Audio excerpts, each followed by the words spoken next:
Chapter 1. The Succubus Lilith. A chilling electronic synthetic voice echoed simultaneously across every corner of Blue Star, resonating through each screen with an undeniable tone of judgment. Announcement. The last God-tier Lord of the Dragon Kingdom, Martial Emperor, encountered a joint ambush from the God-tier Lords of the Yamato Nation, the Demon Clan, and the Insectoid race in the battlefield Area 007. He fought valiantly but perished. The fortunes of the Dragon Kingdom are waning, and the protective power is on the verge of dissipating. From this announcement, a countdown of 30 days begins. Should a new God-tier Lord not arise within 30 days, the Dragon Kingdom shall be stripped of its national qualifications, and all citizens of the Dragon Kingdom shall become refugees on the battlefield, randomly assigned to various war zones, left to fend for themselves. Boom! The news detonated like a nuclear bomb, reverberating throughout the entire Dragon Kingdom and even across Blue Star. Countless citizens of the Dragon Kingdom rushed out of their homes, gazing skyward. They beheld the once vibrant, pale, golden clouds of fortune that enveloped the Dragon Kingdom now thinning, dimming at a visibly alarming rate, before ultimately vanishing entirely. That was the protection of national fortune. It was the essence that allowed the Dragon Kingdom to stand tall on Blue Star, unscathed by foreign oppression. Now it was lost. Despair, fury, and unwillingness, a myriad of emotions, surged wildly across the expanse of 1.37 million square kilometers. Meanwhile, in a peculiar space enveloped in an endless white light. This was the preparation room, number 8888 of the battlefield, a gathering place for 1 million new lords about to enter the new war zone. At this moment, the atmosphere in the preparation room was tense. Yamamoto Kofu, you despicable wretches. As fellow inhabitants of Blue Star, how dare you conspire with foreign races to ambush our martial emperor? A burly young man from the Dragon Kingdom, his eyes aflame with rage, pointed accusatorily at a group of Yamato lords nearby. The man referred to as Yamamoto Kofu was a short, stout figure sporting a goatee. There was no trace of remorse in his eyes. Instead, they glinted with a sickly pride and malice.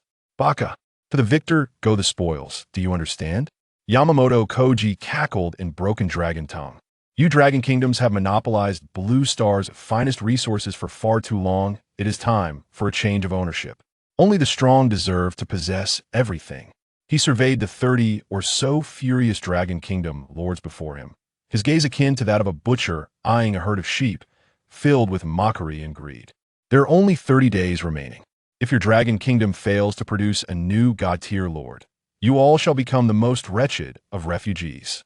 At that time, you will have no choice but to submit to us, the powerful lords. Yamamoto Kofu extended his tongue, licking his cracked lips, his gaze lewdly wandering over several female Dragon Kingdom lords, leering as he said, "The men can serve as my slaves, mining and chopping wood. As for the women, I shall make you understand the true essence of service. You seek death, you bastard. I will fight you." The Dragon Kingdom lords, hearts ablaze with fury, felt their blood surge, ready to charge forward. Yet, an invisible force instantaneously suppressed them. Any form of attack was forbidden within the preparation room. A bunch of impotent, enraged fools. Yamamoto Kofu scoffed disdainfully, relishing the murderous glares from the Dragon Kingdom lords, which filled him with indescribable delight. Amidst the throng, Yi Fan stood in silent contemplation. Clad in a camouflage battle uniform, his stature was as upright as a pine tree, and his features were sharply defined, though his pitch-black eyes bore an unsettling chill. As a graduate student at the National Defense University, he understood better than anyone the implications of the term refugee. It was not merely a matter of losing one's nationality, it signified the forfeiture of one's humanity, reducing individuals to mere resources that could be traded, slaughtered, or enslaved upon the battlefield of myriad races. When a nation falls, where does the home reside? A tempest of fury and bloodlust surged within him, threatening to incinerate his rationality.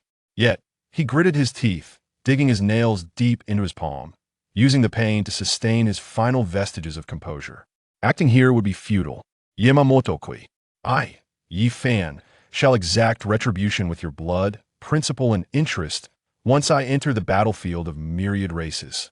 At that moment, a colossal light screen erupted in the center of the preparation room, and a commanding voice resonated throughout the space. The selection of new lords and initial commanders begins now. The order of selection will be determined randomly. Countless flags of various nations flickered rapidly on the screen. First up, the Lord of the Lighthouse Nation, John Smith. A nervous young man with blonde hair and blue eyes stepped forward, placing his hand upon a light screen. The radiance swirled. Ding! Congratulations! You have acquired a fine quality Castle Elven treehouse. Ding! Congratulations! You have acquired a rare quality Commander Elven Archer. Oh, for heaven's sake, just a fine castle. John Smith expressed his disappointment. The quality of castles and commanders range from low to high: common, fine, rare, epic, legendary, and divine. The quality of the castle determined the potential of the troop types and the developmental limits of the territory, while the quality of the initial commander directly affected early survival capabilities. A fine castle placed him at a disadvantage from the outset. Next, the Lord of Curry Nation, Rajesh. Ding! Congratulations! You have acquired a rare quality Castle Naga altar. Ding! Congratulations! You have acquired a common quality Commander Fishman Warrior. Oh my heavens! Why is the commander common? Rajesh lamented. Subsequently, each lord took their turn to draw, with most results proving unsatisfactory, the best outcome being a pair of rare draws, eliciting envy from the onlookers. When it was the turn of the lord from Japan, one of Yamamoto Koji's companions stepped forward and drew a rare castle along with a fine commander, prompting a triumphant laugh from Yamamoto Koji. At last, the flag of the Dragon Nation appeared on the screen. Lord of the Dragon Nation, Yifan. Yifan took a deep breath, suppressing the tumult within, and stepped forward. The enmity of nations and familial grievances all hinged upon this moment. To save the Dragon Nation within 30 days, to personally sever Yamamoto Koji's neck, he must secure a formidable start. Yifan firmly placed his palm upon the light screen. Buzz! In an instant, the screen transformed from its previous white or green glow into a dazzlingly brilliant golden beam. This golden beam even bore a hint of noble purple, instantly illuminating the entire preparation room, causing all present to instinctively squint. What is this radiance? Golden. It is the luminous radiance of legendary quality. Heavens! Has the Dragon Kingdom struck an extraordinary fortune? Is it possible that someone has drawn a legendary item? Amidst the astonished murmurs of the crowd, a majestic notification resonated throughout the venue. Ding! Congratulations! You have acquired a legendary quality Commander Abyssal Succubus Lilith. As the light dissipated, an exquisitely breathtaking figure materialized before Yifan. She possessed long, seaweed-like purple hair that cascaded casually down her back. Her skin was as flawless as freshly fallen snow, and her features were delicately crafted, akin to the most perfect creation of divinity. Her captivating violet eyes shimmered with an enchanting allure, as if capable of ensnaring one's very soul. Clad in a daringly tailored black leather armor, she accentuated her devilish curves to perfection. Her long, slender legs were adorned with black stiletto boots, and behind her swayed a black tail, its tip forming a heart shape. Seductive, regal, perilous.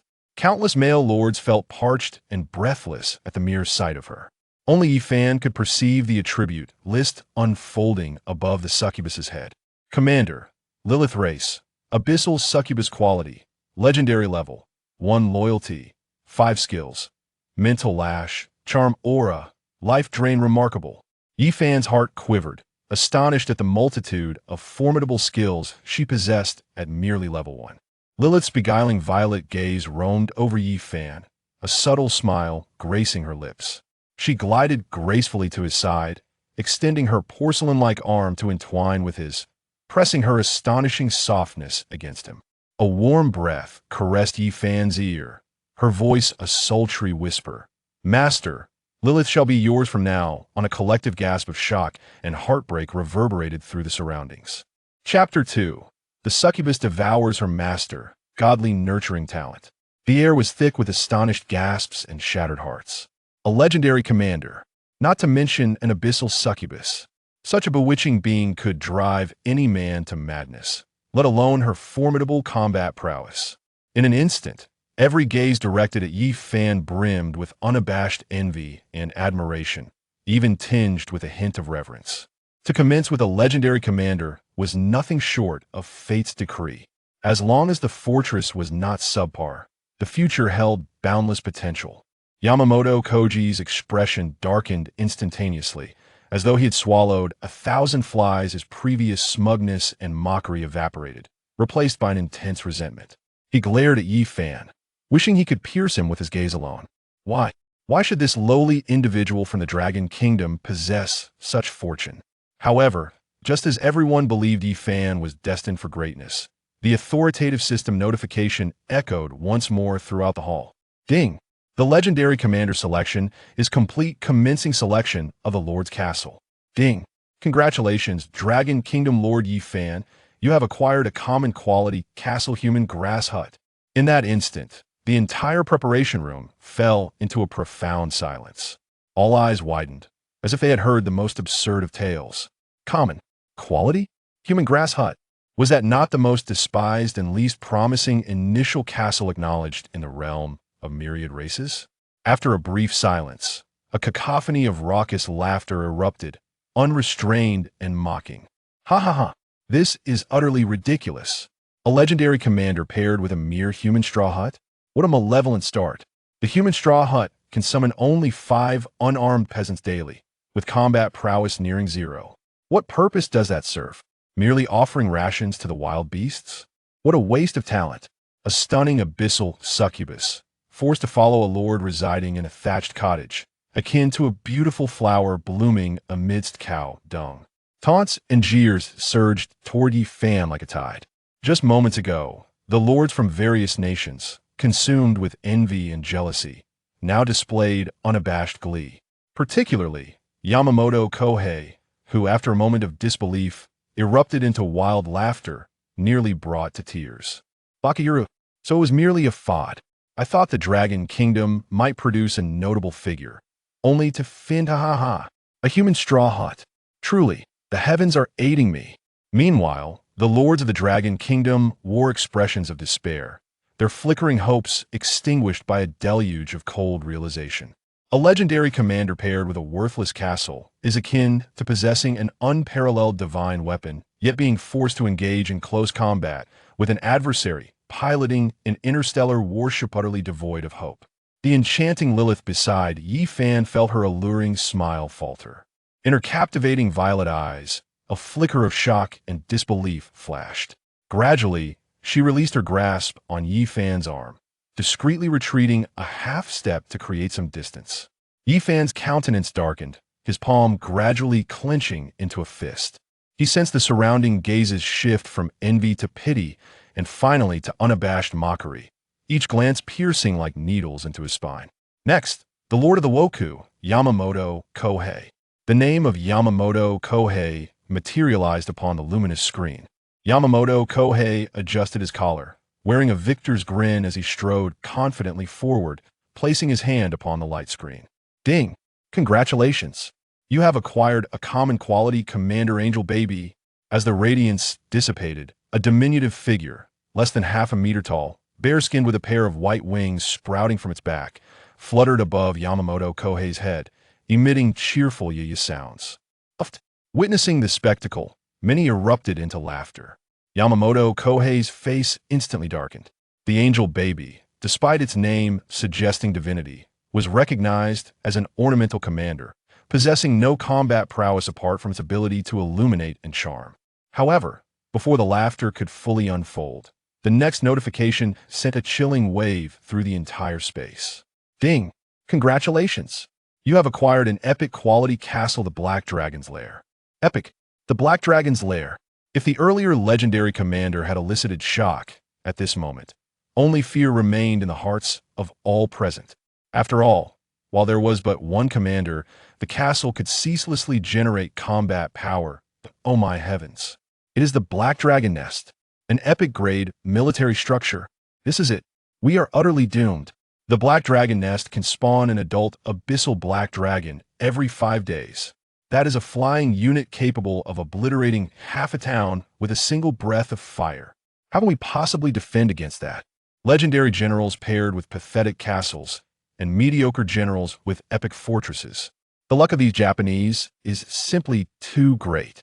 Although Yi Fan has a succubus, the human straw hut offers no effective combat power in the early stages, let alone developing further. When the blood moon descends in 10 days, he won't even withstand the first wave of monster sieges.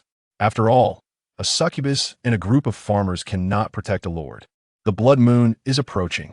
Upon hearing these 4 words, the countenance of every newly appointed lord changed dramatically. It is the nightmare of all novice lords, the first trial that filters out the weak on the battlefield of myriad races. Listening to the discussions around him, Yamamoto Koji's smugness was almost palpable. He greedily cast a glance at Lilith not far away, then disdainfully eyed Yi Fan, feeling assured of victory. Just then, an unexpected turn of events unfolded. Lilith, the legendary abyssal succubus, upon hearing the words Black Dragon Nest, lost the last vestige of hesitation in her eyes, replaced instead by a chilling resolve. She glided forward amidst countless astonished gazes, directly approaching Yamamoto Koji. Then, under Yi Fan's icy gaze, she once again extended her fair, jade-like arm, entwining it around Yamamoto Koji's. Her astonishing softness pressed closely against him. "Mighty Lord, Lilith believes that only you are worthy of my allegiance." Her voice remained alluring, yet carried an air of cold reality. She has betrayed. In front of everyone, without hesitation, she betrayed her first master.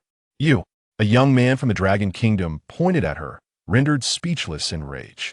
A mocking smile curved on Lilith's lips as she turned to face the impassive Yi Fan, playfully saying, "My former master, I sincerely apologize. Following a lord who resides in a straw hut, I see no future ahead. The day of the blood moon's arrival will mark your demise. I do not wish to accompany you to the grave.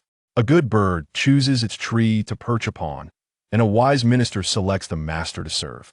I believe I have made the most prudent choice, have I not?" Yamamoto Koji, feeling the astonishing sensation from her arm, was utterly elated.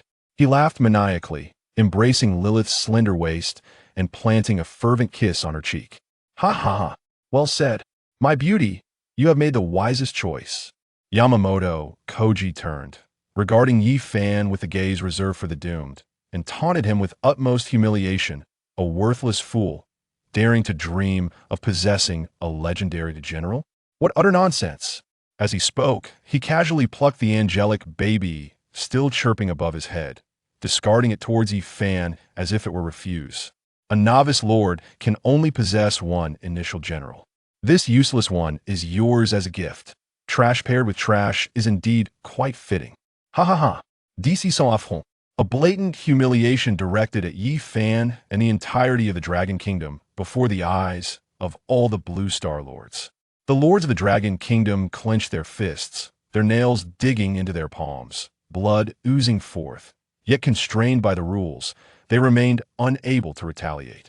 Yi Fan stood there in serene silence, allowing the relentless mockery and humiliation to engulf him. He did not erupt in rage, nor did he roar. His dark eyes remained tranquil, akin to a still pond. Yet beneath that calm surface lay a murderous intent potent enough to incinerate the heavens. He slowly extended his hand, catching the bewildered angelic child thrown towards him. "Yamamoto Koji, Lilith. Excellent. The humiliation you bestow upon me today, I, Yi Fan, shall return 100-fold in due time." Unbeknownst to anyone, at that very moment, when the words human race grass hut emerged and humiliation and despair flooded him like a tide, a voice resonated in Yi Fan's mind, distinctly different, akin to a divine decree. "Ding! Host detected to bear national fortune. Fighting with one's back against the wall, reborn from despair, activating godly cultivation talent. Talent, godly cultivation unique. Effect, the host automatically gains 1 evolution point per second, which can be used to enhance any unit within the territory, including generals, troops, refugees, and castles, allowing for evolution, advancement, and transformation. Current evolution points, 68 current evolution points, 69 current evolution points, 70. On Yi Fan's retina, a panel visible only to him shimmered with a pale golden light. The continuously fluctuating numbers resembled the most exquisite notes in existence. His gaze fell upon the innocent angelic child cradled in his arms. An attribute panel, discernible solely to him, quietly emerged. General, angelic child quality, ordinary level, 1. Can evolve. A cold and ominous smile slowly curled at the corners of Yifan's lips. The Black Dragon's Lair? The legendary Succubus? Yamamoto Koji, await your fate. Chapter 3. Evolution, Four-Winged Angel Yelena Boom. Just as the murderous intent surged within Yifan's heart, an overwhelming sensation of weightlessness suddenly enveloped him. As though an invisible hand had forcefully yanked him from the realm of reality and thrust him into an endless void. As the world around him blurred, vibrant colors rapidly receded. When Yifan regained his sight, he found himself amidst an expansive and primordial jungle. Towering ancient trees blotted out the sun, while thick vines coiled like colossal serpents. The air was infused with the rich scent of damp earth and the fragrance of unfamiliar flora, occasionally pierced by the distant roars of beasts from the depths of the jungle, adding an aura of savagery and peril to this strange land. Is this the battlefield of myriad races? Yifan murmured to himself, his gaze sharpening as he scanned his surroundings with vigilance. Simultaneously, a faint blue microscreen materialized silently before him. Lord Yifan Dragon Kingdom. Castle. Human race thatched cottage. Quality. Ordinary. Coordinates. Universe 22. Newbie battlefield no. 388. Level. Level 1. Territory area. 20 square meters. Buildings. 1 residential thatched cottage. 0 granaries. 0 watchtowers. 0 farmlands. 0 fish ponds. Population. 6. Gold. 0 resources. Wood. 0 stone. 0 iron or 0 food. 0 castle upgrade requirements. 1,000 wood, 1,000 stone, 500 iron ore. 10 population. A series of information was laid out clearly, each word seemingly narrating the dismal state of his beginning. Nevertheless, Yifan's gaze merely passed over the details with calm indifference, devoid of any ripples of emotion. At that moment, a cold and grand electronic synthetic voice echoed once more. Welcome, Lord Yifan, to the battlefield of myriad races. All newly appointed lords will enjoy a 3-day novice protection period. During this period, the territory will be in an absolute invincible state. In 10 days, the blood moon will rise, heralding 10 waves of monstrous assaults. Please upgrade your castle and enhance the levels of your troops and generals to meet the impending challenges. Good luck to you. As the prompt concluded, a visible, transparent shield hummed into existence, centered around the solitary, thatched cottage, creating a hemispherical barrier with a diameter of approximately 20 square meters, enveloping Yifan within its confines. Outside the shield lay the perilous jungle, while within, he found his territory starkly simplistic, a hut constructed of straw and mud, appearing as though it could be toppled by a mere gust of wind. This was his castle. Creak. The dilapidated wooden door of the thatched cottage swung open, revealing 5 dark-skinned, frail men, their expressions vacant and dull, clad in tattered linen garments, who stumbled out. Upon seeing Yifan, they merely bowed in confusion, standing still, at a loss for what to do. These were the soldiers produced daily by the human thatched cottage farmers. Their combat capability was nearly non-existent. Had it been the previous Yifan, witnessing such a scene would have plunged his heart into an abyss of despair. Yet now, the corners of Yifan's mouth curled into a knowing smile. With a flicker of thought, his gaze shifted to the cherubic angelic child nestled within his embrace, who was curiously surveying the surroundings, occasionally uttering soft coos. Divine evolution talent activated, increasing 1 evolution point per second. Current evolution points, 1111, in the brief span of less than 20 minutes, from the activation of his talent to being transported to the battlefield of myriad races. His evolution points had already amassed to 1111. No, now is 1112. 1,113. 1 point per second. What an extraordinary skill. Evolution. Yifan's thoughts unhesitatingly landed upon the attribute panel of the angelic child. Commander, angelic child, quality, ordinary, level. Skill, illumination emits a faint glow. Loyalty, 80 can evolve. Would you like to consume 1,000 evolution points for the first evolution? Yes. Without a moment's hesitation, Yi Fan silently affirmed. Yamamoto-kui, did you not claim that trash begets trash? Today, I shall demonstrate the resplendent brilliance that the discarded refuse can manifest. With a hum, as Yi Fan confirmed his intent, 1,000 evolution points vanished in an instant. In the next moment, a vast and sacred aura erupted from the diminutive form of the angelic child. A brilliant golden beam surged towards the heavens, nearly piercing through the canopy of the forest. Countless arcane golden runes spun around the angelic child as if animated. Ultimately merging into its being, a divine chant resonated, as though emanating from the celestial expanse above, echoing throughout this small dominion. The cherubic figure, previously bare, grew at an astonishing rate within the golden light, ultimately transforming into a flawless, exquisite girl. Behind her, a pair of white wings unfurled magnificently, becoming broader and purer, each feather seemingly composed of condensed holy light. Although her eyes remained closed, one could still perceive the residual majesty and sanctity emanating from her. A resplendent silver-white armor materialized out of thin air, enveloping her perfect form, while in her hand appeared a cross-shaped holy sword engulfed in golden flames. As the radiance subsided, a dainty figure, standing at 5 meters tall with for pure white wings fluttering gracefully behind her, hovered serenely before Yi Fan. Slowly, she opened her eyes, those orbs ablaze with golden fire, filled with boundless combat spirit and reverence. Upon laying eyes on Yi Fan, she knelt gracefully on one knee, lowering her noble head to her master, her voice soft yet solemn.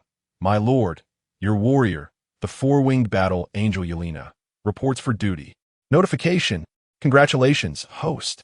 Your commander angelic child has successfully evolved into four-winged battle angel. General, Yelena, quality, epic can continue to evolve. Level, skills, holy light / divine protection. Judgment flame, loyalty, 100 devoted. Evolution points required for next evolution. 100,000. Evolution points increased by 86,400 daily. Epic. Ascending in one leap from the most insipid, ordinary quality, transcending exquisite and rare, soaring directly to the epic tier. Moreover, the level has risen to 10. As Yelena exudes an overwhelming aura of power, an indescribable sense of grandeur swells within Yi Fan's heart. This embodies the terrifying potential of divine-level nurturing talent. Very well, Rise, my warrior. Yi Fan's voice is steady and powerful. Yes, my lord. Yelena rises, wielding the flame holy sword, standing respectfully behind Yi Fan, resembling the most loyal guardian deity. Yi Fan's gaze shifts to the 5-dazed farmers. A formidable general also requires an army to assist. He casually opens one of the farmers' panels. Unit type, human farmer, quality, ordinary, level 1, skills, none can evolve. Would you like to consume 10 evolution points for the first evolution? Only 10 points? Yi Fan's eyes gleam with excitement. Compared to the general, the evolution cost for units is significantly lower. Evolve. Golden light once again illuminates the surroundings. Although not as magnificent as Yelena's transformation, it is still imbued with the essence of metamorphosis. The chosen farmer, once frail, begins to swell with muscle. Towering nearly 6 feet 3 inches, his formerly dull gaze sharpening with fierce combat intent. His tattered linen garments transform into a set of exquisite leather armor, and in his hand appears a long knife glistening with a cold light. Ding! Your unit human farmer has successfully evolved into human swordsman. Unit type, human swordsman, quality, exquisite, level 5, skills, basic swordsmanship, excellent. This is merely the beginning. Yi Fan's eyes sparkle with determination. He still possesses 175 evolution points. He can undoubtedly evolve the remaining 4 farmers into human swordsmen. Moreover, he can even elevate 1 or 2 of them further. Chapter 4. Ascension. From human warriors to human centurions, excellent. Let us proceed with the full evolution. A glimmer of determination ignited in Yi Fan's eyes, and without a moment's hesitation, he directed his thoughts to the remaining 175 evolution points, swiftly allocating 40 of them into the 4 still-dazed farmers. Buzz, buzz, buzz, buzz, for faint golden lights illuminated simultaneously. Though far less dramatic than Lyena's transformation, the essence of metamorphosis was palpably genuine. The 4 frail farmers quivered as their bones audibly cracked, their withered muscles rapidly swelled. Imbued with explosive strength, the lifeless numbness in their eyes dissipated, replaced by the vibrant glow of hope and warrior spirit. In an instant, 4 towering figures, nearly 6 feet tall, clad in fine leather armor and wielding standard long blades, emerged in place of the unarmed farmers. Upon the completion of their evolution, the 5 human warriors exchanged glances and simultaneously knelt on one knee, their movements synchronized, their voices brimming with fervor and enthusiasm. We express our deepest gratitude to our Lord for this rebirth. The foremost warrior, the first to undergo evolution, raised his head, his eyes filled with profound gratitude for having survived catastrophe. We were once the displaced remnants of a fallen kingdom, our souls adrift in the void, believing we would sink into eternal despair. It is you, my Lord, who has pulled us from the mire of hopelessness and granted us a new life. Thus it is revealed. Yifan's heart comprehended the truth. These soldiers were transformed from the refugees of kingdoms obliterated during the Great War of Races. Captured by the rules of the battlefield, a portion had been refreshed as initial troops, while others were scattered across the battlefield to fend for themselves. No wonder their gazes were so vacant. It was the silence of despair devoid of all hope. His divine nurturing talent not only strengthened their physiques, but also reignited the fire of their souls. Arise! Yifan's voice was calm, yet imbued with an undeniable authority. From this day forth, you shall be my subjects. We pledge our unwavering loyalty to our Lord. The 5 roared in unison, their voices echoing through the wilderness, startling the birds into flight. Yifan's gaze swept over them, finally resting on the leader of the warriors. This individual exuded the most stable aura, his gaze the most resolute. Not sufficient yet. Yifan observed his evolution points surge back to over 300 on his retina panel, a subtle smile gracing his lips. Cautious development does not equate to passivity. To know oneself and one's adversaries is to secure victory in countless battles. He required someone to scout the surrounding environment, uncover resource distributions, and identify potential threats. Clearly, these 5 human warriors were not enough assurance. You shall do. Yifan's thoughts fixed upon the leader of the warriors.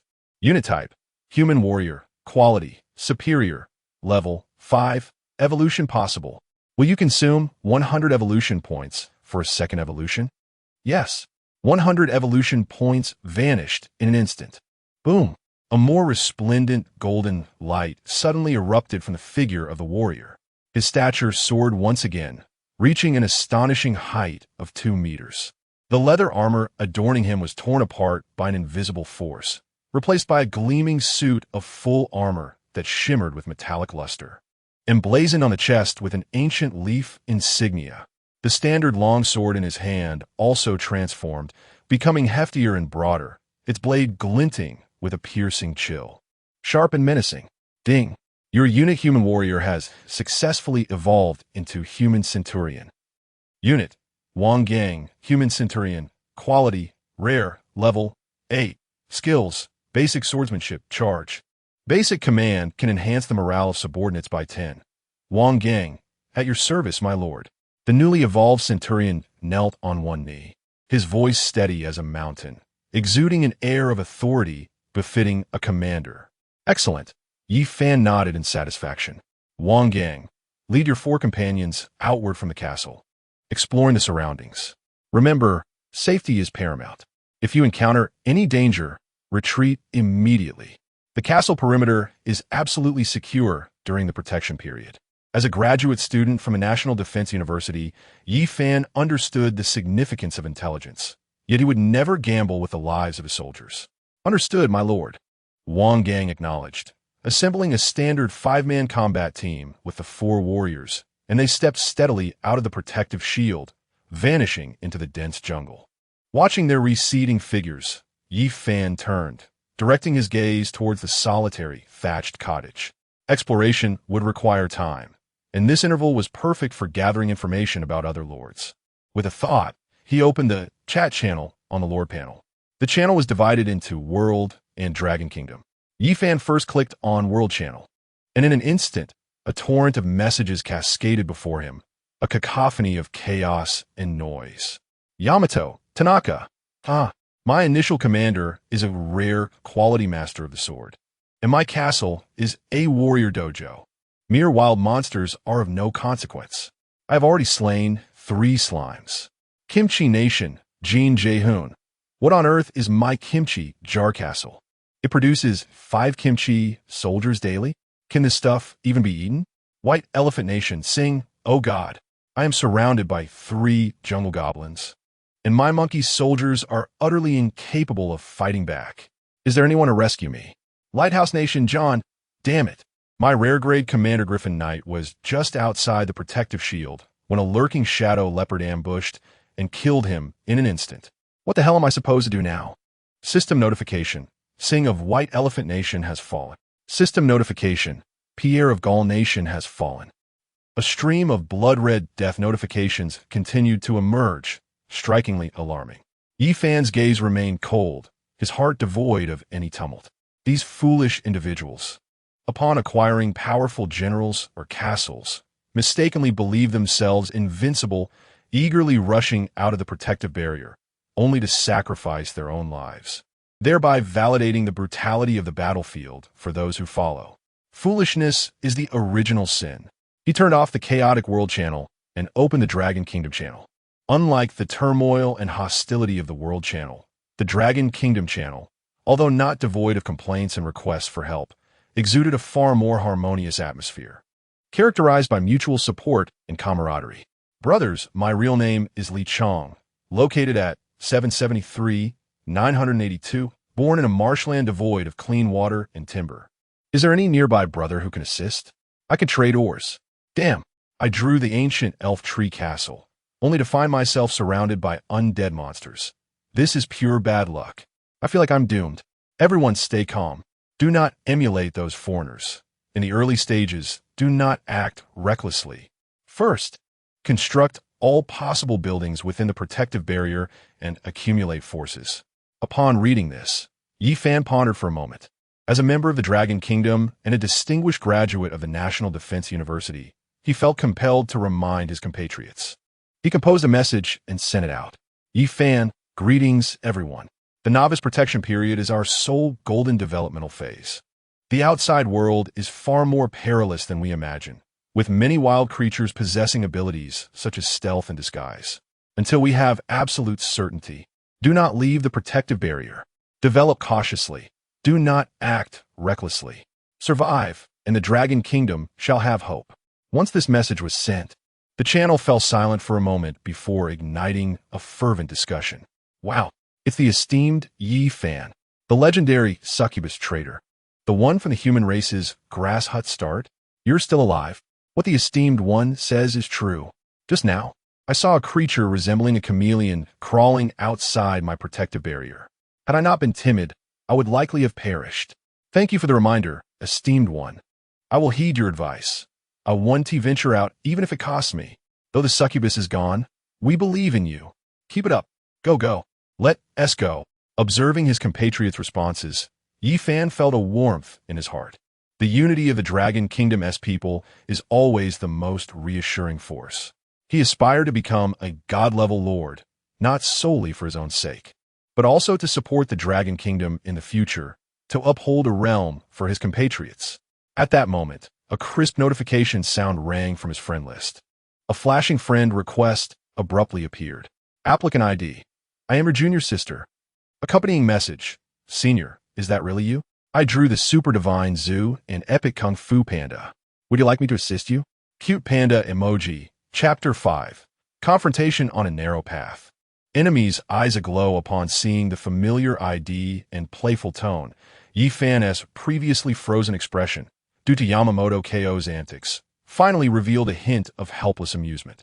Ma Xiao Yao, a junior from a National Defense University, was a quintessential comedic character. He lightly tapped his finger approving the friend request. Soon after, another friend request popped up. ID. Raging through the races message. Fangirl. No way. Is it really you? You're actually using your real name. By the way, how's that legendary succubus of yours? I drew a rare mine, and my commander is an epic slime. Damn it. Why isn't it a beast-eared girl? Wang Meng, nicknamed Wang Fatty, was Yifan's childhood friend, having grown up together in carefree days. Yifan also accepted the request and casually created a private chat channel for the three of them, pulling both into the conversation. I'm your junior. Wow. Senior. Wang Fatty. It's amazing that the three of us are in the same novice battlefield. I must tell you, I drew a legendary castle, Super Divine Zoo. Every day, I can randomly summon an animal unit. My commander is an epic Kung Fu panda, super adorable and can fight too. Raging through the races. Wow. Xiao Yao, your luck is astonishing. A legendary castle.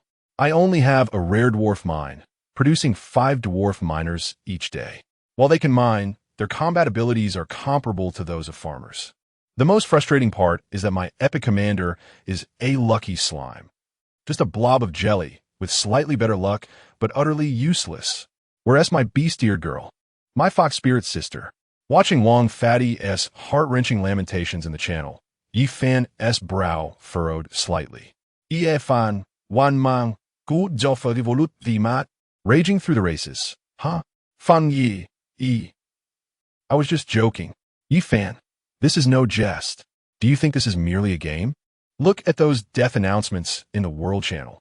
Each of us represents the Dragon Kingdom behind us. Let me share a secret I acquired from the military. Every novice battlefield must give birth to a god-level lord within 30 days. Otherwise, all citizens of the nation performing the worst in that battlefield will be annihilated. They will completely vanish from Blue Star, their bodies and souls condemned to eternally wander as refugees in the battlefield of the myriad races. Yifan's words fell like a bucket of icy water, drenching Ma Xiaoyao and Wang Meng. The channel instantly plunged into silence. After a moment, Wang Meng's message echoed again, devoid of any levity or jest, replaced by a suppressed tremor and terror. Raging through the races. Fangirl, are you serious? Annihilation? I'm your junior. Oh my, how could this be? Yifan, I have no reason to deceive you. Consider this. In the 11 instances of the myriad races battlefield, hasn't there often been a nation that disappeared after the 30-day novice battlefield concluded? And it wasn't solely because all their god-level lords perished. Yifan's voice struck with the weight of a hammer, each word resonating deeply in the hearts of the two. Wang Meng fell silent. A full minute passed before his message reemerged, laden with an air of resoluteness and severity. Impulsive transcendence. I understand now, brother Fan. I was mistaken. From this moment forth, I shall mine tirelessly 24 hours a day. Whoever dares to threaten the existence of the Dragon Nation, I shall gnaw a piece of flesh from them. Even if I become a specter, I will not allow our Dragon Nation's citizens to become mere soulless vagrants. I am your junior, senior. I will strive to improve as well. My Kung Fu Panda is quite formidable. I shall ensure my own safety, diligently level up, and not hold anyone back. I aspire to become a Supreme Lord. Very well. A flicker of satisfaction passed through Yifan's eyes. They are the pride of the Dragon Nation. Once the stakes were made clear, they could instantly shoulder the burdens upon them. Just as he was about to say more, several lithe figures emerged swiftly from the thicket, returning to the protective barrier of the castle. It was Wang Gang and his companions. Yifan ended the private conversation, casting a sharp gaze beyond the territory. Wang Gong, accompanied by 3 elite warriors, entered the protective dome with a steady gait. Though they bore no visible wounds, their expressions were unusually grave. My lord. Wang Gang knelt on one knee, his voice resonant and strong.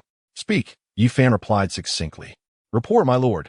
We have conducted a preliminary reconnaissance around the castle. Wang Gang articulated clearly. The forest beneath our feet is vast, seemingly boundless.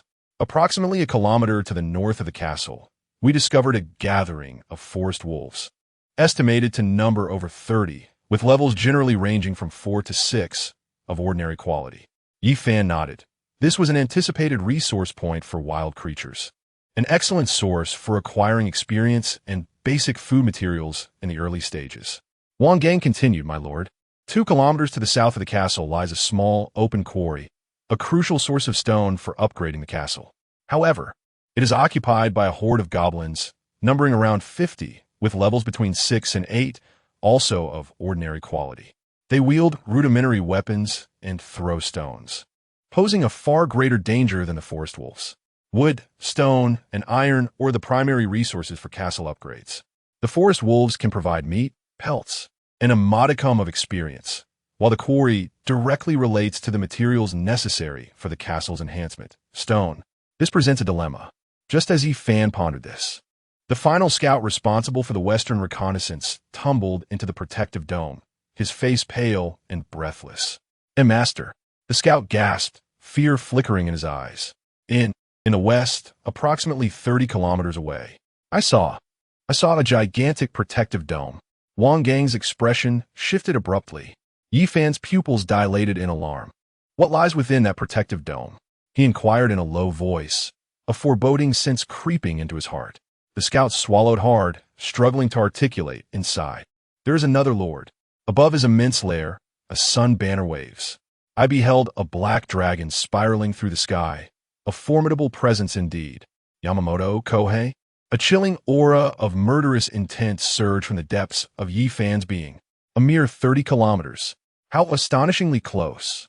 The novice battleground sprawls vast, with millions of lords arriving at random. Yet the distance between him and Yamamoto Kofu had been compressed to such an extent. This is no coincidence. It is undoubtedly the cursed rules of the myriad races battlefield, deliberately inciting conflict. Very well. A frigid, bone-chilling smile gradually crept upon Yi Fan's lips. Yamamoto Kofu. It appears our enmity cannot linger for long. 3 days. Only this fleeting 3-day grace period. After 3 days, within this jungle, it shall be either your demise or mine. My lord, shall we eradicate the heretics? The four-winged battle angel, Yelena, sensed Yi Fan's boiling intent. Her golden eyes ablaze with battle fervor as the flaming holy sword in her grasp emitted a soft chime. Do not rush, Yi Fan waved his hand, his gaze returning to an absolute calm. Anger resolves nothing. The urgent matter is to elevate his strength to its zenith within these 3 days. His eyes swept over the Centurion Wang Gang, the 4 elite warriors, and the divine and powerful 4-winged battle angel behind him. This constituted all his current resources. Yet it was insufficient, far from enough, to obliterate Yamamoto Kofu along with his Black Dragon Lair in 3 days. Such power was akin to a mantis attempting to stop a chariot. He must become stronger. Yi Fan's gaze ultimately settled upon the dilapidated thatched cottage. Castle, human race thatched cottage, quality, ordinary, can be evolved.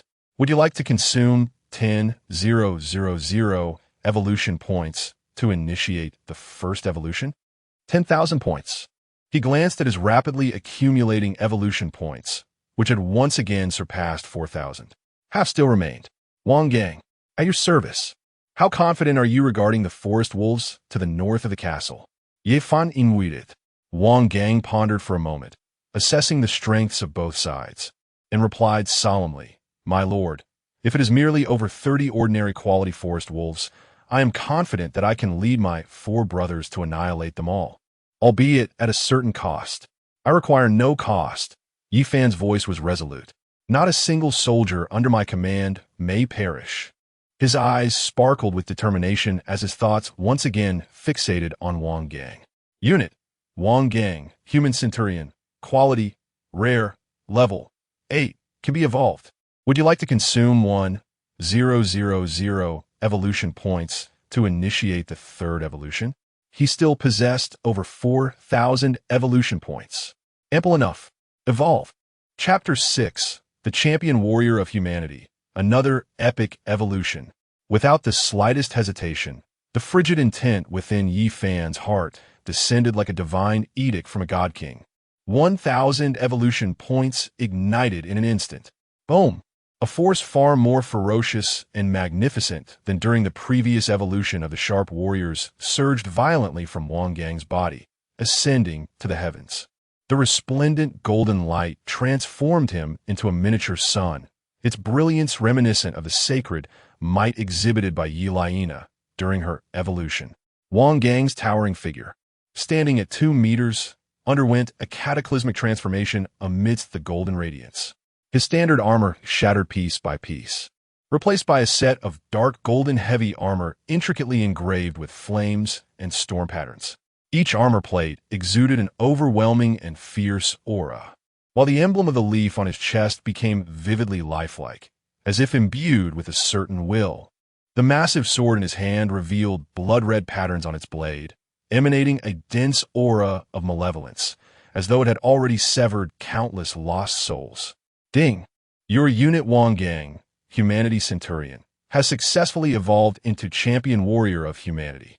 Unit Wang Gang, Champion Warrior of Humanity. Quality, Epic, Level, 12, Skills, Master Swordsmanship, War Charge.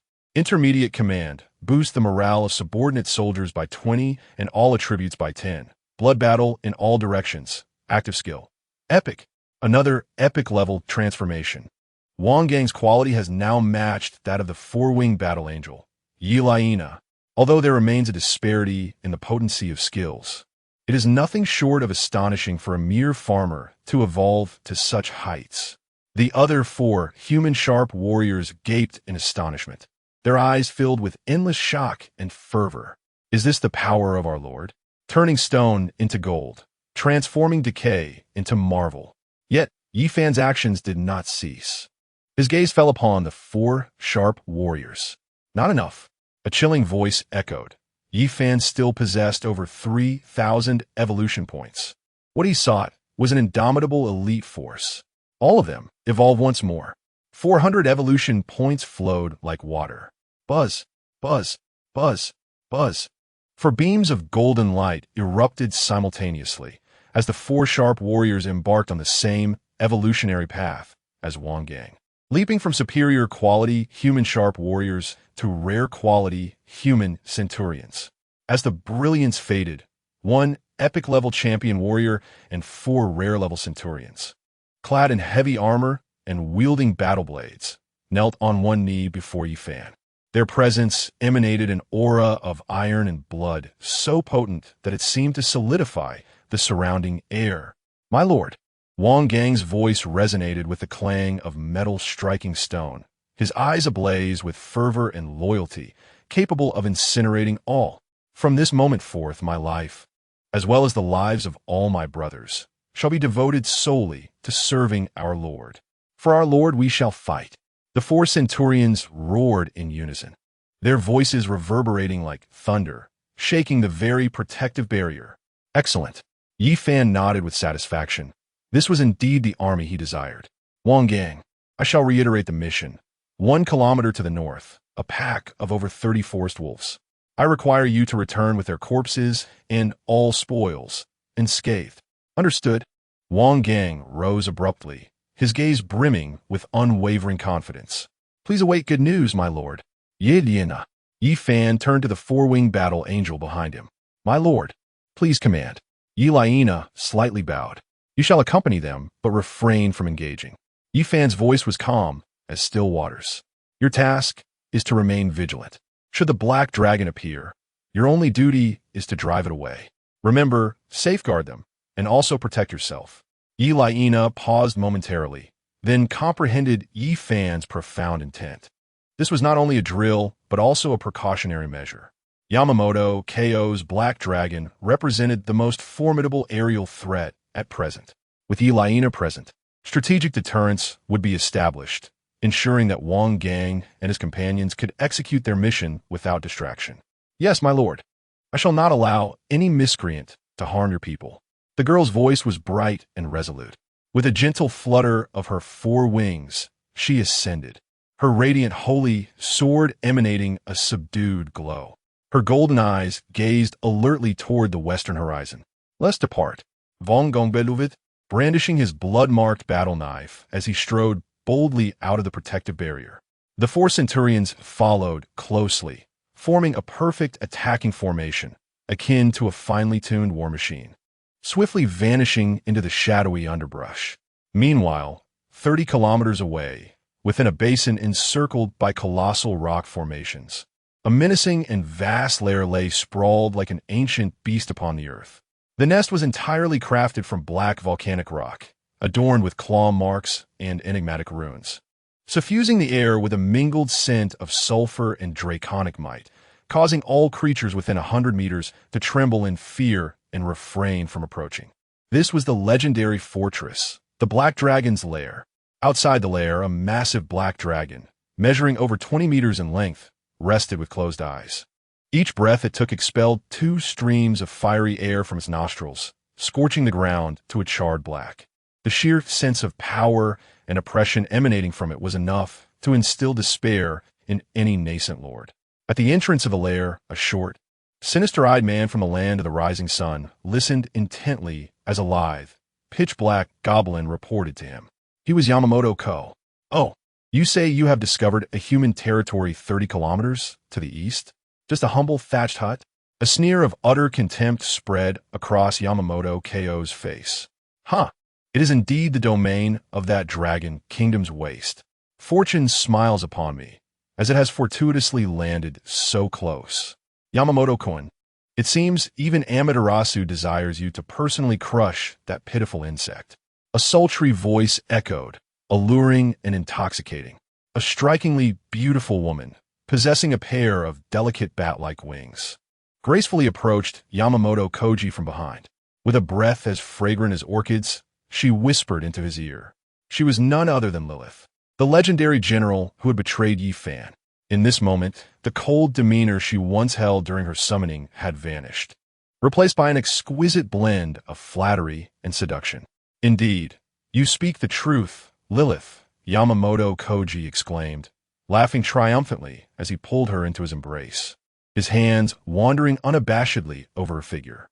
That fool Yi Fan must be cowering in his laughable straw hut, trembling like a frightened mouse. Lilith nestled obediently against him, her laughter lilting as she replied, "Naturally. How could such a waste of space ever be worthy of a hero like you, Yamamoto-kun? He is likely too terrified to even step outside his protective barrier, merely watching as you grow stronger, only to be torn to shreds by your black dragon in 3 days' time." "Ha ha ha. Well said." Yamamoto Koji's vanity swelled with satisfaction. He gazed into the distance towards Yi Fan's direction, his eyes gleaming with a cat-and-mouse mockery. "That fool probably remains blissfully unaware of how near we are. Doesn't he? Let him linger for 3 more days. Once the protective period expires, I shall command my black dragon, Heian, to incinerate him and his dilapidated hut to ashes." A cautious goblin approached, inquiring, "My lord, should we send someone to harass him now, compressing his sphere of activity?" "No need." Yamamoto Koji dismissively waved his hand, a glint of lasciviousness flickering in his eyes as they roamed over Lilith's alluring form. "What can a mere human-esque straw hut achieve? In merely 5 days, my Black Dragon's Lair will yield a second adult black dragon. When the 2 dragons strike together, nothing shall stand in our way. Why rush?" In his view, within 100 miles, there cannot possibly be another lord capable of contesting him. Yi Fan was merely an appetizer on his plate, to be consumed at his leisure. For now, he had more pressing matters to attend to. "Heian, remain here," Yamamoto Koji commanded the colossal dragon, then scooped up the giggling Lilith, striding deeper into the dark and spacious lair. "Yamamoto-kun, you are simply too impatient, ha ha ha.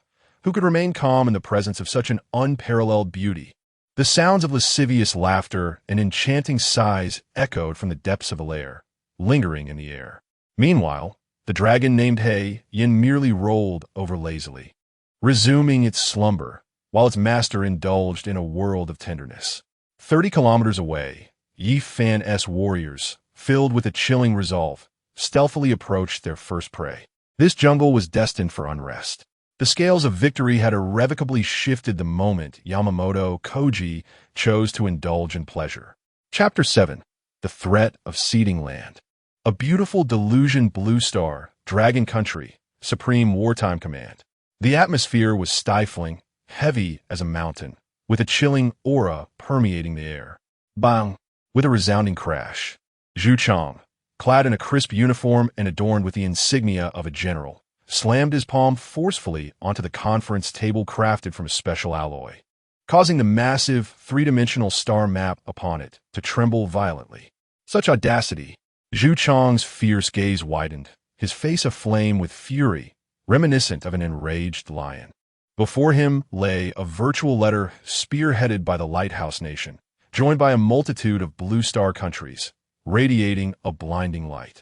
The contents of the letter were both arrogant and domineering. They demanded that Dragon Country unconditionally cede 7 million square kilometers of its vast territory and resources. Only then would they refrain from their united assault on Dragon Country as high-potential lords in all realms of battle. A band of opportunistic wolves. How dare they? Zhu Chang roared, his chest heaving violently. In past battles, had the children of Dragon Country not carved their path through blood and flesh? Now, they dare to employ such tactics to threaten us. Calm down, Lao Zhu. From his seat of authority, an elderly man with graying hair, his countenance tranquil yet eyes brimming with profound wisdom, spoke slowly. He was Zhao Gang, the steadfast anchor of Dragon Country. Zhao Gang shifted his gaze from the letter to the expansive star map. Countless points of light flickered upon it, each representing a Dragon Country citizen struggling for survival in the realm of battle. Anger will not resolve our issues. Zhao Gang's voice was steady and powerful, instantly quelling Zhu Chang's rage. They dared to act this way simply because they believed we lacked a genius capable of suppressing them this time. Zhu Chang inhaled deeply, his face taut as he sat down, muttering, "I have reviewed the quality report of the newcomers. It is indeed overwhelmingly pessimistic. The Lighthouse Nation has produced a legendary Titan's Temple. Japan has unveiled Yamamoto's Black Dragon's Lair alongside a legendary Succubus, and even the Kimchi Nation boasts an epic Frost Giant's lair. In contrast, we are not without hope." Zhao Gang gently tapped the star map, magnifying a girl's profile. "Lord Ma Xiaoxiao, Castle. Super Divine Zhu, Legendary. General, Kung Fu Panda, Epic. This young lady from the National Defense University is rather fortunate.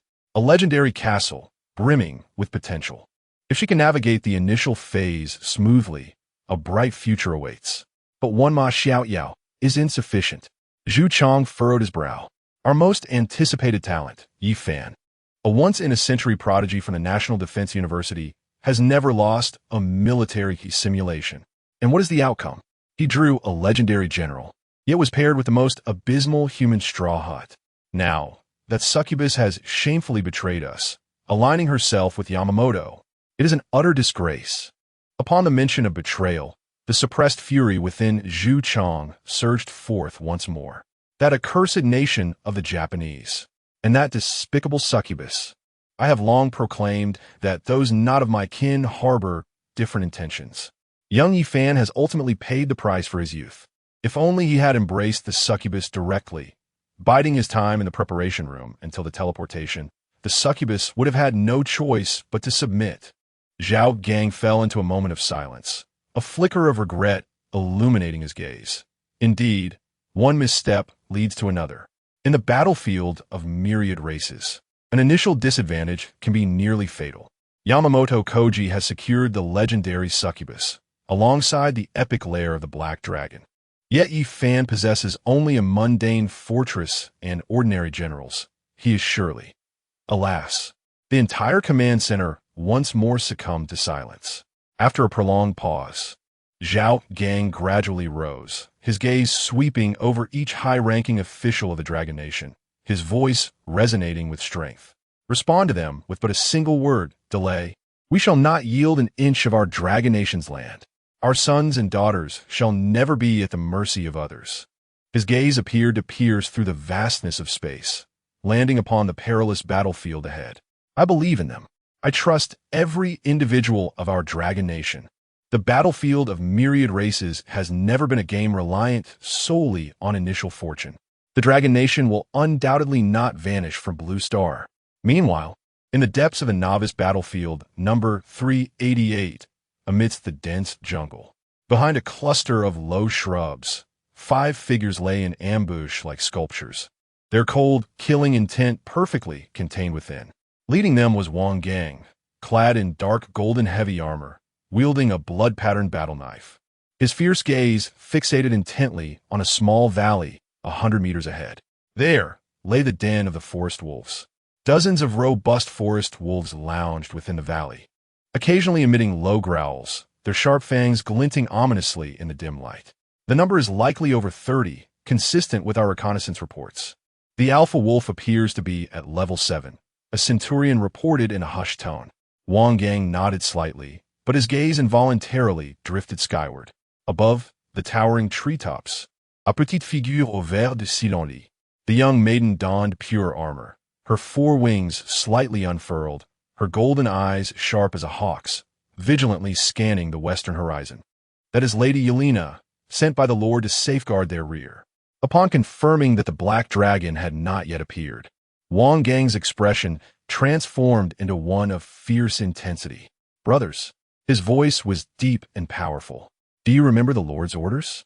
We do. The four centurions responded in unison, their voices laced with suppressed excitement and combat fervor. Not a single scratch. Bring back all the spoils. Excellent. Wang Gang slowly raised his blood-patterned battle knife, the aura of an epic champion warrior erupting with force. Target the wolf pack ahead. Formation, Wejasu. Kill. With a thunderous shout, Wang Gang's figure burst forth from the thicket like a cannonball. The ground beneath his feet cracked with every inch, and he transformed into a dark golden streak, charging towards the pack of wolves. The call to arms. Howl! The wolf pack was instantly roused, with the leading level 7 alpha wolf emitting a mournful roar as it advanced first. Yet, before the epic warrior Wang Gang, its once proud speed and strength appeared utterly ludicrous. Death! Wang Gang's gaze was icy, and his battle blade swept through the air like a blood-stained crescent moon. There was no earth-shattering roar, only the dull sound of slicing. Thud!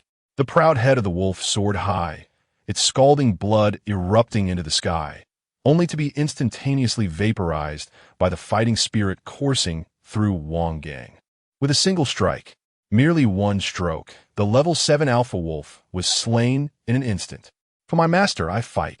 Wang Gang roared to the heavens, his voice resonating like thunder as the aura of intermediate domination enveloped the four centurions charging behind him. Their speed and strength surged by another 10%. Bloodshed in all directions. Faced with the throng of wolves, Wang Gang advanced rather than retreating, his battle blade summoning a crimson tempest. The blade's light was like a prison, the murderous aura soaring skyward. Any forest wolf that ventured within 3 meters of his body, whether attempting to bite or pounce, was shredded to pieces the moment it encountered that storm of blade light. This was no longer a battle. This was a thorough slaughter. The four centurions followed closely, needing not to attack. They merely reaped the fallen, dispatching those severely wounded by Wang Gang or too intimidated to move. The entire process flowed like water, imbued with a violent beauty. High above, Elena's golden eyes flashed with astonishment.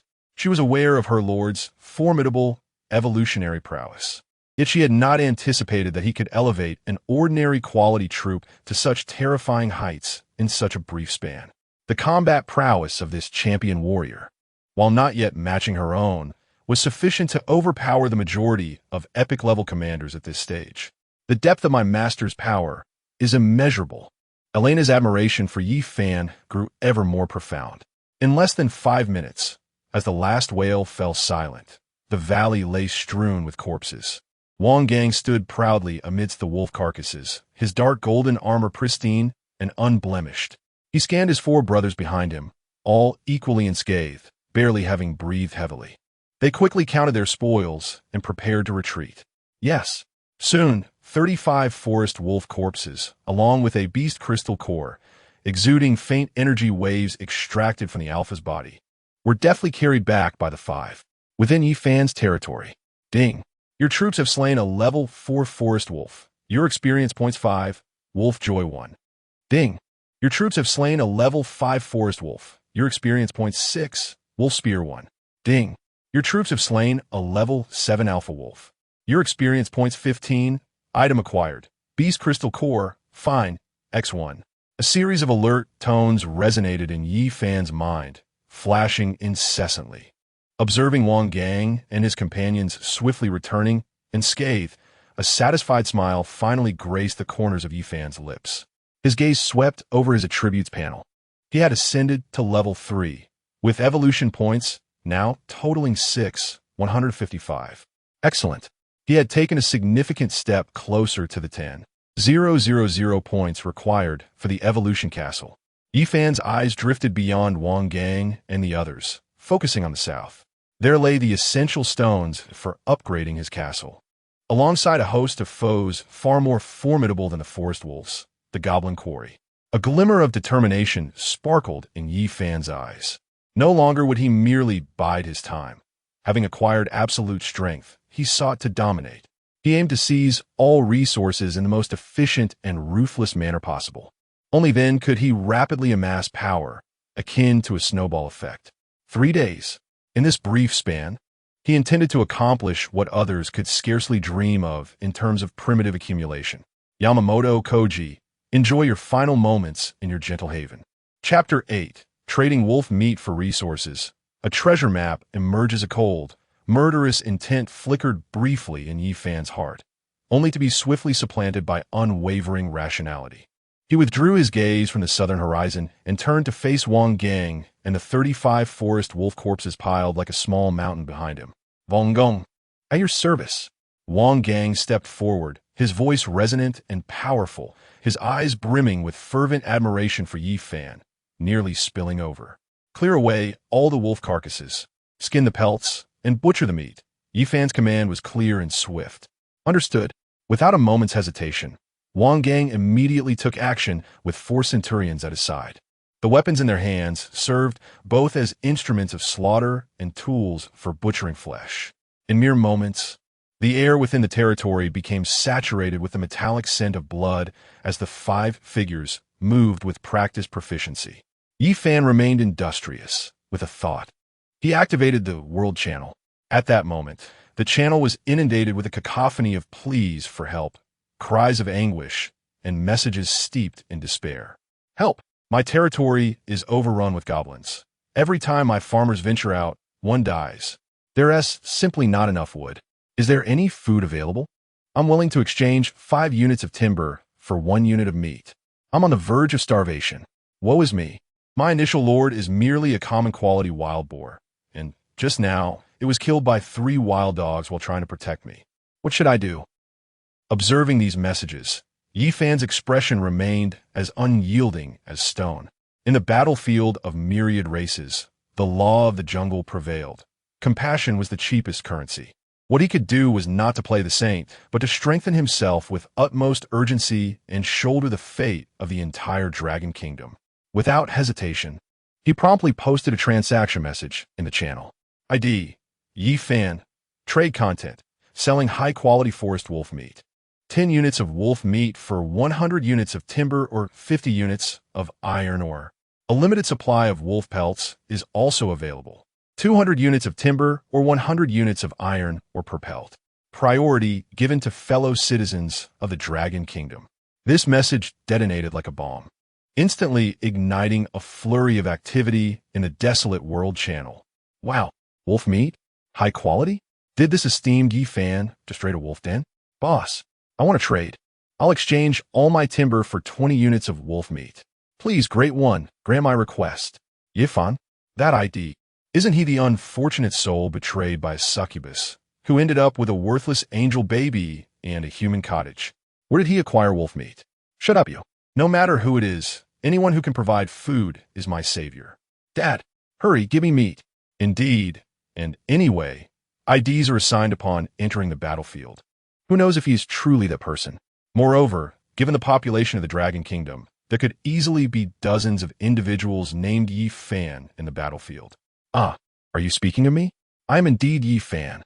In an instant, countless trade requests cascaded toward Yi Fan like a flurry of snowflakes.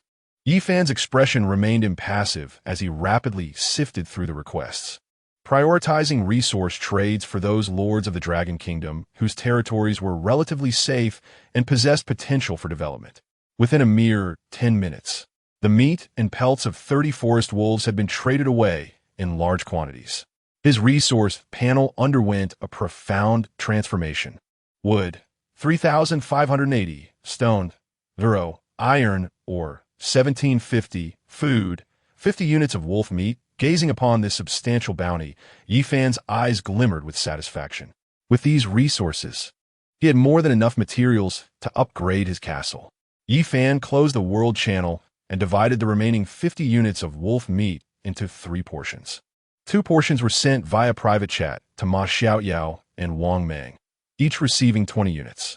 After completing these tasks, his gaze fell upon the humble iron pot beside the thatched cottage. At that moment, the pot was simmering the last 10 units of wolf meat. The rich aroma of meat mingled with simple spices wafted through the territory, making Wang Gang and his companions, who had just finished their battle, involuntarily swallow their saliva. "Come over and replenish your strength." Yi Fan's voice was calm, yet it sent a shiver through Wang Gang and his companions. To their astonishment, he personally ladled a spoonful of steaming wolf meat soup into a rough wooden bowl and handed it to Wang Gang. "My lord, This is utterly unacceptable." Wang Gang was taken aback. This lord, whom he revered as a deity, was personally serving him soup. He instinctively knelt. "Drink," Yi Fan commanded with a single, irrefutable word. Wang Gang's eyes instantly glistened with tears. He trembled as he accepted the wooden bowl. The scalding soup felt like a warm current flowing from his palms to his heart. He spoke no further, raising the bowl to his lips and consuming every last drop.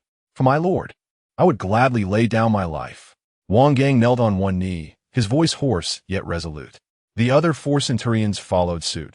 After Yi Fan served the soup himself, they were moved to tears, yearning to perish on the battlefield for Yi Fan.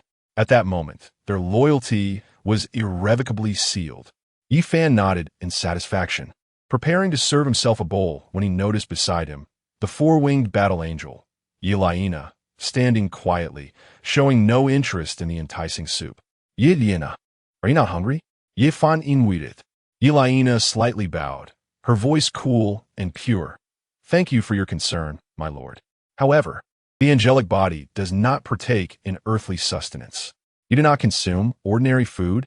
Yi Fan was momentarily taken aback. Then a thought struck him.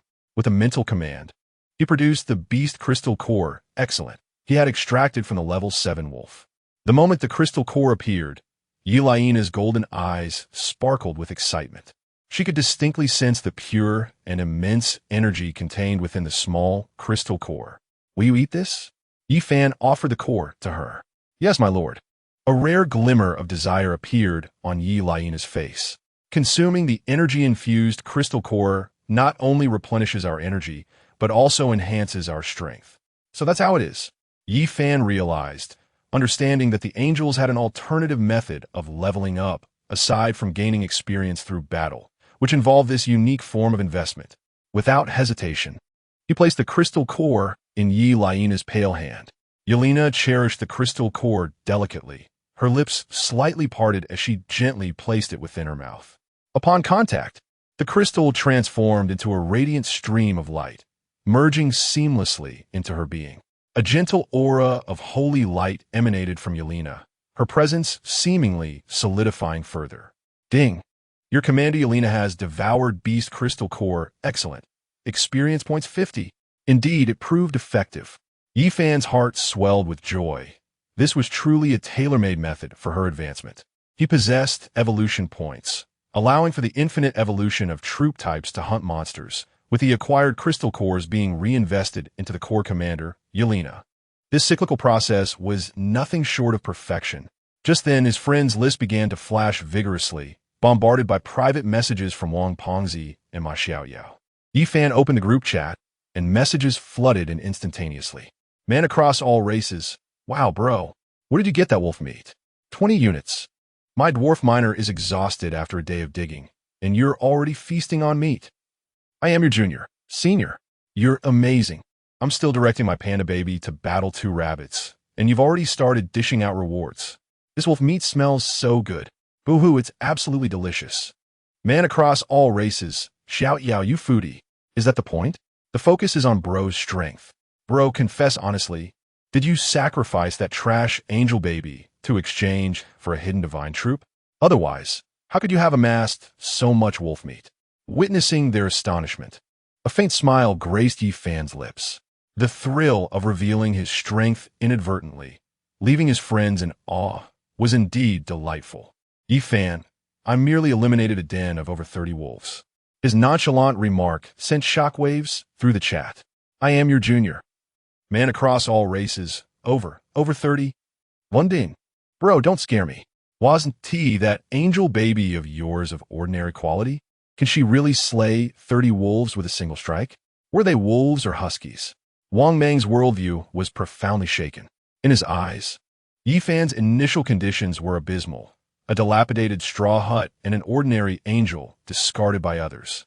How could one possess such terrifying combat prowess on the very first day? It defied logic. Yi Fan, just fortunate, I suppose. Yi Fan offered no further explanation. His divine nurturing talent was his greatest secret, one he would not easily unveil. I am your junior. Senior, you're too modest. This ISN team your luck, it's a miracle. I've decided I'll stick with you from now on. You point east, I'll never go west. My Kung Fu Panda is now your panda. Man across all races, count me in. Bro, you're now my real brother. Damn, once I mine enough resources to craft siege hammers, we'll smash that little rascal Yamamoto into a meat paste. Seeing the fervor in their spirits, Yi Fan nodded with appreciation. The Dragon Nation needed such passion and unity. Just as he was about to savor a spoonful of soup and indulge in a morsel of meat, the next message from Wang Mang caused his pupils to contract sharply. Mang Chuan Wan Zhu, by the way, brother Fan, I just dispatched my fortunate slime to scout ahead, and guess what it discovered? It stumbled upon a tattered treasure map inside a cave. The map marks a location known as the Goblin Quarry. It seems to be situated right within our vicinity. The mere mention of the Goblin Quarry made Yi Fan's eyes narrow instantly. Chapter 9. Chuck Norris's Razor. Bald yet strong Wang Mang discovered that the treasure map was no mere coincidence. His epic commander, the Fortunate Slime, possessed the passive ability to sense the scent of treasures. Thus, this treasure map was undoubtedly extraordinary. The crucial point was that the Goblin Quarry lay in close proximity to Yi Fan's territory. Without a moment's hesitation, Yi Fan declared, Wang Mang, send me the treasure map. His words were simple and direct. Wang Mang did not falter either. All right, brother Fan, I will send it to you right away. No sooner had he spoken than a notification chimed on Yi Fan's system panel, alerting him of a mail. Ding! Your friend Mang Chuan Wanza has sent you an item, a tattered ancient treasure map X1. Do you wish to accept? Accept. Yi Fan confirmed with a thought. A glimmer of light flashed, and a map, crafted from an unknown beast's hide, with frayed edges and emanating an ancient aura, materialized in his hand. The map featured a hastily drawn topography of the jungle in blood-red ink, with a large red cross marking a quarry site. Beside the cross, a line in a distorted common tongue read, Shave off 3,000 worries, and power shall descend like a deity. Shave off worries. Yi Fan's gaze sharpened. This treasure must be quite special. After exchanging greetings with Wang Pongzi and Ma Xiaoyao, Yi Fan exited the chat room. He turned to Wang Gang and his 4 companions, who had just finished their wolf meat soup and were resting. Wang Gang, at your service. Wang Gang sprang to attention, the dark golden heavy armor clanging ominously, exuding an intimidating aura. You are to venture to the Goblin Quarry 2 kilometers to the south. Yi Fan handed him the treasure map. Your objective is to annihilate all the goblins and seize control of the quarry. Simultaneously, seek out the treasure marked on this map. Understood. Wang Gang accepted the map, glancing at it briefly before tucking it away. An epic champion warrior dealing with a horde of goblins, who were at most of level 8 and of the common quality, was undoubtedly a one-sided affair. Yelena. Yi Fan turned his gaze to the 4-winged battle angel behind him. My lord, Yelena understands. Without waiting for Yi Fan to speak further, the astute Yelena grasped his intent. She unfurled her 4 wings gently, transforming into a sacred beam of light that ascended into the sky. resuming her role of vigilance and deterrence. "Let us go," Wang Gang bellowed, his blood-patterned battle knife pointing southward as he surged forward, breaking through the protective barrier. The 4 centurions followed closely behind, 5 figures resembling arrows released from a bow, vanishing into the shadows of the jungle with icy intent. Watching them depart, Yefan opened his attribute panel. His evolution points had once again accumulated to over 6,000 during the recent transaction, and wait. The evolution of the castle was just an hour away. The conquest of the Goblin Quarry was not solely for the treasure map, but also for the precious stone materials. In the battlefield of myriad races, resources can be acquired not only through the Lord's own excavation, but also through conquest. Once a quarry or lumberyard is seized, it will continuously provide resources to the Lord. Although the human's grass hut possesses only ordinary quality, Yifan has the potential for evolution. Upon evolving and utilizing materials for upgrades, he will attain formidable defenses. When the blood moon descends, he will be able to safeguard himself. After all, the Lord's body is quite fragile in the early stages, necessitating proper protection. Meanwhile, 30 kilometers away, deep within the lair of the Black Dragon, a spacious cavern is illuminated by the soft glow of embedded nightstones. On a massive bed adorned with countless precious animal skins, Yamamoto Kofu lounges contentedly, embracing an exquisite beauty beside him. Lilith lazily reclines his arms, her long purple hair cascading like a waterfall, and her enchanting eyes flicker with a hint of seduction. "Yamamoto-kun, you are truly formidable." Lilith's voice is intoxicatingly alluring, capable of rendering any man weak. "Ha ha ha." Naturally, Yamamoto Kofu chuckles with pride, reveling in the thrill of conquering the strong and possessing a transcendent beauty. "Lilith, tell me, what do you suppose that waste Yifan is doing now? Is he huddled with his bare angel baby, trembling in his thatched hut, fretting over food and resources?" Lilith covers her mouth with a soft laugh, her eyes flashing with disdain and contempt. That is assuredly the case. The human's grass hut is the most pitiful of beginnings. Once the protection period expires, all you need to do, Yamamoto-kun, is lift a finger, and Black Flame will reduce everything he has to ashes. "He well said." Yamamoto Kofu plants a fervent kiss on Lilith's cheek, his eyes brimming with excitement. At that moment, I want him to witness how his once legendary general is reduced to laughter beneath me. "Yamamoto-kun, you are truly wicked." Lilith feigns a pout, yet her heart rejoices immensely. Thankfully, she had decisively betrayed that waste. Following a lord destined for elimination pales in comparison to her current comfort, nestled in the arms of a powerful being. As for Yifan's fate, she remains utterly indifferent. In the battlefield of myriad races, the weak are meant to be stepping stones for the strong, while the two indulge in their tender reverie, envisioning the humiliation they will bestow upon Yifan in 3 days. They remain oblivious to the bloody massacre that has already commenced 32 kilometers away. At the Goblin Quarry, a cacophony of chattering fills the air. Over 50 goblins, each less than 1 meter tall, with skin of deep green, wielding crude stone spears and bone clubs, busily hammer away at the rocks or engage in playful skirmishes. They are completely unaware that death has already arrived. With a thunderous boom, as if a bolt from the blue, a dark golden figure appears at the quarry's entrance, like a deity descending from the heavens. The newcomer is none other than Wang Gang. In his hand, the blood-patterned battle knife refracted a chilling gleam onto the sunlight, emanating an aura of terror akin to an epic champion warrior, as if an invisible mountain had suddenly enveloped the entire quarry. The movements of all the goblins came to an abrupt halt at that moment. Their greedy and cunning little eyes were instantaneously filled with an overwhelming dread. Enemy, an ambush, a seemingly leader-like level. 8 Goblin let out a piercing scream. Yet, before its voice could fade, Wang Gang's figure transformed into a fleeting shadow, swiftly traversing several dozen meters to stand before it. Death, the cold utterance, akin to the decree of the Grim Reaper. The flash of crimson blade light vanished in an instant. With a squelching sound, the goblin leader's head soared into the air along with its expression of terror. Dark green blood gushing forth. Instant kill. Once again, a swift and decisive annihilation. For my master, I shall clear all obstacles. Wang Gang roared towards the heavens. The aura of intermediate domination erupted, and the malevolent energy surrounding him seemed to solidify. Bloodshed across all directions. Without the slightest pause, Wang Gang unleashed his most potent area of effect skill. Boom! Centered around him, a blood-colored blade storm with a diameter exceeding 10 meters violently swept outward. The raging blade, aura, like the sharpest meat grinder, instantly engulfed over a dozen goblins nearby. Their wails of agony barely had time to escape before being utterly obliterated by the ferocious blade winds. Flesh and blood flew, severed limbs scattered everywhere. In just one move, more than a third of the goblins were directly annihilated. The remaining goblins were left utterly petrified.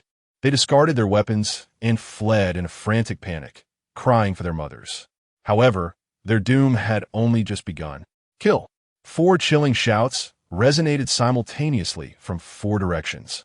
4 rare-level centurions, akin to gods of slaughter, blocked all escape routes for the goblins, their battle knives dancing in a relentless pursuit. High above, Yelena hovered silently, her golden eyes betraying not a hint of emotion. Such a level of combat was merely a warm-up for Wang Gang and his companions. She remained dutifully vigilant, ensuring that no unforeseen events transpired. In less than 10 minutes, the entire quarry fell utterly silent. Over 50 goblin corpses lay sprawled amidst pools of blood, the air thick with the stench of carnage. Wang Gang stood proudly atop the mountain of corpses, his dark golden armor still immaculate. Cleanse the battlefield, seek treasures. The cold command was issued, and the 4 centurions immediately sprang into action. Moments later, one centurion discovered a cleverly disguised old wooden chest hidden in a vine-covered corner. "Boss, I found it." Wang Gang strode over with purpose, cleaving the vines with his blade to retrieve the chest. He did not open it, but swiftly returned to the territory with the treasure in tow. Within the territory, a series of notification sounds echoed in Liefin's mind. Ding! Your troops have vanquished an 8th-level elite goblin chief, earning you 28 experience points and 15 copper coins, along with 1 elite crystal core. Your forces have also defeated a 6th-level ordinary goblin, yielding 6 experience points and 5 copper coins, and a 7th-level forest wolf, garnering another 6 experience points and 7 copper coins. Furthermore, you have successfully seized the goblin quarry, acquiring 1,200 units of stone, with the quarry automatically collecting 100 units of stone every hour. 20 minutes later, as Wang Gang reverently presented the wooden box before Yifan, Yifan's gaze intensified with fervor. He could distinctly sense an unusual energy emanating from the surface of the box, subtly pulsating from within. With a measured hand, Yifan slowly opened the box. No golden light erupted, nor was there any overwhelming aura. Inside lay a singularly crafted razor. The handle of the razor was fashioned from an unknown white bone, adorned with intricate and enigmatic engravings. The blade exhibited a muted metallic sheen, appearing exceptionally sharp yet devoid of any glimmer. As Yifan's eyes fell upon it, a line of attributes, visible only to him, shimmered with a radiant, multicolored glow. Item: Chuck Norris's razor. Quality: divine, unique. Effect: true man from the very beginning. By using this razor to shave your head, you will gain a temporary enhancement status known as Proof of the Strong. Proof of the Strong. Your fundamental attributes, strength, agility, constitution, spirit, will be elevated by 1,000. The potency of all your skills will be increased by 200. You will gain immunity to all mind control abilities. The more you shave, the greater the enhancement. Negative effect: you'll temporarily lose your hair until it regrows. Note: when you gaze into the abyss gazes back at you. When you shave your head, the entire world shall tremble in your wake. Upon witnessing this line of attributes, Yifan felt as if his mind had been struck by a thunderbolt. A divine item. This was indeed an object of divine quality. Its effects were extraordinarily formidable. All fundamental attributes multiplied tenfold. Skill potency doubled, and immunity to mental control. What a terrifying enhancement effect. This was undeniably a supreme artifact tailored for a lord. With it, a lord's survivability would surge several-fold. Particularly, the immunity to all mind control rendered it an absolute nemesis to the succubi of Lilith. The only lament being that it could not be frequently employed, as one must wait for their hair to grow back. Chapter 10. Evolution of the Castle. Epic Hall of Heroes. Yi Fan hesitated for merely a second before dispatching Chuck Norris's razor to the trio's chat channel. After all, the treasure map was a gift from Wang Pengzi. Even if he were to exert himself in unearthing it, it would be inappropriate to claim it as his own. As soon as the attributes were shared, the two responded instantaneously. Manchu across all races. What the hell? What the hell? What the hell? A divine item? Brother Fan, you must be joking. A razor, is it truly divine? I am your junior. Oh my goodness. A tenfold enhancement of basic attributes. This is astonishing. Yi Fan. Indeed, it was excavated from the treasure map provided by the chubby one. Manchu across all races. My lucky slime is indeed formidable. Just a random treasure map can yield a divine treasure. However, it's best for you to keep it. Brother Fan, even if you were to give it to me, I doubt I could become a divine lord. It's far more prudent for you to wield it. Yi Fan, the treasure map was discovered by you. It rightfully belongs to you. Manchu across all races. No, please don't. Brother Fan, do not doom me. My greatest aspiration in this life is to find a bee-steered girl as my wife. If you make me shave my head, will I have any hope left? Absolutely not. The negative effects of this artifact are too terrifying. Hair is an integral part of one's being, and it is also my charm with the ladies. This divine artifact, I am unworthy of its blessings. I am your junior, senior, don't look at me. If a girl were to shave her head, how would she face the world? I would rather perish than become bald. Observing the reactions of the two, Yi Fan wore a bittersweet smile of resignation. He understood that Wang Meng and Ma Xiaoyao were feigning this discourse solely to encourage him to accept the artifact with a clear conscience. Yi Fan, Alit. I shall accept it, all for the sake of the Dragon Kingdom. Manchu across all races. Who are we to each other? Once you become a divine lord, you can shield me. At that time, what kind of beast-eared girl could I not have? Yi Fan chuckled and shook his head. This lad was indeed relentless in his pursuit of women. He then closed the chat channel and stored the divine razor in his lordly storage space. This item would serve as his ultimate trump card in confronting formidable foes and potentially reversing the tides of battle. However, the time to employ it had not yet arrived. After all, once the hair was shorn, regrowth would not be a simple endeavor. The pressing matter at hand was to upgrade the castle. Yi Fan's gaze fell upon his lordly panel. Castle resources: wood 3580, stone 1200, iron or 1750. Population of the territory: 6, wood, stone, and iron or were abundantly sufficient after conquering the quarry. Yet, the population of the territory was still lacking by 4. The most prudent course of action would be to wait until dawn, when the human straw huts would refresh and provide 5 new farmers, naturally increasing the population. However, Yi Fan was unwilling to wait. The threat from Yamamoto Koji hung over him like a sharp sword. Time was of the essence. Every second counted. He could not afford to place his hopes on mere waiting. Thus, Yi Fan's gaze gradually shifted toward the dilapidated thatched cottage beside Wang Gang. On his retina, the ever-pulsating evolution points had silently surpassed the monumental threshold of 10,000. Current evolution points, 10,011. I am eager to witness how this most rudimentary human grass hut transforms when evolved to its utmost potential. A glimmer of madness flickered in Yi Fan's eyes. He hesitated no longer. Consuming 10,000 evolution points, he commanded, "Evolve." Boom! As Yi Fan's intent solidified, the 10,000 evolution points were instantaneously incinerated. In the next moment, an indescribable, vast energy surged skyward from the humble, thatched cottage. This was not merely a golden radiance. It was a brilliant torrent interwoven with the essence of humanity's flame, the spirits of heroic souls, and the legacy of civilization. The entire territory trembled violently. Wang Gang and 4 centurions gazed in astonishment at the miraculous scene before them. High above, Yi Liena's golden eyes brimmed with profound shock. She had witnessed countless miracles, yet never had she seen a force capable of transforming an ordinary structure so fundamentally.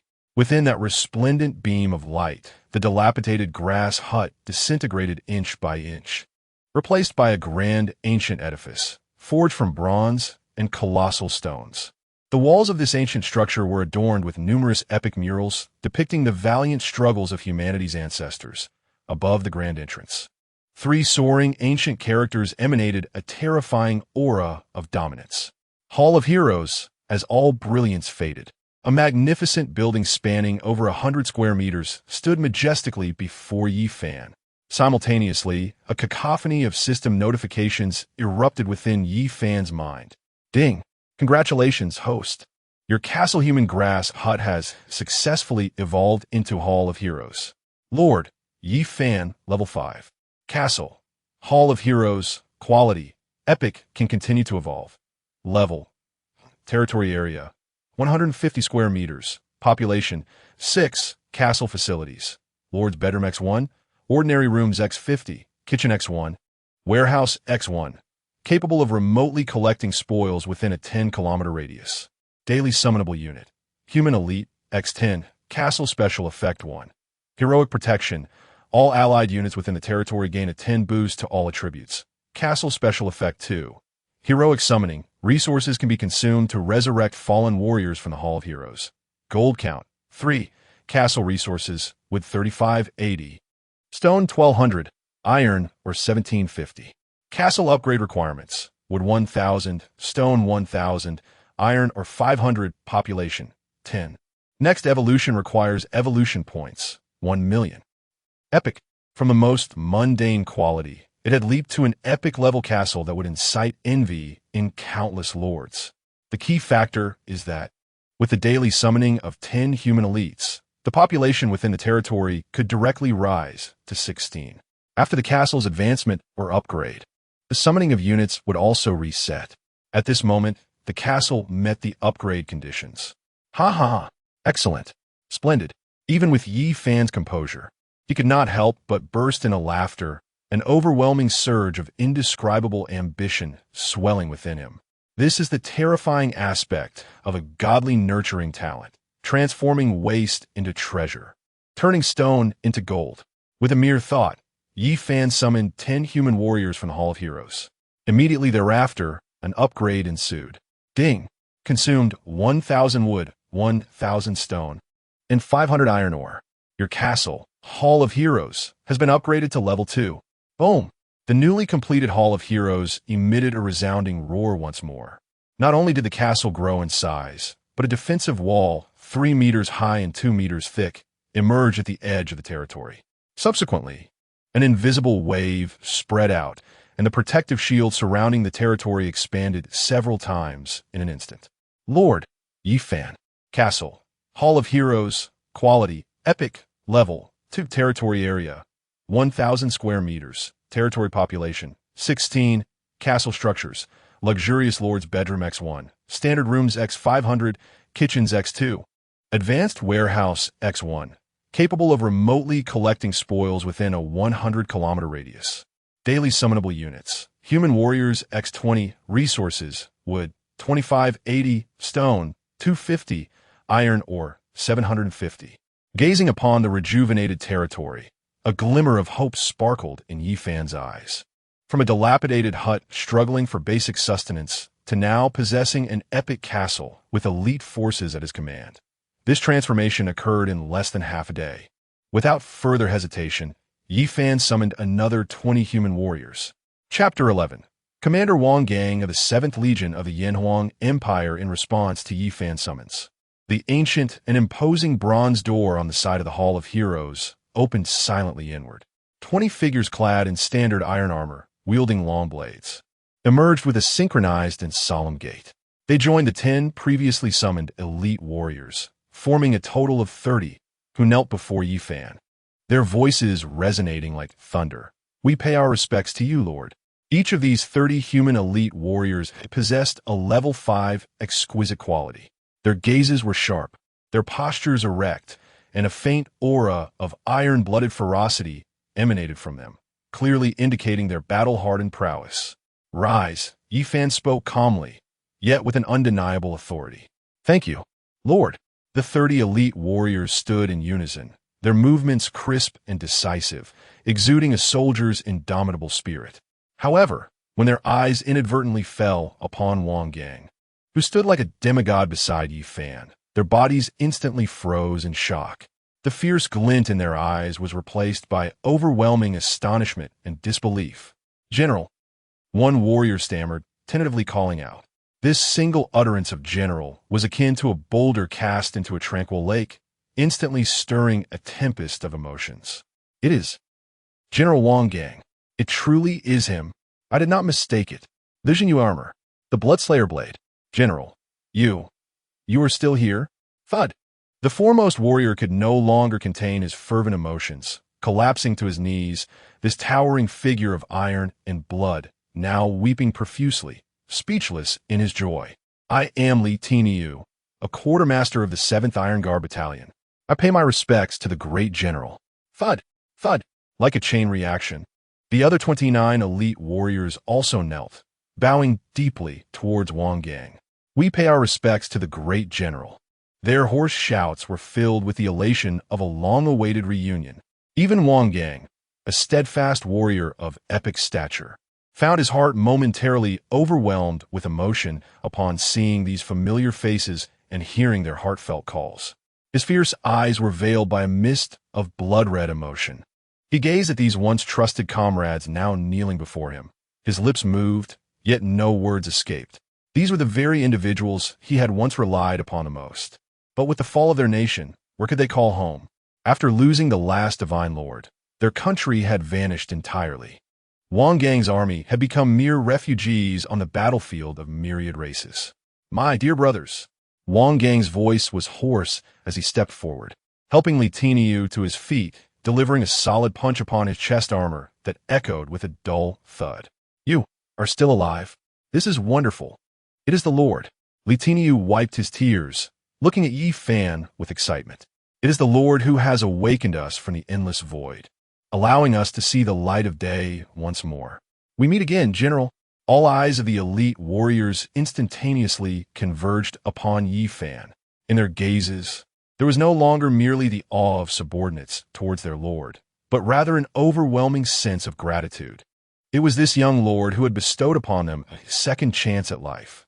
It was this young lord who had enabled their reunion with the esteemed general. "Ding, your unit human elite warrior Li Tiniu, due to a special event, has had its loyalty elevated to 100 devoted. Ding, your unit human elite warrior Zhao Si, loyalty has risen to 100 devoted. Ding, your unit." A cascade of system notifications flooded Yi Fan's mind. At this moment, the loyalty of the 30 newly summoned human elite warriors was irrevocably locked in. Wang Gang took a deep breath, suppressing the tumult within, and suddenly turned, kneeling on one knee before Yi Fan, his voice resonant and powerful.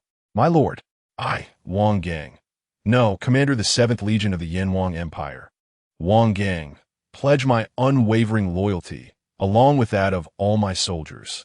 From this moment forth, our lives belong to you. Wherever the blade points, we shall not falter, even unto death. Wherever the blade points, we shall not falter, even unto death." The 30 elite warriors roared in unison, their voices reverberating across the land. An unprecedented sense of unity surged forth, soaring to the heavens. A satisfied smile graced Yi Fan's face. He understood that from this moment forward, this force, composed of an epic champion warrior and 30 seasoned veterans, had truly coalesced into a single entity, becoming an unparalleled blade capable of shattering all adversaries. "Rise," Yi Fan said, assisting Wang Gang to his feet. "I am equally pleased to witness your reunion with your former comrades. From henceforth, you shall all be my subjects." Having completed these formalities, Wang Gang seemed to recall something, his expression turning serious as he reported, "My lord, upon my return, I discovered traces of a group of forest hunting lizards in a thicket 3 kilometers southeast of the territory." "Oh, what is their number? What is their strength?" Yi Fan inquired, raising an eyebrow. Food was of paramount importance for the development of the territory, with the population having surged to 36 individuals, not counting the Lord himself. The daily food consumption had become a considerable figure. Wang Gang replied solemnly, "There are approximately 40 of them, mostly ordinary quality hunting lizards of levels 10 to 15. But among them is a leader exceeding 5 meters in length, exuding a formidable aura, at least of rare quality.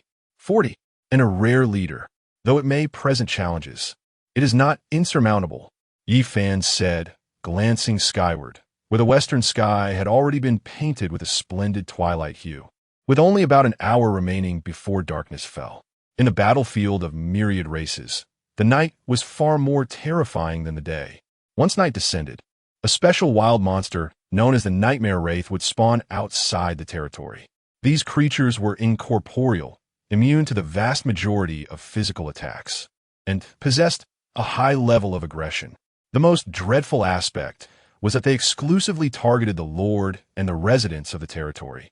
The sole piece of good news was that these entities could not enter the boundaries of the territory. Otherwise, the majority of lords would face certain death once the novice protection period concluded. In the early stages of the battlefield, as darkness descended, no lord would venture outside, forcing their troops to remain within their territories. With a little over an hour to traverse 3 kilometers and eliminate 40 hunting lizards, time was of the essence. "My lord, permit me to engage in battle." Before Yi Fan could respond, the recently returned Li Tainyo eagerly stepped forward. With a resolute heart, he proclaimed, "A mere horde of crawling creatures, my brothers, and I shall surely annihilate them within half an hour. Indeed, we urge you, my lord, to give the command." The remaining warriors echoed in agreement. Observing the fervent spirits of his comrades, a flicker of determination ignited in Yi Fan's eyes. Risks and opportunities coexisted. He turned to Wang Gang and issued his order. "Wang Gong, at your service. I grant you 40 minutes. Lead your 34 warriors and ensure the complete extermination of the hunting lizard swarm. The warehouse now possesses a remote storage function, so you need not collect the spoils. Return directly to the city after the kill." "Understood." Wang Gang showed no hint of hesitation, his eyes ablaze with fierce determination. 40 minutes. This was a testament to the Lord's trust in him and a trial of their troops' prowess. "Everyone heed my command," Wang Gang bellowed, and the aura of intermediate command enveloped all the soldiers in an instant. Objective: 3 kilometers southeast to the forest hunting lizards. "Move out." With a commanding roar, Wang Gang surged forth like a cannonball, leading 30 warriors wielding long blades and 4 centurions in swift pursuit. Together, they formed an unparalleled, sharp-tipped battle formation, exuding an aura of lethal intent, vanishing into the deepening twilight of the forest like an iron tide. High above, Yelaina's 4 wings fluttered gently, her golden eyes fixed on the direction of Wang Gang and his comrades, vigilantly guarding against any potential threats. Yi Fan stood atop the 3-meter-high city wall, observing their departing figures with a tranquil gaze. The sun was gradually sinking beneath the horizon. The time left for them was fleeting. Chapter 12.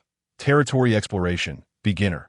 In this battlefield of myriad races, the afterglow of the setting sun resembled a tattered fabric of crimson gold, sprawling across the western horizon. The evening breeze carried a hint of coolness, caressing the heavy walls of the Hall of Heroes, standing 3 meters high, while it stirred the hem of Yi Fan's robe. With his hands clasped behind his back, he stood resolute, his profound gaze penetrating the twilight, observing the vanishing figures of Wang Gang and his companions as they disappeared into the thicket. This newly formed contingent was the sharpest spear in his possession, and the pack of hunting lizards lurking within the dense forest served as the perfect whetstone. Time flowed steadily, second by second. Yi Fan's evolution points continued to accumulate at a leisurely pace of 1 per second. He remained unperturbed, his unwavering confidence stemming from a clear understanding of the strength of his troops. With an epic-grade champion warrior supported by 4 rare centurions, and bolstered by 30 seasoned elite soldiers, this formidable force was more than capable of exterminating a horde of creatures of merely rare quality. Any unexpected turn of events would be nothing short of a grand jest. Indeed, within a mere 15 minutes, a series of notifications echoed in his mind like a torrential downpour. Ding! Your troops have slain an 11-level ordinary quality forest hunting lizard. Experience points 25. Obtained 3 fire burst fruits. Ding! Your troops have slain a 12-level ordinary quality forest hunting lizard. Experience points 30. Obtained 2 lizard eggs. Ding! Your troops. The relentless barrage of notifications flooded his consciousness. A faint smile curled at the corners of Yi Fan's lips. The battle had commenced. Judging by the frequency of the alerts, Wang Gang and his team were engaging in a unilateral massacre with an unstoppable momentum. Each notification signified the end of a life and brought him one step closer to his next level up. Ding! Your troops have slain a 10-level ordinary quality forest hunting lizard. Experience points 30. Ding! Your Centurion Zhonglong has successfully comprehended the skill cleave. Ding! Your human elite soldier Li Tiniu has experienced a breakthrough in battle, leveling up to 7. What delightful surprises! Under the influence of Wang Gang's intermediate command aura, these seasoned veterans, already steeped in experience, began to break through amidst the fierce combat. The satisfaction in Yi Fan's eyes grew ever more profound. This was precisely what he wished to witness, a self-evolving army that continuously grew stronger. Evolution was merely an additional catalyst for them. At that moment, the rhythm of the notifications paused briefly. In the next instant, a sound more resounding than any before erupted. Ding! Your troops have successfully slain a 16-level rare quality hunting lizard leader. Experience points 888. Obtained rare beast crystal core X1. Hunting lizard skin. Rare material. X1. Success. Yi Fan's eyes suddenly sparkled.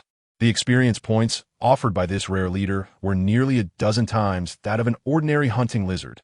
At the very moment this notification resonated, a surge of warmth, more profound than any experience before, surged through Yi Fan's limbs, enveloping his entire being. Boom! He felt a powerful jolt coursing through his body, as if he had broken free from some invisible shackles. And in that moment, his senses became remarkably acute. Ding! Congratulations! Your lordship has leveled up to level 8. All attributes 8. You have acquired a new lord skill. Territory Exploration, Basic. Territory Exploration, Basic allows you to investigate everything within a radius of 10 kilometers and communicate remotely with members of your territory. X-ray Vision, Telephony? This ability is quite impressive. Yi Fan clenched his fists, feeling the changes within his body, excitement surging in his heart. Simultaneously, the kill notifications in his mind did not cease, continuing for approximately 3 minutes before finally falling silent. The entire process, from Wang Gang's departure to the end of the battle, took merely 20 minutes. The efficiency was astonishing. The remote collection feature of the advanced warehouse now showcased its unparalleled superiority. Yi Fan could even see, within the storage compartments representing food and materials, complete carcasses of hunting lizards appearing out of thin air, rapidly piling up into a mountain, alongside a rare crystal nucleus emitting a bluish glow, and several plant seeds lying quietly nearby. This crystal nucleus should enhance Yi Liana's strength further. Yi Fan mused, preparing to share this splendid news with Yi Liana, who was on high alert when a voice suddenly echoed in his ear. My lord, all hunting lizards have been eradicated. While we were clearing the battlefield, we discovered something extraordinary deep within the hunting lizard's den. Speak. Yifan Ripliet Suxinki. Yes. Wang Gang's voice carried a hint of peculiarity, my lord. In the deepest cavern of the den, we found thousands of chickens. What? Even Yi Fan, known for his composure, was momentarily taken aback by this report. Indeed, they are chickens, Wang Gang affirmed, a type of poultry, entirely snow white with red crowns atop their heads, in vast numbers, scattered throughout the cavern. It appears to be the granary this group of hunting lizards has been maintaining. Wild creatures have even ventured into poultry farming. Yi Fan's face displayed a mixture of bemusement and incredulity. In this battlefield of myriad races, truly anything bizarre could happen. However, for him, this was undoubtedly a tremendous boon. He had been troubled by the rapid increase in his territory's population to 36, leading to a food shortage. Unexpectedly, the hunting lizards delivered him such a magnificent gift. Over 1,000 chickens. This would ensure that he would not have to worry about food for a considerable time. Well done. Yifan generously praised, promptly issuing orders. Wang Gang, you need not bother with those chickens. Simply remain on standby. Understood. Upon severing the communication, Yifan's consciousness instantly plunged into the advanced warehouse of the Hall of Heroes. He pinpointed the unparalleled remote collection feature of the warehouse, directly setting the coordinates to the hunting lizard den where Wang Gang was located. The objective: all spoils collect. Buzz. Deep within the lair of the hunting lizards, 3 kilometers away, Wang Gang and 34 valiant warriors stood vigilant, their eyes widening in astonishment as they beheld a cavern brimming with over 1,000 clucking white-feathered chickens.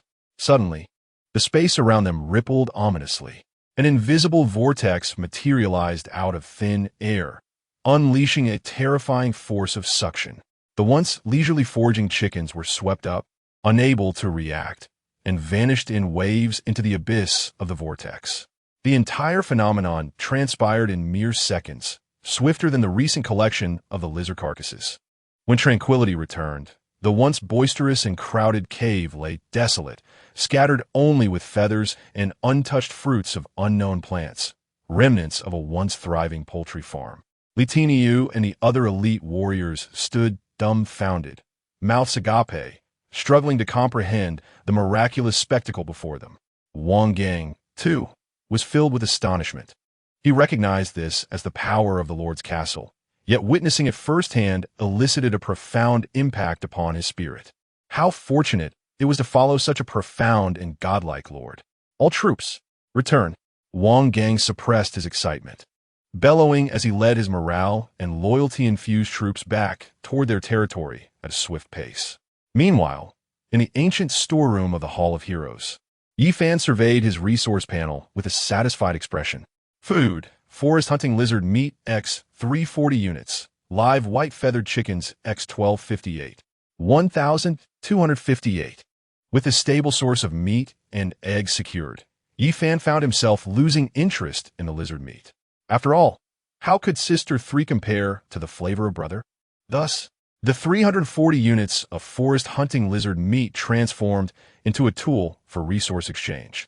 While Yifan lacked for food, other lords might not be so fortunate. As the sun dipped below the horizon, Wang Gang and his squad returned to their territory before nightfall. My lord, I have not failed in my duty. Wang Gang knelt on one knee, his voice resonant. Excellent. Yifan nodded, his gaze sweeping over the 35 warriors, filled with admiration. Li Tinyu. Present, my lord. Li Tinyu stepped forward, his excitement palpable. From this day forth, you shall temporarily oversee the provisions within the territory. First, slay 35 chickens, ensuring a hearty meal for all. Tonight, each person shall feast on meat aplenty. Yes, I promise to accomplish this task. Li Tinyu dashed toward the castle storeroom, and the remaining elite warriors erupted in cheers. Watching the tendrils of smoke rise from the territory, inhaling the savory aroma of meat wafting through the air, and feeling the unprecedented cohesion and unity, a genuine smile graced Yifan's lips. The foundation of a godlike lord had been established. Chapter 13. Yifan sells lizard meat again. Shocking the lords, Yifan's gaze swept over the warriors gathered around the bonfire, indulging in their feast, eventually resting upon the magnificent ancient tower before him. Emanating a faint bronze glow, the Hall of Heroes. From a dilapidated hut on the brink of collapse to this impregnable epic castle. From being alone to now commanding 36 loyal and elite warriors.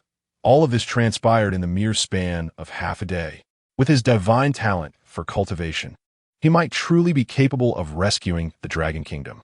My lord, your chicken legs. Wang Gang's voice jolted Yifan from his reverie as he reverently presented 2 sizzling, golden-brown chicken legs. Yifan accepted one without hesitation, taking a bite that revealed a crispy exterior and tender, flavorful meat. As he savored the dish, he once again immersed his consciousness into the world channel. At this moment, the atmosphere in the channel grew more oppressive with the onset of night. The endless darkness brought forth an unknown fear, and the wandering nightmarish souls outside the territory had turned all the lords into startled birds, retreating into their domains. Trembling in fear, the scarcity of food, the depletion of resources, and the despair of the future loomed over every lord like a dark cloud.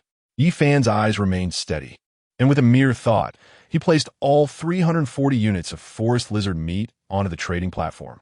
ID, Yi Fan, trade content, selling fresh forest lizard meat, quality guaranteed, delightful taste. Each unit of lizard meat exchanges for 200 units of wood stone or 100 units of iron ore. First come, first served. Priority for compatriots of the Dragon Kingdom.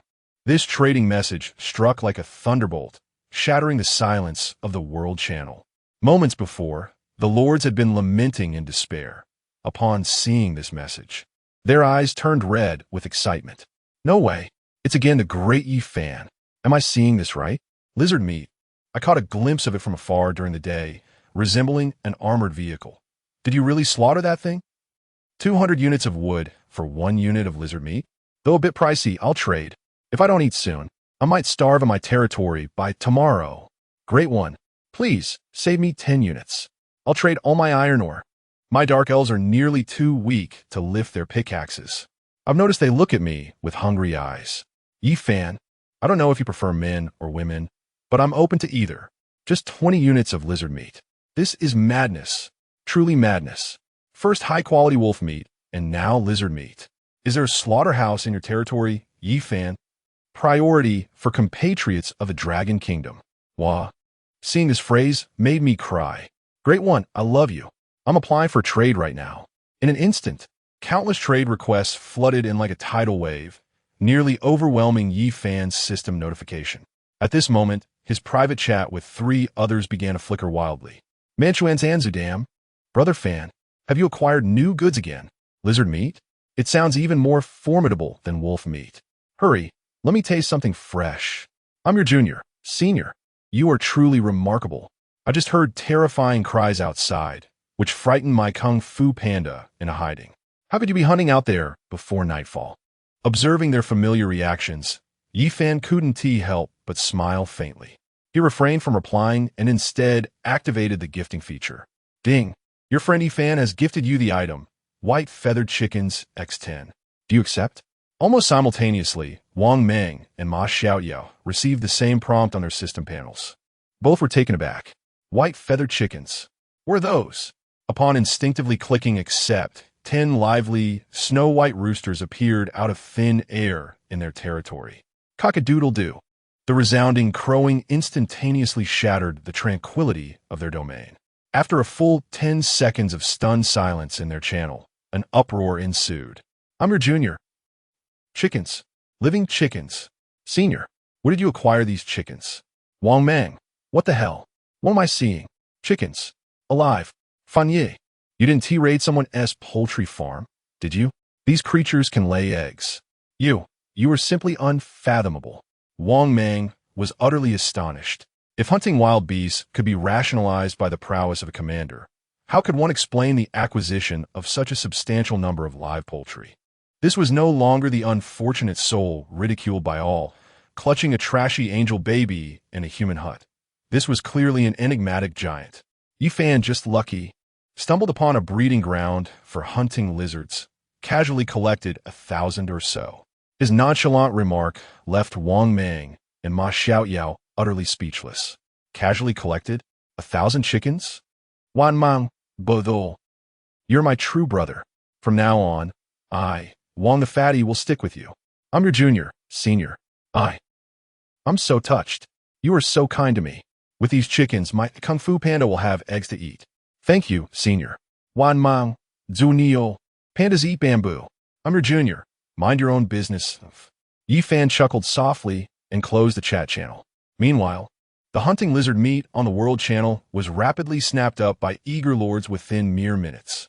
Yi Fan glanced at his resource panel. Resources: wood, 30, 580. Stone, 23, 250. Iron ore, 7, 750. A wave of transactions had caused his base resources to soar to an astonishing figure. Particularly, The quantities of wood and stone had far exceeded the current stage's requirements. Were it not for the population being below 100, he could have directly upgraded the castle to level 3. Casting a glance at the 2 friends on his list, Yi Fan wasted no time and sent the materials needed to elevate the castle to level 2 to them, leaving a message that there was no need for gratitude. Having accomplished everything, Yi Fan swallowed the last morsel of chicken leg and contentedly let out a satisfied belch. His gaze slowly swept across his domain. Although the territory spanned 1,000 square meters, aside from the central Hall of Heroes and a small patch of open ground surrounding it, the remainder remained cloaked in dense, primordial forest. By day, these trees served as a natural barrier, yet by night, they obstructed visibility and consumed a significant amount of precious land. Wonggong, at your service. Wonggong, who had just arranged for all the elite soldiers to take turns on watch, promptly stepped forward. The space within the territory felt insufficient. Yi Fan pointed towards the thicket, his eyes glimmering with visions of future plans. Tonight, everyone shall take turns to rest. Li Tianyu, take 10 men and construct a simple poultry farm to confine all the white-feathered chickens. Yes, replied Li Tianyu, still exhilarated after devouring an entire chicken. Yi Fan's gaze swept over Wang Gang and the other warriors. Cut down every tree within our territory. We require more timber and, even more importantly, a vast expanse of land to construct our future abode. Venturing out to hunt at night would undoubtedly be perilous. However, remaining within the absolute safety of the territory to engage in internal development was a prudent choice. Understood. Wang Gang instantly grasped Yi Fan's intention. Their lord sought to carve out a sanctuary amidst the battlefield of myriad races. Brothers, did you all hear that? Seize your weapons and show these wooden obstructions the might of our Yanhuang soldiers. A thunderous roar erupted from the 20 elite soldiers, who were invigorated after their meal. Their weapons were not merely instruments of slaughter. They also served as tools for clearing the land. Clang, clang, clang. The crisp sounds of chopping soon filled the territory, intertwining with the crackling of the campfire, creating a symphony of hard work and determination. Towering trees, reaching dozens of meters in height, fell like fragile stalks of wheat at the hands of these formidable warriors. Yi Fan nodded in satisfaction, standing atop the ancient tower, gazing down at the bustling scene below. Just then, his ever-watchful companion, Yelena, reminded him, "My lord, the hour is late. It is time to rest." Chapter 14. The lavish bathhouse and the angelic heater. Upon hearing this, Yi Fan withdrew his gaze from the bustling construction scene and nodded. Wang Gang, with his rigorous military discipline and exceptional capabilities, ensured that no mistakes would occur in the territory's development under his command. As the core and intellect of the realm, Yi Fan recognized the necessity of preserving his strength to confront the more formidable challenges that awaited him on the morrow. Very well, Yi Fan replied, intending to descend the stairs. However, at that moment, Yi Liana followed closely behind him, her exquisitely doll-like visage adorned with a sacred expression. My lord, after a day of battle, you must be weary. Allow me to bathe you to wash away the dust. Yi Fan posed, somewhat taken aback as he gazed at the petite angel who barely reached his chest. Bathe him? He glanced down at himself, noting the considerable amount of dirt he had accumulated and the greasy residue from gnawing on chicken legs during dinner. Indeed, the introduction to the Level 2 Heroic Hall's castle mentioned the luxurious master bedroom, which included private bathing facilities and even supplied hot water. Although Yi Fan could not grasp the underlying mechanisms, such amenities were a rare indulgence on the battlefield of myriad races. Yet, to have a young girl who appeared to be merely 16 or 17 assist him in bathing, the steel-straight mindset he acquired from a national defense university made him instinctively feel a twinge of discomfort. No need, I can manage on my own. He waved his hand in refusal. However, Yi Liana stubbornly shook her head, her golden eyes brimming with conviction. Serving my lord is my duty. Please do not reject my loyalty. Observing her unaviding gaze, Yi Fan sigit. He understood that for an angelic general like Yi Liana, loyalty was the highest principle guiding their actions, save for the exceptions like Lilith, the Succubus. In her perception, This task was as ordinary and essential as tidying the Lord's quarters or preparing meals. Very well, he ultimately chose to acquiesce. He did not wish to dampen the enthusiasm of this devoted general over such a trivial matter. The bathing chamber outside the master bedroom was far more opulent than Yi Fan had envisioned. The floors and walls were adorned with smooth white jade, radiating a gentle luster.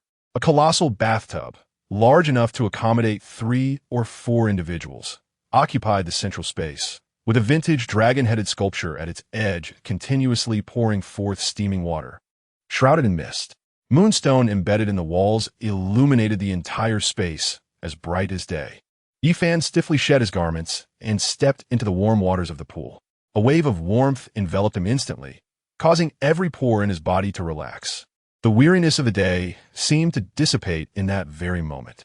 Yiliana knelt quietly by the edge of the bath, taking up a soft wolf fur towel, wetting it with the hot water, and began to meticulously wipe Yi Fan's back. Her movements were gentle and precise, imbued with a sense of sacred ritual, as if she were tending to a rare treasure. Leaning against the wall of the pool, Yi Fan savored the delicate sensations against his back, while his mind remained serene and clear. In his mind, he swiftly calculated the plans for the next 3 days. Resources were momentarily secure. The subsequent step was to expand the population and elevate the castle's level. To upgrade the Hall of Heroes to level 3 required 100 inhabitants. Aside from the 20 valiant warriors that could be summoned the following day, he was still short by 44 individuals. This indicated that he must take the initiative to seek out those wandering refugees on the battlefield of myriad races and persuade them to join his dominion. Additionally, 3 minor contracts remained. Once the 3-day protection period elapsed, he would confront legendary Succubi and epic black dragons. He needed to enhance his strength swiftly. Yelena's evolution demanded 100,000 evolution points, and Wang Gang's power still had room for improvement, my lord. Yelena's voice interrupted his reverie. Yes. Are you troubled? Yelena tilted her head, curiosity shimmering in her golden eyes. With a gentle smile, he chose not to respond, instead closing his eyes to relish the fleeting tranquility. After freshening up and donning a clean, soft linen garment, he felt invigorated. This marked his first entrance into his vast, lordly chamber. The next moment, he was awestruck by the sight before him. Truly, it was an epic castle. The expansive area of nearly 100 square meters nearly occupied an entire floor. The ground was adorned with a thick, snow-white fur carpet, soft and silent underfoot. Exquisite murals depicting epic battles adorned the walls, while in the corners, incense burned, exuding a calming aroma. At the center stood a lavish bed, large enough for 10 individuals to frolic upon, draped in an unknown velvety fabric that appeared incredibly plush. This was no mere bedroom. It was akin to a royal chamber. He couldn't help but wonder how opulent the chambers of legendary and divine lords might be. With a sigh of admiration, he unabashedly sprawled out on the bed. The soft sensation nearly coaxed a sigh of pleasure from his lips. However, just as he prepared to close his eyes and drift into slumber, he noticed that Yelena had not departed. Instead, she stood like a statue at the bedside, holding the holy light cross sword, her golden eyes vigilantly scanning the surroundings as if guarding against any potential foes. A bemused smile crept onto his face. During the novice protection period, the territory was assuredly safe. He turned to the angelic girl. Yelena, you should also rest. The territory is very secure. The safety of my lord is paramount. Yelena insisted stubbornly. I must always be by your side. This is an order, he emphasized firmly. You have a more significant task tomorrow and must ensure you are well rested. At the mention of the word order, Yelena's body trembled slightly. She hesitated for a moment, seemingly engaged in a fierce internal struggle. Finally, she nodded, yes, my lord. Content, he closed his eyes. Yet the next moment, he felt the bed dip slightly beside him as a warm body, imbued with a faint aura of holy light, nestled closely against him. Yi Fan abruptly opened his eyes and turned his head, only to find that Yelena had burrowed into his blankets. Yet, she maintained her upright posture, her hands tightly clutching the extinguished holy sword, her golden eyes fixed unwaveringly ahead. Yi Fan found himself momentarily speechless. My lord commanded me to rest. Yiliana ernesti aplainet. However, Lyena's duty is to protect you. Thus, resting here is the optimal way to fulfill both command and responsibility. This logic was undeniably impeccable. Feeling the warmth radiating from her like a small furnace beside him, Yifan ultimately relinquished his argument. After all, who could resist a natural warm companion that could generate heat and offer protection? Yifan turned away from Yilaina, a resigned smile tugging at the corners of his mouth, and soon drifted into a deep slumber. Meanwhile, in the tranquility of Yifan's domain, as nighttime construction began, the entire battlefield of the new races had morphed into a hellish landscape, echoing with anguished cries. An endless darkness enveloped the land. Piercing shrieks resonated in every corner of the battlefield. A lord from the Lighthouse Nation, unable to bear the gnawing hunger any longer, stubbornly led 2 night elves out of the protective barrier, despite the general's protests, in search of wild fruit not far away. However, they had barely stepped outside the protective dome when a sharp, soul-piercing shriek suddenly erupted before him. 2 translucent figures, exuding ominous black mist, materialized out of thin air. They lacked a fixed form, only 2 crimson glimmers flickering within the black fog. Nightmarish souls. Ah, monsters! The lord screamed in terror, while the 2 night elves beside him collapsed in fright. Fire! Fire! He frantically commanded his elite marksman. Bang! Bang! Bang! The marksman, with a grave expression, unleashed a barrage of gunfire from his flintlock, the bullets whistling through the bodies of the nightmarish souls, merely creating ripples, failing to inflict any substantial harm. Physical attacks, immune. With a shriek, one nightmarish soul transformed into black smoke and lunged toward the lord. No! The lord could only emit a desperate cry as his body visibly shriveled, as if all vital essence had been instantaneously siphoned away. Battlefield announcement. The lord of the Lighthouse Nation, Jackson, has perished. A chilling notification flashed across the screen. Elsewhere, within the orc encampment, a corpulent lord leered with lascivious intent at the bunny-eared maid he had just summoned, saliva nearly dripping from his chin. "Heh, my little beauty, come over and amuse me." As he spoke, he reached out his greasy hand, intending to grasp the trembling bunny-eared maid. Yet, before his hand could make contact, a glint of cold light suddenly flashed from behind him. Puffed. A colossal head soared skyward.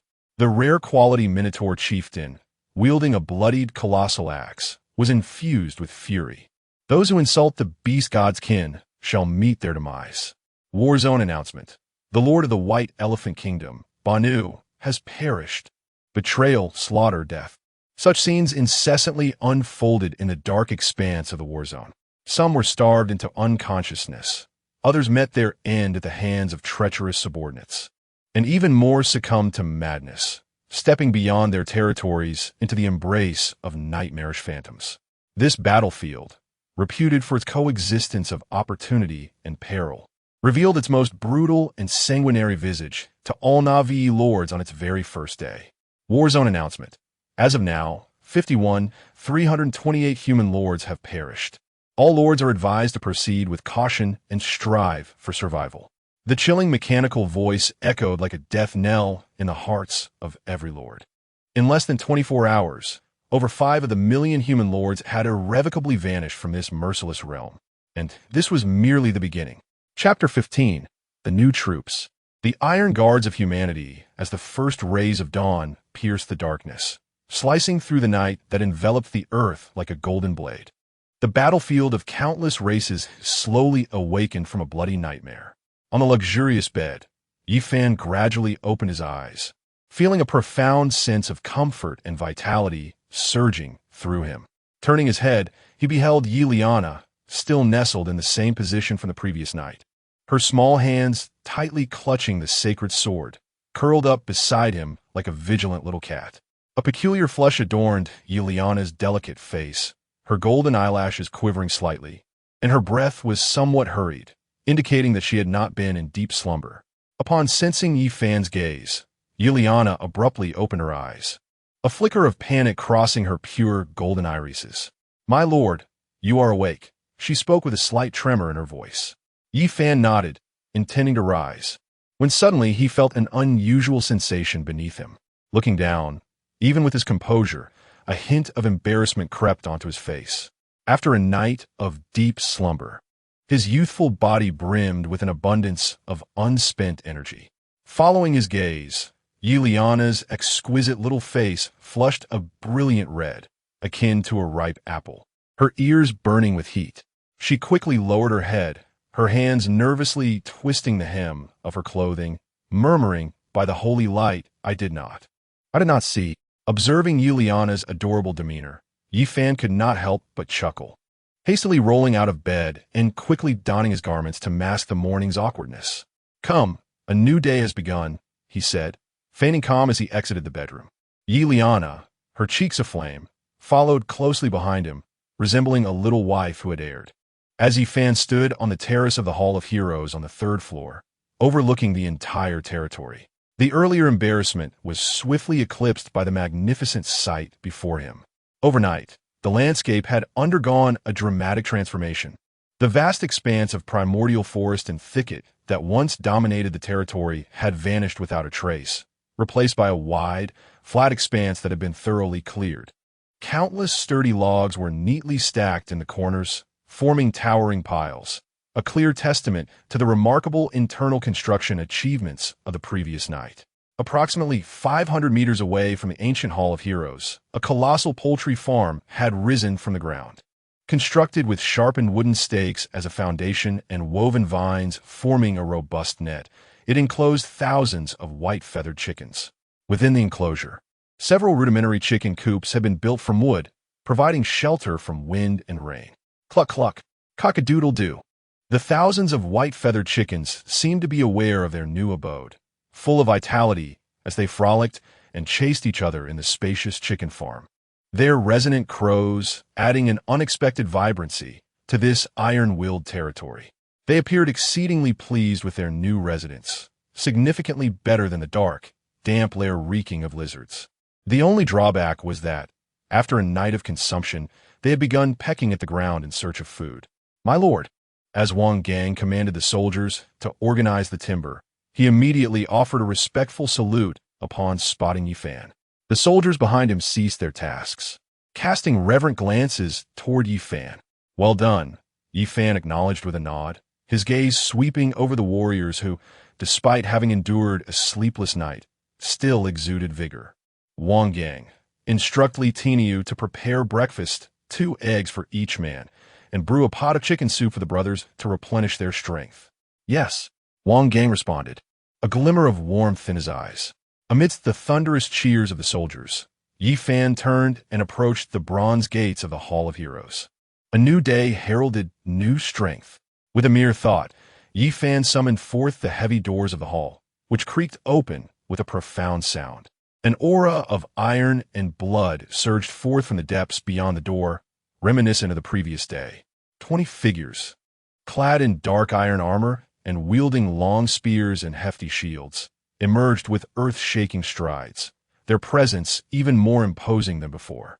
Unlike the swift warriors from yesterday, these iron guards exuded a steadfast demeanor, one hand grasping a spear and the other a tower shield, embodying an unyielding calm. Unit type, Human Iron Guard, quality, excellent, level 5, skill, basic battle formation. These 20 Iron Guards, also of excellent quality and level 5, were clearly more defensively inclined. "We pay our respects to the Lord," they proclaimed, kneeling on one knee, their voices resonant. "We pay our respects to the General." Their eyes sparkled with excitement upon seeing Wang Gang, and they bowed again in reverence.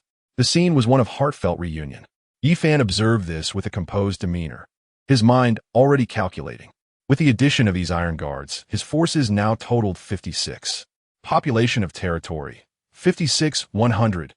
Only 44 more were needed to upgrade the castle. He must swiftly locate refugees, or conquer the castles of other lords to assimilate their forces. A glint of cold determination flashed in Yi Fan's eyes. In this battlefield of myriad races, the law of the jungle prevailed. Mercy would only hasten one's demise. With a thought, he activated the newly acquired Lord skill, Territory Exploration. A hum resonated as an invisible wave emanated from Yi Fan, instantly radiating outward in all directions. Within a 10-kilometer radius, mountains, rivers, forests, and wild creatures materialized in his mind with the clarity of a high-definition satellite map. He could even discern the level and quality of each wild creature. To the east, 5 kilometers away, a group of level 10 rampaging wild boars roamed. To the west, 7 kilometers within a swamp, lay a level 15 epic venomous python king. To the south, a dozen giant chameleons concealed themselves among the tree trunks. To the north, Yi Fan's vision swiftly scanned the area, marking all threats and resources surrounding his territory. To his astonishment, an array of wild creatures had encroached upon the territory overnight. At that moment, Yi Fan's gaze sharpened, fixating on a valley situated approximately 8 kilometers to the south of his domain. To his surprise, a number of tree-bark-clad forest elves were gathered at the entrance of the valley, besieged by a horde of goblins. Although goblins are not particularly formidable, they possess a far greater prowess than the gentle, peace-loving forest elves who are utterly defenseless. Witnessing this scene, Yi Fan narrowed his eyes slightly. Chapter 16. The Crisis of the Forest Elves Goblin. Yi Fan's understanding of such creatures far surpasses that of the average person. Within military archives, countless accounts of blood and tears have condemned the malevolence of these monsters. Their reproductive capabilities are astonishing, and most terrifyingly, they exhibit almost no reproductive isolation. Any female creature captured by them becomes a mere tool for their procreation, facing a fate so tragic that it is akin to a living death. There have been several female lords who, due to carelessness, fell prey to goblins, and their ultimate fates have served as grim warnings on the battlefield, instilling fear in many hearts. At this moment, in that valley, the besieged ones are the peace-loving and nature-admiring forest elves. They are inherently gentle and unskilled in combat. Once they fall into the clutches of these grotesque and filthy goblins, the consequences are beyond Yi Fan's imagination. A motley crew, anger tinged Yi Fan's voice. Rescuing these forest elves is not solely an act of compassion for a sentient race, but also because they represent the finest opportunity for expanding his territory and upgrading his castle. With this thought, Yi Fan hesitated no longer. Vongong, at your service. 8 kilometers south of the territory, at the valley entrance, a horde of goblins is attacking the forest elves. I give you 20 minutes to save them, and then eradicate the goblins. Leave not a single one alive. Yi Fan's command was drenched in bloodshed, yet bore a certain tenderness. Understood. Wang Gang showed no sign of hesitation, bellowing loudly as he unsheathed his blood-stained blade.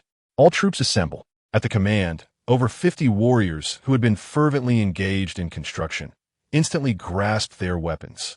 30 human spearmen and 20 human shield-bearers, along with 4 formidable centurions, swiftly formed a formidable battle array under Wang Gang's leadership. A terrifying aura, forged from iron and blood, surged into the sky. Target, goblins! Follow me. To battle. Wang Gang led the charge, resembling a frenzied behemoth, bursting forth from the protective barrier of the territory. Roar! 54 warriors roared in unison, transforming into a torrent of black steel, stirring up clouds of dust as they surged with thunderous momentum toward the southern valley. Yi Fan stood upon the terrace, observing everything through the omniscient perspective of the territory scout. His gaze fell upon the goblins, numbering around 100, with levels ranging from 7 to 15. Leading them was an exceptionally large goblin wielding a rusty giant axe. They screeched and brandished their crude weapons, relentlessly assaulting the makeshift defenses of the forest elves, which were constructed from vines, their faces twisted with lewd malice. The 60 or so forest elves were all female, their eyes filled with terror as they desperately cast nature spells, using the vines to fend off the goblin onslaught. Yet, magic is finite.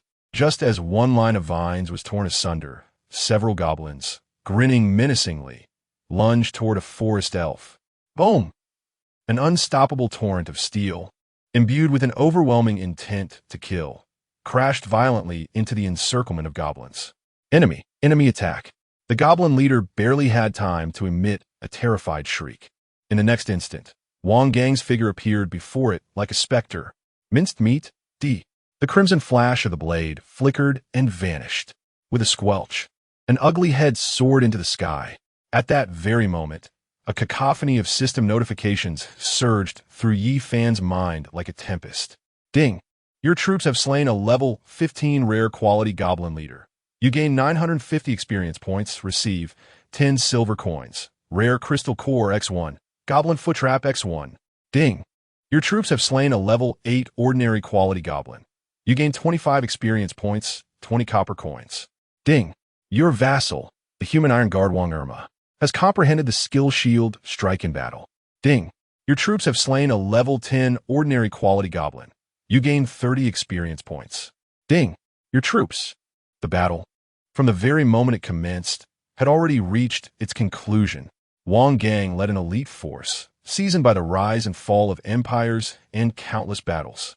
What they faced was merely a disorganized mob of goblins who preyed upon the weak. This was a one-sided massacre. Each swing of the sharp blades effortlessly pierced through the goblin bodies.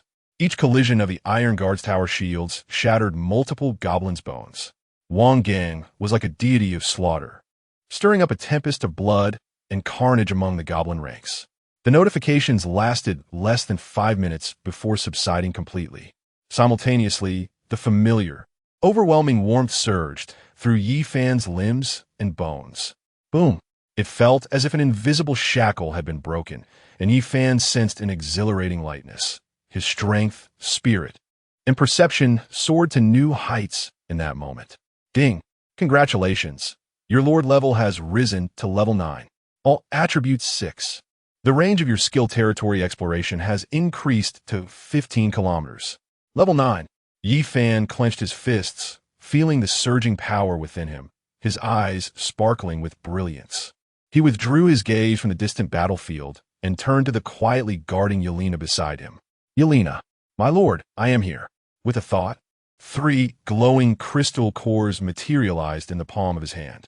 One, obtained from the slain lizard leader yesterday, gleamed a vibrant green, emanating a lively wind energy. Another, freshly acquired from the goblin leader, shone a rich earthy yellow, radiating a dense earth energy.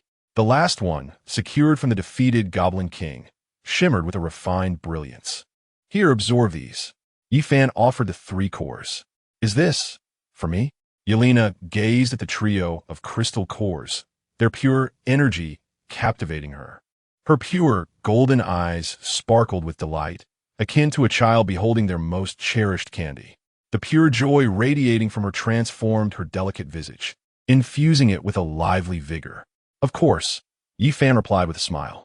Thank you, my lord, Yelena exclaimed, carefully cradling the crystal cores as if they were treasures.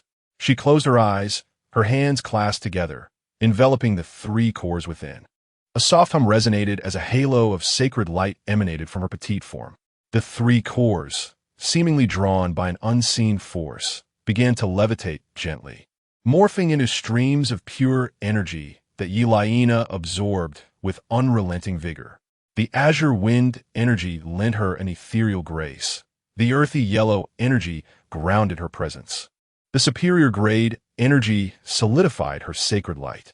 This mesmerizing process lasted approximately 30 seconds. As all the radiance converged within her, Yelena slowly opened her eyes. A newfound brilliance flashing within, more resplendent than before. While her level remained unchanged, Yi Fan could distinctly sense that her reservoir of sacred light energy had swelled by at least 30%. My lord, I feel so much stronger. Yelena floated in the air, elated as she experienced the surging power within her.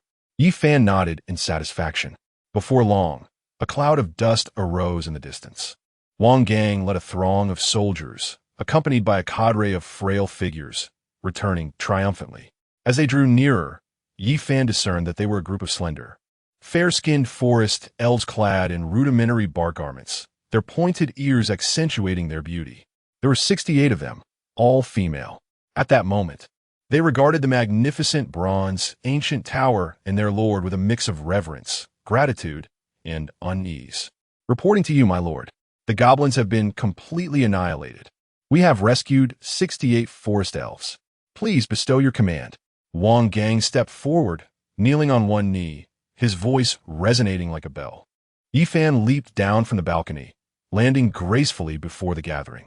His calm gaze swept across the anxious forest elves as he spoke softly. Welcome to the Hall of Heroes.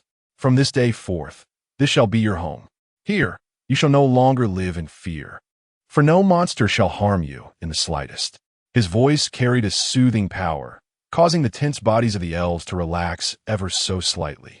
A slightly older female elf, summoning her courage, stepped forward from the crowd, bowing gracefully to Yifan. In a melodious voice, she expressed, "Esteemed warrior, we are deeply grateful for your assistance. I am Elia, daughter of the forest, and on behalf of all my kin, I extend our sincerest thanks. We wish to join your domain. Notification: you have taken in the homeless forest elves. Population of your domain increases by 68.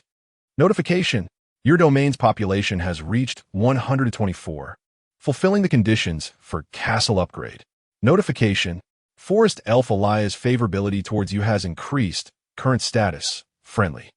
Notification: Forest Elf Irina's favorability towards you has increased, current status, friendly.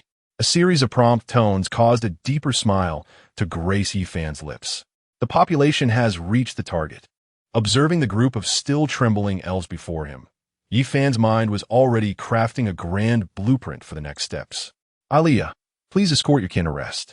Wang Gang, arrange for them to temporarily reside in the castle's chambers, and have Litiniu prepare some nourishment, allowing our new citizens to experience the warmth of home. Wait, it seems they are vegetarians. This might pose a bit of a challenge. Alia, with a face full of gratitude, replied, "Thank you, my lord. We forest elves excel in cultivation. We can swiftly produce food without troubling you." Is that so? Yifan suddenly recalled something, his gaze shifting towards the attributes of the forest elves. Chapter 17, the Tier 3 Castle. Ilia. Race: Forest Elf. Quality: Superior. Level: 6. Talent: Nature Affinity. Skill: Plant Catalysis, capable of accelerating the growth of ordinary plants, with an extremely low probability of inducing faint beneficial mutations.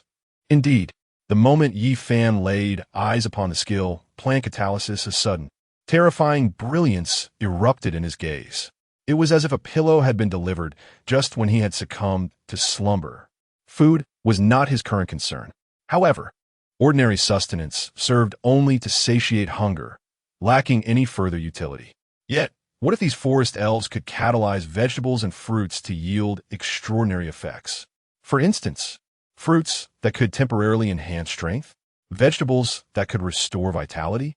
The strategic value of these items, imbued with additional benefits, far surpassed that of mere meat by more than tenfold. And if one were to further evolve them through his godly cultivation talent, what miraculous creations might emerge? In an instant, a brand new and immensely lucrative path, enough to drive any lord to madness, vividly manifested in Yifan's mind. My lord? Ilia seemed to sense the intensity of Yifan's gaze, anxiously gripping the hem of her garment. Though merely over 300 years old, she had remained single. Did his scrutiny imply? Yifan composed himself, restoring a gentle smile to his visage. First, take some rest. Consider this place your home. With a wave of his hand, Wang Gang immediately understood and guided the 60-odd forest elves to the prepared chambers within the Hall of Spirits. As these elves, who had lived in the forest since childhood, stepped into the room adorned with pristine white jade and exquisite murals, they gasped in disbelief. They cautiously caressed the soft bedding, relishing the room's comfortable warmth, as the last remnants of their unease were replaced by overwhelming surprise and reassurance. Observing the naive expressions of the forest elves, Yifan couldn't help but smile with satisfaction. Winning hearts could be as simple as this. Once all the forest elves were settled and, under Wang Gang's guidance, selected planting sites around the territory, Yifan turned once more to the towering bronze ancient tower, his mind resolute. Upgrade the castle. Ding. Do you wish to consume 10,000 wood, 10,000 stone, and 5,000 iron? or to upgrade your epic castle. The Hall of Spirits? Confirm. Boom! The instant Yi Fan confirmed. The very earth seemed to emit a deep, resonant roar. The Hall of Spirits, standing over 10 meters tall, radiated a brilliance of bronze divine light more resplendent than ever before. With the naked eye, one could witness the foundation of the ancient tower expanding aggressively in all directions. The original territory of 1,000 square meters, under the embrace of divine light, appeared to be violently torn apart by an invisible hand, exponentially increasing in size. The height of the castle ascended steadily. The original 3-story structure had astonishingly been augmented by 2 additional levels. The earthen and stone walls encircling the territory, under the radiant embrace of bronze light, disintegrated instantaneously, replaced by magnificent walls towering 10 meters high, constructed from dense obsidian. The entire upgrading process resembled a divine miracle, imbued with an awe-inspiring epic quality.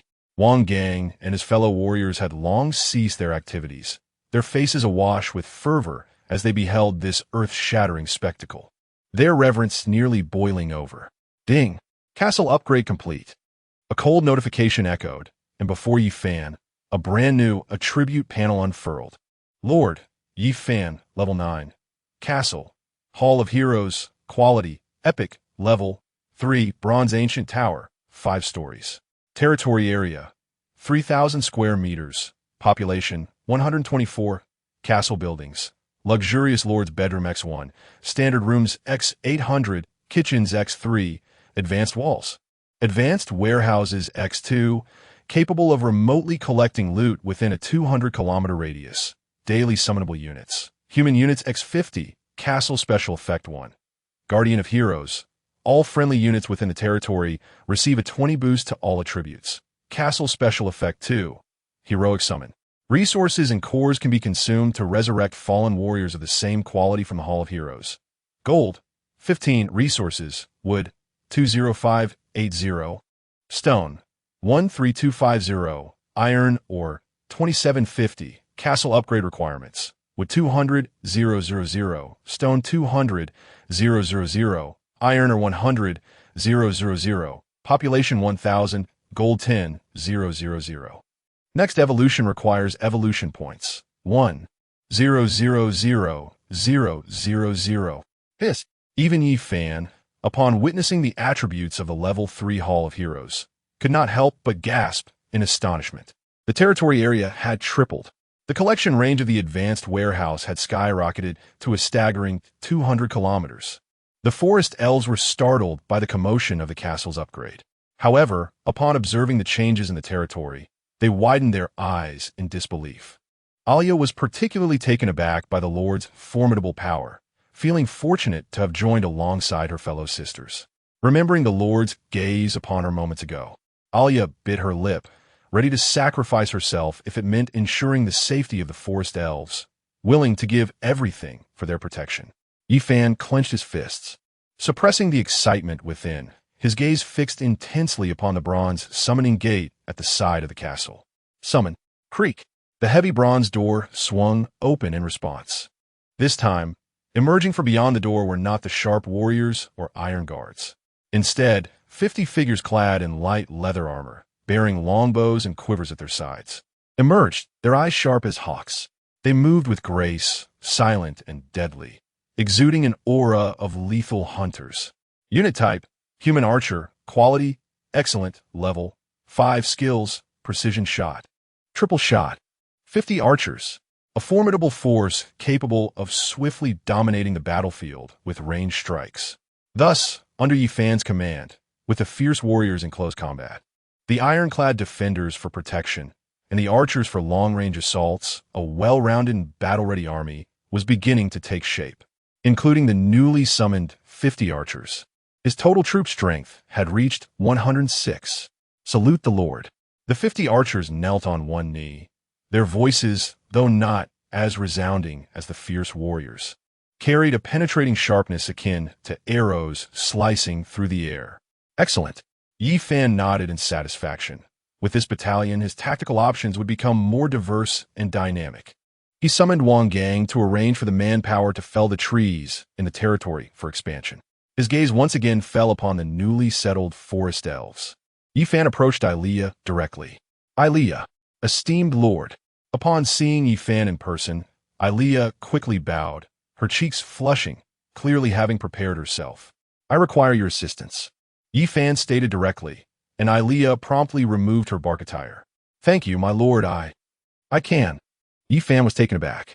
He had merely intended to evolve Ilea and conduct a test. Why had she removed her clothing? Wah, what is this? Ilea, I believe you may have misunderstood. As he spoke, Yifan retrieved several unknown plant seeds from the warehouse, spoils acquired the previous day. He glanced at Ilea, who had hastily redressed, her face still flushed. Well, I wish for you to try and use your abilities to catalyze them and observe the results. Yes, my lord. Ilea did not hesitate and accepted the seeds. A green radiance illuminated her delicate face as she cradled the seeds, beginning to chant in an ancient and obscure elven tongue. A shimmering emerald light emerged from her palms, slowly merging with the seeds. However, the seeds merely quivered slightly before showing no further reaction. My lord, it appears my abilities are insufficient. The catalyzing effect on these seeds, which contain only faint energy, is not effective. Perhaps I should gather my sisters? They may be able to assist. A hint of shame crossed Ilea's face. Do not worry. Yifan's expression remained unchanged, as though everything had unfolded as anticipated. What he saw was not merely the ordinary plant catalysis. Open your mind and do not resist. Yifan's voice resonated with undeniable authority. He extended a finger, pointing towards Ilea. Divine level cultivation, evolution. Ding. Do you wish to consume 100 evolution points to perform a directed evolution on the excellent quality unit forest elf Ilea? Directed evolution. Skill, plant catalysis. Ding. Evolution successful. The skills of the forest spirit, Ilea, have evolved from plant catalysis to life catalysis. A rich, vibrant surge of emerald energy suddenly erupted from within Ilea. A flicker of astonishment danced in her beautiful eyes. In that moment, she felt an undeniable bond with the flora of the earth, growing more profound. Try again, came the voice of Leaf Fan. Drawing a deep breath, Ilea infused that newfound life energy into the seed resting in her palm once more. This time, a miracle unfolded. The previously inert seeds began to sprout, taking root, budding, and growing at a visibly frantic pace. In less than a mere 10 seconds, a peculiar plant, towering over half a meter in height, entirely cloaked in verdant hues and surrounded by a soft, ethereal glow, had taken shape. At the pinnacle of this plant, 3 fruits, the size of a fist and glowing a fiery red, exuding an enticing aroma, quietly formed. Ding! You have acquired a special item, Explosive Flame Fruit X3. Explosive Flame Fruit. Upon consumption, power attributes increase by 30 for 10 minutes. It worked. A glimmer of ecstasy sparkled in Leaf Fan's eyes. Without hesitation, he seized one of the explosive flame fruits and tossed it into his mouth. The flesh melted instantly, transforming into a wave of searing warmth that surged through his limbs. Boom! Leaf Fan felt his muscles swell dramatically, an explosive power coursing through his body. He even experienced the illusion that he could shatter a boulder with a single punch. Excellent! Excellent! Excellent! Leaf Fan exclaimed thrice, his gaze fervently fixed upon the astonished Ilea and the 60 other forest spirits nearby. What were these beings, if not a veritable treasure trove, an inexhaustible source of wealth? Ilea, Leaf Fan's voice brimmed with excitement. From this day forth, your singular task is to wholeheartedly cultivate plants with extraordinary effects. Chapter 18, The Blessing Chamber. A beautiful misunderstanding. Yi Fan's words resonated like a thunderclap in the ears of Ilea and the watching forest elves outside the door. A vigorous breeding? Ilea gazed at the fiery fruit in her hand, still emanating a scorching aura, and then turned her attention to the inscrutable lord before her. The last vestige of her whimsical thoughts was swiftly replaced by an unprecedented sense of duty. This formidable lord sought not her physical form, but rather the innate talents of her kin. It was a recognition, a sign of respect. Indeed, my lord. Elia nodded emphatically, her beautiful visage illuminated with an unparalleled zeal. She and her entire clan would strive to cultivate the most extraordinary plants for you. Excellent. Yi Fan nodded with satisfaction. He surveyed the surroundings and his gaze settled on an unoccupied room on the ground floor of the castle. Let's use that one. Elia, arrange for your kin to enter that room one by one. I require an blessing. A blessing? Elia was momentarily taken aback, but then her eyes sparkled with ecstatic delight. She had just experienced that transformative sensation, a power that could only belong to the divine. At your command, Elia, without a hint of hesitation, turned and excitedly conveyed the Lord's orders to her fellow kin. Meanwhile, Yi Fan strode into the chosen blessing chamber, awaiting in silence. He glanced at his attribute panel. After a night of recuperation, coupled with the recent expenditure, his evolution points still lingered at an astonishing figure. Evolution points: 52350, 52,351. 52352 sufficient. Enough to effect a monumental enhancement for his 100-strong legion. In the castle corridor, Wang Gang was busy instructing the warriors to prepare the surplus rooms post-upgrade for the newly arrived archers. Li Tiniu, carrying a wooden bed, entered the castle and spotted a group of forest elves, led by Elia, eagerly queuing outside a closed door. "Oh, Chief Elia, what are you all doing?" Li Tiniu inquired with curiosity. Elia turned around, recognizing the earnest Li Tiniu, and her face broke into a sweet smile. "The Lord is bestowing a blessing upon us." With that, she opened the door, allowing the first forest elf to step inside. The door creaked and swiftly closed behind them. "A blessing?" Li Tiniu scratched his head, utterly perplexed.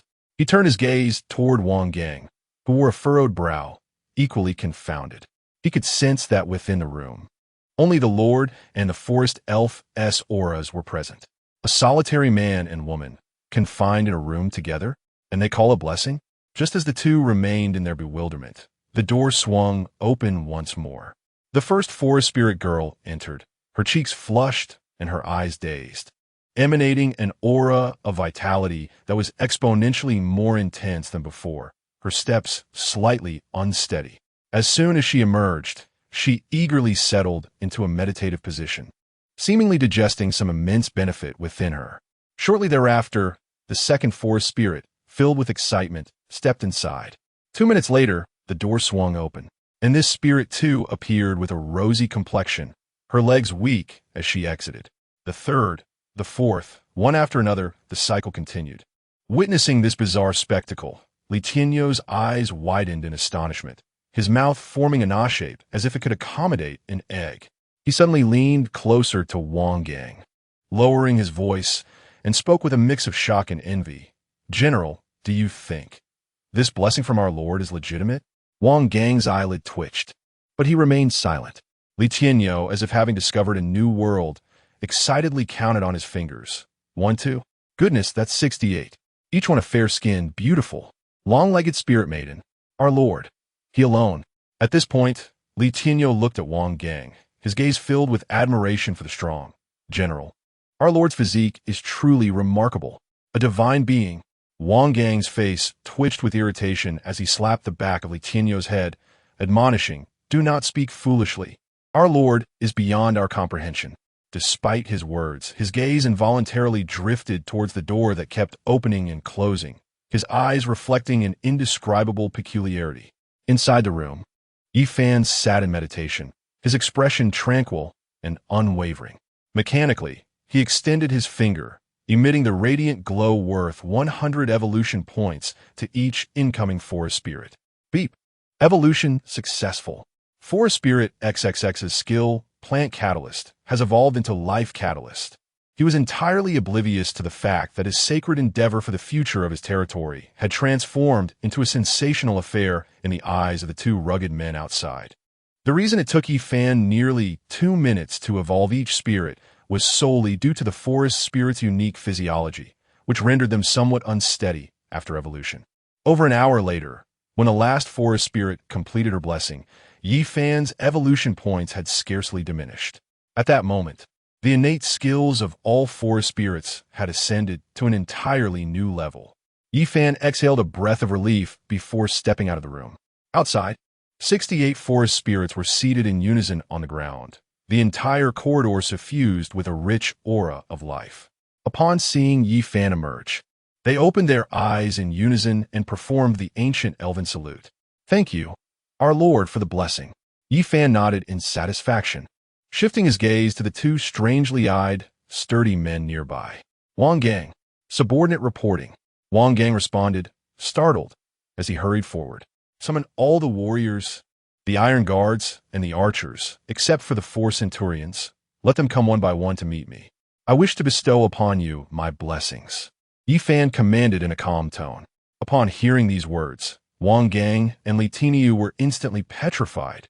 Li Tiniu's face turned ashen, and he gazed at Yi Fan's retreating figure with trembling legs, his eyes brimming with unprecedented terror.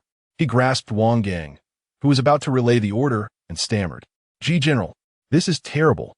Could it be that our Lord is indiscriminate in his blessings? I do not wish to be blessed." Wang Gang's expression shifted dramatically. He inhaled deeply, forcefully suppressing the absurd thought that arose in his mind, and kicked Li Tiniu in the rear. "Go and deliver the message. Speak such nonsense again, and you shall face military justice." Although his words were stern, as he turned to leave, he couldn't help but wonder about the peculiar tastes of their lord. Soon, 100 warriors, recently summoned and filled with curiosity about the new world, were assembled outside the mysterious blessing room by Wang Gang. The first to enter was a robust human warrior who strode in with confidence. Yet, merely half a minute later, he emerged with a look of sheer astonishment, his eyes wide and speechless, before beginning to practice his swordsmanship in silence. The technique he displayed bore the fierce and sharp essence typically possessed by a centurion, as the second, third, and subsequent warriors entered and exited with expressions of fervor. The soldiers waiting outside transformed from initial trepidation to profound anticipation.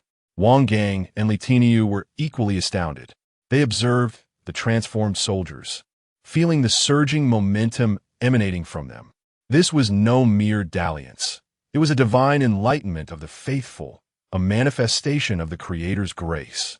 "My heavens," Li Tiniu murmured, wishing he could slap himself for previously doubting their lord. Meanwhile, Wang Gang gripped his blood-drenched blade tightly, his eyes igniting with an unprecedented fervor. He realized the magnitude of the being he followed and was witnessing the rise of a legend. When the last archer stepped out of the room, Yi Fan still had over 40,000 evolution points remaining. Beep. 30 human warriors have successfully evolved into rare quality centurions. Level increased to 8. Acquired skills. Charge. Basic centurion sword technique. Beep. 20 human iron guards have successfully evolved into rare quality giant shield soldiers. Level increased to 8. Defense significantly enhanced. Constitution 20. Beep. 50 human archers have successfully evolved into rare quality eagle-eyed archers. Level increased to 8. Range and accuracy enhanced. Acquired skill. Eagle-eye vision. 104 rare elite warriors. As they stood in perfect unison before Yi Fan, the formidable aura emanating from this assembly of rare-grade soldiers seemed to solidify the very air around them. "We pay homage to our lord. We shall fight to the death for our lord." More than 100 soldiers knelt in synchrony, their voices resonating like thunder, shaking the entire hall of heroes. In their eyes burned the most genuine and fervent loyalty. Yi Fan stood before them, feeling the terrifying power capable of sweeping across any territory at this stage, his heart swelling with pride. At that moment, Yi Fan finally noticed the pulsating chat window in the lower right corner of the light screen. Chapter 19.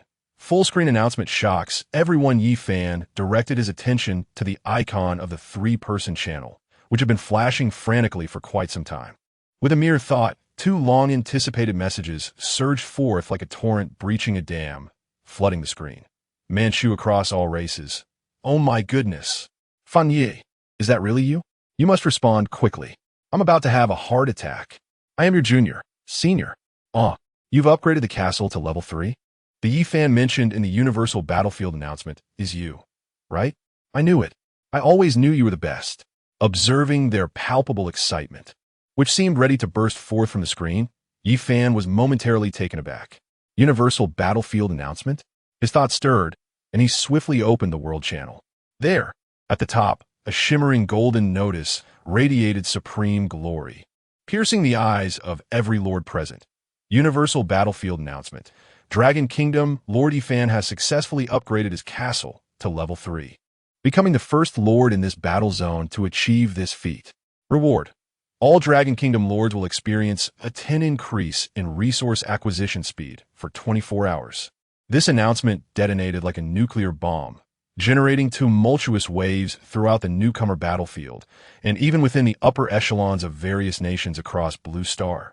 On the World Channel, countless lords erupted in disbelief. Oh my god, a level 3 castle? And it's only the second day. Is that person named Yi Fan truly a god? While I'm still fretting about tomorrow's food, he has already upgraded to a level 3 castle. What an astonishing accumulation of resources. Yi Fan? That name sounds familiar. Wait, isn't he the one rumored to have been betrayed by the legendary Succubus, and is known as the unfortunate soul from the initial human grass hut? Impossible. Absolutely impossible. How could a mere wretch wielding ordinary angels and a human grass hut upgrade to a level 3 castle in just one day? This must be a case of mistaken identity. Yes, it has to be some lucky guy with the same name. Exactly. I also believe it isn't him. I heard that the Titan Temple in the Lighthouse Kingdom just upgraded to level 2 this morning. How could he, starting from the worst, achieve this? In an instant, the World Channel was rife with skepticism and envy, as the majority refused to accept that this miracle worker Yi Fan was the very same unfortunate soul they had mocked for an entire day. However, Wang Mang and Ma Xiaoyao remained resolutely convinced. Manchu across all races. Fan Ge, please speak. If you don't respond soon, I might just rush out of the territory to find you. How dare these fools doubt you? Once the protection period ends, I will surely rampage through their castles one by one. Yi Fan, just finished up, didn't he notice? He replied nonchalantly. I am your junior. Finished? What were you busy with, senior? Didn't you notice such a commotion? In Yi Fan's mind, an image emerged of over 60 forest elves, adamantly shedding their crude bark garments to ensure the purity of the blessed life energy, each one blushing and waiting in line in a captivating scene. He cleared his throat and replied earnestly, Yes, I am assisting the newly arrived citizens in purifying their bodies, expelling the malevolent energies that cling to them. The process is rather intricate. Mighty among all races, purifying the body? Goodness, Brother Fan, you are remarkable, even taking on the priest's duties. But honestly, your pace of advancement is astonishing. I have just managed to reach level 2 with the materials you provided, and you have surged directly to level 3. Are you going to leave anyone else with a chance? I am your junior. Senior, you are so impressive. Now all the lords of our dragon nation are basking in your glory. It is an honor. Yi Fan smiled, choosing not to elaborate further. He understood that his path to prominence was merely beginning. This small achievement was but the first step of a long journey ahead. On Blue Star, in the Dragon Nation's highest wartime command center. Boom! With a resounding crash, Zhu Chong, who had just taken his seat, abruptly stood again. His palm struck the metallic conference table with such force that it resonated, causing the massive three-dimensional star map to flicker wildly. His fierce gaze was fixed on that golden battlefield announcement, and his expression transformed from initial shock to sheer elation. A level 3 castle. Our Dragon Nation. Someone from our Dragon Nation has reached a level 3 castle first. Zhu Chong's voice trembled, and his steely visage was now streaked with tears of joy. Ha ha ha! Excellent. Truly, this is a divine blessing for our Dragon Nation. He laughed maniacally, the pent-up frustration and fury within him dissipating into exhilaration at that moment. Those opportunistic wolves, did they not believe we had geniuses among us? And now, how resounding is this slap in the face? At the head of the table, Commander Zhao Gang remained seated. Yet his tightly clenched fists, knuckles pale from the strain, betrayed his inner turmoil. His eyes, sharp as a hawk's, were equally fixated on the announcement, murmuring, Yi Fan. Yi Fan. Commander. Zhu Chong exclaimed, excitement radiating from his being. Quick, we must investigate.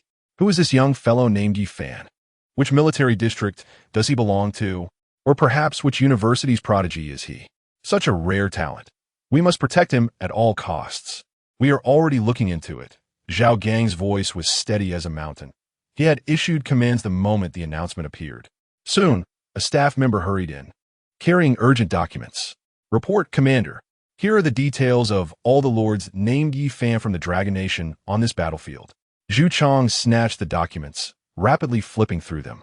However, his expression shifted from elation to gravity, ultimately morphing into profound bewilderment. This isn't right. None of this adds up. Zhu Chang slammed the documents onto the table, his brow furrowed. The lords named Yi Fan all possessed ordinary or commendable ranks, with the best being a rare quality stormwolf.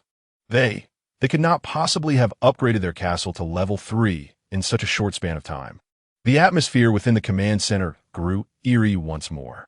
Could it truly be, as those on the World Channel claimed, that others had merely assumed the name Yi Fan, rather than it being his true identity? At that moment, Zhao Gang's penetrating gaze fell upon the final page of the dossier. That page bore a single name, marked with a bold red cross. Lord Yi Fan, Unit, National Defense University, Graduate Student, Castle, Human Tribe Cottage, Ordinary, General, Battle Angel, Ordinary, Initial Evaluation, Extremely Low Potential, Recommended for Abandonment. Remarks betrayed by the legendary Succubus. Initial General has transformed into Ordinary Quality, Survival Probability, nearly 0. Zhu Chang's attention also turned to the document, and he instinctively shook his head. Impossible, it cannot be him. A lord who had been betrayed, wielding the most abysmal configuration, would likely struggle to ensure his own survival, let alone advance. However, Zhao Gang remained fixated on the file, a sudden and unprecedented brilliance igniting in his murky eyes. He recalled Yi Fan's dossier, remembering this once-in-a-century prodigy from the National Defense University, whose military simulations have been enigmatic and undefeated, marked by terrifying achievements. He also recalled his own recent assertion. The battlefield of myriad races was never a mere game of initial luck. What kind of terrifying energy would a genius, capable of mastering tactics and human psychology to their fullest extent during peacetime simulations, unleash when he truly set foot upon the blood-soaked battleground? Old Zhao Gang began slowly, his voice tinged with a barely perceptible tremor. Have you ever considered, what if it is indeed him? What? Zhu Chang was taken aback. What if he was not defeated by that betrayal, but instead found his own path amidst the dire circumstances? Zhao Gang's gaze seemed to penetrate time and space, envisioning the perilous battlefield. What if all his actions transpired beyond our sight, beyond our collective expectations? Zhu Chang was deeply shaken by Zhao Gang's words. He glanced at the dossier, condemned to death, then at the glorious battlefield announcement. An absurd yet irresistibly enticing thought surged from the depths of his heart. Commander, do you mean, immediately, utilize the highest authority? Zhao Gang slammed the table, issuing the command. Connect me to the battlefield observer. I want to see with my own eyes what Yi Fan's territory looks like now. In the Hall of Heroes, upon the terrace, Yi Fan closed the chat channel and turned his gaze beyond his territory, into the vast expanse shrouded by territory exploration. Following his upgrade, his reconnaissance range had reached a staggering 15 kilometers. Within this domain, mountains, rivers, and wild resources lay before him in full view. His elite army had completed their rest, their morale soaring and battle spirit ignited.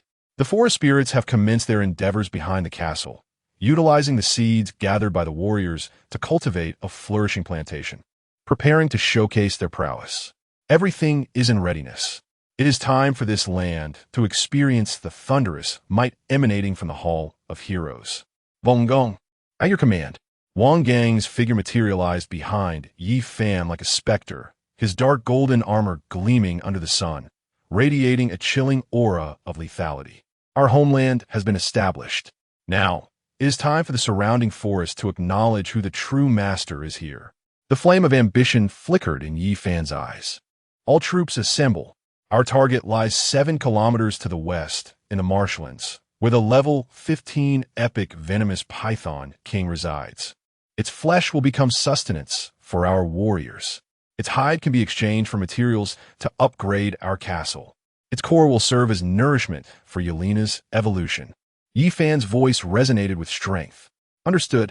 Wang Gang's fierce gaze intensified as he bellowed, the bloodthirsty blade at his side humming with excitement. Roar. Without further ado, over 100 warriors, fully equipped and poised for battle beneath the castle, roared in unison. 34 centurions brandishing battle blades, 20 tower shield soldiers wielding massive shields, and 50 hawk-eyed archers with piercing gazes. This torrent of steel, composed of rare-tier troops, surged forward under Wang Gang's command, kicking up clouds of dust as it advanced like a drawn sword, fiercely sweeping towards the western marshlands. Chapter 20. The return of our Dragon Kingdom's Qilin child, Yi Fan, did not personally venture forth. Instead, he stood atop the highest tier of the Hall of Heroes, observing everything with a cold demeanor through the divine perspective of territory inspection. Yeliana floated beside him, her holy light cross sword firmly gripped in hand, her golden gaze silently fixed upon the man before her. This time, her intervention was entirely unnecessary.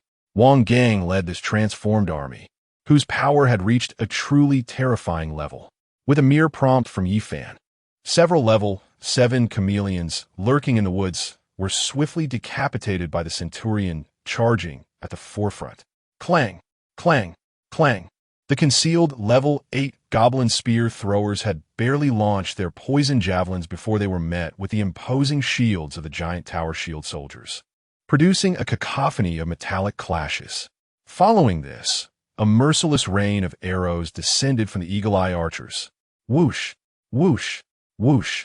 50 eagle-eye archers drew their bows in perfect unison, unleashing a barrage of arrows imbued with piercing power, tracing lethal arcs in the air and precisely targeting the thicket where the goblins concealed themselves. The chilling cries of the fallen abruptly ceased. This was an unequivocal rout. A well-armed regular army delivering a dimensional strike against a horde of disorganized rabble. In merely 10 minutes, the army had advanced 7 kilometers, arriving at a region exuding a foul stench of decay, the swamp. Hiss! Just as the army stepped onto the swamp's edge, a sharp hiss suddenly pierced the air. The murky quagmire erupted violently as a colossal beast, over 20 meters long and covered in dark green scales, with a single horn upon its head, surged forth. It was the level 15 epic quality venomous Serpent King. Its crimson eyes glinted with ferocity as it opened its gaping maw, unleashing a torrent of emerald venom like a high-pressure water gun directed at the military formation. Raise shields! Wang Gang's voice thundered as he pressed forward. Boom! 20 giant tower shield soldiers advanced in unison, their massive shields crashing against the ground, causing the earth to tremble. The shields interlocked seamlessly, forming an impenetrable iron barrier. Sizzle! The venom splattered against the shields, rising in plumes of white smoke and emitting a piercing, corrosive sound. Yet it could not penetrate an inch. Just as the Serpent King prepared to strike again after its initial failure, Wang Gang's commands rang out. Loose arrows. Charge! Behind him, 50 eagle-eye archers ignited with fierce determination, activating eagle-eye vision to instantly lock onto the Serpent King's vulnerable spot. 50 arrows converged into a torrent of death. Soaring through the air, ahead, 34 centurions roared as they activated the charge skill, transforming into 34 arrows released from the flanks of the shield wall, piercing towards the Serpent King's body like 2 deadly blades. Thud, thud, thud. The arrows found their mark, blood gushing forth as blades flashed, and scales flew in every direction. The venomous Python King emitted a piercing cry of anguish, its colossal form writhing in a frenzied manner, stirring up a deluge of mud. However, all of this was in vain.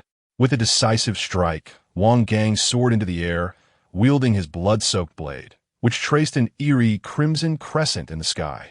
Skill activated, blood battle in all directions. Boom! A formidable ring of sanguine light descended with immense power. With a splatter, the enormous, grotesque serpent's head shot skyward. The massive body of the headless serpent collapsed to the ground, splattering muck in all directions.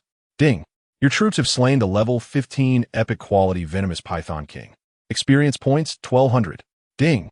You have obtained Epic Crystal Core X1, Python King S Gall X1, Python King S Skin X1. Ding. Your Centurion, Wong Ergo, has gained insights into swordsmanship during the battle. Now, just one step away from evolution. Ding. Congratulations. Your Lord level has risen to level 10. All attributes 5.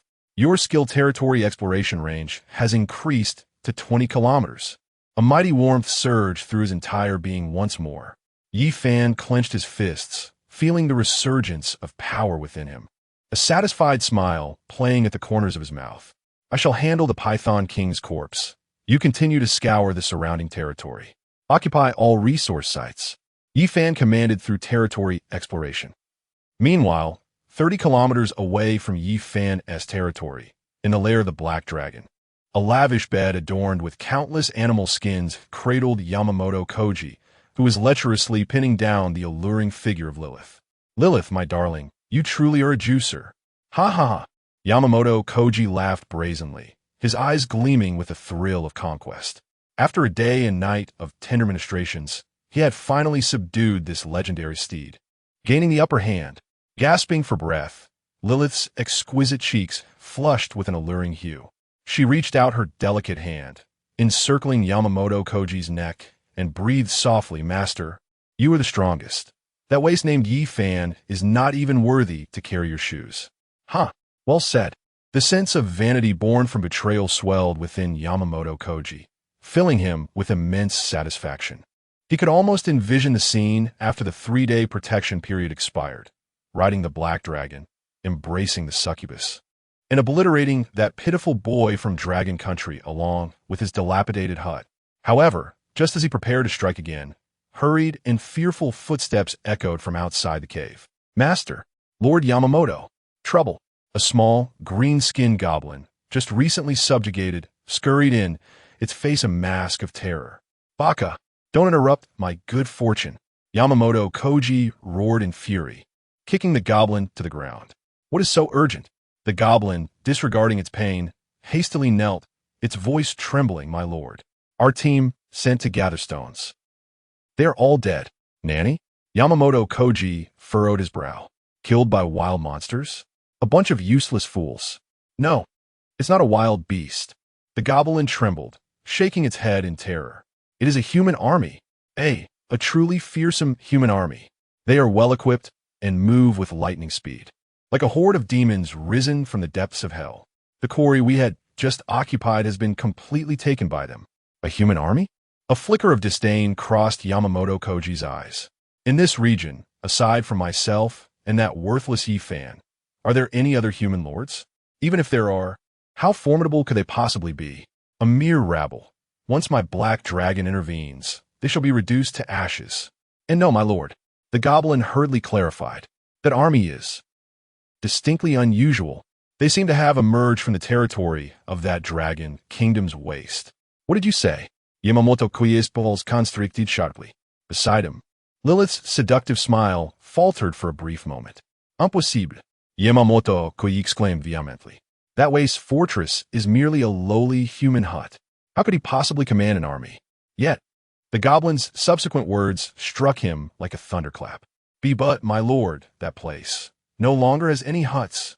In their place stands a towering ancient bronze edifice, as grand as a small mountain. Boom! Yamamoto Koji's mind buzzed, blanking out entirely. He violently pushed Lilith aside and dashed out of the cave, gazing intently towards Yi Fan's domain. From the elevated position of his fortress, though the details were obscured, he could vaguely discern a silhouette of a structure far grander and more imposing than his Black Dragon's lair, rising on the horizon in the very direction he had once scorned. A bone-chilling dread surged from his feet, racing straight to the crown of his head. Yi Fan. It was that Yi Fan. He gritted his teeth as he uttered the name, his expression shifting from initial arrogance to profound resentment and an uncontrollable flicker of fear. Could it be that the owner of the level 3 fortress, heralded on the battlefield of myriad races, truly was the very waste he had deemed insignificant? How could this be possible? My lord, Lilith had followed him out, her gaze fixated on the majestic ancient tower radiating a faint bronze glow. She felt the ominous aura emanating from it, a chilling, iron-blooded presence that sent shivers through her being. For the first time, her enchanting visage turned pale. What manner of terrifying existence had she betrayed? On Blue Star, within the supreme wartime command center of the Dragon Kingdom, silence reigned. An oppressive stillness enveloped the room, as all eyes were riveted upon the massive, three-dimensional holographic display at its center. Even breathing seemed to halt. Connection. Successful. A technician's voice trembled as he announced. Buzz. The holographic display shimmered with intense fluctuations, and soon, a blurred image began to materialize. The scene oscillated violently, as if viewed from a great height above the clouds. After several seconds of adjustment, the perspective finally stabilized and began to zoom in rapidly. Zhu Chang's fists were tightly clenched, his heart racing uncontrollably. Before his eyes, instead of the dilapidated straw hut he had envisioned, stood towering walls 10 meters high, forged from heavy obsidian. This was the advanced wall of a level 3 castle. An officer exclaimed in astonishment. The scene continued to ascend. In the next moment, as the magnificent Hall of Heroes, emanating an ancient bronze glow and standing 5 stories tall, was revealed before everyone, the entire command center fell into profound silence. The sound of a pin dropping could be heard. Zhu Chang's resolute face was utterly stunned, his mouth agape, producing only gasps without a word. Shock. An unparalleled shock. This was no mere lord's castle. It was clearly a war fortress, standing resolutely upon the primordial earth. As the camera zoomed in on a 100-strong army returning from a hunt, entering the castle, the shock transformed instantaneously into horror. Uniform armor. Sharp, standardized weaponry. The palpable aura of iron and blood could be felt through the screen. The regimented, disciplined military formation was imposing. All were rare-grade troops. My heavens! That leading commander, his presence, was undoubtedly epic. Over 100 rare-grade soldiers. An epic commander. A level 3 epic castle. How is this possible? This was only the second day of entering the battlefield of myriad races. A collective gasp echoed through the command center. Everyone was completely awestruck by this scene, which surpassed their comprehension. It was he, Zhao Gang, who had remained silent, slowly rose from his seat. His weathered eyes were fixed intently on the screen, on the young figure standing tall on the terrace of the Hall of Heroes, gazing calmly down at his iron-blooded troops. That face he knew all too well. It was none other than Yi Fan, the century genius of the National Defense University, whom they had deemed doomed and mourned countless times. He was alive. Not only was he alive, but he had also risen forcefully from the abyss in a manner unimaginable to all. He had created a miracle. Zhao Gang's face, usually calm and unruffled, twitched slightly. His gaze locked onto Yi Fan on the screen, something glistening in his murky eyes. After a long moment, he took a deep breath, slowly raised his hand, and rendered a perfectly executed military salute to the screen. His voice, no longer steady, now trembled with suppressed emotion and pride. Reply. Inform those wolves. Not an inch of our Dragon Kingdom's land shall be surrendered. For our Dragon Kingdom's prodigal son, he has returned. Chapter 21. The mercenary system Yi Fan continued to issue commands through territory exploration. Immediately, the iron torrent that had just crushed the venomous Python King surged forth without hesitation, transforming once more into an indomitable blade, ruthlessly sweeping towards the resource points marked by Yi Fan. At this moment, Yi Fan felt as though he were conducting a military simulation back in university, with his soldiers moving seamlessly at his command. Giant ants, goblins, tree spirits, and the resource-occupying gremlins. Before the terrifying formation of over 100 rare elite troops, they appeared as fragile as paper. Ding! Your troops have slain an 8-level elite goblin chief, gaining 38 experience points, 15 copper coins, and 1 elite crystal core. Ding!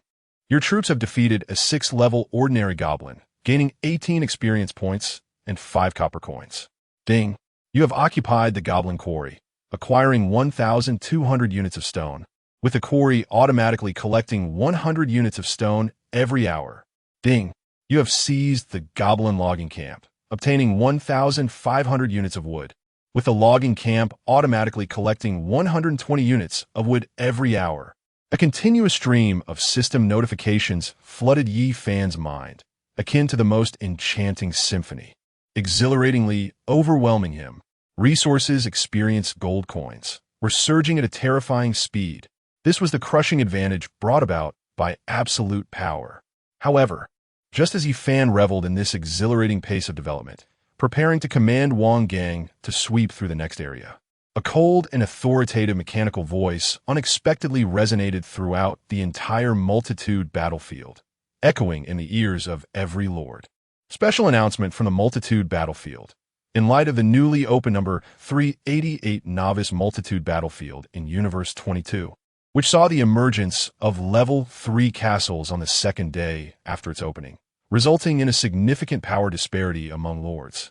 We are urgently introducing the Mercenary System to enhance battlefield variability and playability. Mercenary System. All lords may place their troops or leaders on the mercenary platform, setting their own prices for other lords to rent. Rule 1. The renting party may rent a maximum of 10 mercenaries at a time, with the rental duration determined by the lessor. The lessor is not restricted. Rule 2. Should a mercenary tragically perish during the rental period, they will automatically revive within 72 hours in the territory of their respective lord, allowing the lessor to collect a deposit to prevent the renting party from intentionally causing mercenary deaths. Rule 3. All transactions will be notarized by battlefield rules and take effect immediately. Lords may refer to the light screen for further details. This sudden announcement rippled through the already fervent world channel like a stone thrown into water, causing an explosion of excitement. Yi Fan's brow arched slightly. Had his actions prompted a change in the battlefield rules? Without a moment's hesitation, he focused his thoughts and promptly opened the newly shimmering golden icon on the light screen. Mercenary System. The interface was clear and straightforward, divided into two main sections, renting and seeking rent. The seeking rent area was already filled with desperate pleas, desperately requesting a powerful soldier for rent. Anything will do, as long as they can help me defend my territory. I am willing to exchange all my wood. Is there anyone willing to rent out beast-eared girls? The kind that warms the bed. The price is negotiable. I am on the verge of starvation. Is there anyone who can rent me a hunting unit? I implore you. The world channel is in a frenzy.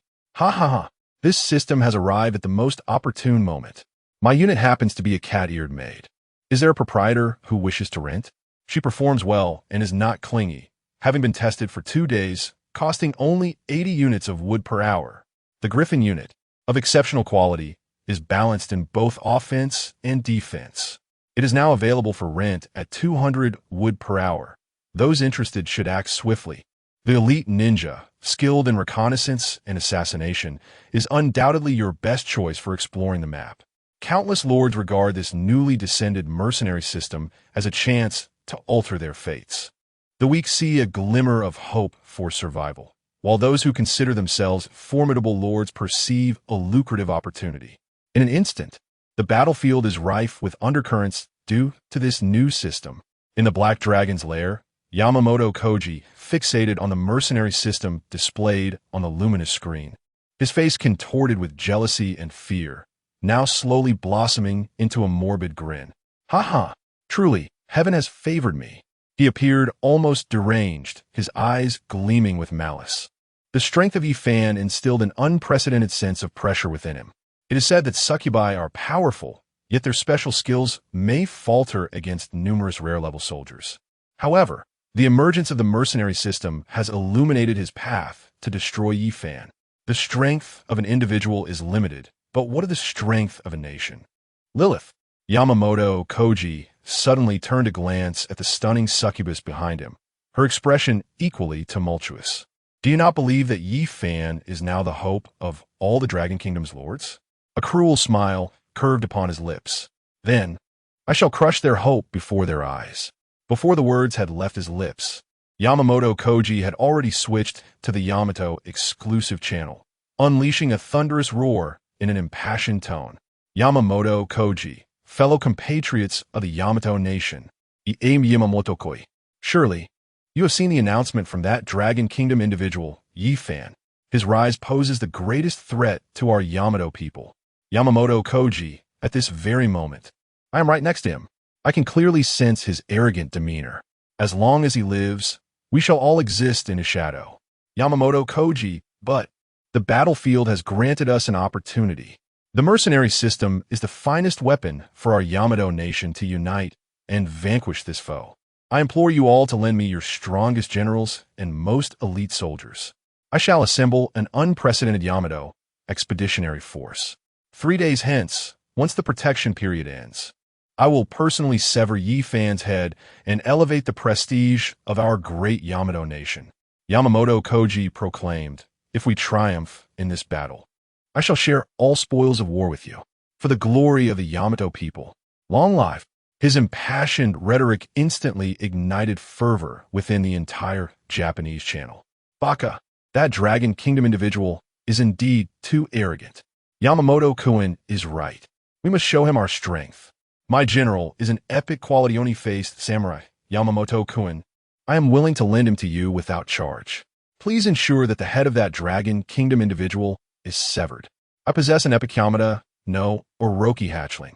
Though still immature, its power is formidable. Count me in, Yamamoto-kun, for the glory of the Yamato people. Long live! In an instant, the atmosphere was charged with excitement. Countless lords of Japan, driven by fervent nationalism, responded eagerly to Yamamoto Koji's call. They hurriedly offered their strongest troops through the mercenary system at nearly no cost to him. Yamamoto Koji surveyed the mercenary interface, a wicked grin spreading across his face. Moments later, a luxurious legion composed entirely of epic-grade soldiers swiftly assembled within his territory. He envisioned himself riding a black dragon, leading this invincible army to raze Yefon's castle to the ground. Yefon, your demise is nigh. On the terrace of the Hall of Heroes, Yefon observed the fervent declarations of the Japanese lords and Yamamoto Koji's brazen proclamation with a calm demeanor. A cold smile crept upon his lips. So, they seek to muster the entire strength of the Japanese region against me? How intriguing. My lord, shall I cleanse those noisy insects in advance? Yelena floated beside Yefon, her pure golden eyes ablaze with the fires of judgment. She sensed a chaotic and malevolent aura coalescing in that direction. No need. During the 3-day beginner protection period, they cannot breach the invincibility barrier. After Yefon spoke, a glimmer of amusement flickered in his eyes. If he wishes to play, then I shall indulge him in this game. After instructing Wang Gang to lead all soldiers back to their territory, Yefon's gaze fell upon the mercenary system's rental interface. A bold and audacious plan had already taken shape in his mind. Without hesitation, Yefon opened the rental list. Rental ID, Yefon, rental troop type, human centurion, rare quality, level 8. Skills, charge, basic centurion swordsmanship, quantity, 30 rental price, 200 units of wood stone per hour, 100 units of iron ore, or 10 gold coins. Maximum rental duration, 36 hours, special requirement, for Dragon Kingdom compatriots only. As this rental information appeared on the mercenary platform, the entire world channel fell into a momentary hush. All lords seemed to be gripped by an invisible hand around their throats. Silence. After several seconds of profound stillness, the world channel erupted with noise. I witnessed something extraordinary. A rare quality centurion of the human race. Level 8. And he has 30 of them at once. This is insane. This individual named Yi Fan must be out of his mind. Has he deployed his entire main force? My goodness, this is a true powerhouse. Compared to the likes of Yi Fan, those earlier rental offerings of cat-eared maids and Lionheart Knights seem like mere jesters, exclusively available for the compatriots of the Dragon Kingdom. Oh, how this phrase brought tears to my eyes, a grown man. What sheer audacity! What magnificent spirit! Long live the Dragon Kingdom. Meanwhile, the Dragon Kingdom channel descended into sheer frenzy. Just moments ago, they were indignant over Yamamoto's arrogance and worried for Yi Fan's predicament. But suddenly, joy struck like a bolt from the blue. What the hell? It's the great Yi Fan. The powerhouse has made his move. A rare quality unit, yet priced like an ordinary one. How impressive. Brothers, what are we waiting for? Rent him. This is a rare quality centurion. With him, I need not fear any wild beasts. The powerhouse is amazing. I shall sell everything I possess to gather resources. I want to rent 10. I will sweep through all the resource points around me. Great one, I adore you. From this day forth, you are my brother from another mother. In an instant, countless trade requests surged towards Yi Fan like a tidal wave. In less than a minute, those 30 centurions he had put up for rent were snatched away by the ecstatic lords of the Dragon Kingdom. Meanwhile, Yi Fan's resource panel began to exhibit an astonishing surge, visible to the naked eye. Ding! You have acquired 7,200 units of timber. Ding! You have acquired 2,400 units of stone. Ding! You have acquired 1,000 units of iron ore. Ding! You have acquired 240 gold coins. A single wave of transactions propelled Yi Fan's foundational resources to a terrifying figure that would leave any lord in despair. This is the spoils of war. Yi Fan now need not command his soldiers in a battle.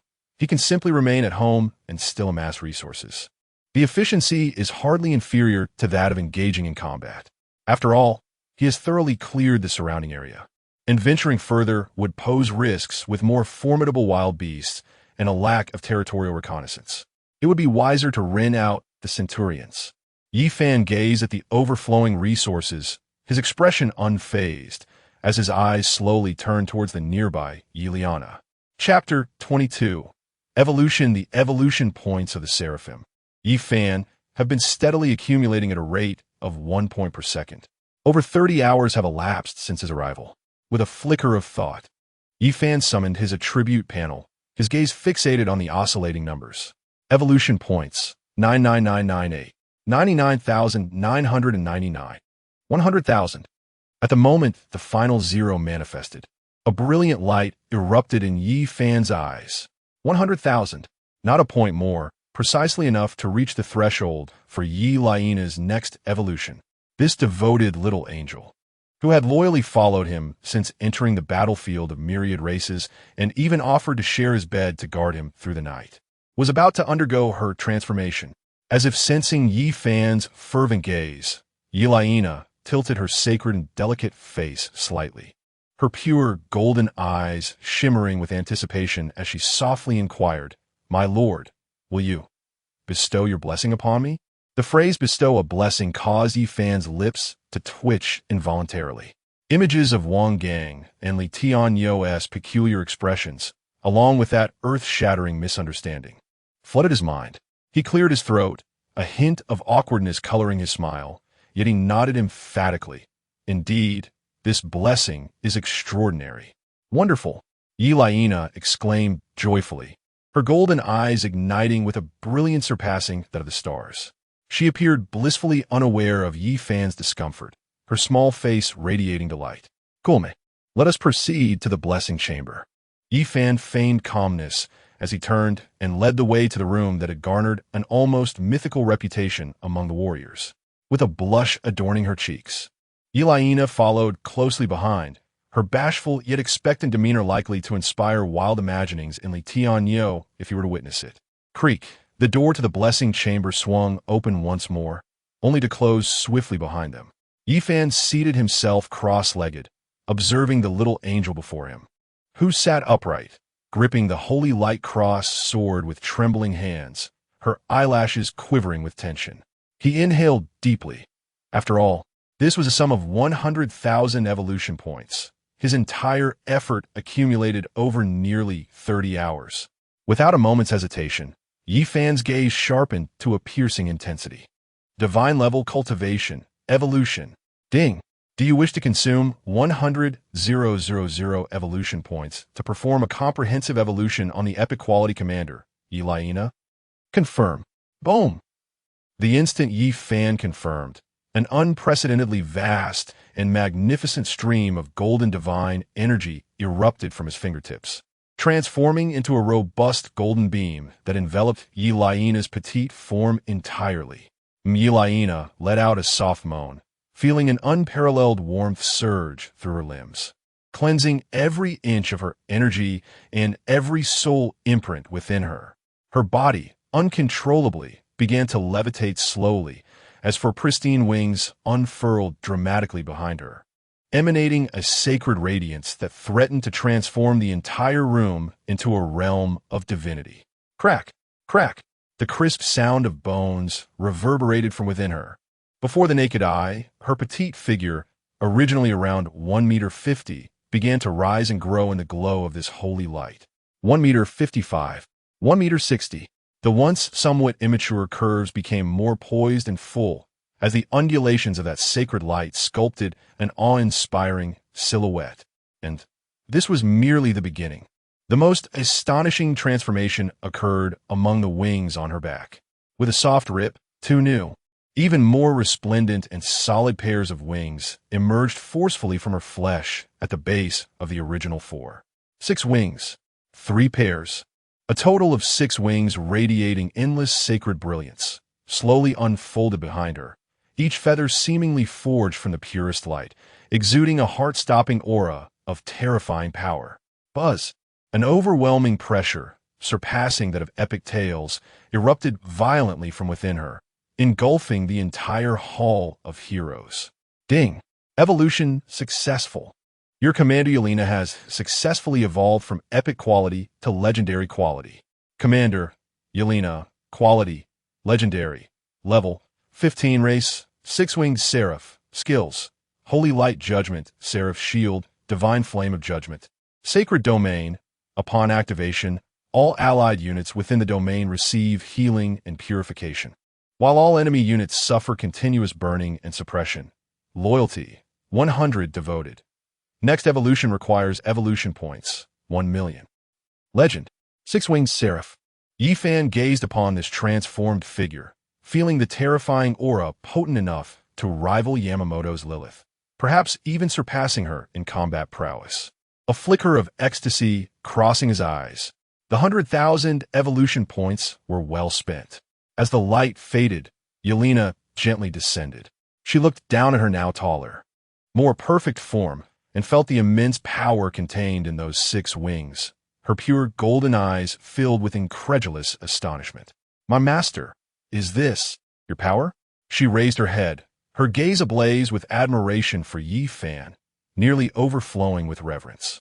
"This is the glory you deserve." Yifan smiled slightly and stood up.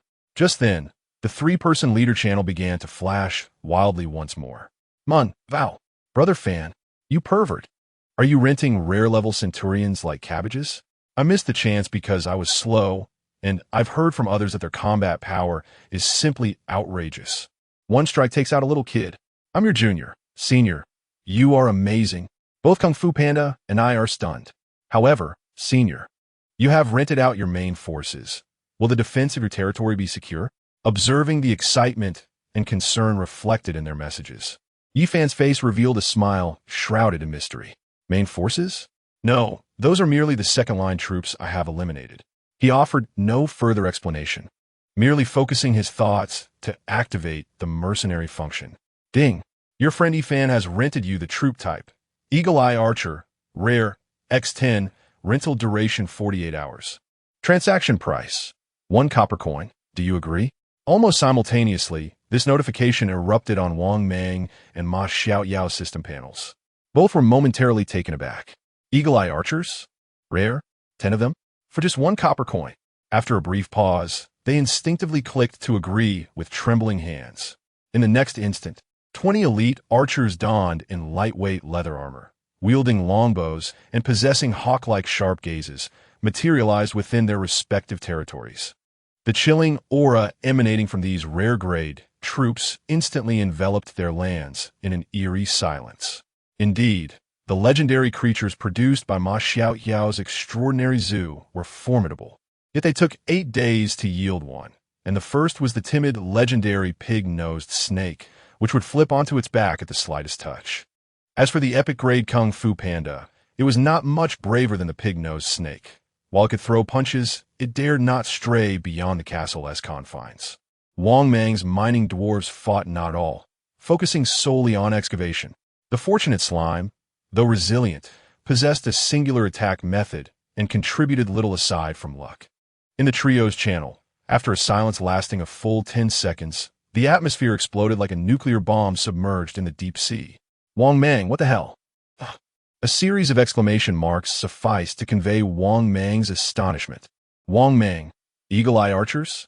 Another rare grade. 10 of them for just 1 copper coin. Fanga, tell me honestly, did you steal the creator of the myriad races undergarments?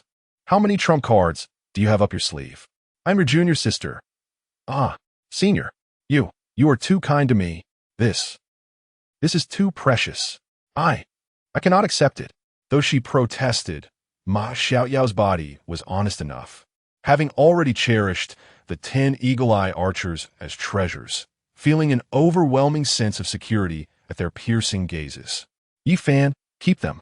Develop well, and do not disgrace our Dragon Nation. In the future, we shall need you. This seemingly casual remark moved Wang Mang and Ma Xiaoyao profoundly. Rare-grade troops, in the eyes of other lords, represented the core strength defending their territories. Yet in Yi Fan's hands, they appeared to hold far less significance. The disparity between individuals felt as vast as the chasm between heaven and earth. Wang Mang, brother, I am in awe. In my life, I have never bowed to anyone, but I bow to you. From now on, you are my true brother. Once the protection period ends, I shall bring my lucky slime to you, willing to serve you in any capacity. I am your junior, she said. Thank you, senior. I will certainly strive to meet your expectations. As she closed the chat channel, a smile spread wider across Yi Fan's face.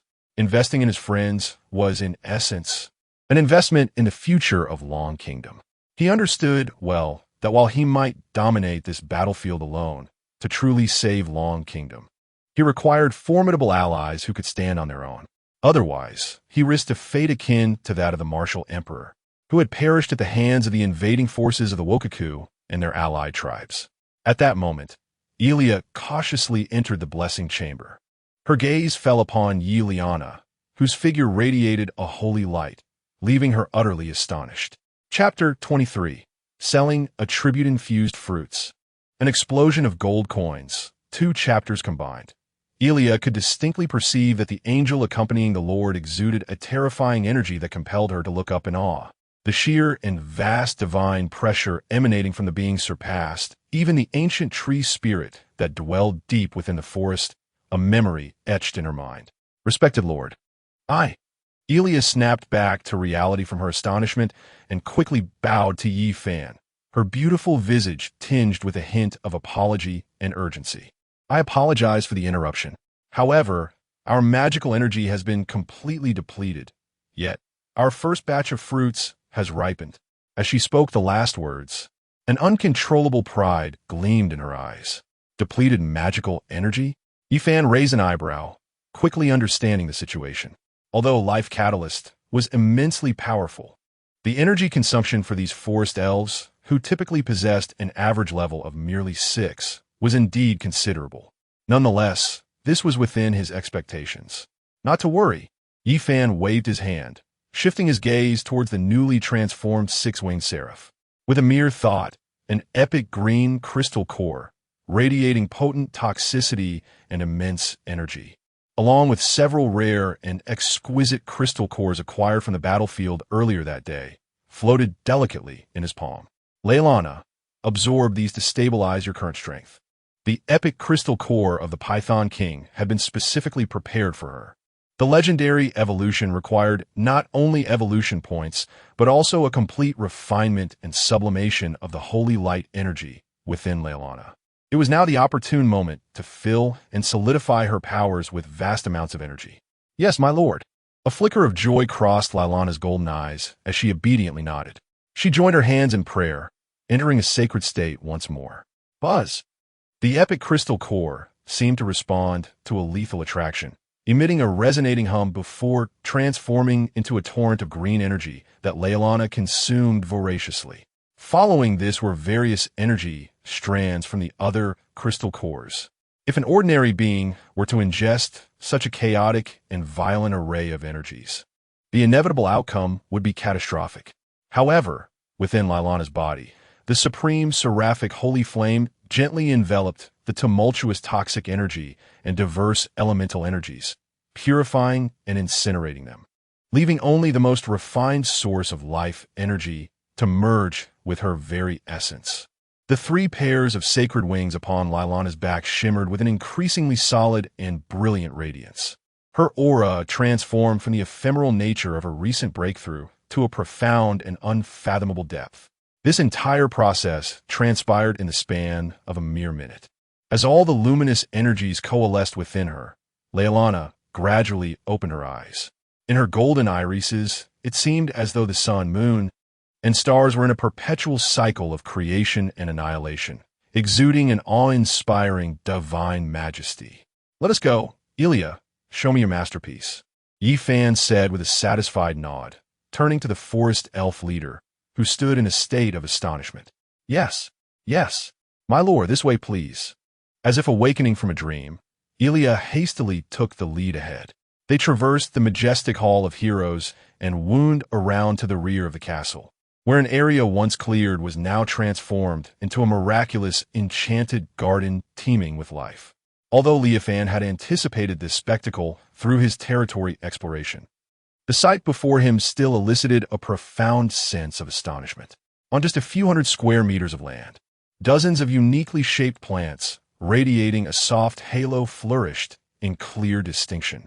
Some vines bore fruits the size of infant fists, glowing a fiery red and exuding a searing aura. The flame-burst fruit he had encountered previously. Low shrubs draped with clusters of translucent berries, sparkling like sapphires, filled the air with a refreshing and invigorating essence. In a specially designated vegetable patch, enormous tubers with rough, rock-like exteriors thrived. With unparalleled pride, Ilya introduced each marvel to Leofan. "My lord, behold this purifying berry. Consuming it significantly restores mental energy in a short time, allowing for a swifter recovery of magical power. And this one, prioritized according to your requests, is the fortifying fruit. Its flesh can strengthen the skin's keratin layer, rendering it as resilient as leather. The effects become even more pronounced with prolonged consumption." Fortifying fruit? Leofan's gaze fell upon the peculiar tuber resembling a potato, his expression growing somewhat peculiar. "This item surely possesses more than just the ability to toughen skin, does it not?" In his memory, such special plants endowed with hardness and resilience were coveted strategic resources among men, far surpassing any weaponry. After all, for men, certain areas are required to be robust, especially in the eyes of male lords who possess beastly companions. Well done. Suppressing his odd thoughts, Leofan donned a satisfied smile. He approached a flame-burst fruit plant, his mind focusing. "Ding. Would you like to consume 100 evolution points to perform a targeted evolution on the special plant flame-burst fruit?" Evolution. Buzz. A barely perceptible white light flickered from Leofan's fingertip, instantly merging with the plant. In the next moment, amidst Ilya's astonished gaze, the flame-burst fruit tree began to grow at a visible rate. The originally fiery red fruits were now enveloped in a faint golden halo, and their searing aura intensified. Ding! Evolution successful. Flame-burst fruit has evolved into Solar Fury fruit. Solar Fury fruit. Upon consumption, power attributes increase by 50 for 15 minutes, accompanied by minor burn damage. The effect had doubled. This is a miracle. Ilya gasped, her eyes brimming with fervent admiration. The Lord's blessing proved equally potent even for plants. Yifan was merely conducting a test. Exchanging 100 evolution points for a single Sun Fury fruit was indeed a considerable loss. Yet, at times, it did possess unique effects. Hence, a modest reserve was prudent. Ignoring Ilya's astonishment, Yifan focused his thoughts and activated the remote retrieval function of the advanced warehouse. With a swift motion, all the ripe fruits and vegetables in the plantation seemed to be plucked by an invisible hand, transforming into streams of light that instantaneously vanished from their original locations, all entering Yifan's warehouse. Ding! You have acquired explosive flame fruit X320. Ding! You have acquired spirit cleansing berry X550. Ding! You have acquired tough skin fruit X280. Ding! You have acquired swift grass X400. Gazing at the plethora of extraordinary materials within his warehouse, a broad smile spread across Yifan's face. He had struck gold. This was truly an inexhaustible treasure trove. Without hesitation, he tossed the recently evolved Sun Fury fruit to Elia. Taste this. Is a reward for your efforts. With that, he turned and strode purposefully back to the Hall of Heroes. Elia cradled the fruit, radiating astonishing energy, feeling the immense power contained within, far surpassing that of the explosive flame fruit. Her gratitude towards this lord had reached its zenith. Upon returning to his chamber, Yifan promptly opened the long-neglected world channel, which had been incessantly buzzing with activity. At that moment, the channel was filled with cries of despair. Is there a kind soul selling food? Anything will do. I'll trade my last 50 units of wood for a piece of jerky. I'm starving, so hungry. My orc infantry has started gnawing on tree bark. At this rate, they LL rebel, buying all food with special attributes. Prices are negotiable. If it allows my mages to cast one more fireball, I'm willing to go bankrupt. Don't be delusional. Who among the powerful would sell a tribute food? They're all keeping it for themselves. Observing these messages, a smile crept onto Yifan's face. Just because others lacked, it did not imply he did. He refrained from rushing to the trading platform and instead opened a 3-person channel with Wang Mang and Ma Xiaoyao. At that moment, the two were exhilarated by the prowess of 10 eagle-eye archers. Each monster slain elicited a flurry of exclamations and praise for their senior. Yifan wasted no words and directly activated the gifting function. Ding! Your friend Yifan has gifted you the items. Explosive Flame Fruit X20, Spirit Cleansing Berry X50, Swift Grass X20. Do you wish to accept? Almost simultaneously, this notification, which would drive any lord to madness, exploded onto Wang Mang and Ma Xiaoyao's panels. Both were taken aback. Explosive Flame Fruit, Spirit Cleansing Berry, Swift Grass? What on earth were these? As they instinctively clicked to receive a multitude of extraordinary fruits, radiating with vibrant hues and unmistakably remarkable in essence, materialized within their territory. The rich aura of energy swiftly permeated the air. Following a brief silence, the 3-person channel erupted in an explosion of excitement. In the realm of all races, oh my God! This time, Wang Mang's exclamation marks doubled in number. In the realm of all races, this is attribute food. Incredible. A 30 boost in strength. Fan Ye, you surely did not pilfer the divine agricultural bounty from the battlefield of all races, did you? And this swift grass, a splendid item for escape. Truly magnificent. I am your junior. Senior. Are all of these, for me? They are far too precious. Just moments ago, I saw someone in the World Channel offering 300 units of resources for a single low-grade strength fruit. And yet you have bestowed upon me so many at once. Ma Xiaoyao's heart raced wildly, and as she gazed upon the alluringly luminous fruits, a warm surge filled her being, moistening her eyes. From the initial living chickens to the rare troops, and now to these divine attribute foods. This senior had been exceedingly kind to her. Yifan, take them. They are homegrown and of little worth. Nurture them well. Once the protection period ends, a formidable battle awaits. Homegrown, of little worth. This seemingly casual remark struck Wang Mang and Ma Xiaoyao like 2 heavy blows, leaving them utterly speechless. They finally comprehended that the chasm between themselves and Yifan was one that could not be bridged by mere effort. It was a divide, known as divinity, in the realm of all races. Brother, I shall say nothing further. Everything is understood without words. I am your junior, senior. Thank you. I will strive to grow stronger. When we meet again, I won't tell you. Closing the chat channel, Yifan turned his gaze to the trading platform. After a moment's contemplation, he listed the most practical items: clearing spirit berry, explosive flame fruit, and swift grass. ID, Yifan. Trade item 1. Selling special food explosive flame fruit. Grants a 30 increase in strength for 10 minutes upon consumption. Each piece exchanges for 50 gold coins.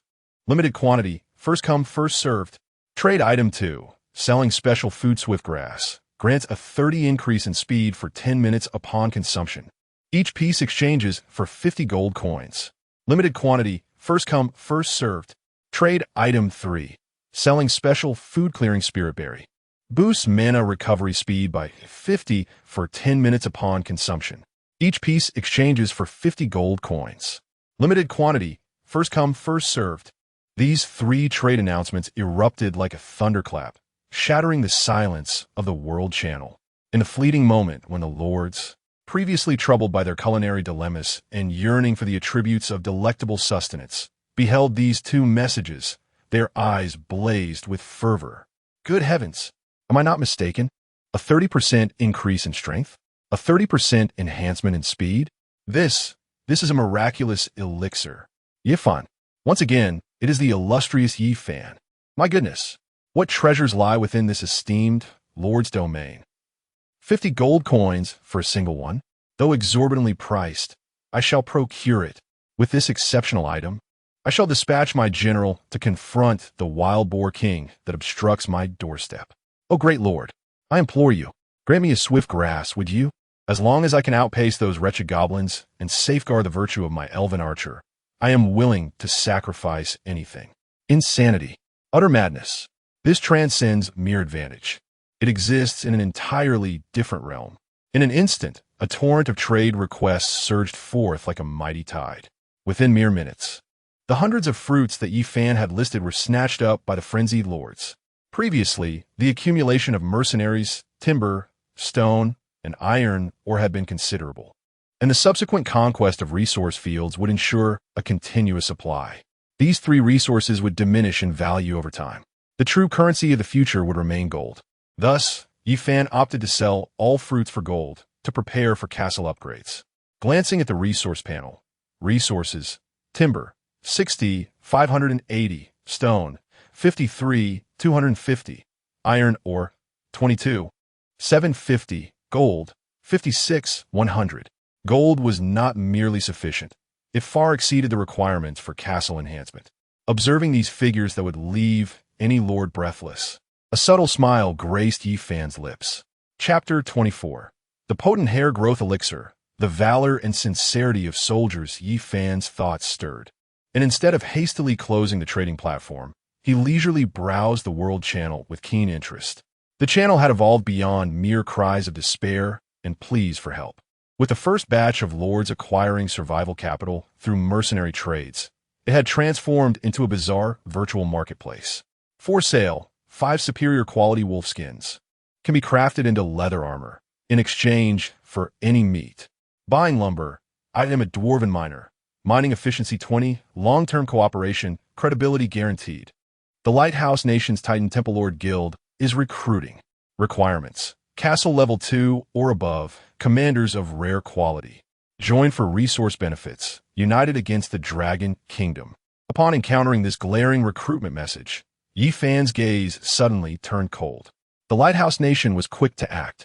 He continued to scroll down, inundated by a torrent of information, most of which pertained to basic resource trades, offering him no allure whatsoever. However, just as he was about to exit the channel, an advertisement, somewhat incongruous amidst the flood of information, abruptly captured his attention. ID: Chin Yuru. Transaction content: selling rapid hair growth potion, quality guaranteed, results in 3 seconds. Just 1 application and it grows. Specially treats all forms of baldness. Cough specifically targets the balding and the Mediterranean. Only 1 bottle available.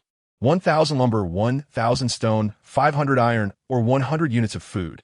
Reasonably priced, don't miss out. Rapid hair growth potion. Upon reading these words, Yifan's breath caught in his throat. Were other lords to see this, they might dismiss it as a mere jest. After all, in this perilous battleground where survival was uncertain, who had the luxury to concern themselves with their hair? Moreover, the price was utterly outrageous. Yet for Yifan, these 5 words resonated like a thunderclap in his mind. His thoughts instantly plunged into his warehouse. His gaze fixated on a seemingly ordinary razor that lay quietly in the corner, exuding an unsettling aura. Chuck Norris's razor, divine artifact. A divine artifact. This was undoubtedly something that could drive any lord into a frenzy. The sole side effect was the excruciating baldness penalty. If that were all, Yifan could easily overlook it. However, without hair growth, he could not continue using this divine artifact. Given that hair typically took 1 to 2 months to grow, the usage frequency would be considerably low. But now, if he had this rapid hair growth potion, it would mean he could disregard the side effects and use the razor indefinitely. As this thought crossed his mind, Yifan's heart couldn't help but race fervently. Without a shred of hesitation, he focused his will and sent a private message request to the lord named Qin Yuru. Meanwhile, on the other side, within a fantastical castle suspended in midair, composed of countless peculiar vines and enormous mushrooms, a tall woman clad in camouflage combat attire, her short hair framing a strikingly handsome face, was idly toying with a vial of green potion exuding a fragrance reminiscent of verdant woods. This was Qin Yuru. With a sigh of resignation, she gazed at her paltry stockpile of timber, barely exceeding 100 units, her delicate features etched with worry. Although her potion castle boasted rare quality, the accompanying unit, Potion Master, was merely a mundane profession, possessing no combat prowess and limited to concocting potions. The first recipe they had mastered turned out to be a rather useless hair growth elixir. As for her commander, her gaze fell upon the diminutive robot nestled on her shoulder, no larger than the palm of her hand, blissfully asleep. Commander, frenzy, quality, rare, race, Cybertronian, Transformers, abilities, transformation, dagger, information theft. This was her initial commander, a mini-transformer hailing from a distant mechanical civilization. For her, an elite sniper from the Dragon Kingdom's special forces, a dagger suited only for close combat was utterly useless, unless she could discover the legendary spark, allowing it to evolve and unlock its true combat form. Was she, Qin Yuru, destined to starve on this battlefield of myriad races? With a bitter smile, she prepared to resume her desperate attempts to peddle her wares in the global chat, striving for the survival of her territory. Just then, an unexpected system notification rang out. Ding! Dragon Kingdom Lord Yifan requests to add you as a friend? Yifan? The moment she saw that name, Qin Yuru's pupils dilated in shock. Instinctively, she associated this name with a mysterious figure who had single-handedly elevated the castle to level 3, bringing glory to the entire Dragon Kingdom. Was it him? Why would he want to contact me? Could it be that he's enamored by my beauty? No. Qin Yuru swiftly dismissed this absurd notion. Taking a deep breath, her heart racing with trepidation and excitement, she clicked to accept the request. Yifan, I want a hair growth elixir. If you have more, I want all of it. Direct and to the point. Reading this message, Qin Yuru's heart quickened. Qin Yuru, esteemed lord, are you truly the Yifan who ascended to a level 3 castle? Yifan, it is I. Receiving the affirmative response, admiration ignited in Qin Yuru's eyes. As a soldier of the Dragon Kingdom, she understood better than anyone the significance of Yifan's achievements for their precarious nation. He was a beacon of hope, a torch illuminating the darkness. Without hesitation, she promptly replied, Qin Yuru, Honorable Yifan, I have only managed to produce one vial of the potion, which I will gladly offer to you. You have brought honor to our Dragon Kingdom, and as a soldier, I cannot accept your gift. All of this is for the Dragon Nation. Between the lines lies the resolute and sincere spirit of a soldier. Yifan gazed at the reply, momentarily taken aback, before a smile graced his face. What a proud soldier of the Dragon Nation he is. He too possesses his own pride and principles. Yifan, I acknowledge your intentions. However, I shall never take advantage of my compatriots in the Dragon Nation. No sooner had he spoken than he activated the mercenary function. Ding! Your friend Yifan has gifted you with X2000, Stone X2000, Iron or X1000, Wild Boar Meat X200 units. Will you accept? Ding! Your friend Yifan has rented you a unit. Eagle Eye Archers, Rare, X10, rental duration 48 hours, transaction price, 1 copper coin. Do you agree? The two notifications detonated in Qin Yuru's mind like heavy bombs. She looked at the vast resources that could elevate her castle to level 2, and then at the 10 sharp-eyed archers radiating a deadly aura, completely rendered speechless. This. Her mouth agape. She found herself at a loss for words. This return gift is not merely precious. It is a veritable act of rebirth. With these 10 eagle-eye archers, her territory would possess the most fundamental means of self-defense. Yifan, take it. From now on, all the growth potions you produce will be sold to me first. This is an advance payment. Qin Yueru. Yes. Yi Fan I, Qin Yueru, am grateful for your generosity. From now on, you shall be my sole major client. Qin Yueru replied with excitement, her eyes glistening with unshed tears. The two exchanged a few more words, and Yi Fan learned of her entangled predicament with a disordered commander. Yi Fan, the spark, I have noted it. Live well. You are still of great use to me. With this profound remark, Yi Fan closed the chat window. Meanwhile, Qin Yueru, upon seeing the words I have noted it, felt a tempest brewing within her heart. Could this unfathomable figure truly possess a means to acquire something as legendary as the spark? In an instant, an unprecedented hope ignited within her. Within the Black Dragon Lair, bang! With a resounding crash, Yamamoto Koji struck the stone wall with his fist, causing the entire cavern to tremble. His countenance was as dark as a storm cloud, his eyes ablaze with resentment and jealousy. On the World Channel, those contemptible lords were still discussing that so-called Yi Fan, the waste of the Dragon Nation. What divine being, what light of the Dragon Nation? Such glory should rightfully belong to him, the destined child of fate who possesses the Black Dragon Lair and the legendary Succubus. Baka Yuru! Yamamoto Koji screamed in a frenzy, the insecurities and arrogance deeply rooted within him, rendering him utterly irrational. Master, why should one be angered by an insignificant insect? A figure exuding irresistible allure, like a water snake, coiled around him. Lilith exhaled softly, her delicate fingers tracing circles upon his chest. Her voice laced with seduction. He is merely fortunate. You possess 10 epic commanders now, and eliminating him would be effortless. Indeed, your words resonate perfectly. Lilith's insinuations greatly gritted Yamamoto Kofu's venati. A flicker of malevolence crossed his gaze. He chuckled. For this young fool likely remains oblivious to the fact that the novice protection period does not adhere to a mere calculation of 72 hours. To think he would rent out a rare quality centurion for 36 hours. Foolish, utterly foolish. By the time other Lord's rental periods expire, it would likely be 2 a.m. We shall launch our assault on his castle the moment the novice protection period concludes at dawn the day after tomorrow. At that point, we shall see if he can still afford a smile. With Yi Fan's demise, the Dragon Kingdom shall surely fall. Ha ha! As he spoke, Yamamoto Koji turned his gaze towards Lilith, his eyes brimming with avarice. Ah, my dear, with a day and a half remaining, why not engage in another 300 rounds of battle?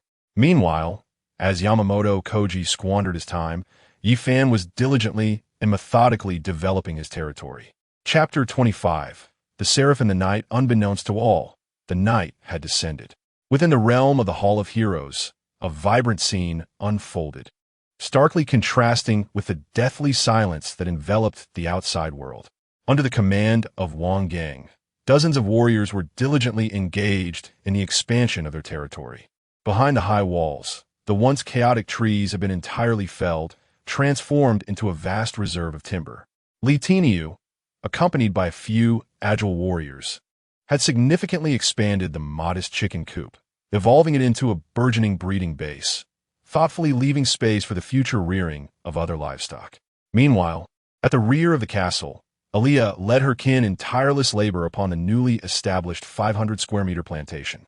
Joy radiated from their faces, for it was a profound honor to contribute their talents to this formidable lord. Simultaneously, as nightfall gripped the world channel of the myriad races battlefield, the atmosphere grew oppressive once more.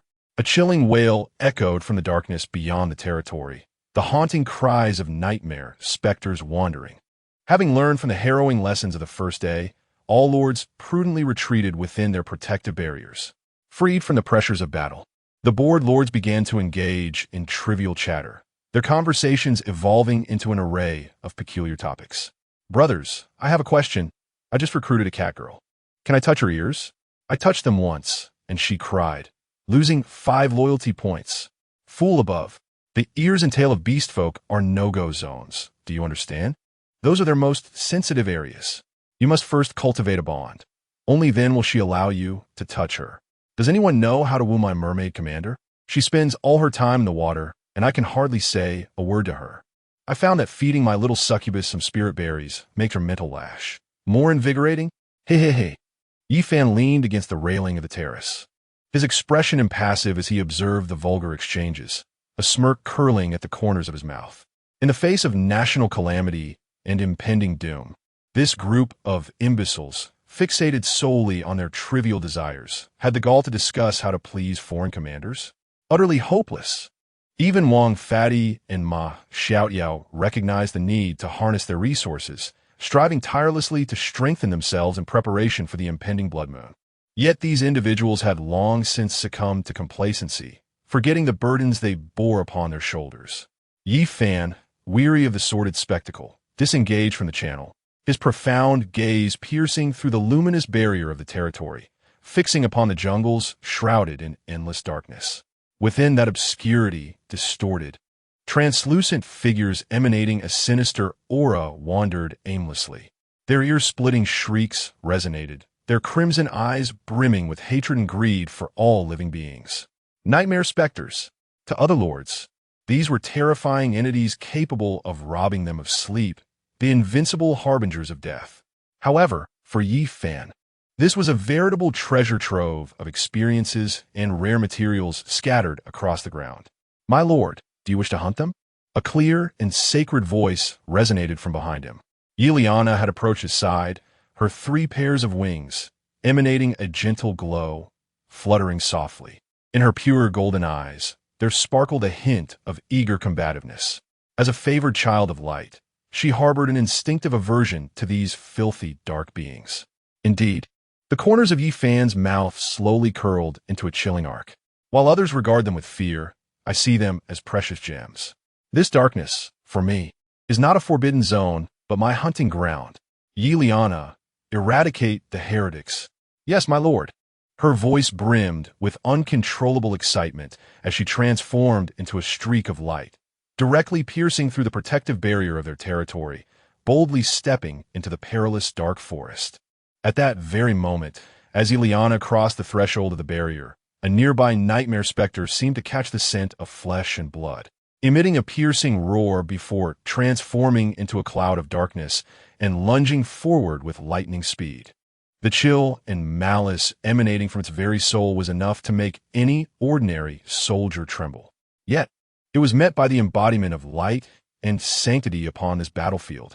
Filthy refuse, be purified under the holy light. The divine light surged in Yi Liana's eyes. Without even drawing her holy sword, she simply raised her delicate hand high. Judgmental divine flame. Boom! A burst of golden flames, seemingly forged from the essence of the sun's true fire, erupted from her palm, instantly engulfing the rushing nightmare specter entirely. A chillingly piercing scream echoed from the golden flames, only to be abruptly silenced moments later. The ethereal form, immune to the majority of physical attacks, rapidly melted away under the searing, judgmental divine flame, like snow under the scorching sun, leaving not even a trace of darkness behind. Ding! You have slain a level 10 Nightmare Spectre. Your experience points 700. You have obtained item, Soul Crystal, small, X1. Gazing at the spinning diamond crystal in his hand, radiating a faint ethereal glow, Yi Fan's eyes sparkled with delight. A soul crystal. This rare treasure could directly enhance mental strength and soul potency. Soul crystals were easily acquired during the novice phase. Once the blood moon descended, nightmares would no longer plague the nights. To obtain more soul crystals, one would have to venture into far more dangerous territories to hunt nightmare lords, which could only be faced by god-tier lords. Well done. Yi Fan did not hesitate to express his admiration, and for Yiliana, such praise was more beneficial than any divine elixir. Her small face beamed with a brilliant smile, her 6 wings glowing brightly, exuding an aura of determination. My lord, watch me clear away these pests for you. The young girl let out a playful exclamation, boldly charging towards the dark depths where dozens of nightmarish wraiths roamed. The sacred domain, a resounding hum echoed as a golden halo, exceeding a kilometer in diameter, erupted from the center of Yelena. Within this radiant circle, sacred hymns resonated, and beams of light cascaded like rain, suffusing every inch of space with a divine aura.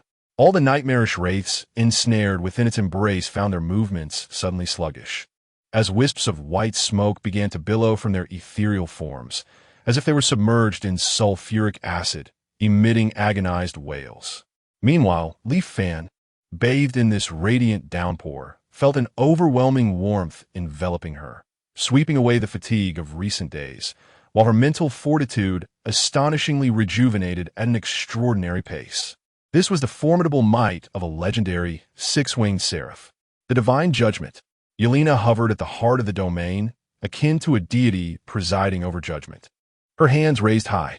From the pure essence of holy light, a colossal sword, 100 meters in length, materialized above her, radiating a terrifying brilliance capable of severing all. With a commanding shout, she unleashed the massive sword, imbued with the divine authority to purify all existence, and it came crashing down. The earth trembled, golden light flashing. That resplendent luminescence illuminated the dark night as though it were day, where the light traversed. Dozens of nightmarish wraiths had no time to scream before being instantaneously evaporated and purified by the overwhelming sanctity of the light, leaving no trace behind. With a single stroke, the battlefield was cleared. Ding! You have slain a level 12 nightmarish wraith, gaining 650 experience points and acquiring Soul Crystal, small, X1. Ding!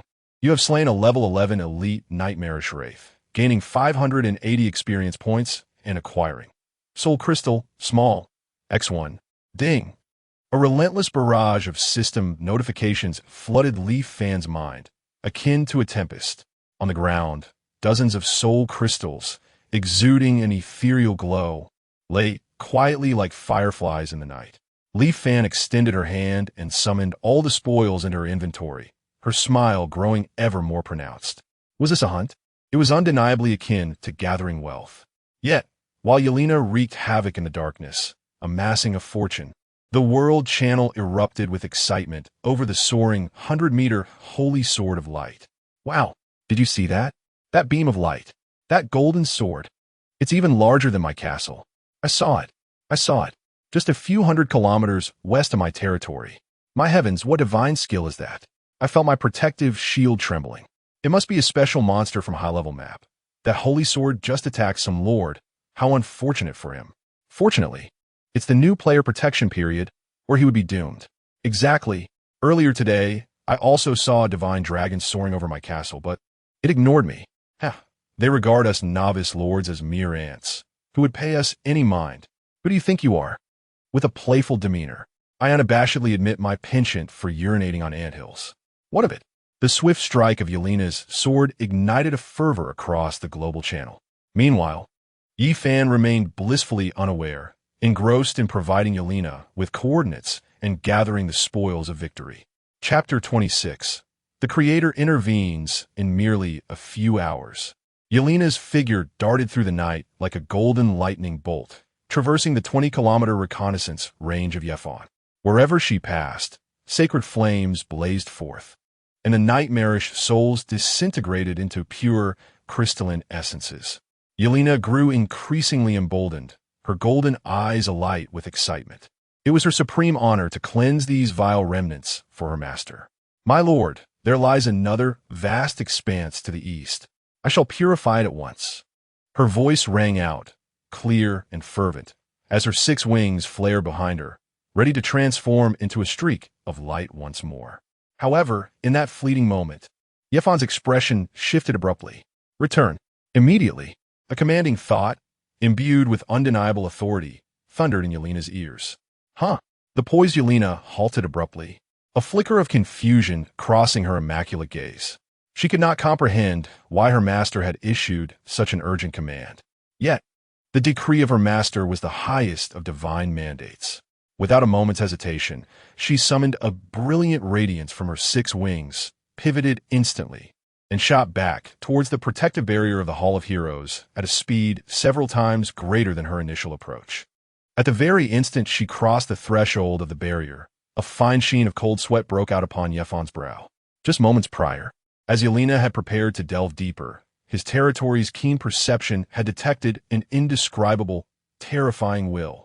That one was frigid, vast, and merciless, as if cast from the heavens or the cosmos' farthest reaches, bearing the weight of a judgment that disregarded all life, fixated intently upon Yelena. It was a power that transcended all rules. Yefan was gripped by a strong intuition. Should Yelena dare to take another step forward, that would unleash a cataclysmic punishment capable of erasing her in an instant. Was it the creator of the myriad realms of battle, or some force that maintained the balance of rules? Yefan could not ascertain, but he understood this was a warning to curb his avarice and refrain from touching that which was forbidden. Only when Yelena's figure safely landed beside him did that suffocating, terrifying will quietly recede, as though it had never existed. Yefan exhaled a long breath, a sense of trepidation lingering in his heart. Indeed, this battlefield of myriad races was fraught with peril, each step a cause for alarm. "My lord, what troubles you?" Yelena inquired, noticing Yefan's slightly pallid complexion, her expression laced with concern. "Did I err in some way? I have yet to vanquish all those heretics." Observing her self-reproachful demeanor, warmth blossomed within Yefan, and his earlier apprehension dissipated. He reached out, gently ruffling her soft, golden locks. "No, you performed splendidly, exceedingly well." The sudden gesture of affection left Yelena's sacred visage flushed with a deep crimson hue. Instinctively, she lowered her head, her 6 wings awkwardly folding inwards, her voice barely above a whisper. "My lord, it was my oversight." Yifan withdrew his hand, his tone regaining its tranquility. "This darkness is far more perilous than I had anticipated. You have performed admirably." He glanced at the 853 soul crystals that floated silently in the warehouse, a flicker of satisfaction dancing in his eyes. A night of sudden wealth. These 853 soul crystals, if showcased in the World Channel, could incite a tempest of excitement, even if just one were to be revealed. Yet, he possessed the entirety of 853. This indeed exemplified the high returns that accompany substantial risk. And all of this was owed to the formidable 6-winged seraph before him. Meanwhile, atop the walls outside the Hall of Heroes, figures had gathered in droves. Wang Gang, Li Tiniu, the recently concluded warriors, and the forest elves led by Elia, all their gazes were riveted upon the golden figure that had just emerged from the shadows. They had witnessed firsthand the miraculous slaughter that had transpired. The colossal sword of holy light spanning 100 meters, the golden domain that enveloped 1,000 meters. What awe-inspiring, terrifying power. When they beheld the angel, strong as a deity, bowing before Yifan like a wayward child, her face flushed with embarrassment at his affectionate gesture. Their initial shock had transformed into profound admiration for Yifan's unfathomable strength. Such a powerful, celestial being, utterly compliant to their lord, having even shared moments in the blessing chamber together. One extraordinary existence their lord embodied. In that instant, a wave of gratitude surged in the hearts of all present. To follow such a leader was the greatest fortune of their lives. Sensing the fervent gazes behind him, Yifan allowed a smile to grace his features. He turned, his voice soft yet resonant, reaching every ear. "Tonight's endeavors conclude here. Everyone, rest immediately and recuperate. Tomorrow, we have more significant tasks ahead." "Yes, my lord," came the unified response, imbued with heartfelt gratitude.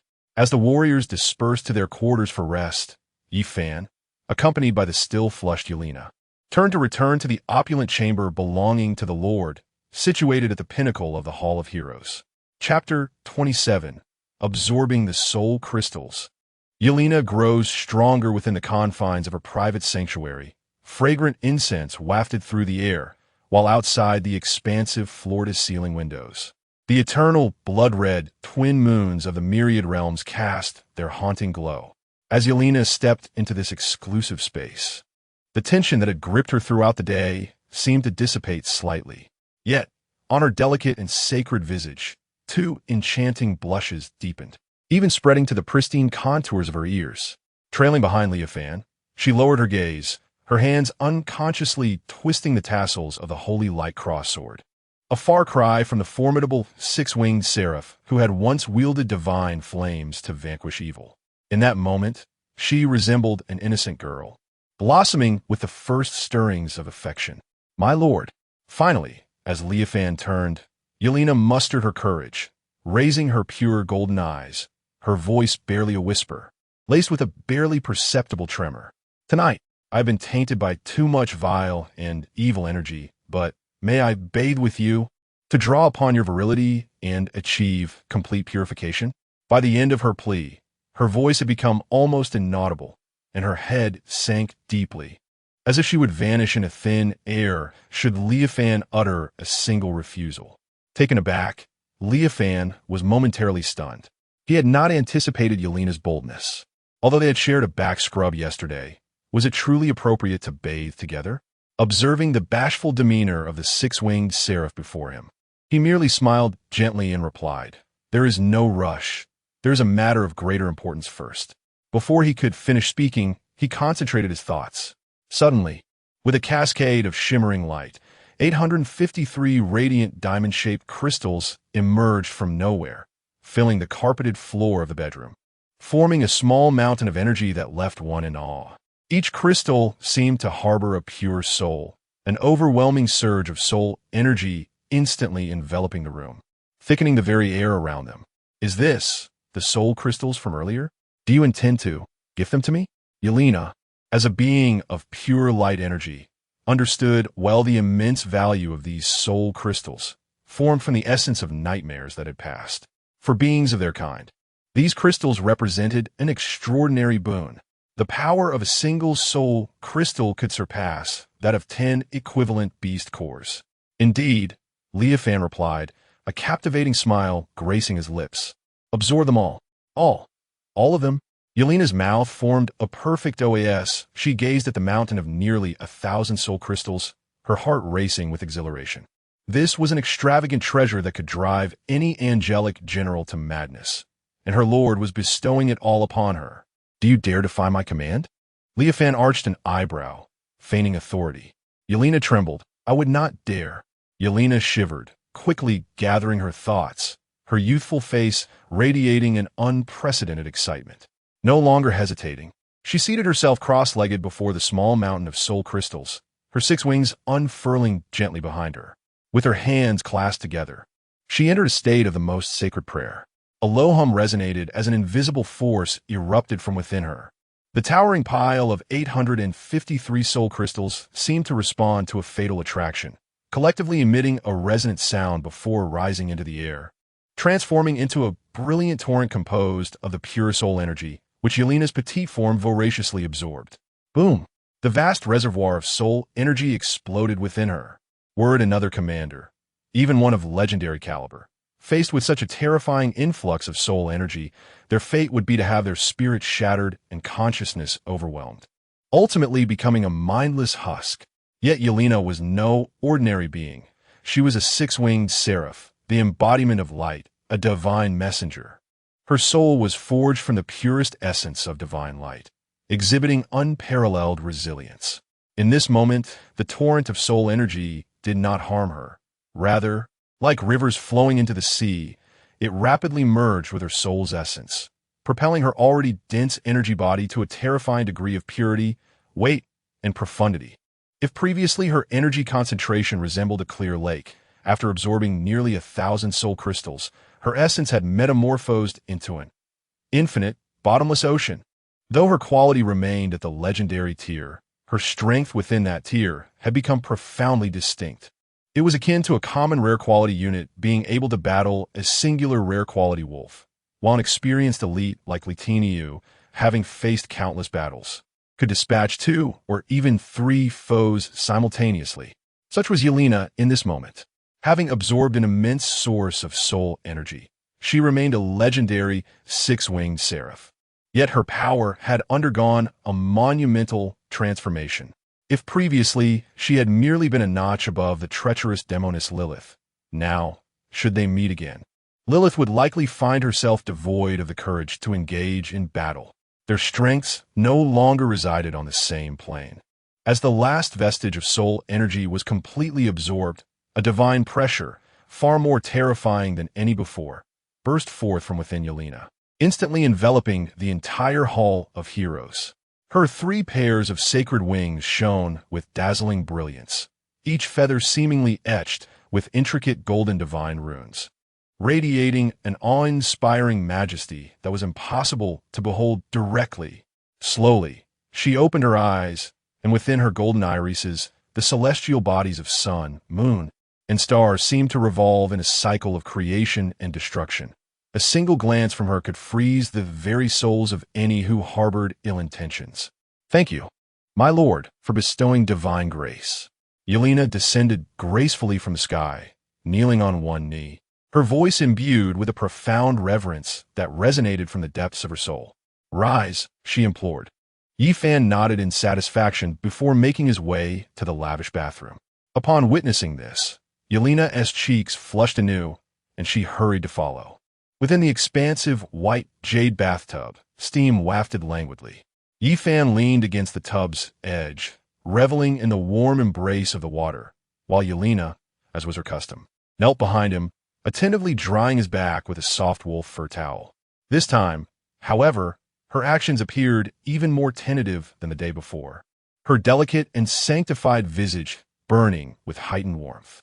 Perhaps it was due to her enhanced powers, allowing her senses to sharpen. She could distinctly perceive the masculine energy emanating from her master's bronze skin, stirring a subtle excitement within her pure essence.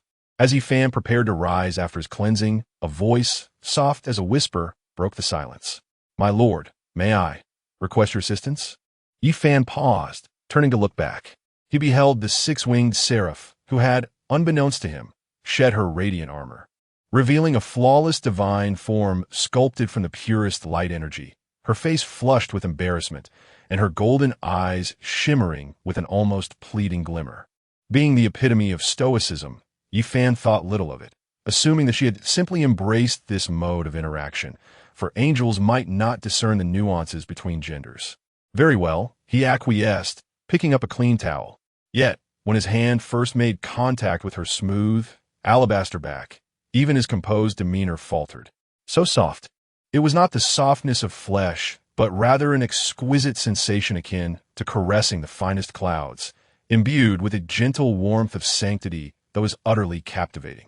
Yifan steadied his thoughts and began to wipe her back earnestly. In that moment, he realized that the angel's physique was far more exquisite than he had imagined. Every curve seemed to embody the pinnacle of divine craftsmanship. As his fingertips inadvertently grazed the base of her 6 wings, Yelena let out a suppressed sigh, her entire form yielding to the sensation. Those seemingly sacred wings, with their divine majesty, felt remarkably smooth and supple, surpassing even the finest silk in their allure. After a considerable time, when the two finally emerged from the bathroom and returned to the grand bed, the atmosphere had grown palpably delicate. Yifan regarded the 6-winged seraph, enveloped in a pink steam, and shook his head in resignation. He reclined on the bed, preparing to close his eyes for rest. Yet, he soon felt the mattress dip slightly beside him as the warm, sanctified form, still imbued with the steam of the bath, nestled closely against him. This time, however, Yelena did not clutch her cold holy sword, but instead gently draped her 6 supple wings over him like the coziest of down blankets. Chapter 28. This is deterrence with delicate wings and a warm, divine light. The faint fragrance of a girl fresh from her bath lingered in the air, mingling with the sacred aura unique to angels. Yifan, whose taut nerves had been frayed by days of relentless battles, found an unprecedented sense of relaxation in this moment. He gently closed his eyes, not succumbing to slumber, but rather assessing his own and the castle's attributes. With a mere thought, a translucent attribute panel, radiating a soft, golden glow and visible only to him, quietly materialized upon his retina. Lord Yifan, level 15. Castle. Hall of Heroes, quality, epic, level. 3 bronze ancient tower.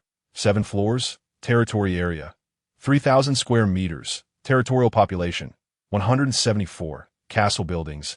Luxurious lord's bedroom, X1. Standard rooms, X800. Kitchens, X3. Advanced walls. Advanced warehouses, X2. Capable of remotely collecting spoils within a 200-kilometer radius. Chicken coop, 12-20 chickens, Plantation. Daily summonable units. Human units, X50, Castle Special Effect 1. Heroic Protection. All allied units within the territory receive a 20 boost to all attributes. Castle Special Effect 2. Heroic Summon. Resources and cores can be consumed to resurrect fallen warriors of the same quality from the Hall of Heroes. Resources. Timber, 72. 580. Stone, 65. 250. Iron, or 32. 750 gold. 56. 900. Castle upgrade requirements. Timber 200, 000. Stone 200, 000. Iron 100, 000. Population 1, 000. Gold 10, 000. Next evolution points required. 1, 000, level 15. After a night of frenzied slaughter against nightmare specters and a devastating assault on a goblin tribe in the early morning, Yifan's level soared to a terrifying height that all current lords could only aspire to reach. The range of his territory scouting, beginner level, had also increased to 50 kilometers. Each upgrade bestowed a comprehensive enhancement, bringing his attributes to astonishing levels. Yifan could distinctly feel a surge of power coursing through his limbs, a force exponentially stronger than when he first stepped onto the battlefield.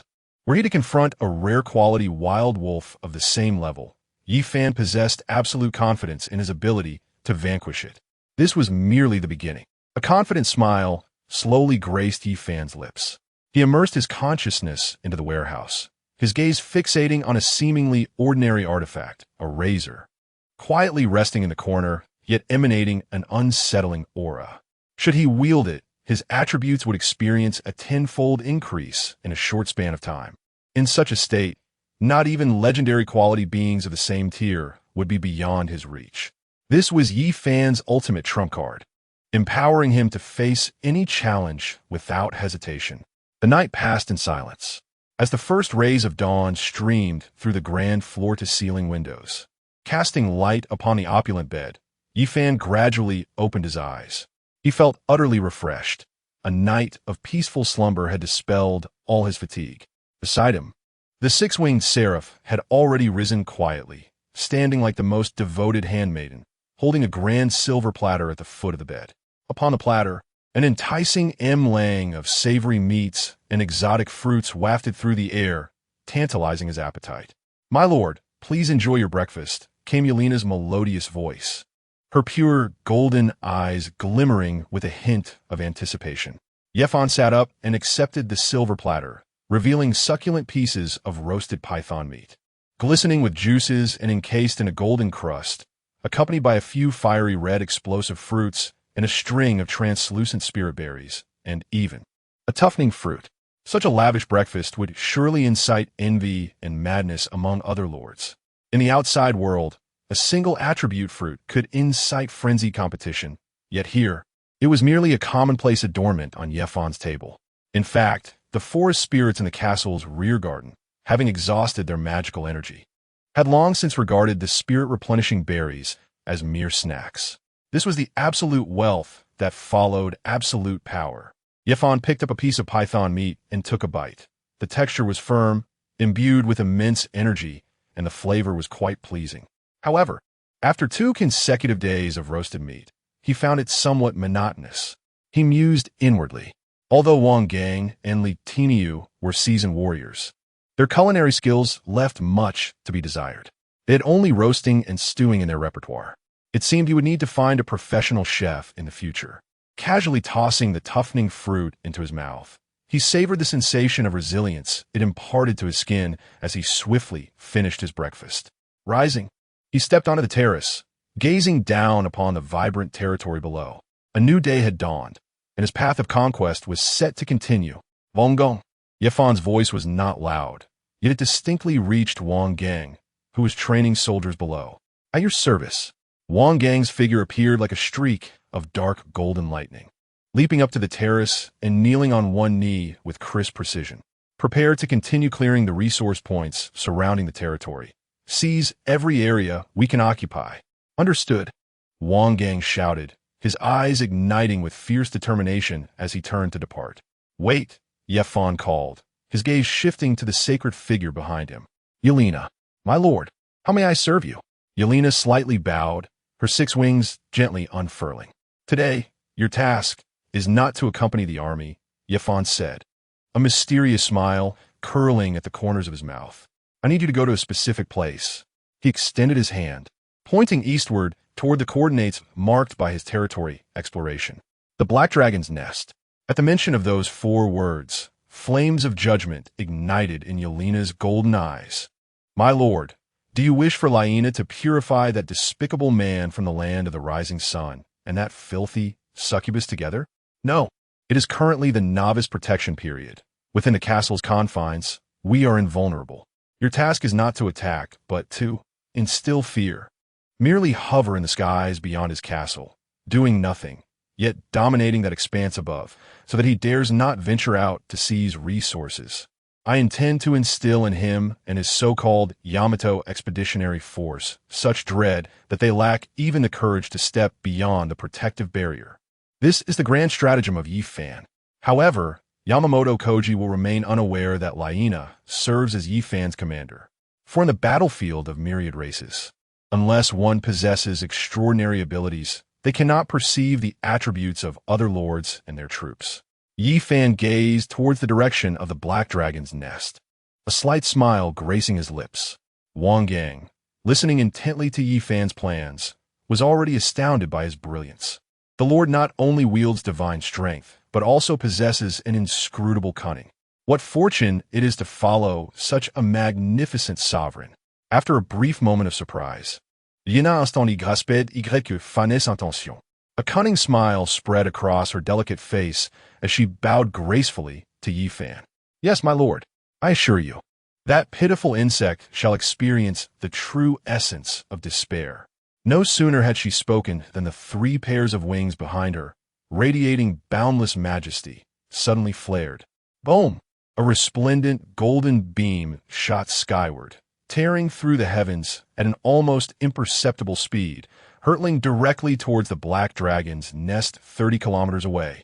Chapter 29. The Descent of Angels, the Betrayal of Succubi within the depths of the Black Dragon's Lair. A lavish cavern constructed from countless animal hides and adorned with gold and silver, a languorous atmosphere permeated the air. Yamamoto Kofu lay contentedly upon a massive bed of beast skins, his bronze skin marred by scratches. Cradled in his arms was a perfect form that could drive any male creature to madness. Ah, Lilith, my dear, your essence grows ever more exquisite, Yamamoto Koji exclaimed with triumphant laughter, his hands gliding over her silk-like back, his eyes alight with both the thrill of conquest and insatiable greed. After 2 days of indulgence, he felt as though he had ascended to the pinnacle of the world. Lilith lazily turned, casting him an alluring glance with her enchanting eyes, her voice dripping with seduction. Master, you only know how to tease me. However, your virility certainly surpasses that useless fool named Yifan by 100-fold. Ha ha ha, that is indeed the case. A flicker of disdain crossed Yamamoto Koji's eyes at the mention of Yifan. Just a piece of refuse you discarded. He must be quaking in his territory now that he knows I command 10 epic-level mercenaries. By dawn, I shall reduce him and his domain to mere dust. Suddenly, Yamamoto Koji sat upright, a sinister smile etched upon his face. The time has come. It is time for that wretched man to witness the true might of my Yamato people.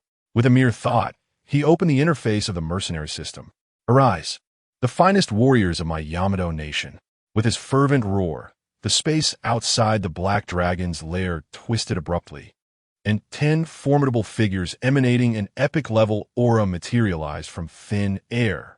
There stood a 5-meter-tall cyclopean giant wielding a spiked mace, a death knight, engulfed in hellfire and mounted upon a nightmarish steed, and a legendary ghost-faced samurai, drifting ethereally while brandishing an enchanted blade. 10 epic-level commanders in total. The horrific power, amassed from the entirety of the Yamato region, combined with his Black Dragon, was sufficient to flatten any stronghold in existence within an instant. Excellent. Truly magnificent. Yamamoto Koji trembled with excitement at the sight of this extravagant army outside the lair. He could almost envision Yifan kneeling in desperation. Relay my orders. Attack at once. Seize all resource points that the Dragon Kingdom scoundrel annexed yesterday. He commanded the 10 epic-level mercenaries. Then turned to the immense black figure lurking in the depths of the cavern. Black Flame, it is your time to shine. With an earth-shattering roar, the colossal creature, measuring 20 meters in length, strode forth from the cave, its scarlet dragon eyes filled with fury and hot, sulphurous breath escaping its nostrils. Go. Position yourself above that fool's castle. I want him to dare not step outside. I want him to await death in endless terror. Yamamoto Koji's face was a mask of feverish madness. However, just as the 10 legendary mercenaries and the ferocious Black Dragon, Heian, were poised to execute their orders and unleash their might, an unforeseen anomaly erupted. An indescribable, supremely exalted, and utterly pure divine pressure descended abruptly from the heavens above. The entire cosmos seemed to fall silent in that instant. The once arrogant visages of the mercenaries were instantaneously frozen, replaced by an overwhelming dread and terror that emanated from the depths of their souls. It was as if an invisible hand had seized their throats, rendering them utterly incapable of even twitching a finger. Meanwhile, the wrathful Black Dragon, Heian, emitted a mournful wail, its colossal form collapsing to the ground, with its once proud head buried deep in the earth, trembling as if it had encountered the most formidable of foes. What? Yamamoto Koji's manic laughter came to an abrupt halt. At that moment, a goblin tumbled into the Black Dragon's lair, its face etched with a terror surpassing that of an encounter with the supernatural, its voice trembling. Master, it's bad. The sky. Enough. What are you panicking for? Yamamoto Koji bellowed in fury, kicking the goblin aside, suppressing the unease swelling within him. He grasped the equally pale-faced Lilith and hurriedly exited the cave. The next second, when he raised his head and beheld the figure in the sky, he was struck as if by lightning, becoming utterly petrified. There, amidst the azure expanse, a breathtaking figure hovered gracefully.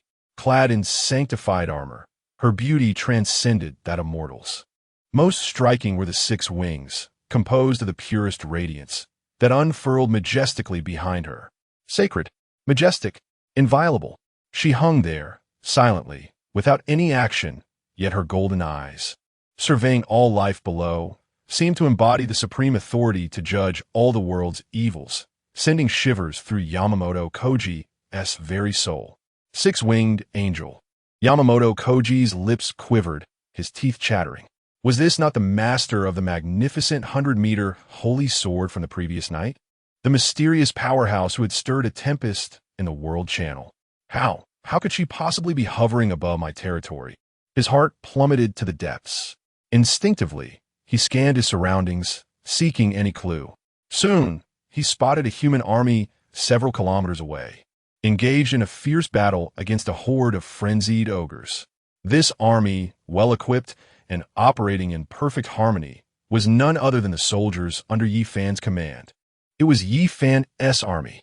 Yamamoto Koji recognized them instantly, a flicker of confusion crossing his eyes.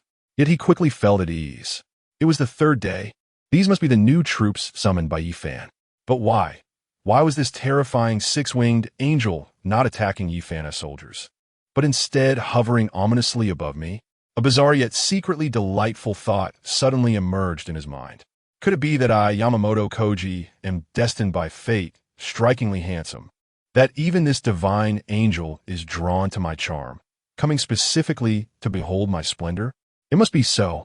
The corners of Yamamoto Koji's mouth involuntarily twisted into a lascivious grin, and he even tidied his disheveled hair, attempting to present his most dashing self. However, beside him, Lilith had already turned pale, her delicate body trembling slightly. Others could not sense it, but she, as a former commander who had once followed Yi Fan, could distinctly perceive from the 6-winged angel an aura of a sacred light that was both hauntingly familiar and magnified 1,000-fold. It was her, the very ordinary angelic being she had deemed worthless, casually discarded by Yamamoto Koji. How could she have evolved into such a terrifying entity? Legendary. This was undeniably the pressure of a legendary being, even more formidable than herself. A bone-chilling sense of regret and fear, like a venomous serpent, instantaneously sank its fangs into Lilith's heart. What kind of dreadful existence had she betrayed? No, this fool, Yamamoto Koji, was utterly unreliable. He had no idea what he was facing. I must seek a new path for myself. A fleeting glimmer of an eerie, deep purple light flashed within Lilith's eyes.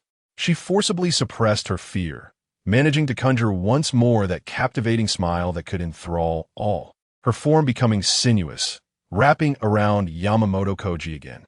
Master, look, she is merely observing from above, not attacking us. Perhaps she is just passing by, drawn in by your gallant presence. Her voice possessed a strange magic, as if it could soothe all agitation. Perhaps she would depart soon.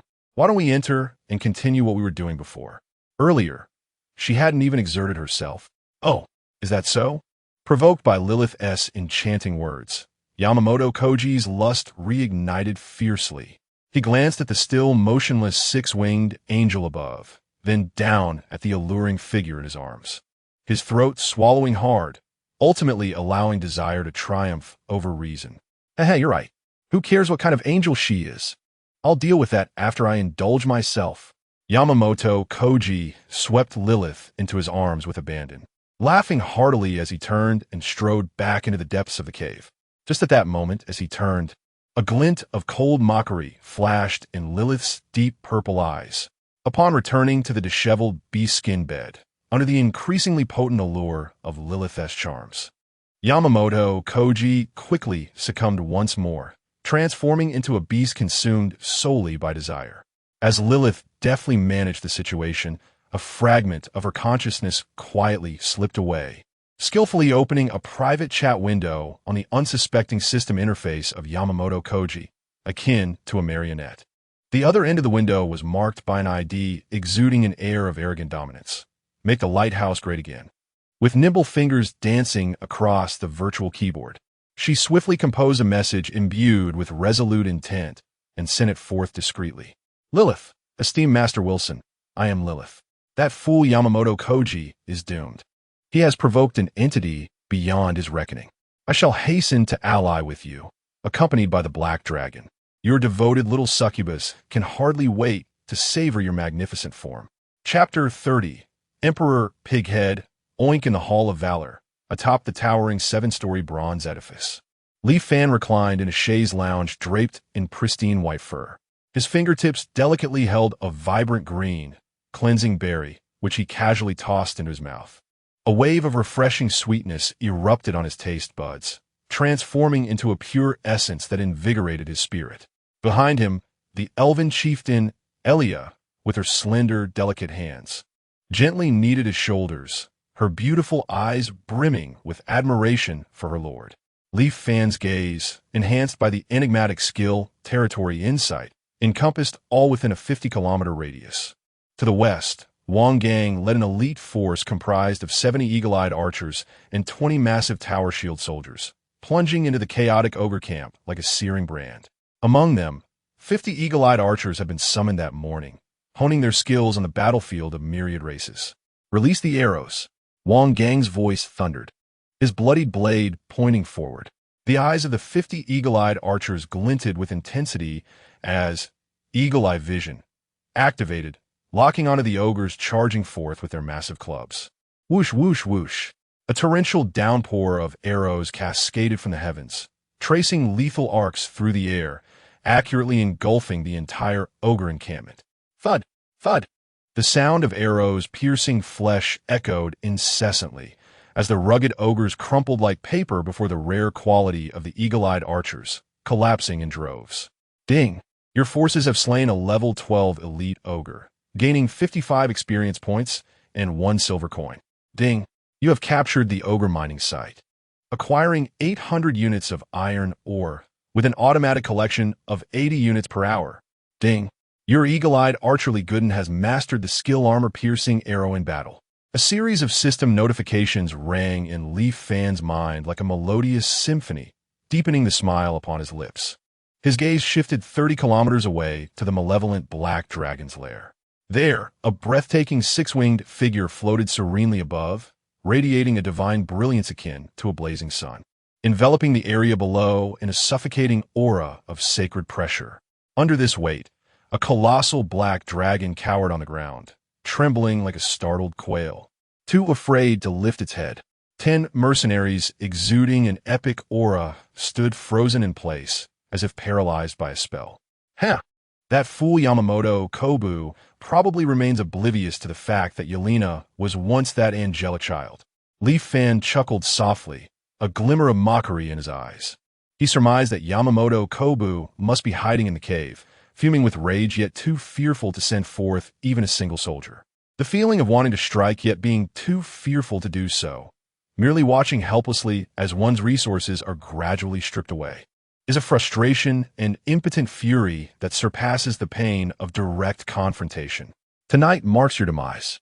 A glint of cold light flashed in Yi Fan's eyes. He had devised numerous plans, all capable of turning Yamamoto Koji and his so-called Yamato Expeditionary Force into mere ashes the moment the protection period expired.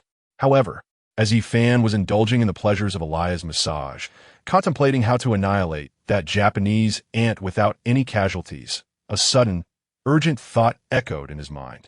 It was Wang Gang. "My lord, I report. A migrating tribe of refugees has been discovered 35 kilometers southeast of our territory, and their numbers are alarmingly vast." Wang Gang's voice carried a rare gravity. "Oh." Yi Fan raised an eyebrow, swiftly shifting his perspective to the territory exploration. In the next moment, a magnificent yet sorrowful scene unfolded in his mind. In the forest, a dark, weary procession was struggling forward. They were a group of peculiar beings with the heads of pigs, yet human bodies, pig-headed men, tattered and emaciated. Many bore wounds, their eyes filled with numbness and fatigue. Yet this procession remained intact, led by a robust pig-headed man, clad in an apron and wielding a massive cleaver, as they trudged forward in silence. The estimated number exceeded 1,000. A tribe of over 1,000 refugees? A terrifying brilliance erupted in Yi Fan's eyes. These were not mere refugees. They were a bountiful source of population resources delivered right to his doorstep. If he could recruit them, he would instantly meet the 1,000 population requirement for his castle upgrade. Wang Gang, encircle them, but do not engage in direct attack. Yi Fan issued his command. Understood. Without hesitation, Wang Gang, who had been waiting in the distance, waved his hand. The entire army encircled them. Boom! 70 elite soldiers transformed into 2 black iron pincers, kicking up a cloud of dust, swiftly closing in with overwhelming force. And within minutes, they had completely surrounded the migrating pig-headed tribe. The sudden turn of events ignited chaos within the previously lethargic pig-headed procession, panic and disorder spreading like wildfire. Silence. At that moment, the pig-headed leader, brandishing his massive cleaver, let out a furious roar. He slammed the cleaver down into the ground, an invisible aura of authority radiating from him, quelling the turmoil of over 1,000 pig-headed men. Slowly, he raised his head, and within his seemingly murky eyes sparkled a wisdom that starkly contrasted with his rugged exterior. He gazed upon the well-equipped, menacing human army before him, noting the cold indifference and murderous intent in the soldier's eyes, and his heart plummeted to the depths of despair. Elite. This is undoubtedly the most formidable elite he has ever encountered on this battlefield. Oink, the former king of the Pig-Head Empire, understood all too well that rebellion led only to certain death. Taking a deep breath, he cast aside the knife he held, and before the incredulous gazes of his fellow pig-heads, he slowly knelt on one knee in the direction of Wang Gang. Respected warrior, Oink's voice was slightly hoarse, yet imbued with an undeniable sincerity. We, the Pighead clan, surrender. Upon witnessing this, Wang Gang furrowed his brow but remained silent, his cold gaze awaiting Yi Fan's next directive. Noticing the lack of response from his adversary, Oink steeled himself, gritted his teeth, and spoke again in a deep tone. We understand that in this battlefield, the weak have no right to negotiate terms. We are willing to offer 100 of our kin as your sustenance. We only ask that you spare the remaining members of our clan and grant them a chance at survival. As his words echoed, without a hint of hesitation, over 100 elderly or severely injured pig heads stepped forward from behind him. They approached the front lines in silence, bowed deeply to Oink, and then, voluntarily, knelt before Wang Gang's army, presenting their necks for slaughter. In their eyes, there was neither fear nor resentment, only a profound sense of acceptance and liberation. This, indeed, was the survival principle of the week. The sacrifice of a few for the continuation of the entire race. This tragic yet cruel scene stirred even the iron-willed warrior Wang Gang, causing a slight diminishment of the cold bloodlust within him. Above in the Hall of Heroes, Yi Fan observed this heart-wrenching spectacle in silence for a moment. He could not deny that this pig-head king named Oink was a true leader. However, food? The corners of Yi Fan's mouth slowly curled into a meaningful smile. My territory lacks not for such meat. Moreover, the pig-heads are also humans, sentient beings. Yi Fan, cannot partake. A series of calm, yet commanding voices reverberated across the battlefield, transcending dozens of kilometers, resonating clearly in every ear. Oink's body trembled violently. He raised his head, his murky eyes filled with disbelief and shock. He actually rejected us? Is it his intention to exterminate all pig heads? Just as Oink contemplated reclaiming his knife for one final stand, Yi Fan declared, "From this day forth, you shall be subjects of my Hall of Heroes. I promise, as long as you remain loyal, I will grant you food, shelter, and dignity. What I require are not willing slaves to be consumed, but warriors who can expand my territory and build a home." Yi Fan's voice thundered like a mighty storm, resonating explosively in the ears of all the pig heads. Dignity? These two words, for those whose nations have been shattered and whose homes have been lost, wandering like mere livestock on the battlefield, represent an extravagant and elusive dream. In that moment, the heart of Oink, long frozen in desolation, trembled violently. He gazed upon the formidable human army before him, feeling the resounding voice descending from the heavens. As majestic as a deity, in his murky eyes, an unprecedented brilliance erupted. Suddenly, he prostrated himself towards the source of that divine voice. "O King of the Pigmen, Oink, accompanied by 1,032 of my kin, humbly pledge our eternal loyalty to you. Hail to our sovereign. Ding, you have welcomed the homeless pigman tribe. Population of the territory increased by 1032. Ding, your territory's population has reached 1276, satisfying the conditions for castle upgrade. Ding, the pigman King Oink has increased his favorability towards you, current status, reverence. Ding, the loyalty of the pigman clan towards you has risen, current status, unwavering loyalty." A series of notifications caused a smile to blossom fully upon Yi Fan's lips. The population has met the requirement. Chapter 31. The Level 4 Castle. A brilliant flash of light suddenly erupted from Yi Fan's eyes. At this moment, the two most challenging conditions for upgrading the castle, gold and population, were entirely fulfilled. Bonggong! Yi Fan's voice resonated directly in Wang Gang's ear. "Safeguard their return to our territory and inform them that by becoming my subjects, they shall never again suffer from hunger or cold." "At your command, my lord," Wang Gang replied with utmost respect. As he gazed upon the thousands of pig-headed survivors, their eyes rekindled with hope. His admiration for his lord reached an unprecedented zenith. Under Wang Gang's personal escort, the mighty pig-headed tribe, filled with boundless aspirations for the future, set forth towards the legendary Hall of Heroes. Meanwhile, Yi Fan's gaze had already shifted from the pig-headed beings back to the towering ancient bronze tower. With a mere thought, he summoned the familiar upgrade panel. Population of territory, 1276. Resources, wood, 72580. Stone, 65250. Iron, 32750. Gold, 56,900. Castle upgrade requirements, wood 200000. Stone 200000. Iron 100000. Population 1,000. Gold 10,000. Next evolution requires evolution points, 1 million gold, exceedingly fulfilled. Population also exceeded. Now, everything was in place. Only the final push was needed.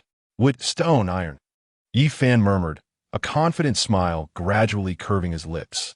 On the third day of entering the battlefield of myriad races, as most lords summoned greater numbers of troops and the mercenary system emerged, the value of the three fundamental resources had greatly diminished compared to the previous days. For Yi Fan, gathering them now was as easy as pie.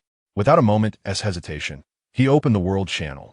Within this vibrant space, countless lords engaged in trade, boasted of their exploits, or exchanged female troops, creating a lively atmosphere. Yi Fan paid little heed to the clamor of these lords.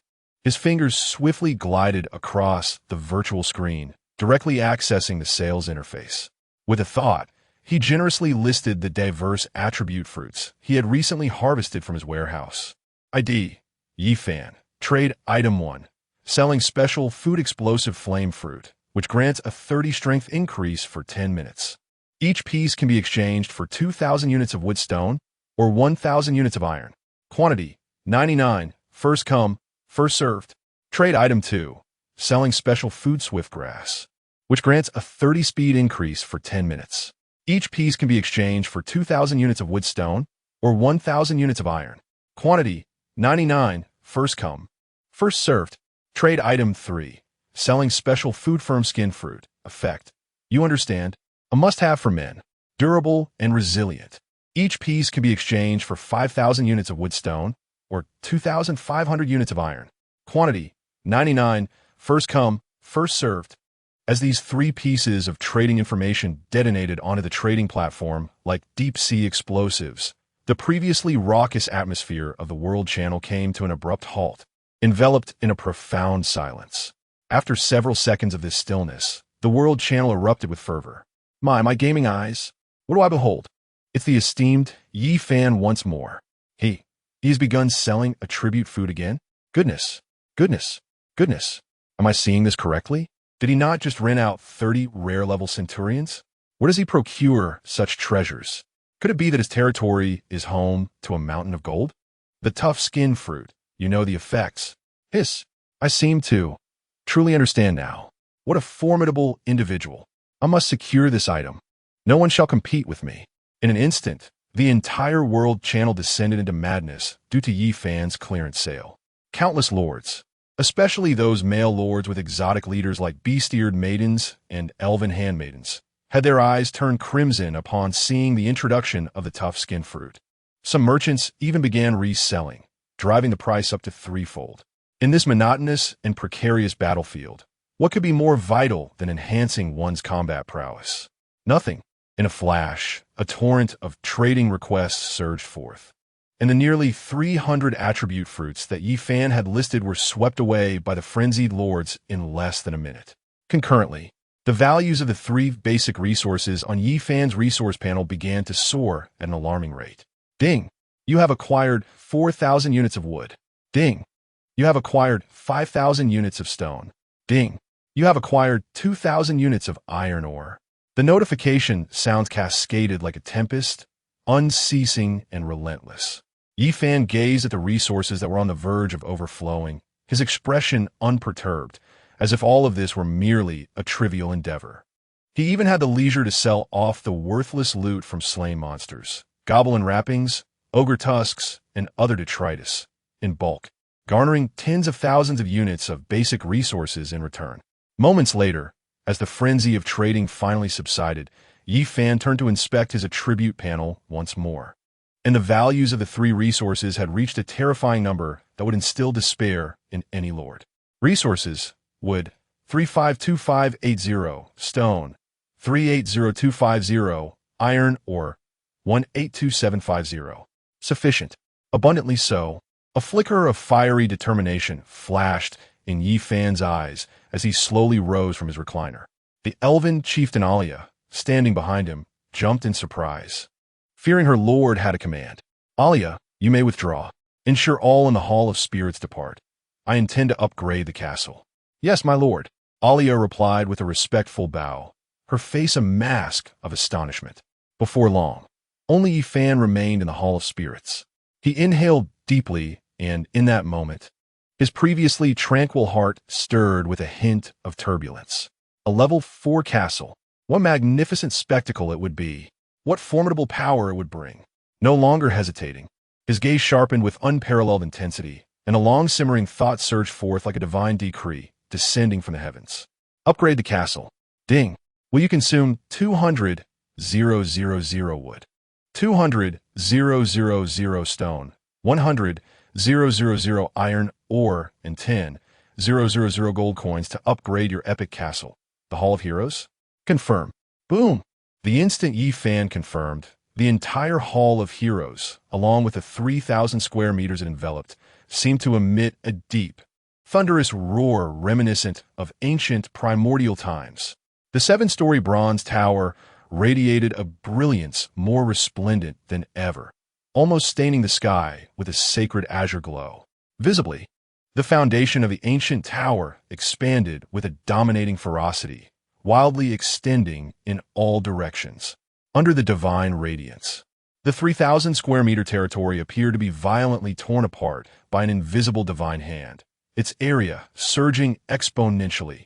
5,000 square meters, 8,000 square meters, 10,000 square meters. The height of the castle soared as well. The original 7-story structure, bathed in the brilliant light, astonishingly added 3 more stories, piercing the clouds. Surrounding the territory, the magnificent walls, crafted from obsidian, under the baptism of the bronze glow, were instantaneously disassembled and reconfigured, transforming into towering 20-meter-high, rune crystal walls, adorned with arcane runes. Exuding an eternal aura, the entire upgrading process unfolded like a divine miracle, imbued with a breathtaking epic quality. Below, whether it was Wang Gang, settling the pig-headed man, Li Tiniu, catching chickens and slaughtering meat in the breeding area, or the forest elves in the plantation, all halted their actions, gazing fervently at this earth-shattering scene, their hearts brimming with reverence and faith, nearly overflowing. Ding! Castle upgrade complete. The cold notification sounded like the final movement of a grand symphony. Before Yi Fan, a brand new attribute panel unfurled. Lord Yi Fan, level 15. Castle, Hall of Heroes, quality, legendary, level 4 bronze tower, 10 stories, territory area, 10,000 square meters, territory population, 1,276, castle buildings, Lord's Royal Chamber X1, Elite Barracks X100, Advanced Central Kitchen, Rune Crystal Walls, Giant Strategic Warehouse X3, capable of remotely collecting spoils within a 500-kilometer range, Chicken Coop, 220 chickens, plantation. Daily summonable units. Human units X100 Castle Special Effect 1. Spirit Guardian. All friendly units within the territory receive a 30 boost to all attributes. Castle Special Effect 2. Spirit Resurrection. Resources and crystals can be consumed to revive fallen warriors from the Hall of Spirits. Castle Special Effect 3. Spirit Battle Song. Gold can be consumed to significantly enhance the combat power of all friendly units within the territory for a short duration. Resources. Wood. 152580, stone, 180250, iron, 82750, gold, 46,900 castle upgrade requirements, wood 5 million, stone 5 million, iron 2, 5 million, population 10,000, gold 1 million. Next evolution requires evolution points. 1 million. Even Yi Fan could not suppress a gasp of astonishment upon witnessing the astonishing attributes of the level 4 Hall of Spirits. The area of his territory surged to a staggering 10,000 square meters, while the storage range expanded to an alarming 500 kilometers. Aside from the bedroom transforming into a regal lord's chamber, the rooms originally housed within the Hall of Spirits evolved into vast, interconnected barracks. The living conditions experienced a qualitative leap. Even with an influx of pig-headed individuals, accommodations could be provided in individual suites. Furthermore, the daily summonable units not only doubled in quantity, but also advanced in quality, elevating from mere human units to elite human units. However, what surprised Yi Fan the most was the addition of a new castle special effect, the Spirit Battle Song. Undoubtedly, this would further empower his already formidable army during the defense of the castle. The blood moon descends. Bring on! Yi Fan clenched his fists, suppressing the excitement within, and gazed intently at the castle's side, at the ancient and colossal bronze summoning gate that had also transformed during the upgrade. He could hardly contain his anticipation to witness the true might of these so-called elite human units. Summon. Chapter 32. The Azure Lotus Swordmaster.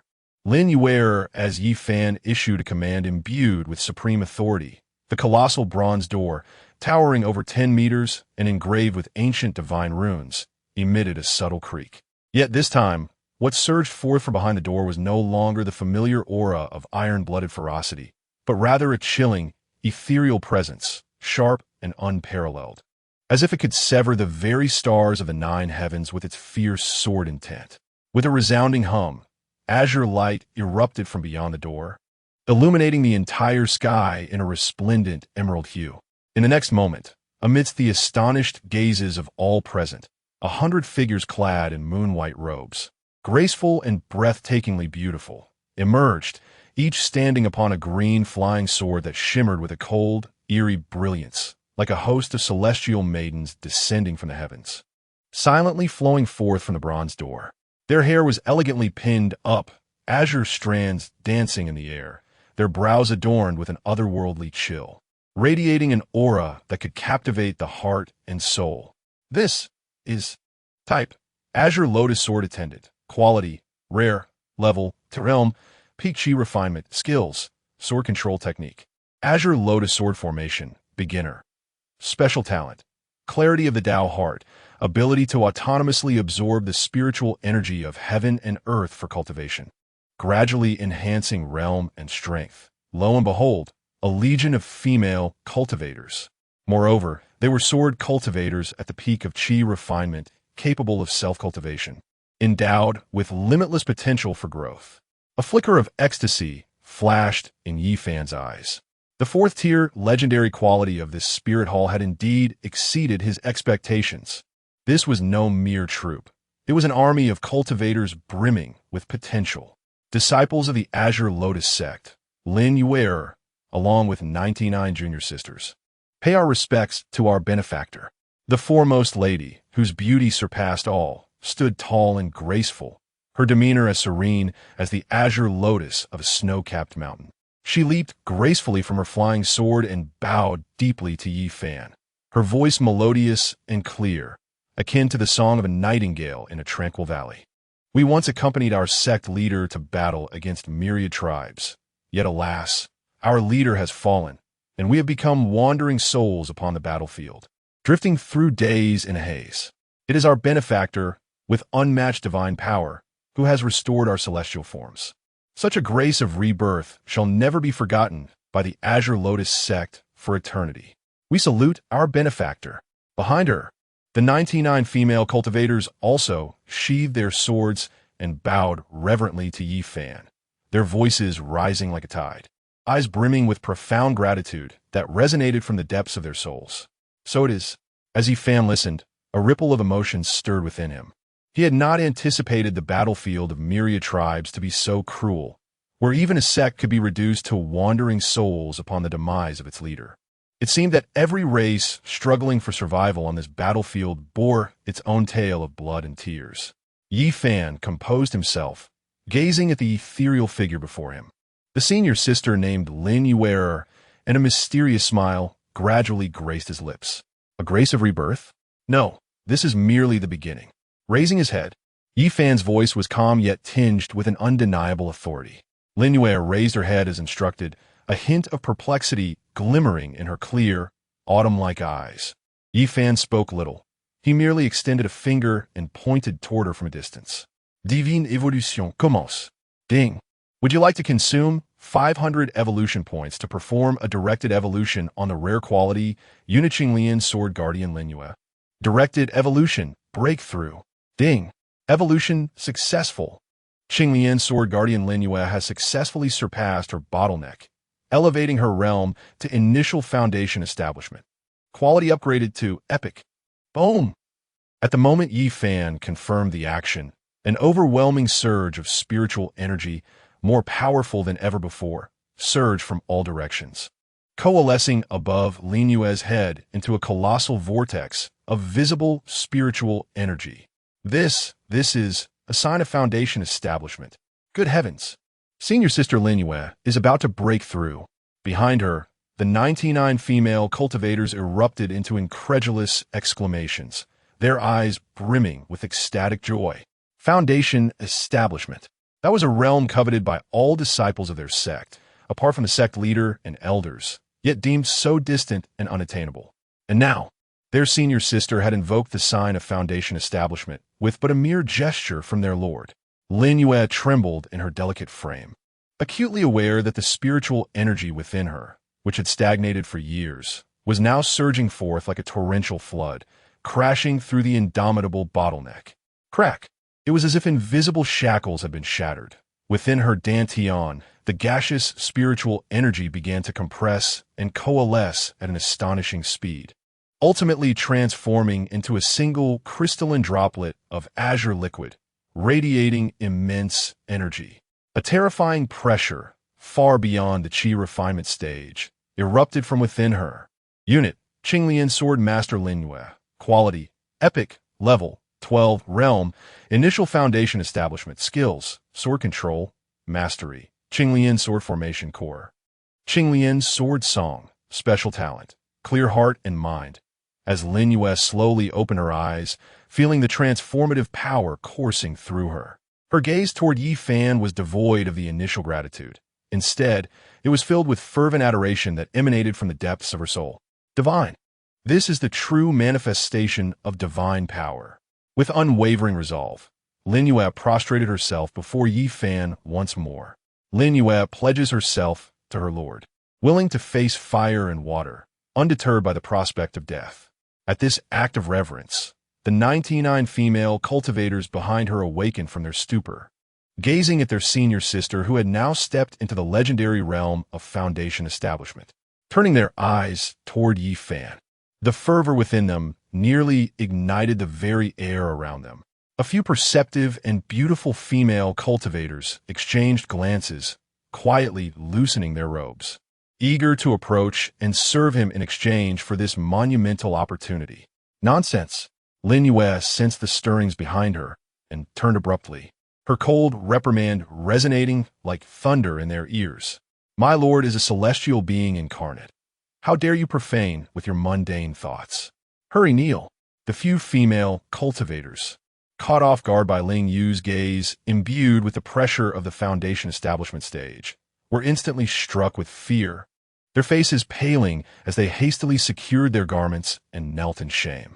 Outside the Hall of Heroes, Oink, who had just led the Pighead tribe to arrive, fortuitously witnessed the castle's ascension and the fairy's advancement. As Oink beheld the ethereal, radiant female cultivators and glanced at Yi Fan, whose mere gesture caused their leader's aura to surge exponentially, his immense pig head was etched with astonishment. The heart he had just set at ease for the salvation of his kin was, in this moment, filled with an unprecedented sense of hope. This inscrutable lord not only possessed a compassionate heart, but also wielded the supreme power to transform the mundane into the extraordinary. Perhaps, under the guidance of our lord, the Pighead tribe may indeed revive our former glory, even surpass it. Oink's heart was utterly rejuvenated. At that moment, the divine-like figures slowly turned, their profound gaze falling upon him. Oink, do you wish to grow stronger? Chapter 33. The Emperor of Swine, the legendary culinary god, a voice, as unassuming as it was profound, resonated like a thunderclap within the very depths of Aoing's soul. How could he not yearn? His thirst for power was insatiable.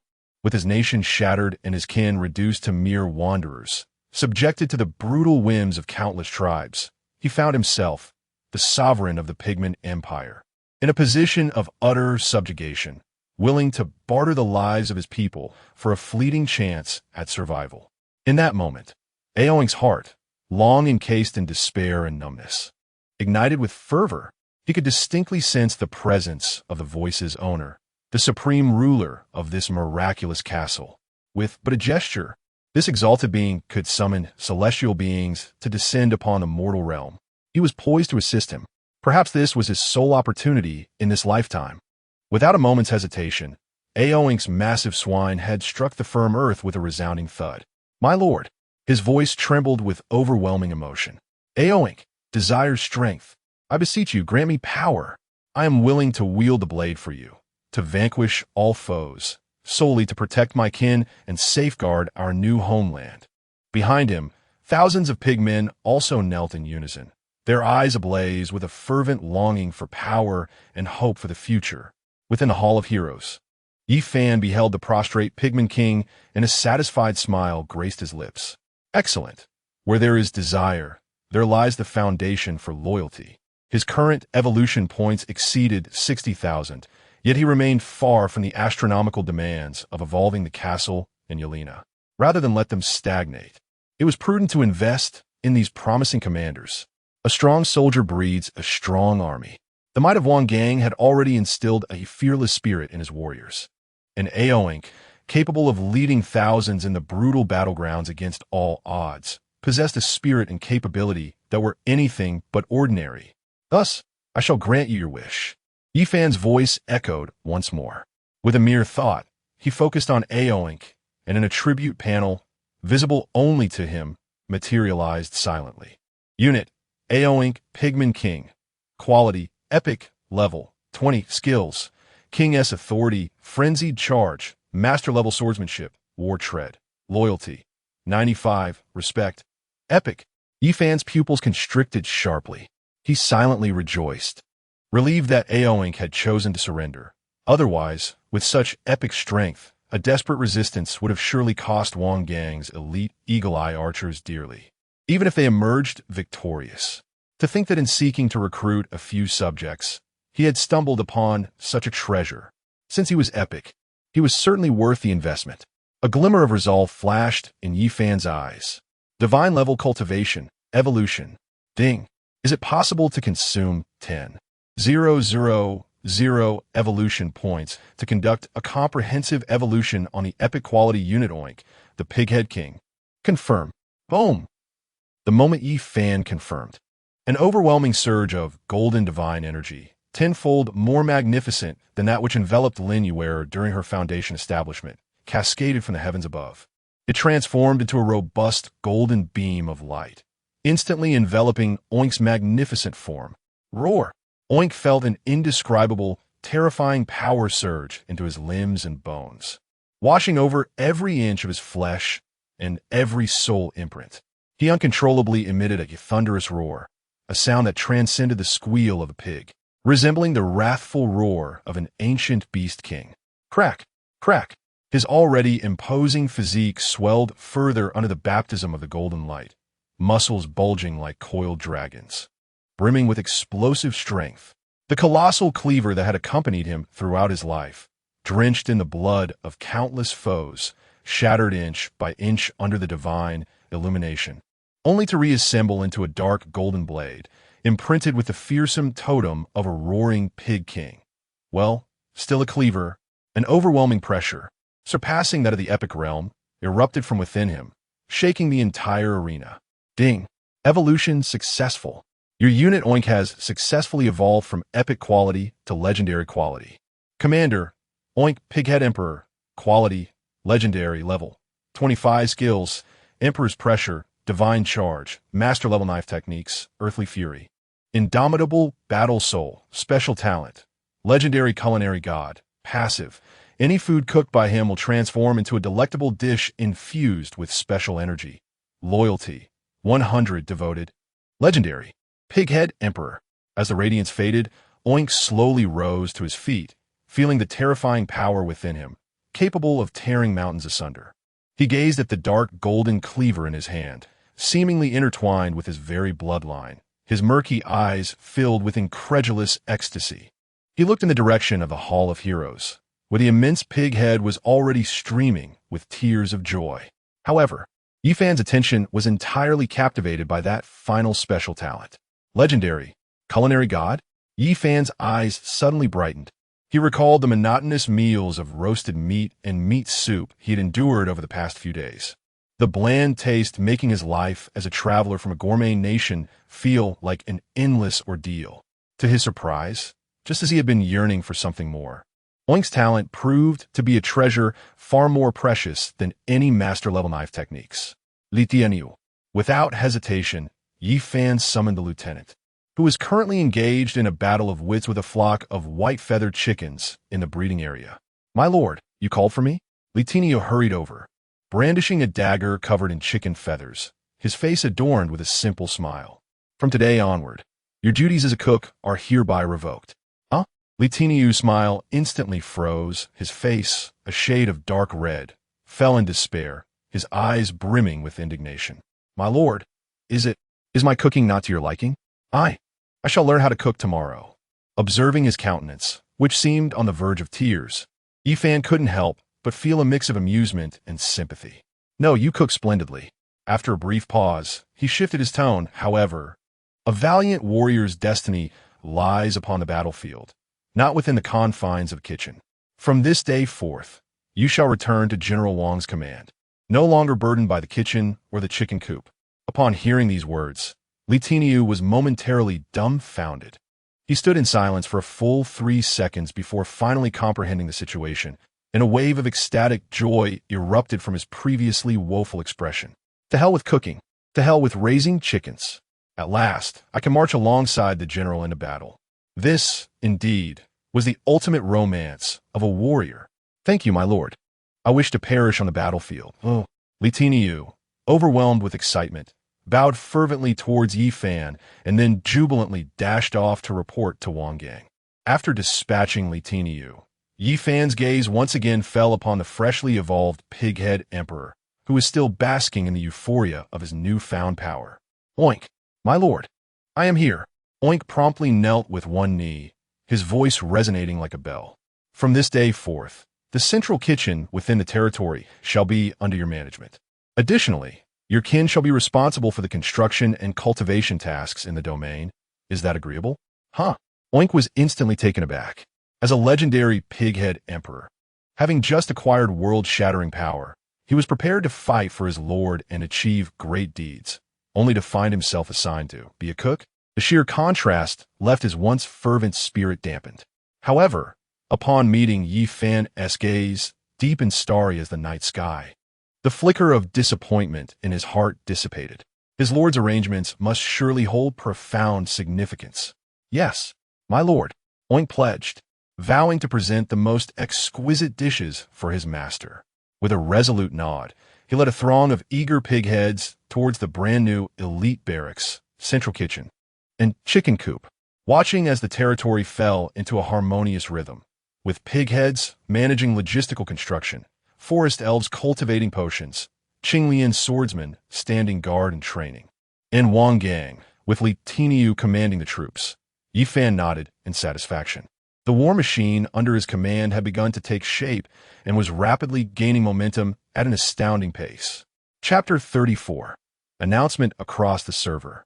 Shockwaves across Blue Star, however, at that moment, an unexpected transformation occurred. A resounding thunder, more magnificent, authoritative, and radiant than any before, suddenly rent the heavens from the ninth sky and descended with a thunderous roar. Following this, a boundless celestial sound, imbued with the power of supreme rules, echoed throughout every corner of the newcomer battlefield, resonating within the very souls of every lord present. Announcement from the multitude battlefield.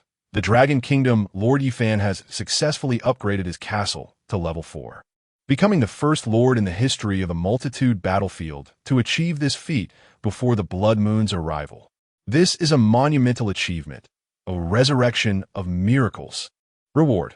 All lords of the Dragon Kingdom will receive a 10 boost to all attributes and a 20 increase in resource acquisition speed, lasting for 48 hours. Special reward.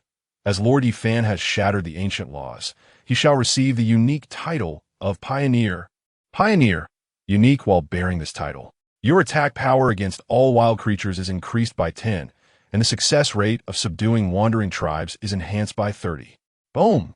If the announcement of the level 3 castle was akin to a nuclear bomb, then this announcement of the level 4 castle was a supernova explosion capable of tearing through time and space, overturning perceptions, and causing the very universe to tremble. The global channel, which had only just quieted, ignited once more at this moment. Silence. An absolute silence lasting half a minute, then like a cataclysmic avalanche. An overwhelming torrent of terrifying messages surged forth, threatening to upend the entire channel. Manchu through the multitude. What the hell? Level 4. Level 4 castle. Brother Fan, are you defying the heavens? I just got a level 3 thanks to you, and you jump straight to level 4, and there's a title reward. Ah, this is exhilarating. I am your junior, senior. Woguo, you're amazing. I knew it. I always knew you were the best. A 10 increase in all attributes. A 20 boost in resource acquisition speed. Our Dragon Kingdom shall rise. Chinuerer. Thank you, Lord Yifan. Yet, these mere 3 messages from the Dragon Kingdom were swiftly submerged in a vast ocean of shock, envy, fear, and despair. Oh my god, level 4 castle. What a joke. The rules manual of the multitude battlefield clearly states that before the blood moon, the castle level cap is 3. This is a bug. It must be a bug. Fuck. Impossible. This is absolutely impossible. That Dragon Kingdom fellow named Yi Fan must have cheated. I demand a thorough investigation of the multitude battlefield. Otherwise, our lighthouse kingdom will never consent. Ooh, Mom, I want to go home. How can we continue playing? His mere presence has granted the entire Dragon Kingdom faction a boost comparable to divine talents. Do we still have a way out? It's over. All is lost. Once the protection period ends, we ordinary lords will be like lambs to the slaughter before the Dragon Kingdom. Surrender. I must find a way to contact the Lord of the Dragon Kingdom. I yearn to surrender. I do not wish to perish. I would rather become their vassal, even a slave, if necessary. I simply desire to be Yi Fan's servant, though I am uncertain whether he has an affinity for men. After all, he is an esteemed foreigner renowned for his must-try list in Chengdu. In an instant, despair enveloped the land. Apart from the jubilant festivities of the Dragon Kingdom's lords, the global channel resonated with the profound terror emanating from the lords of other nations. The last shred of hope, the final flicker of optimism within them, was utterly shattered before the miraculous level 4 castle of Yi Fan, leaving not even a trace of ash behind. On Blue Star, within the highest wartime command center of the Dragon Kingdom. Boom! Zhu Chang's palm, as large as a fan, once again struck the alloy conference table with tremendous force. Yet this time, it was not driven by exhilaration, but rather by sheer astonishment. His fierce eyes widened as he fixated on the golden announcement that pierced through the entire 3-dimensional light screen, nearly blinding all who beheld it. His lips trembling as he struggled to articulate a single coherent thought. 4. Level 4. Old Zhao, am I seeing things? At the head of the table, the expression of Chief Zhao Gang, once calm and composed, was now replaced by an unmistakable look of horror. He abruptly rose from his seat, hands pressed against the table, his piercing gaze locked onto the golden characters that shattered age-old taboos, his breath growing increasingly labored. Prior to the blood moon, the maximum level for castles was 3. This was a rule established by the Dragon Kingdom through immense expenditure of human and material resources, a law recognized by all nations as a battlefield principle. Yet today, this decree was broken by a mere 21-year-old youth in the most brazen, domineering, and unreasonable manner imaginable. Quick, quick, connect me to the battlefield observer. Zhao Gang's voice trembled for the first time, unable to conceal his agitation. Display the footage. Immediately. Switch to Yi Fan's territory. I want to see. I must witness the miracle he has created. Yes, the technical staff, already overwhelmed by a series of astonishing events, hurriedly manipulated the screen with trembling fingers. Buzz. The image zoomed in rapidly, penetrating the clouds, and when the upgraded, even more magnificent Hall of Heroes was fully revealed before everyone in the command center. Hiss! A chorus of gasps filled the air. If the previous Level 3 Hall of Heroes was a fortress of war, then at this moment, this colossal structure, towering 10 levels high and occupying 10,000 square meters, adorned with flowing runes and radiating an immortal bronze glow, resembled nothing less than a vast city standing majestically upon the earth. As the camera drew closer, capturing the orderly and well-organized scenes within the territory. Every individual in the command center, including Zhao Gang and Zhu Chong, was rendered speechless. What did they behold? They beheld, within the newly established elite barracks spanning thousands of square meters, a towering figure exceeding 3 meters in height, the pig-head emperor, brandishing a colossal dark golden cleaver, exuding a terrifying aura of legendary might, skillfully directing hundreds of pig-headed beings in the foundational construction of their territory. They witnessed, in a plantation enveloped by magical radiance, dozens of stunningly beautiful forest elves, under the guidance of a distinguished chieftain, nurturing magical plants that emanated extraordinary energies. They observed before the immense bronze summoning gate 100 breathtakingly beautiful cultivators clad in moon-white robes, riding flying swords, radiating an ethereal presence and exuding a rarefied peak aura, practicing intricate sword formations under the leadership of a newly ascended female swordmaster at the epic foundational stage. Epic champion warriors, legendary pig-head emperor, epic green lotus swordmaster. Was this truly a fledgling territory that had only entered the battlefield 3 days prior? Such a true configuration would be beyond the reach of even seasoned lords who had barely survived for months in the myriad races battlefield. Wouldn't it? A prodigy. A true prodigy, Zhu Chong murmured to himself, feeling his worldview utterly shattered and then reconstructed in that moment. He remained unaware that this was merely the tip of Yi Fan's iceberg. The six-winged seraph, suspended 30 kilometers away, silencing the entire Japanese channel, was the most fearsome trump card in Yi Fan's arsenal. Ha ha! Zhao Gang laughed. His laughter echoed with unprecedented joy and pride, tears of warmth surprisingly welling up in his murky eyes. Excellent! What a remarkable Yi Fan! What a phoenix of our dragon nation! With a sudden wave of his hand, his voice was resolute, carrying an undeniable determination. Relay my command. Utilize the highest authority to broadcast this battlefield observer's footage unreservedly to all 1 billion compatriots of our dragon nation across the land. Commander, Zhu Chong was taken aback. Could this be too soon? Revealing Yi Fan's strength prematurely might invite unnecessary troubles. Troubles? Zhao Gang scoffed, a sharp glint igniting in his eyes. When has our dragon nation ever feared trouble? His gaze swept across all present generals, his voice resonating powerfully, reverberating in their ears. What we need is not to hide our hero in the shadows, but to let him shine as a lighthouse, a radiant sun. I want all citizens of the Dragon Nation to witness. Our nation has a prodigy emerging. Our nation is blessed by our ancestors. I want that long-dormant national confidence and valor to reignite in the hearts of all compatriots. For in this battle, we have no retreat. Meanwhile, in the command centers of the Blue Star, Lighthouse Nation, Japan, White Elephant Nation, Monkey Nation, the atmosphere was stifling to the extreme. Bang! In the hallowed conference room of the Pentagon, a golden-haired, azure-eyed general adorned with 5 stars smashed his fist into the solid wood conference table, creating a gaping hole. His gaze fixated on the screen, displaying a monumental bronze edifice. His expression contorted in a tempest of rage and fear. Incompetence. A bunch of inept fools.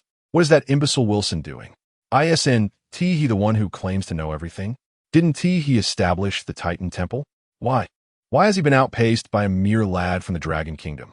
General, we are unable to contact the Lord on the new battlefield. Then find a way. Mobilize every resource at your disposal. I care not what the cost may be. We must find a means to warn Wilson. That individual named Yi Fan from the Dragon Kingdom is certainly not someone he can handle.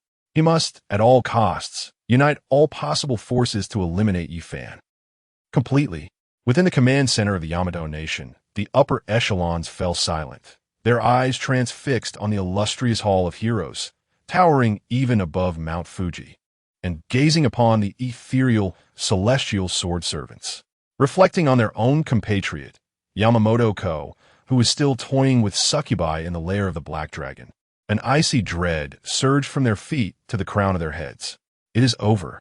The Empire's hope is likely to All those who witnessed this unfolding scene from various nations were simultaneously beset by an unpalatable yet painfully clear thought.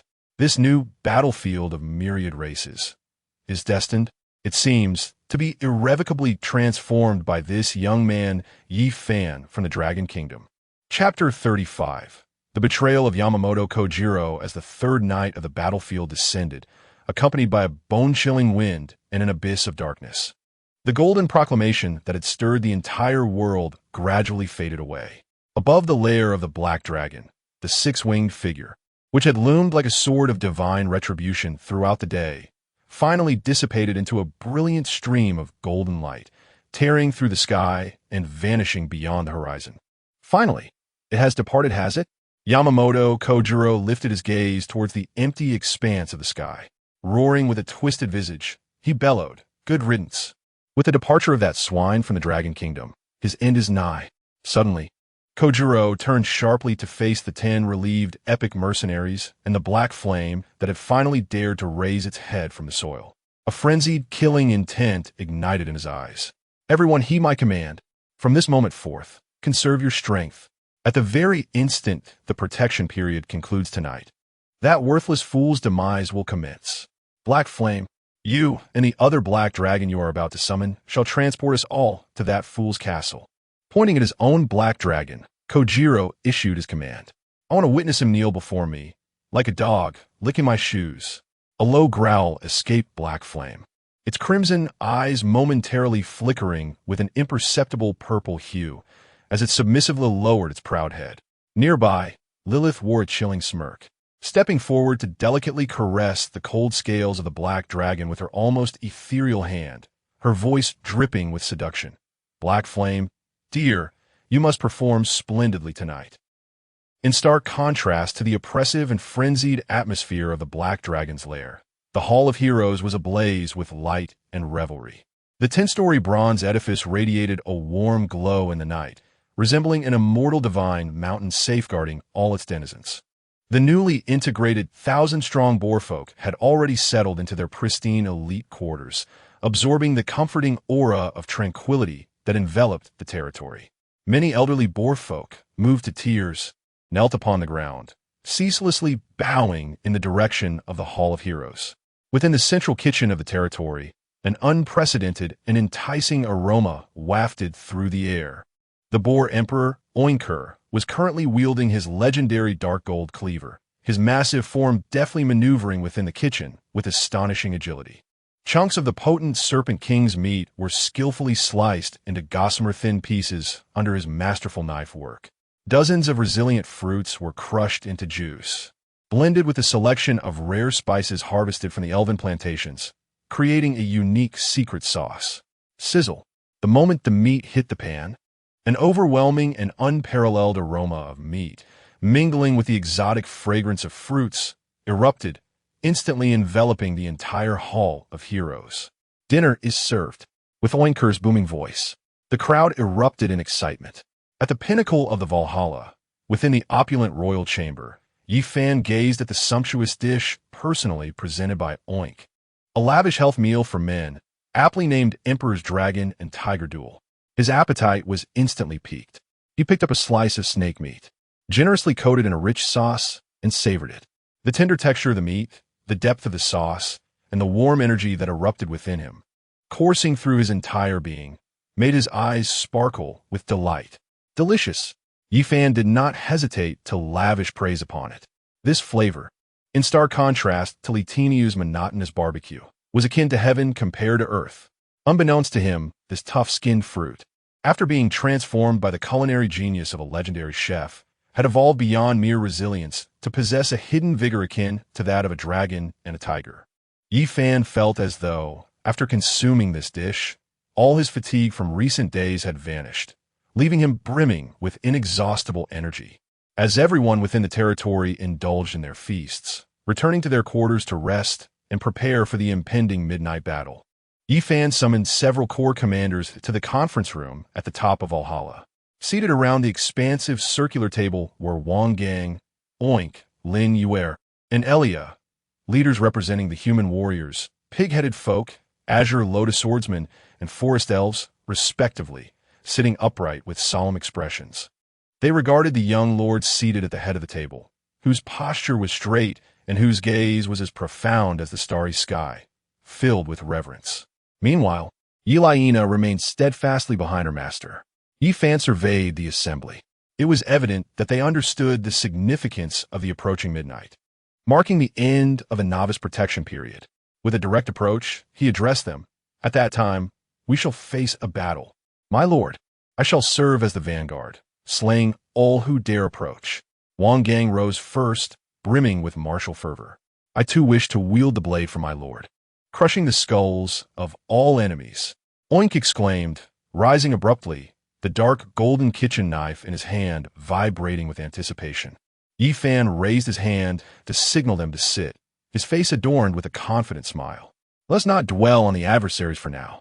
A mere jester poses no significant threat. He shifted his tone to one of gravity. The purpose of gathering you today is to discuss the evolutionary path our territory shall embark upon. Evolutionary path. The four commanders paused, their eyes igniting with a fierce brilliance. Having just witnessed the evolution of Oink and Lin Yuer, they comprehended the extraordinary opportunity those words signified. My abilities, as you may already know, can empower you to a degree where you could vanquish deities. However, Yi Fan's gaze deepened. The process of evolution is not instantaneous. The greater the strength, the more arduous the evolution becomes. For instance, to evolve Yelaina, I would require a full 12 days. 12 days. Vong Gong Frenet, realizing that in the ever-shifting battlefield, such time was exceedingly lengthy. Indeed, Yi Fan nodded, acknowledging the gravity of the situation. Thus, it is impossible for me to amass all the evolution points solely for the advancement of our small group. The overall enhancement of the territory's strength is of paramount importance. He gazed at the fervent expressions of the four individuals and slowly articulated his decision. Therefore, I have resolved to establish a merit-based evolution system. From this day forth, I shall allocate a portion of evolution points daily to fortify those remarkable and immensely promising citizens within our territory. You, as the leaders of your respective races, will possess the inaugural recommendation slots. Wang Gang, Oink, and Lin Yuer, each of you shall select 5 individuals from your ranks as the first candidates for evolution. Boom! Upon the utterance of these words, it resonated like thunder, exploding in the minds of the 3 commanders. Their expressions transformed from initial shock to sheer ecstasy and exhilaration. What unparalleled vision and courage this demonstrates. To generously share such extraordinary capabilities with their subordinates is nothing short of monumental. This transcends a mere reward. It bestows upon them a magnificent path towards unparalleled strength. The grace of our Lord is akin to a rebirth. Lin Yuer was the first to rise. Bowing gracefully to Yi Fan, her usually serene countenance brimming with unprecedented excitement. On behalf of my 99 junior sisters from the Qinglian sect, I thank our Lord for your divine favor. I represent the Pighead clan and express my gratitude, my Lord. Oink trembled with overwhelming emotion, envisioning his kin evolving into legendary, even godlike beings under our Lord's guidance, restoring the glory of the Empire. Wang Gang's eyes glistened with tears. He suddenly knelt on one knee, his voice resonant and firm. My lord, with your words, I dare to pledge a military oath. Within 3 days, the surrounding 100 miles shall surely belong to the realm of the Spirit Hall. Observing the three's fervent demeanor, Yi Fan nodded in satisfaction. This was precisely the response he sought. Loyalty is indeed precious. Yet, it is only by binding everyone's interests irrevocably to this territory that a truly invincible iron-blooded army can be forged. Elia. Yi Fan's gaze finally settled upon the tranquil forest elf chieftain, who had remained silent throughout, her eyes equally filled with envy. My lord, Elia promptly rose. Though your kin may not excel in battle, your contributions in logistics and agriculture are equally indelible. Yi Fan's voice softened considerably. Therefore, the Forest Elf clan shall also possess 5 evolution slots. You may select 5 of your most gifted citizens in life catalysis. Thank you, my lord. Tears of gratitude welled in Elia's eyes as she deeply bowed to Yi Fan. Very well, you may all proceed to prepare. Yi Fan waved his hand. Once you have chosen your candidates, bring them directly to the blessing room. Yes, our lord. The four commanders responded in unison, filled with fervor and determination as they swiftly exited the conference room. In the vast chamber, only Yi Fan and Yi Liana remained.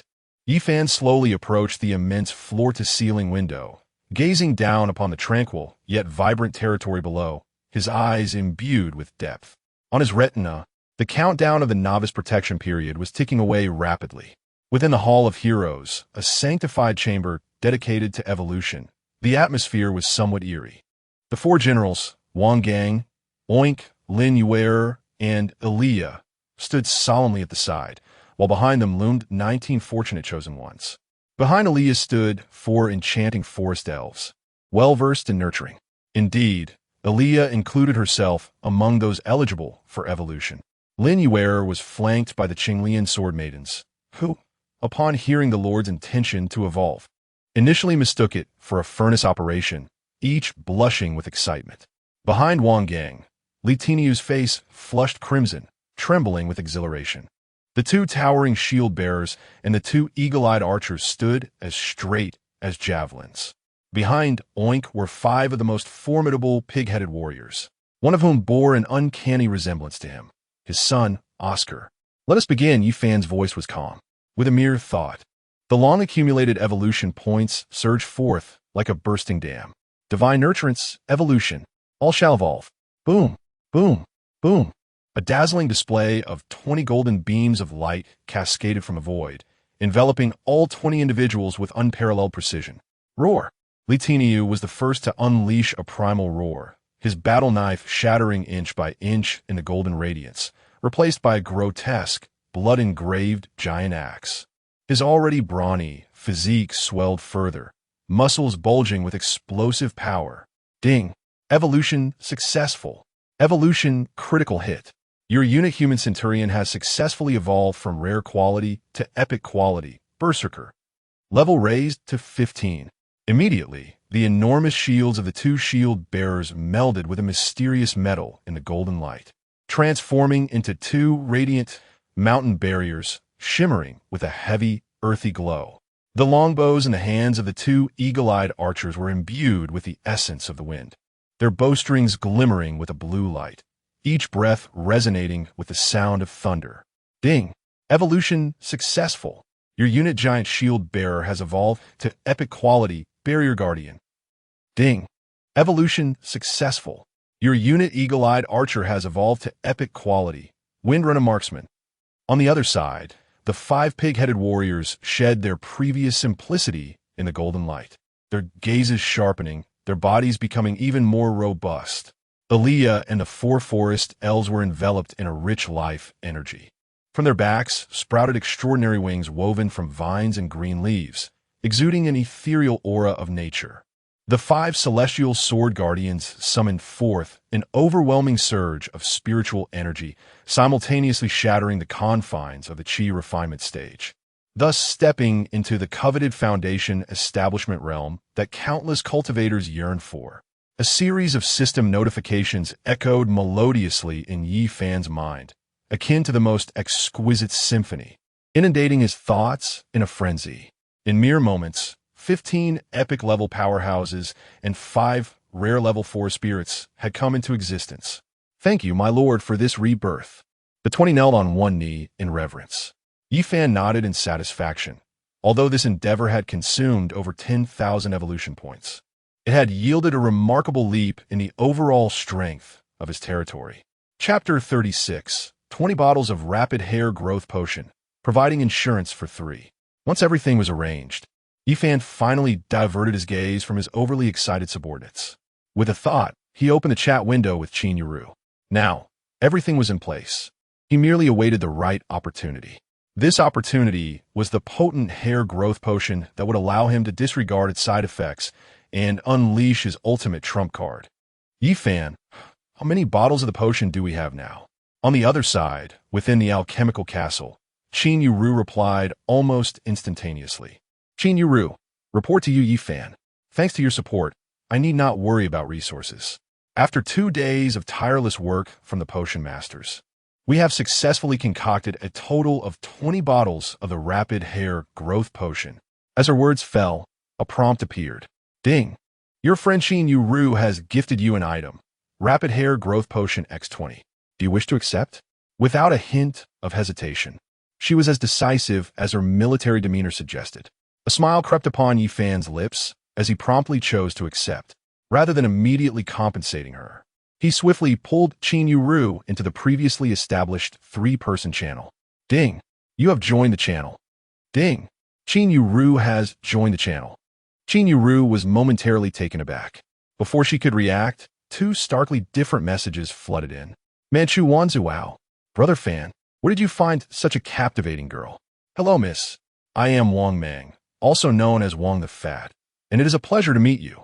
Would you be interested in learning about my epic quality lucky slime? It changes colors, you know. I am your junior. Starry eyes, wow. What a beautiful sister. Hello, sister. I am Ma Xiao Yao, and are you the senior's girlfriend? From now on, we shall be family.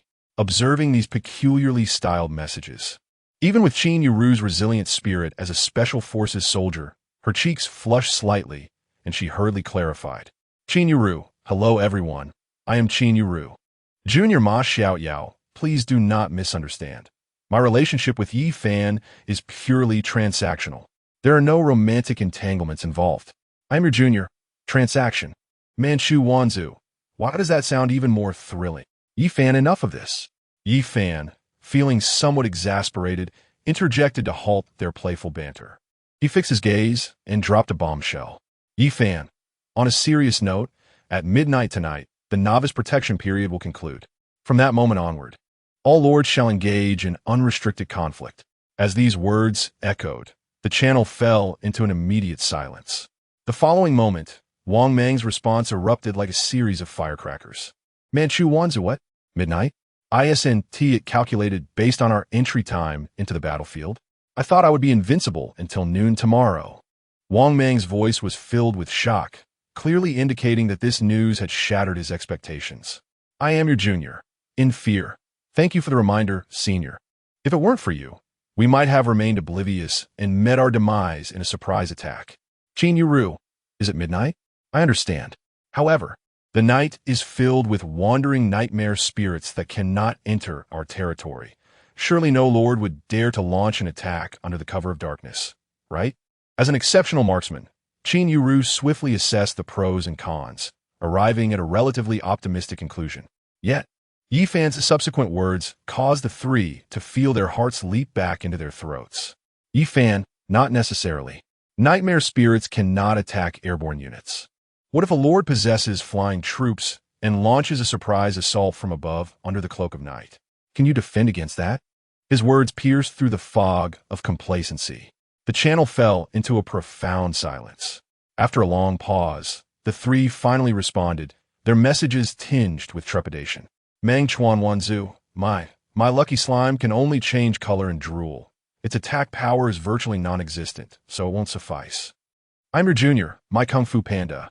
It's too timid. The pig-nosed snake is formidable, but it plays dead when faced with danger.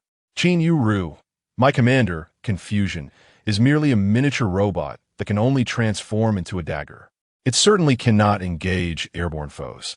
However, we still have the eagle-eyed archers you lent us, with 10 rare-level archers firing in unison. Ordinary flying units should be unable to approach. Yi Fan surveyed the trio's replies, his fingers lightly tapping on the table. Theoretically, the anti-air firepower provided by 10 eagle-eyed archers should suffice against the majority of airborne units possessed by lords at this stage. Nevertheless, it is better to be cautious than to be caught unawares. Wang Mang, his childhood friend, Ma Xiaoqiao, his deeply trusting junior, and another earnest soldier of the Dragon Kingdom. These were the core members Yi Fan aspired to cultivate. He could not allow any mishaps to befall them. A backup plan was essential. Yi Fan murmured to himself, a glint of determination flashing in his eyes. With no hesitation, he promptly issued a command in the channel. Yi Fan, you 3, immediately return all the eagle-eyed archers you have rented to me. Though puzzled, The trio acted without a moment's hesitation, driven by their unwavering trust in Yifan. In the next moment, 3 transaction notifications erupted in their minds like thunderclaps from the heavens. Ding! Your friend Yifan has gifted you units. Barrier Guardian, Epic, X2, Windwalker Sharpshooter, Epic, X2, transaction price. 1 copper coin. Will you accept? Ding! Your friend Yifan has gifted you units. Pig-Headed Warrior, Epic, X5, transaction price. 1 copper coin. Will you accept? Ding! Your friend Yifan has gifted you units. Azure Lotus Sword Servant, Foundation Stage, X5, transaction price. 1 copper coin. Will you accept? Boom! Gazing at the trade panel, where units radiating an aura of epic terror were displayed, including one exuding an ethereal fairy-like essence. Wang Mang, Ma Xiaoyao, and Qin Yuru were utterly petrified. At that moment, their minds buzzed, blanketed in astonishment. Epic. All of them were epic-level units. Moreover, that Azure Lotus Sword Servant is, astonishingly, a foundational stage cultivator. Is this truly a mere troop? Clearly, these are formidable leaders capable of sweeping across realms. Manchu crossing the 10,000 clans. My goodness. Brother Fan, have you truly laid bare your last reserves? 5 epic-grade boar warriors. How on earth am I to repay this favor? I am your junior. Move to tears, senior. You are far too generous. 5 foundational stage fairy sisters. I feel as though I could stride through the world with confidence. Qin Yueru. Thank you. Esteemed Yifan, your kindness is beyond words. All is for the Dragon Kingdom.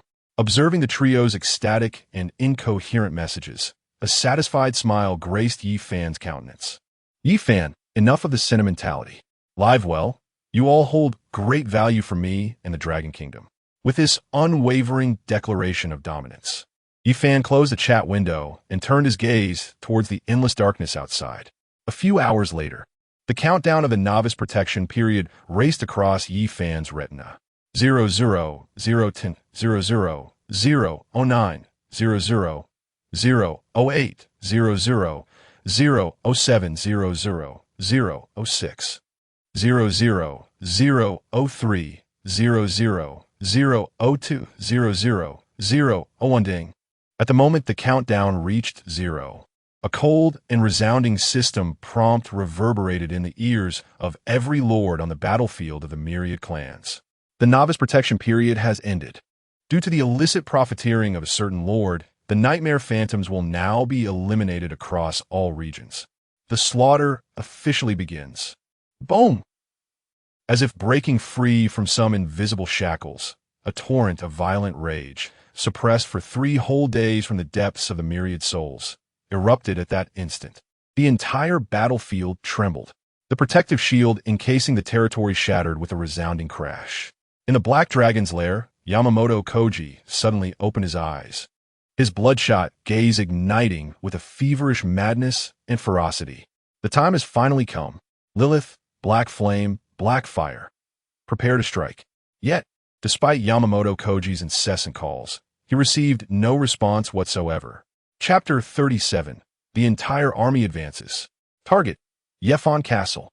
Deep within the desolate cave, only the sound of his heavy breathing remained, accompanied by the puzzled gazes of the 10 epic-level mercenaries. Damn it, where have those 3 bastards gone? Yamamoto Koji's face turned ashen, a surge of nameless rage swelling within him. However, his mind, clouded by lust and arrogance, would never entertain thoughts of betrayal. In his eyes, Lilith had been completely subdued, a loyal plaything in every conceivable sense.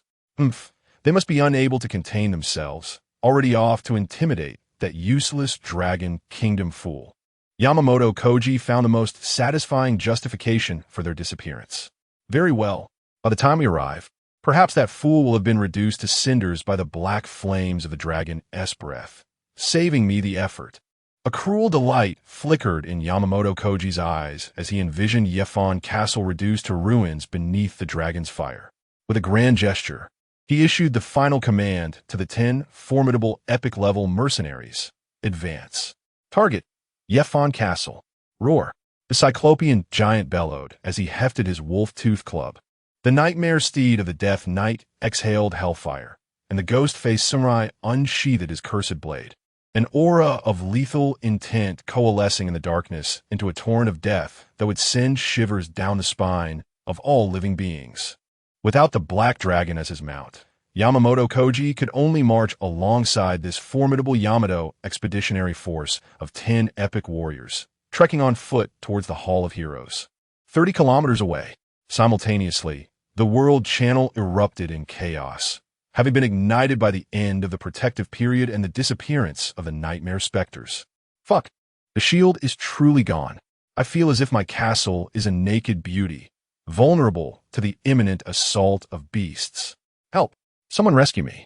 Just 5 kilometers to the east of my territory is a lord from the White Elephant Kingdom, possessing 3 rare quality war elephants. I feel he has set his sights on me.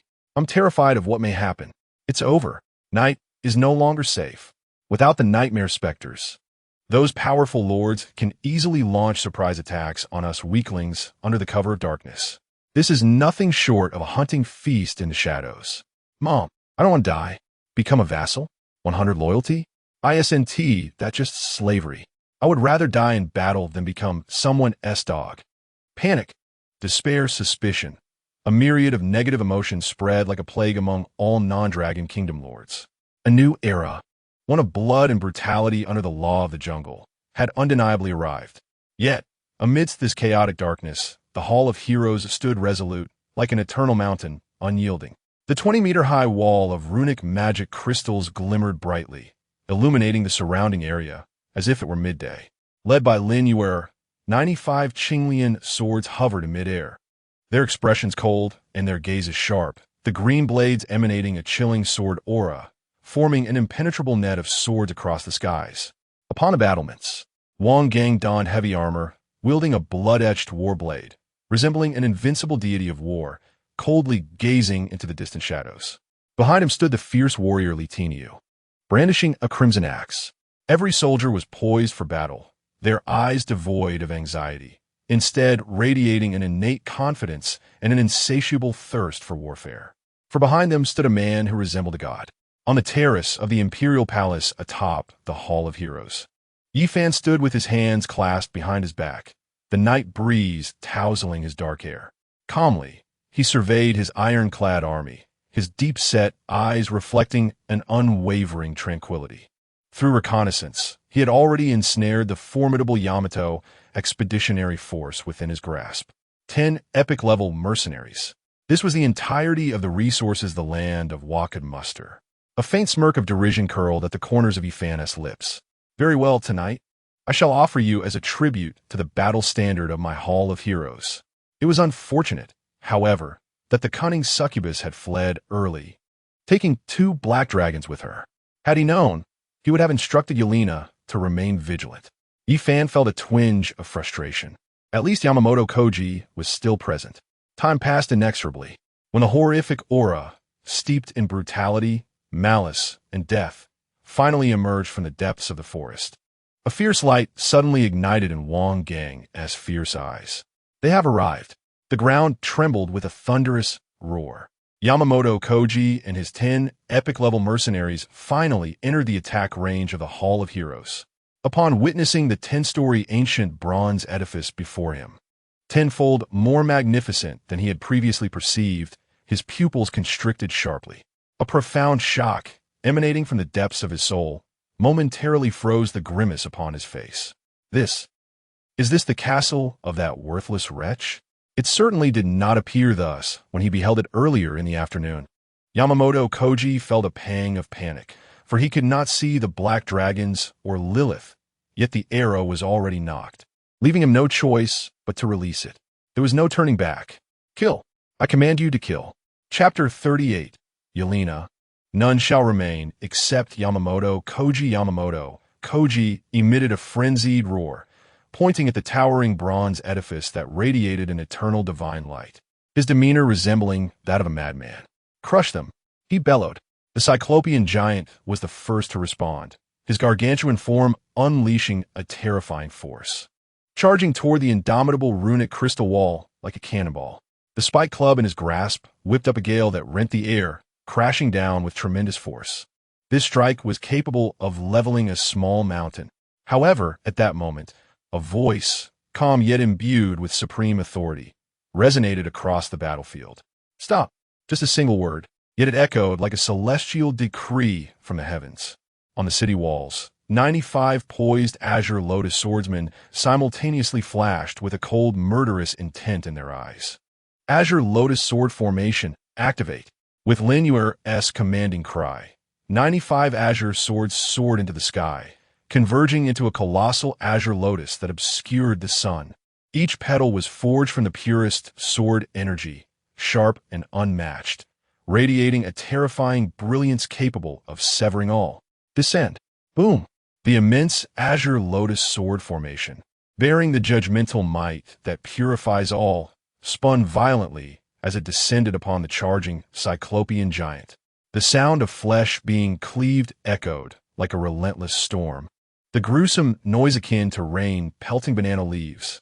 The once mighty epic Cyclopean giant barely had time to emit a scream before his seemingly indestructible body was reduced to a blurred puddle of flesh under the onslaught of infinite sword energy.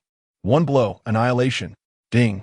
Your forces have slain the 20-level epic Cyclopean giant of Lord Yamamoto Kofu, gaining 3,000 experience points and 1 epic crystal core. This sudden turn of events froze the madness on Yamamoto Kofu's face. The 9 epic mercenaries behind him halted in shock, their eyes wide with disbelief. One strike, merely a single blow, had obliterated an epic powerhouse. What a terrifying attack this was. Yet this was merely the beginning. Eagle-eye archers, fire at will. Yefon's icy voice resounded once more. Whoosh, whoosh. Nearly 100 arrows, like cunning lightning, tore through the night sky, swiftly homing in on the Death Knight mounted on a nightmare steed, engulfed in flames of hell. The Death Knight reacted swiftly, raising his massive skeletal shield in defense.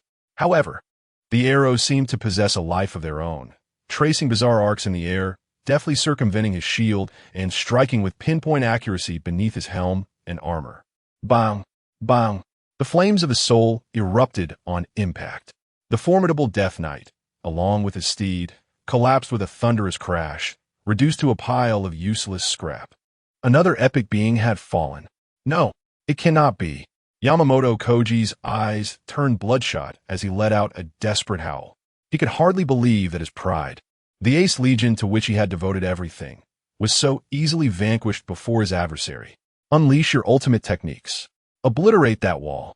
Yamamoto Kofu bellowed frantically, commanding the remaining mercenaries.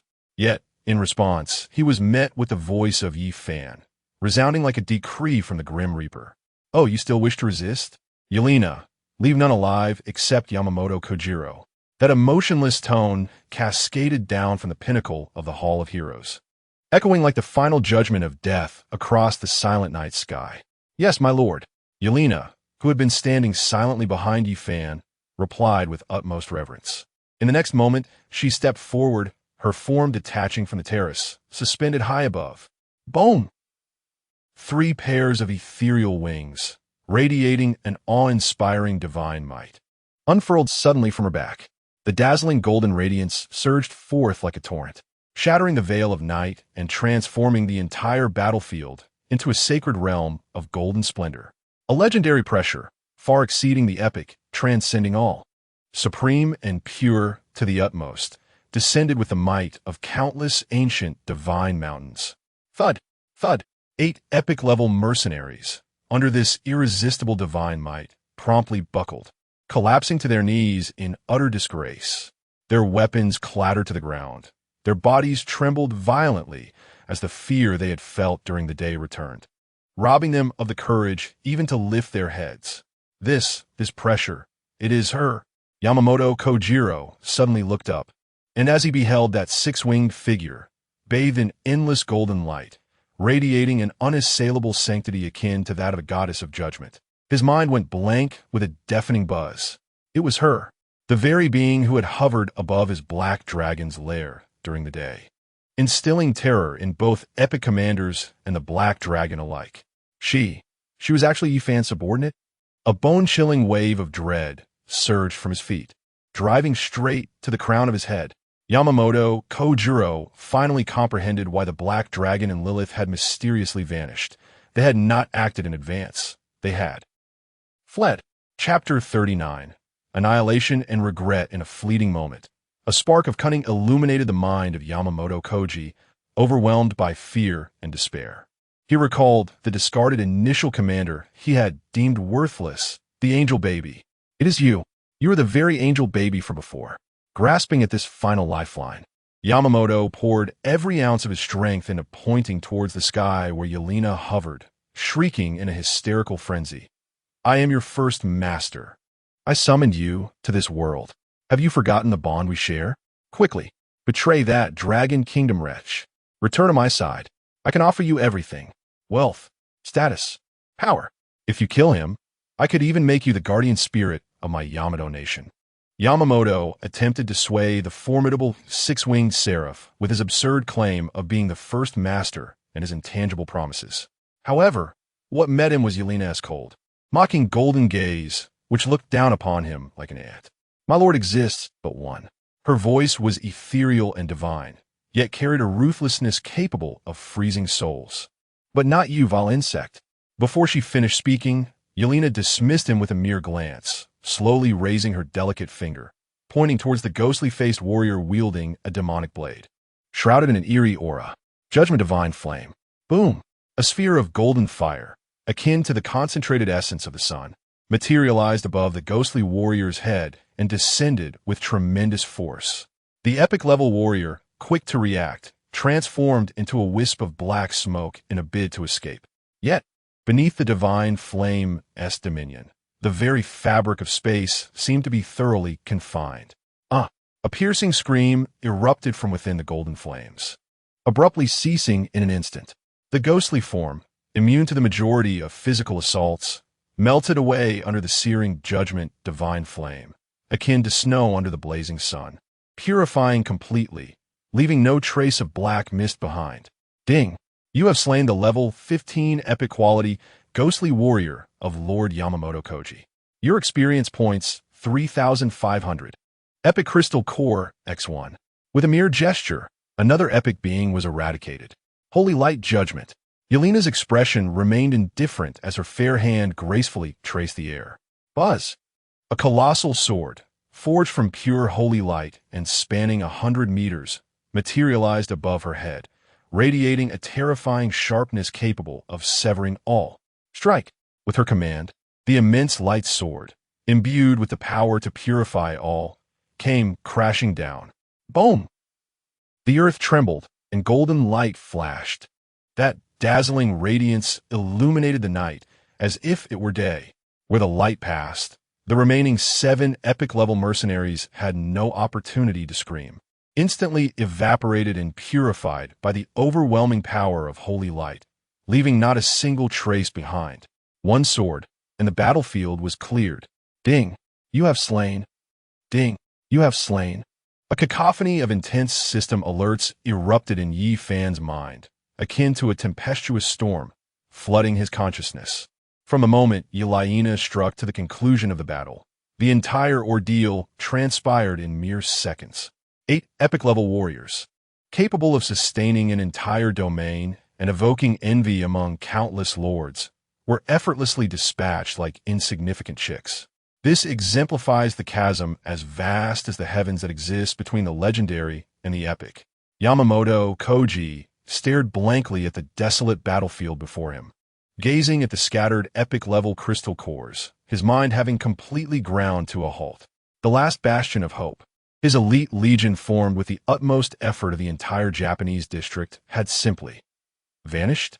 An indescribable wave of terror, akin to a chilling tide, instantaneously submerged all remnants of his rationality. Yamamoto Kofu felt a warmth below, a foul liquid uncontrollably streaming down his pant leg, marking the ground with a disgraceful stain. He had been utterly terrified into submission. His already weakened body, worn from days of indulgence, could no longer bear the strain, and with a thud, he collapsed to the ground. Simultaneously, in various corners of the battlefield of myriad races, 10 Japanese lords almost simultaneously received the harrowing system notifications akin to a death knell. Ding! Your rented mercenary, a epic-level Cyclops, has perished. A 72-hour resurrection countdown will commence. Ding! Your rented mercenary, a epic-level Death Knight, has perished. A 72-hour resurrection countdown will commence. Ding! Your rented mercenary, epic-level Phantom Samurai, has perished. Ding! Nanny! Bakayuri! Within their respective castles. Furious roars filled with impotent rage erupted. Yamamoto Kofu, you incompetent fool. My only epic-level commander, gone just like that? My heavens! 3 whole days. For the next 3 days, my territory will remain defenseless, and all I receive is a wretched copper coin. Yamamoto, I curse your ancestors for 18 generations. It's all over, utterly finished. Without a commander, let alone facing the blood moon, I fear my provisions won't last 3 days. Yamamoto Kofu, you imbecile, you have doomed us all. Endless curses and resentment traversed vast distances, all converging upon the wretched soul collapsed before the Hall of Heroes. Yet, Yamamoto Koji could no longer hear them. He lay on the ground, trembling violently, gazing skyward. That breathtaking 6-winged figure slowly descended, its sacred wings folding gracefully, silently landing before him. Yelaina did not cast a glance in his direction, not even a modicum of acknowledgement. She merely turned, slightly bowing to the divine figure atop the Hall of Heroes, awaiting the next command. Yamamoto Koji followed her gaze, meeting Yi Fan's cold, indifferent eyes devoid of any emotion. In that moment, he finally comprehended the magnitude of the terrifying existence he had provoked. Regret, fear, despair, an array of emotions, akin to venomous serpents, ravenously gnawing at his already shattered soul. Yamamoto Koji opened his mouth, seemingly intent on pleading for mercy, yet not a single syllable escaped his lips. For he understood it was all too late. Chapter 40. In the fields of Yamamoto Kofu, however, just as Yamamoto Kofu believed that the divine 6-winged angel would descend to deliver the purifying flames of judgment, a voice, as unassuming as a whisper from the heavens, drifted down. Yamamoto Kofu. At the pinnacle of the Hall of Heroes, Yi Fan stood with his hands clasped behind his back, gazing down condescendingly at the pitiful ant below, his tone devoid of any emotion. Yamamoto Kofu's body trembled violently as he lifted his tear-stained face, the spark of survival igniting in his eyes. Do you wish to live? Yi Fan's voice remained flat, yet it resonated like thunder, reverberating through the depths of Yamamoto Kofu's soul. Do you wish to live? Yes, he cried out. How could I not desire it? In the shadow of death, what pretense of dignity or glory is but a laughable speck of dust? I wish to live. Lord Yi Fan, I am willing. I will do anything. Seizing upon this last thread of hope, Yamamoto Kofu disregarded his weakened form, crawling forward with all his might, his proud head striking heavily against the cold ground with a muffled thud. I am willing to be your dog. I will do anything for you. I beg of you. Spare my life. I will offer you everything. My castle, my resources, as long as you allow me to live. His desperate wails laid bare the humility and grotesqueness of a defeated soul. At that moment, a chilling system notification echoed softly in Yi Fan's ear. Ding! The Lord of Wa, Yamamoto Kofu, wishes to become your vassal, pledging eternal loyalty to you. Do you accept? Vassal. Upon acceptance, the individual will become your subordinate, with their territory, troops, and resources falling under your command. They shall not defy you unless they perish in battle. The contract shall never be dissolved. As anticipated, a cold smile curved Yi Fan's lips. His inquiry was precisely aimed at this. While slaying Yamamoto Kofu might provide momentary satisfaction, it would hold no significance for the plight of the Dragon Kingdom. However, if he could seize the epic Black Dragon Nest, it would signify that Yi Fan would possess an inexhaustible aerial dominion, the abyssal Black Dragon. If he were to further evolve the Black Dragon Nest, the value of such a resource for Yi Fan as future conquests and the precarious state of the Dragon Kingdom would be immeasurable. I accept, Yi Fan silently affirmed. Buzz! A mysterious contract composed of dark runes materialized between them, transforming into 2 streams of light that entered the foreheads of Yi Fan and Yamamoto Kofu. Yamamoto Kofu felt as though a mark of slavery had been seared into the depths of his soul. An awe derived from the essence of life, extinguishing any lingering thoughts of resistance towards Yifan. Yet, instead of fear, an exhilarating joy surged within him, a joy of having survived. I am alive. I have survived. I am finally alive. As long as I can live, even as a dog, there shall come a day when I can rise again. I shall honor my promise and spare your life. Yifan's voice echoed once more, dissipating the last vestiges of concern within Yamamoto Koji. However, the subsequent words from Yifan plunged him into an abyss of despair. Yet, while the death penalty may be avoided, the punishment of living is inescapable. Yifan's gaze shifted to the side, his tone devoid of emotion. Aliyah. Yes, my lord. The forest elf chieftain, Aliyah, gracefully descended from the city wall, her green leaf wings fluttering. In her hand, she held an ominous fruit, entirely black yet adorned with blood-red patterns, exuding an eerie aura. What is this? Yamamoto Koji gazed at the foreboding fruit, a wave of intense unease swelling within him. This is the parasitic fruit, Aliyah's melodious voice chimed, yet her words sent chills down Yamamoto Koji's spine. Upon consumption, the parasitic vines will gradually invade your flesh, your bones, your very organs. Ultimately, only your brain will remain, allowing you to live eternally in a different form. No, you cannot do this. Yifan, you promised not to kill me. Indeed, I did not kill you. The man's voice resonated, and in Yamamoto Koji's eyes, a despair more terrifying than death emerged. He thrashed violently, yearning to escape, but beneath the sacred pressure emanating from Yuliana, he could not so much as twitch a finger. Open your mouth. Aliyah's expression was frigid, granting him no opportunity for resistance. She stepped forward, grasped his chin, and forcibly thrust the sinister parasitic fruit into his throat. The fruit melted upon entry, transforming into a chilling torrent that surged through Yamamoto Koji's limbs and bones. The next moment, a shriek of utmost agony reverberated through the night sky.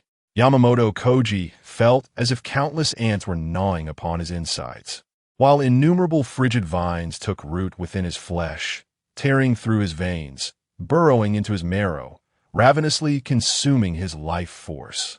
He could distinctly sense his body gradually losing sensation, supplanted by those icy tendrils. Yet, his consciousness remained firmly trapped within his brain, acutely enduring the most brutal punishment this world could offer.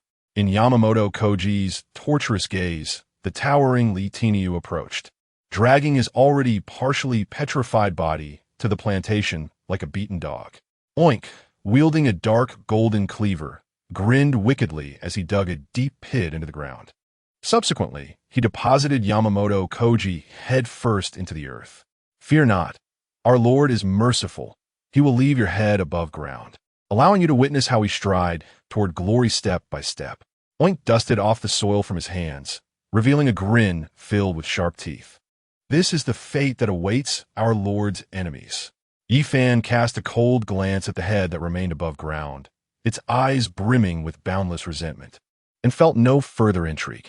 For him, Yamamoto Koji had become nothing more than a lifeless entity. Alert! You have successfully subdued the Lord's servant Yamamoto Koji and acquired ownership of his territory. Alert! Congratulations! You have obtained the second territory, an epic fortress, Black Dragon Nest. As the notifications echoed in his ears, a satisfied smile finally graced Yifan's face. With a mere thought, he activated the enigmatic territory exploration skill. His vision pierced through the 30 kilometers of dark forest, precisely locking onto the immense nest that exuded an aura of malevolence and sulfur. In the next moment, an entirely new attribute panel vividly appeared before his eyes. Territory 2, Black Dragon Nest, Lord Yifan, quality, epic, level 2 territory area, 1,000 square meters, population, 1276, castle structures, Lord's Lounge X1, Sulfur Pool X1.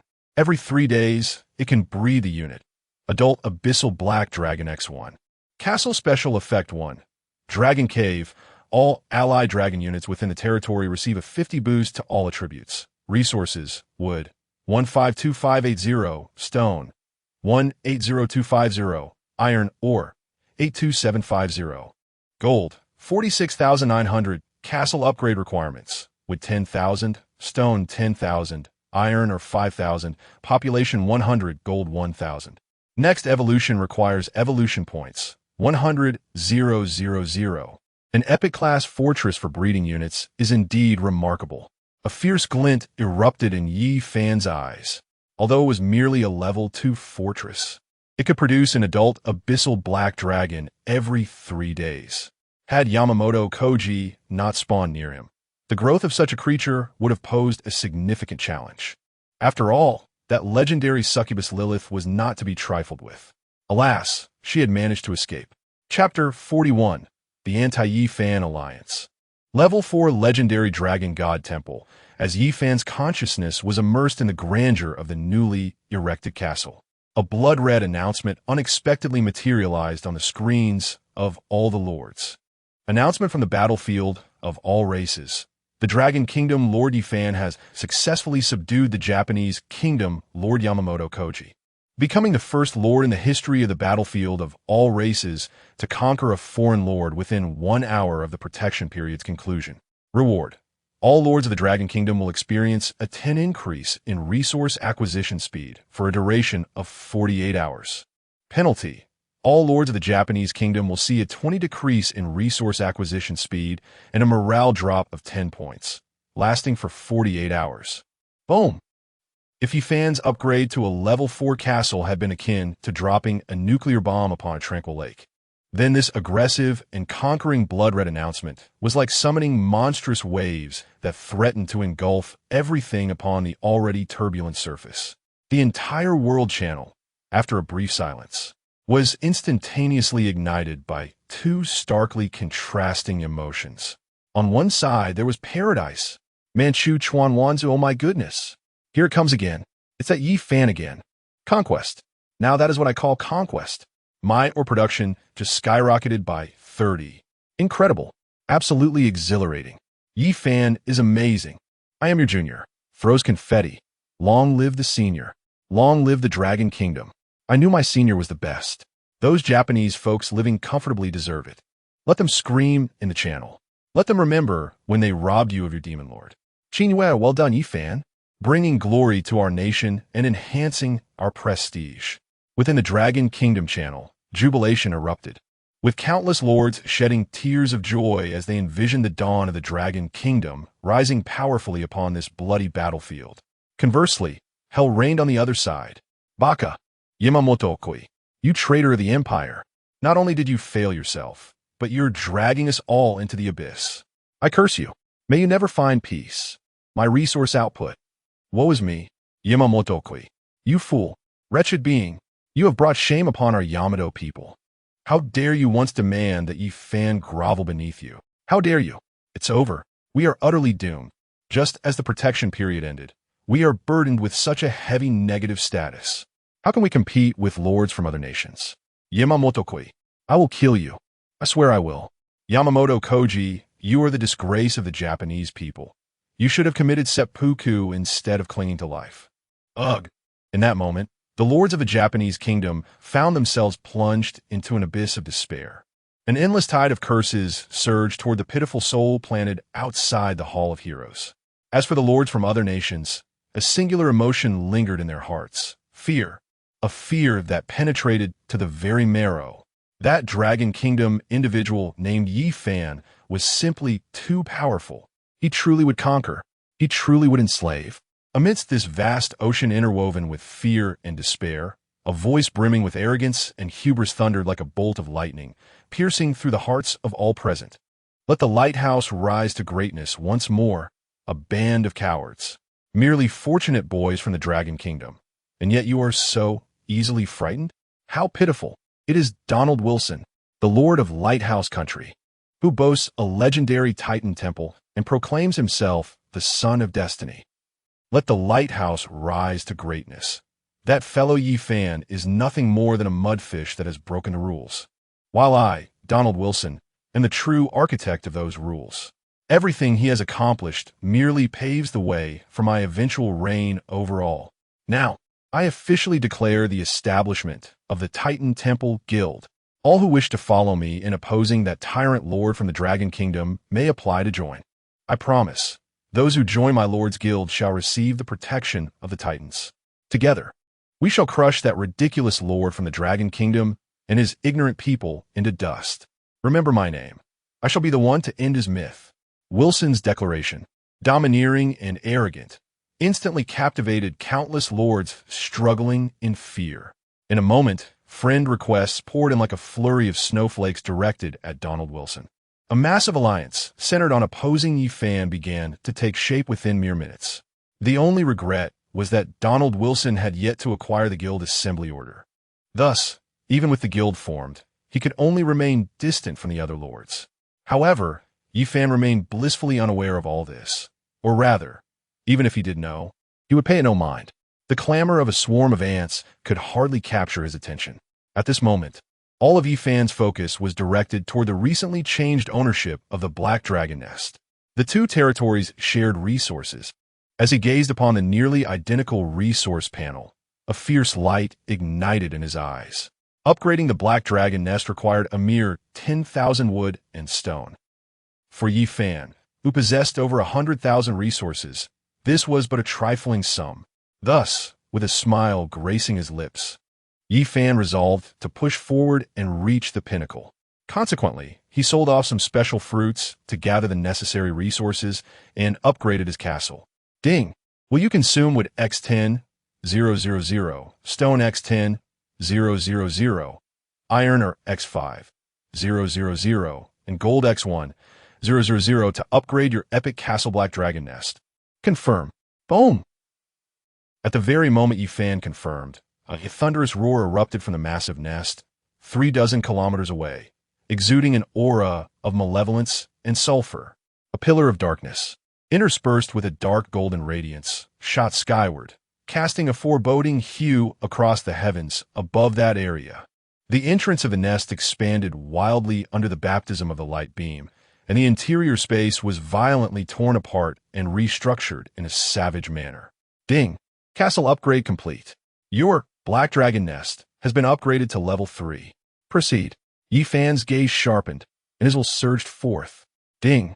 Do you wish to expend 200, 000 wood, 200, 000 stone, 100, 000 iron, and 10, 000 gold to upgrade your castle? Black Dragon Nest? Confirm. Boom! The beam of light grew ever more resplendent, and the terrifying might emanating from the abyss became even more formidable. Ding! Castle upgrade complete. Your Black Dragon Nest has been upgraded to level 4. Detection indicates that the Lord's evolution points exceed 100, 000, fulfilling the requirements for castle evolution. Do you wish to consume 100, 000 evolution points to evolve it into legendary quality? Evolve. Without hesitation, Yi Fan poured all of the recently acquired evolution points into the endeavor. Boom! This time, the entire Black Dragon Nest seemed to resonate with an ancient dragon god's furious roar. The obsidian beam transformed entirely into pure dark gold. Mysterious dragon language runes swirled within the beam, ultimately branding the vastly enlarged cavern with their profound insignia. As the radiance faded, a brand new attribute panel, exuding a regal aura, unfurled before him. Territory 2, Sacred Dragon Temple, Lord Yi Fan, quality, legendary, level 4, territory area, 10,000 square meters, population, 1, 276, castle buildings, Imperial Dragon Chamber X1, Dragon Blood Bath, restores all injuries upon immersion, X1, Dragon Flame Forging Hall, maintains a temperature above 10,000 degrees Celsius, X1, daily breeding capacity, adult sacred dragons, epic level, X2, Castle Special Effect 1, Master of 10,000 Dragons. All allied dragon units within the territory receive a 100 boost to all attributes, with growth speed increased by 50. Castle Special Effect 2, Dragon Blood Baptism. Resources and crystals can be consumed to allow non-dragon units to enter the Dragon Blood Refinement Pool, restoring all injuries. Resources: wood, 2, 580, stone, 4, 250, iron, 1, 750 gold, 36, 900, castle upgrade requirements. Wood 5 million, stone 5 million, iron 2, 5 million. Population 10,000, gold 1 million. Next evolution requires evolution points, 1 million. Legendary level. Sacred Dragon Temple. Yifan clenched his fists, and even with his composure, he could not help but feel a surge of excitement upon witnessing these astonishing attributes. Breeding 2 adult epic sacred dragons daily. This was nothing short of a mobile dragon production factory, especially the massive pool, over 100 meters in diameter, where dark golden dragon blood flowed like magma. With just a small expenditure of gold and crystals, one could bathe in the dragon blood and heal all injuries. Chapter 42. The Interdomain Teleportation Array, the Dragon Blood Bath, is undeniably the ultimate logistical support meticulously tailored for the various troops and commanders under every lord's banner. However, just as Yifan's consciousness was still enveloped in the awe of this splendid new castle, a chilling notification sound unexpectedly pierced the air once more. Ding! It has been detected that the Lord possesses 2 domain castles. The Interdomain Teleportation Array has been automatically activated. Interdomain Teleportation Array. You may teleport instantly between your 2 domains without any limitations or consumption. Buzz! Before the words faded, 2 colossal circular arrays, each exceeding 100 meters in diameter and composed of innumerable arcane runes, simultaneously erupted with dazzling spatial brilliance in the central plaza of the Hall of Heroes and the sanctuary of the Sacred Dragon. In Yifan's eyes, a terrifying gleam suddenly ignited. The last vestige of his concerns evaporated in that instant. After 4 full days on this battlefield of myriad races, other than surveying the land through domain exploration, he had never truly stepped beyond the confines of the Hall of Heroes. And now, he could finally behold the second territory he had claimed. Let us go, Yelena, and explore our new home. A genuine smile blossomed on Yifan's face. Yet, despite the tumult of excitement within, the caution deeply ingrained in his soul remained unwavering. Even when hunting rabbits, a lion exerts its full strength. In this perilous battlefield, any hint of carelessness could lead to catastrophic consequences. With a mere thought, the ancient yet formidable razor, which instilled terror in both gods and demons alike, appeared in his grasp. Chuck Norris's razor. Though he was merely heading to his own territory, it was prudent to prepare for any eventuality. After all, the novice protection period had elapsed, and it was nightfall. Without hesitation, Yifan activated this divine item. He was eager to discover just how powerful it could be. Buzz! The razor emitted a soft hum as Yifan wielded it with fluid grace, causing a cascade of thick black hair to fall away in an instant. Boom!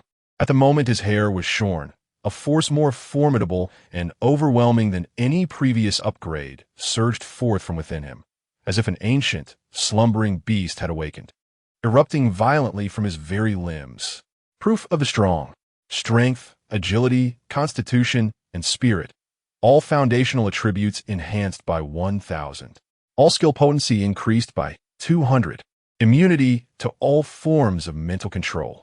Yifan felt an unparalleled strength coursing through him at that moment, terrifying in its magnitude, albeit with a newly bald head. Gulp!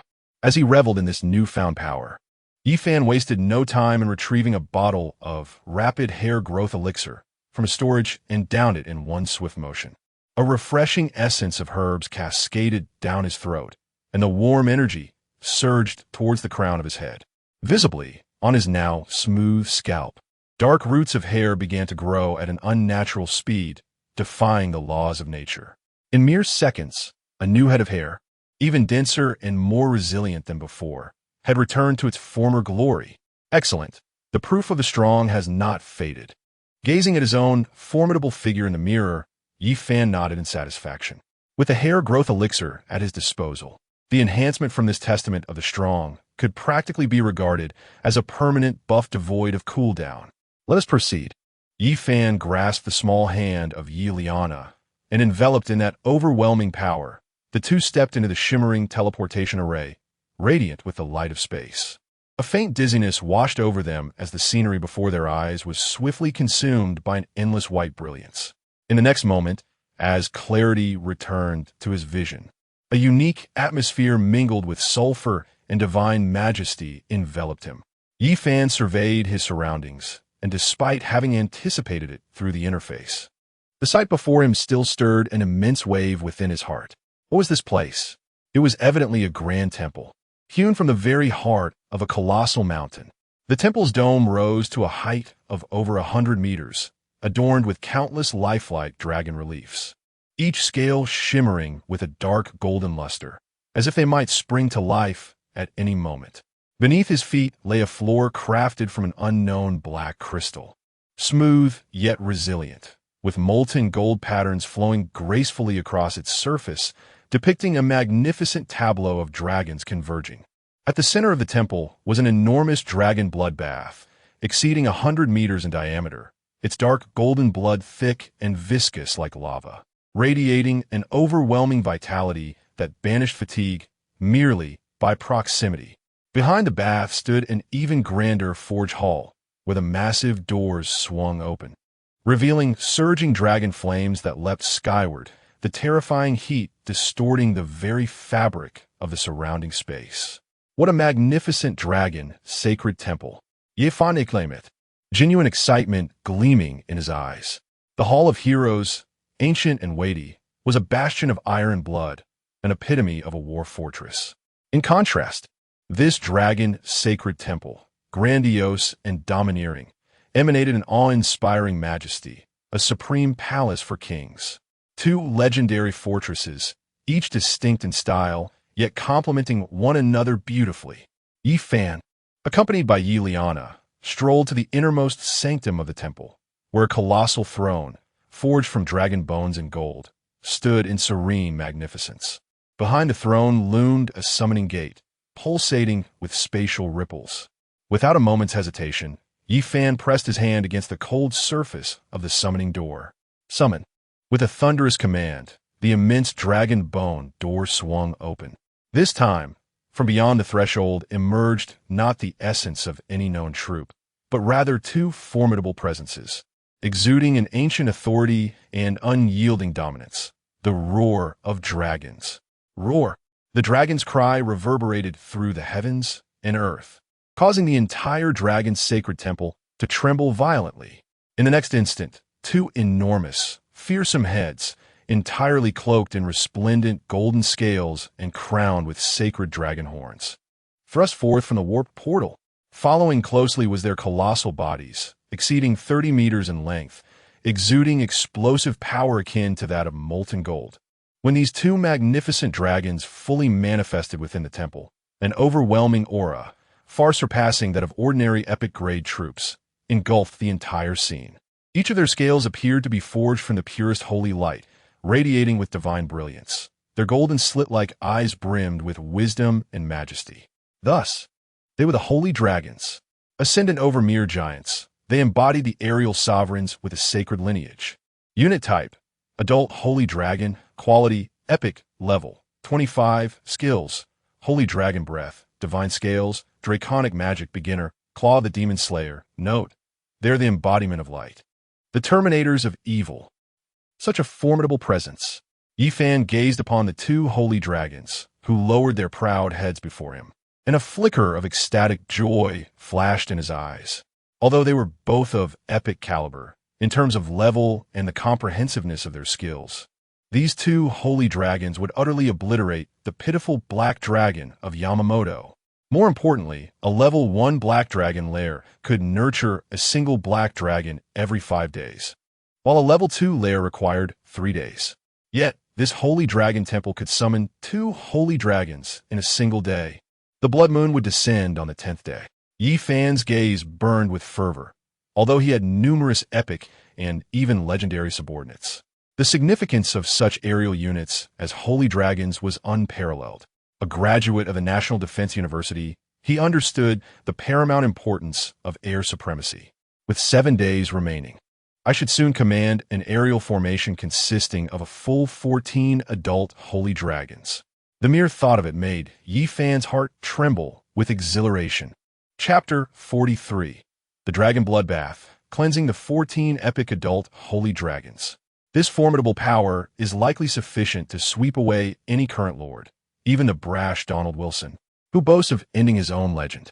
Before his Titan Temple Guild has fully matured, he would undoubtedly be unable to withstand this legion of holy dragons descending from the heavens.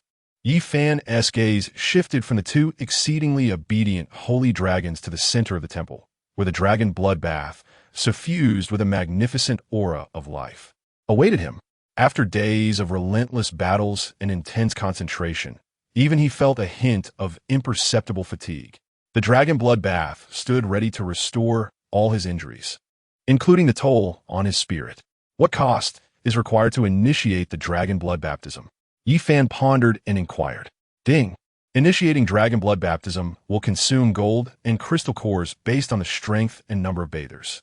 Detecting the bather as a lord, level 15, and a legendary commander, level 15. This baptism will require a consumption of 1,000 gold. 1,000 gold. Yi Fan raised an eyebrow. This price could hardly be deemed inexpensive. It was enough to bankrupt 99% of the current lords. However, for Yi Fan, whose gold reserves reached tens of thousands, it was but a drop in the bucket. Without hesitation, he chose to pay. Yet, just as Yi Fan prepared to enter the bath alone, intending for Yelaina to remain at a distance, she suddenly grasped his clothing. My lord! Yelaina lifted her exquisitely beautiful face, her pure golden eyes reflecting a hint of stubbornness. The dragon energy here is overwhelming. I am concerned. Please allow me to accompany you into the bath to ensure your safety. Her voice was clear and melodious. Yet the faint blush on her ears and her tightly clenched hands betrayed her inner shyness. Seeing this, Yi Fan felt a warmth in his heart and couldn't help but chuckle. Within this temple that belonged solely to him, what need was there for protection? He had always maintained domain exploration. This little girl was clearly seeking the most dignified reason to stay by his side. Yi Fan chose not to expose her intentions and affectionately ruffled her hair, replying gently, Very well, then we shall go together. Yelaina nodded vigorously. Her cheeks flushed even deeper, yet her golden eyes sparkled with brilliance. After shedding their garments, the two stepped into the enormous bath, which spanned 100 meters in diameter. The anticipated scorching heat did not envelop them. Instead, a warm current akin to soaking in warm jade gently enveloped them. The viscous, dark golden dragon blood, brimming with unimaginable life energy, felt like countless, gentle hands continuously cleansing their limbs and bones, dispelling every trace of fatigue and mending every minute injury. Yi Fan felt every cell in his body rejoicing. The slight burden from activating the proof of the strong dissipated at that moment, and his vitality surged to an unprecedented pinnacle. Beside him, Yelaina comfortably squinted her eyes, her 6 sacred wings unconsciously unfurling behind her, exuding an aura of divinity against the backdrop of golden dragon blood. Cautiously, she leaned against Yi Fan, ostensibly to protect him. Yet she resembled a cat that had found its warmest harbor, relishing the unique sense of security that enveloped her. Time seemed to stretch indefinitely, and when the effect of the testament of the strong quietly waned, the surging power receded like a tide, pulling them back from this exquisite enjoyment. Yi Fan slowly rose, feeling invigorated, his thoughts clear, and an inexhaustible vitality coursing through him. Let us depart. It is time to return, he said, taking Yelena's small hand as they stood before the newly formed teleportation array. We have more significant matters to attend to. With a hum, a flash of brilliance enveloped them, and they found themselves back in the familiar Hall of Heroes. In the Hall of Heroes, the top-level conference room, Commanders Wang Gang, Oink, Lin Yuer, and Alia sat upright, their expressions solemn. Their gazes converged upon the young lord in the main seat, whose aura had grown increasingly unfathomable. The purpose of today's gathering is to address a specific matter, Yi Fan stated, surveying the assembly. We currently possess 2 legendary territories situated 30 kilometers apart. We must allocate our personnel judiciously to maximize their efficacy. Upon hearing this, the 4 commanders stiffened. The Holy Dragon Temple, with its unique environment, was particularly well suited for cultivation and forging, while the Hall of Heroes, with its well-equipped logistics, was more appropriate for the army's rest. Yi Fan continued, Do any of you have suggestions? The typically aloof Lin Yuer was the first to rise, bowing gracefully to Yi Fan, her clear eyes betraying an unmistakable yearning. My lord, the dragon flame forging hall within the Holy Dragon Temple possesses an exceptionally pure fire essence, making it a coveted sanctum for our sword cultivators.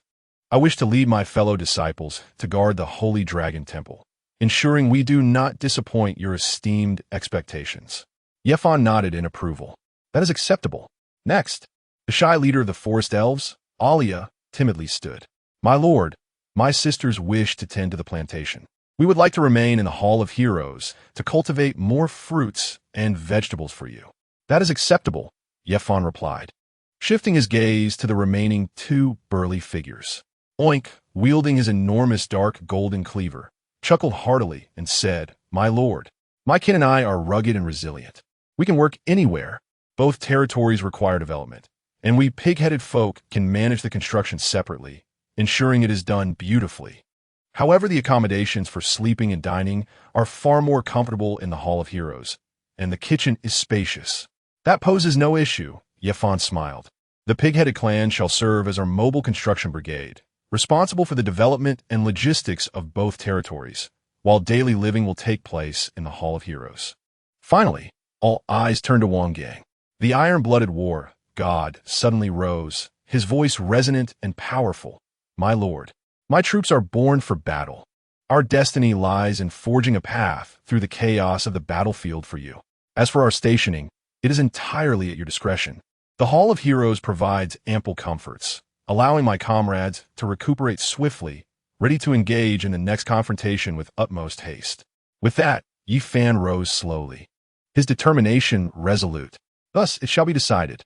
Lin Yuerer, you are to lead the Azure Lotus Sword Guards through the teleportation array to the Sacred Dragon Temple without delay. Elia, the affairs of the plantation are entrusted entirely to you. Oink, I require you to clear the forests and underbrush of both territories in the shortest possible time, erecting defensive structures and living facilities. Wangang, at your service. As dawn breaks tomorrow, you shall lead all warriors from the Hall of Heroes, radiating outward to cleanse the surrounding 100 miles of all wild creatures and resource points. I intend to transform this land into my personal pasture. Understood. The four commanders responded in unison, their eyes ablaze with an unprecedented fervor. In that moment, a well-defined and swiftly operating war machine had taken shape. As night deepened, and with all arrangements in place, the entire territory fell into a tranquil silence. Yi Fan returned to the opulent imperial chamber with Yi Liena. The vast room was adorned with unparalleled luxury, the air suffused with a subtle scent of sandalwood, instilling a sense of tranquility. Yi Fan shed his outer garments, reclining upon the enormous soft bed, large enough for 7 or 8, and exhaled deeply. Since his arrival on this battlefield, he had been akin to a tightly wound clockwork, perpetually engaged in combat, leveling up and strategizing, scarcely affording himself a moment's respite. Only now, having dispelled all threats and delineated a clear vision for the future, did he experience a semblance of relaxation. However, as he prepared to close his eyes and contemplate the actions of the morrow, a faint rustling sound emanated from the bedding beside him. A petite and warm figure, imbued with the unique fragrance of youth, stealthily nestled in beside him. Yi Liena, as she had done in previous days, adeptly found a comfortable position, curling up beside Yi Fan, her small head gently resting in the crook of his arm. She spoke not a word, merely closing her eyes, her long lashes quivering slightly, a hint of rosy tranquility gracing her pure countenance. It seemed that as long as she remained by her master's side, be it in the face of tumult or impending doom, she felt no trace of fear.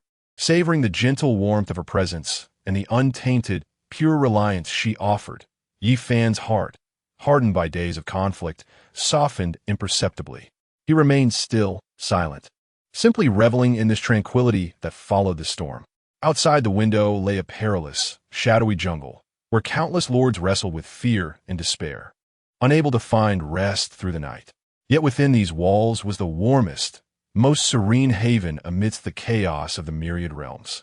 Yi Fan gradually closed his eyes, his consciousness sinking into the depths of his mind. Chapter 44. The thrilling night of the battlefield of all races. The threat of Yi Fan as dawn broke the following morning. The first rays of sunlight pierced through the clouds, cascading onto the bronze eaves of the Hall of Heroes, where Yi Fan's nostrils twitched slightly. A rich aroma of food penetrated the heavy palace doors of the emperor's chambers, rousing him from a deep slumber. Upon opening his eyes, Yi Fan beheld Yiliana, who was cautiously approaching with a large white jade platter. "My lord, you are awake," she said, a gentle smile gracing her lovely face as she placed the platter delicately upon the table. "This is a breakfast specially prepared for you by Oink." The platter was adorned with several pieces of golden, crispy, and sizzling unknown beast meat, accompanied by a few vibrant berries radiating a faint glow. At the center lay a bowl of steaming, creamy meat broth, in which floated several green leaves, exuding an indescribable life energy that permeated the air. Emperor's Vitality Roast. Consuming this will enhance stamina recovery speed by 50 for 2 hours. Morning Dew Soup. Consuming this will enhance mental recovery speed by 50 for 2 hours. A glimmer of admiration flickered in Yi Fan's eyes. Truly, the legendary culinary master was deserving of his title. This was no mere cooking. It was akin to alchemical transformation, reminiscent of molecular gastronomy found in high-end establishments of the Dragon Kingdom. Yi Fan picked up a piece of the roast, taking a bite. The outer layer was crisp, while the interior was tender and juicy. A wave of pure, searing energy exploded on his palate, flowing through his limbs and dispelling any remnants of drowsiness. Sipping the rich broth, the warm liquid slid down his throat, sending a refreshing sensation rushing to the crown of his head, sharpening his thoughts to an unprecedented clarity. This craftsmanship was leagues beyond the so-called Michelin-starred establishments on Blue Star. Yi Fan marvelit genuinity. The key lay in the ingredients used by Oink, consisting of the energy-infused flesh of exotic beasts and magical plants, which, under his legendary talent, yielded effects far beyond mere doubling. As Yi Fan indulged in this luxurious breakfast, the four-person chat channel at the lower right corner of the light screen began to flicker intensely. Impulsive crossing of all races. Damn, you scare me to death. As soon as the protection period ended last night, I could hear the thunderous sounds of battle from beneath the ground. Explosions rang out like firecrackers during the new year. I didn't dare to close my eyes all night. I'm your junior. In shock, me too. Last night, a few sneaky fellows crept outside my zoo, and my heart nearly leaped down my chest. Thankfully, with the fairy sisters you provided, they flew straight to the city wall on their swords, unleashing their sword energy, and those fellows scrambled away. In the channel, Wang Mang and Ma Xiaoyao's voices carried an air of relief from their narrow escape. Clearly, the first night after the protection period ended was a nightmare for the vast majority of lords. Meanwhile, Qin Yueru's message was calm and composed, yet tinged with an undeniable excitement. Qin Yueru, report to you, esteemed Yi Fan. Last night, our territory experienced a joint raid by 2 lords from the White Elephant Kingdom. The adversary boasted 6 rare-grade troops and 15 elite-grade troops. Qin Yueru, the Barrier Guardians, and Windwalk Snipers, you provided are exceptionally formidable. We suffered no casualties while annihilating the invading enemies. We dispatched both enemy lords and seized 6 rare-grade cores, 15 elite-grade cores, and over 30,000 units of basic resources. Upon reading Qin Yueru's succinct yet glorious report, Wang Mang and Ma Xiaoqiao were left speechless. Mang Xuan Van Su. What the heck? Sister Qin, you're incredible. You turned the tables on them? And you even took their territory? I am your junior.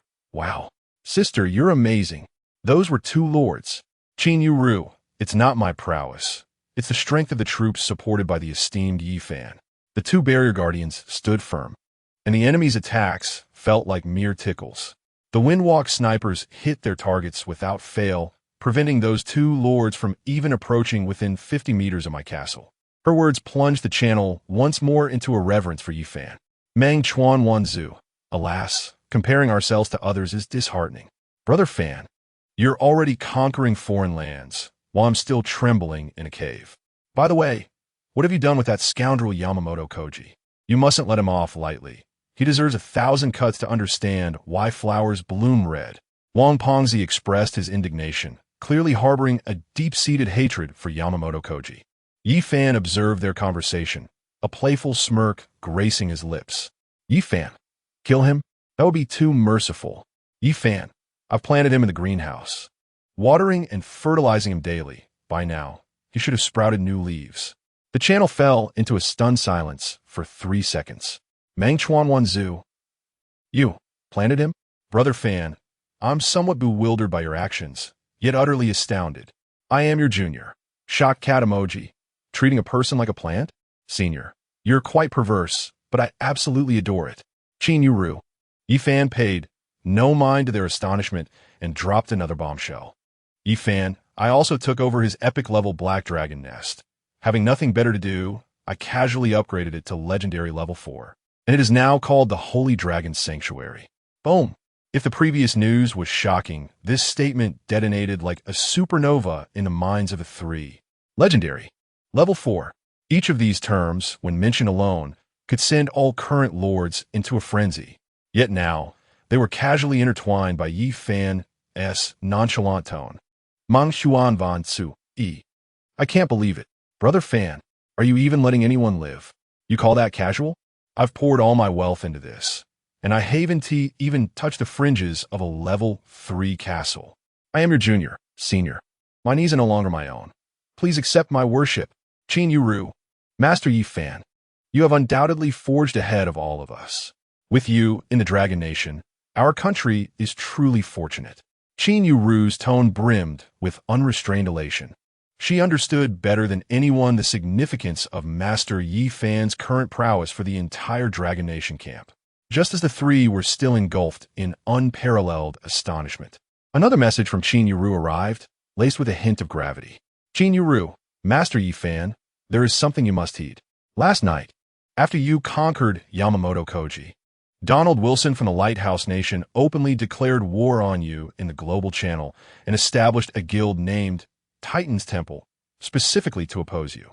The number of supporters is substantial, and their momentum is formidable, nearly encompassing all the strong figures from non-Dragon Nation factions. You must exercise utmost caution. Mang Chuanwanzu, indeed. I have seen it too. That fellow Wilson is unbearably arrogant, proclaiming he will end your legend. Bah, what nonsense. I am your junior, senior. They are numerous and powerful. It would be wise for you to develop cautiously. Observing the trio's anxious admonitions, Yi Fan's expression remained utterly unfazed. The anti-Yi Fan alliance? Merely a rabble driven by fear. Yi Fan, there is no need for concern on my part. They are scattered across the myriad battlefields and will find it challenging to assemble in the early stages. Focus on your own development and prepare for the impending blood moon. As for the rest, leave it to me. As domineering as ever, as confident as always.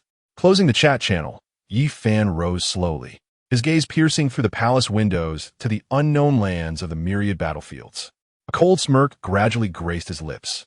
Donald Wilson, Lighthouse Nation. I recall that 2 god-tier lords from the Dragon Nation met their demise at your hands. At this point, Yi Fan's eyes turned icy with intensity. Chapter 45, Expanding Territory.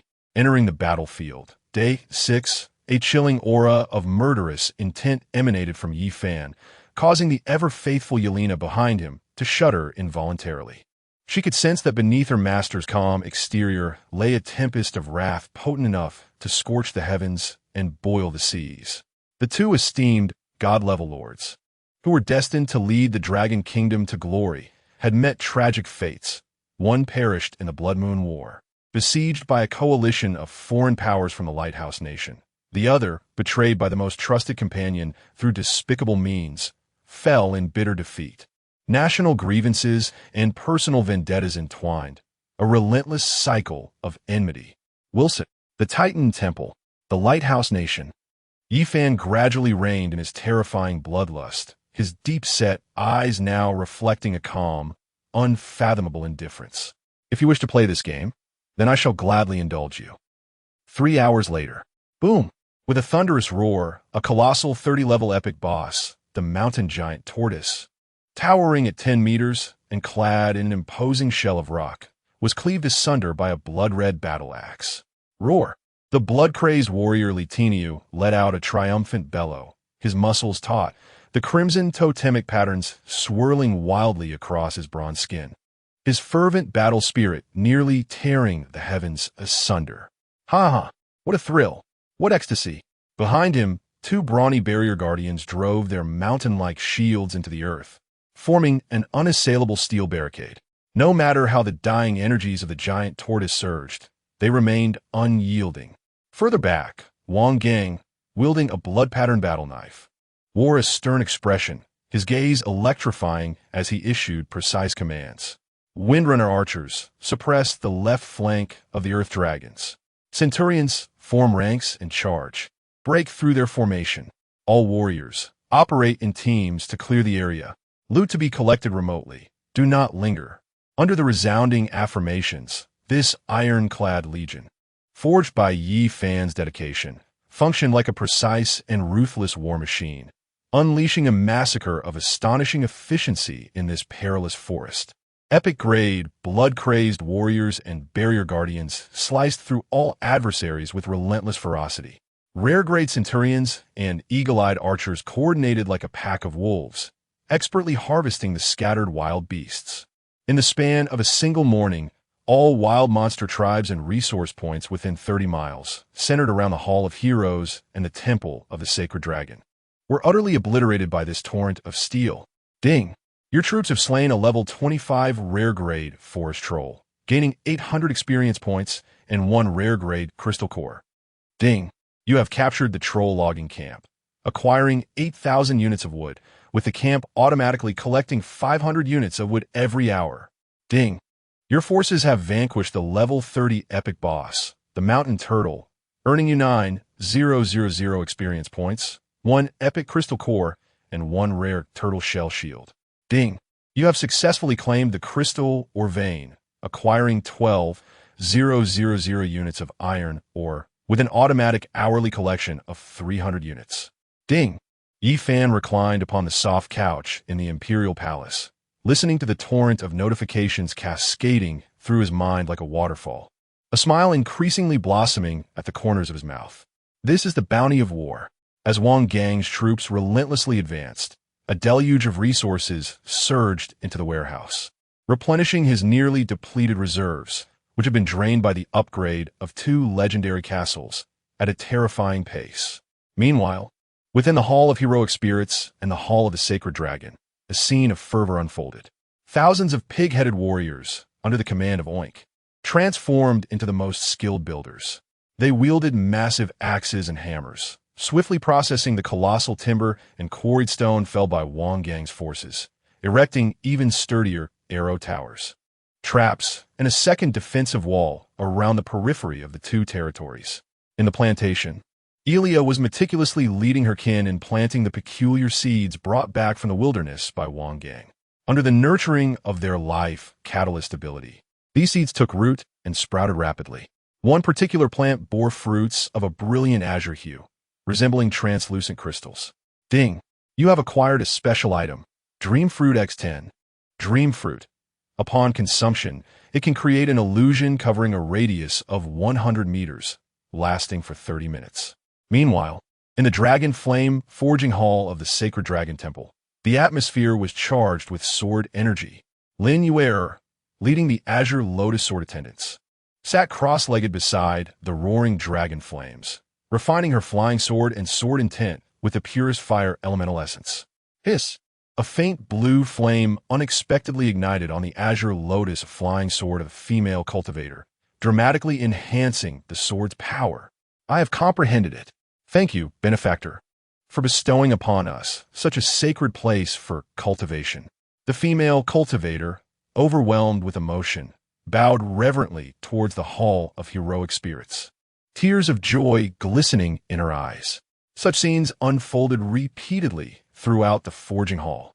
Time sped by, and in the blink of an eye, it was already the 6th day since all the lords had entered the battlefield of myriad races. To date, 20 of the lords had perished. The entire battlefield had plunged into an eerie tranquility. The first night after the protection period ended witnessed a bloody hunting feast, leaving all surviving lords as cautious as startled birds. They either huddled within their territories, too fearful to venture out, or formed fragile alliances for mutual protection. Meanwhile, the lords of the Dragon Kingdom, buoyed by Yi Fan's aura, silently amassed wealth, their power skyrocketing, causing envy among lords from other nations. In the blessing chamber, Yi Fan observed the gathering of 20 distinguished warriors before him, a satisfied smile gracing his face. After 2 days of accumulation, his evolution points had once again surpassed the monumental threshold of 200,000. Let's commence. With a sudden surge of determination, he generously unleashed over 10,000 evolution points. Boom, boom, boom. 20 golden pillars of light descended once more. This time, the recipients of evolution were none other than Oink's son, Oscar, along with 19 of the most exceptional pig-headed warriors in construction. Roar! Oscar howled towards the heavens, his already formidable physique towering further in the golden light. As a tough, black carapace emerged upon his skin, the warhammer in his grasp transformed into a fierce giant hammer entwined with crackling lightning. Ding! Evolution successful. Oscar has successfully evolved from epic quality to super epic quality. Thunder Pig King Guardian. Level raised to 25. Ding! Evolution successful. 19 pig-headed warriors have evolved from ordinary quality to rare quality, with their levels raised to 15. As the brilliance faded, Oink gazed upon his son, transformed and radiating immense power, tears of joy streaming down the massive visage of the pig. Thank you, my lord, for your divine grace. We, the pig-headed clan, shall fight to the death for you.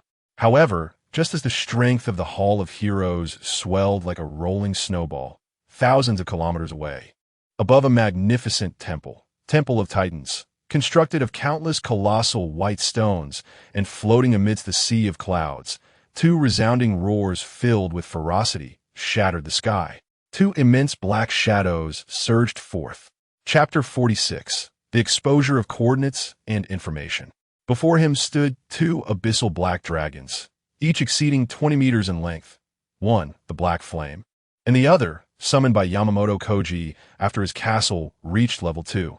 Within the Titan Temple, Donald Wilson suddenly lifted his gaze, his murky old eyes igniting with a terrifying brilliance. The Black Dragon. Yet, in the next moment, as he beheld the enchanting figure poised gracefully atop the dragon's head, a stunning silhouette of ethereal beauty, he exclaimed, "Lilith, you have finally arrived." Leaping down from the head of the Black Flame Dragon, Lilith's bare feet lightly touched the polished white jade floor of the temple, making not a sound. She gracefully bowed to Wilson, her voice soft and alluring, capable of melting the heart of any man. "I am Lilith, the abyssal succubus, honored to meet the mighty Titan Lord, Donald Wilson." A curious smile crept across Wilson's face, his aggressive gaze unabashedly roaming over Lilith's flawless form. "You have come? Do you truly intend to ally with me?" A wise bird chooses its perch. The corners of Lilith's mouth curled into a bewitching smile. In this vast battlefield, only you, Lord Wilson, are worthy of the title stronger. I, Lilith, am unworthy but wish to follow you, conquering this land and offering you my all. Excellent. Wilson nodded in satisfaction, gratified by Lilith's allegiance, which greatly fed his vanity as one who perceived himself as the destined child. However, her subsequent words gradually froze the smile on his face. "However, my lord, before I pledge my loyalty, I must inform you of something. The individual known as Yi Fan from the Dragon Kingdom is far more terrifying than you can imagine. He not only possesses a level 4 legendary castle with formidable allies beneath him, but more importantly," Lilith inhaled deeply, her voice trembling with an unmistakable intensity, "he commands a legendary 6-winged seraph." Boom! The phrase 6-winged seraph struck Wilson's heart like an invisible hammer. His once arrogant expression darkened considerably. "Is what you say true?" "Absolutely. I witnessed that angel guarding over Yamamoto Kofu's castle. Had it not been for the nightfall, I might not have escaped," Lilith asserted, her confidence unwavering. Wilson's eyes twitched violently. Even in his arrogance, he understood the implications of a legendary 6-winged seraph. Its combat prowess far exceeded that of his own legendary behemoth and the legendary succubus before him. Moreover, Lilith dropped another bombshell. "I have also recorded the precise coordinates of Yi Fan's territory. Excitement ignited in Wilson's eyes. Without hesitation, he opened the guild channel of the Titan Temple and dispatched Yi Fan's information. A stone cast into still waters stirred 1,000 waves. The entire guild channel erupted in chaos. Pickled Nation, Li Zhongyong. What? A six-winged seraph. How could that dragon kingdom individual possess such extraordinary fortune? No, this individual must not be allowed to live. One must seize the opportunity while he is still unseasoned, uniting all forces to extinguish him in his cradle. Otherwise, he shall undoubtedly become the greatest threat to the unification of our great pickled nation. Monkey Nation, Ruan Shao, indeed, Li Jun speaks the truth. We, the Monkey Nation, have long desired to incorporate the bountiful lands of the Dragon Nation into our territory. This Yi Fan must perish. White Elephant Nation, Xing Gomf, just a mere lad from the Dragon Nation. What is there to fear? Yamamoto Koji is nothing but a disgrace to the Japanese. If my legendary war elephant were to intervene, a single stomp would raze his domain to the ground. In an instant, the fervor surged among the crowd. However, Wilson's commanding voice fell upon them like a bucket of cold water. Make the lighthouse great again. Everyone calm down. Make the lighthouse great again. Do you think I do not wish to eliminate him? But we are separated by vast distances, more than 1,000 miles apart. Without teleportation devices, how can we converge? Rely on your words alone. Make the lighthouse great again. Moreover, according to Lilith's intelligence, the enemy possesses a legendary six-winged seraph. Though Xing Ji's giant elephant is formidable, to slay him, we must combine all our strengths. Li Jingyong and the others instantly fell silent, realizing the crux of the issue. Pickled Nation, Li Jingyong. Then what shall we do, Lord Wilson? Make the lighthouse great again. It is quite simple.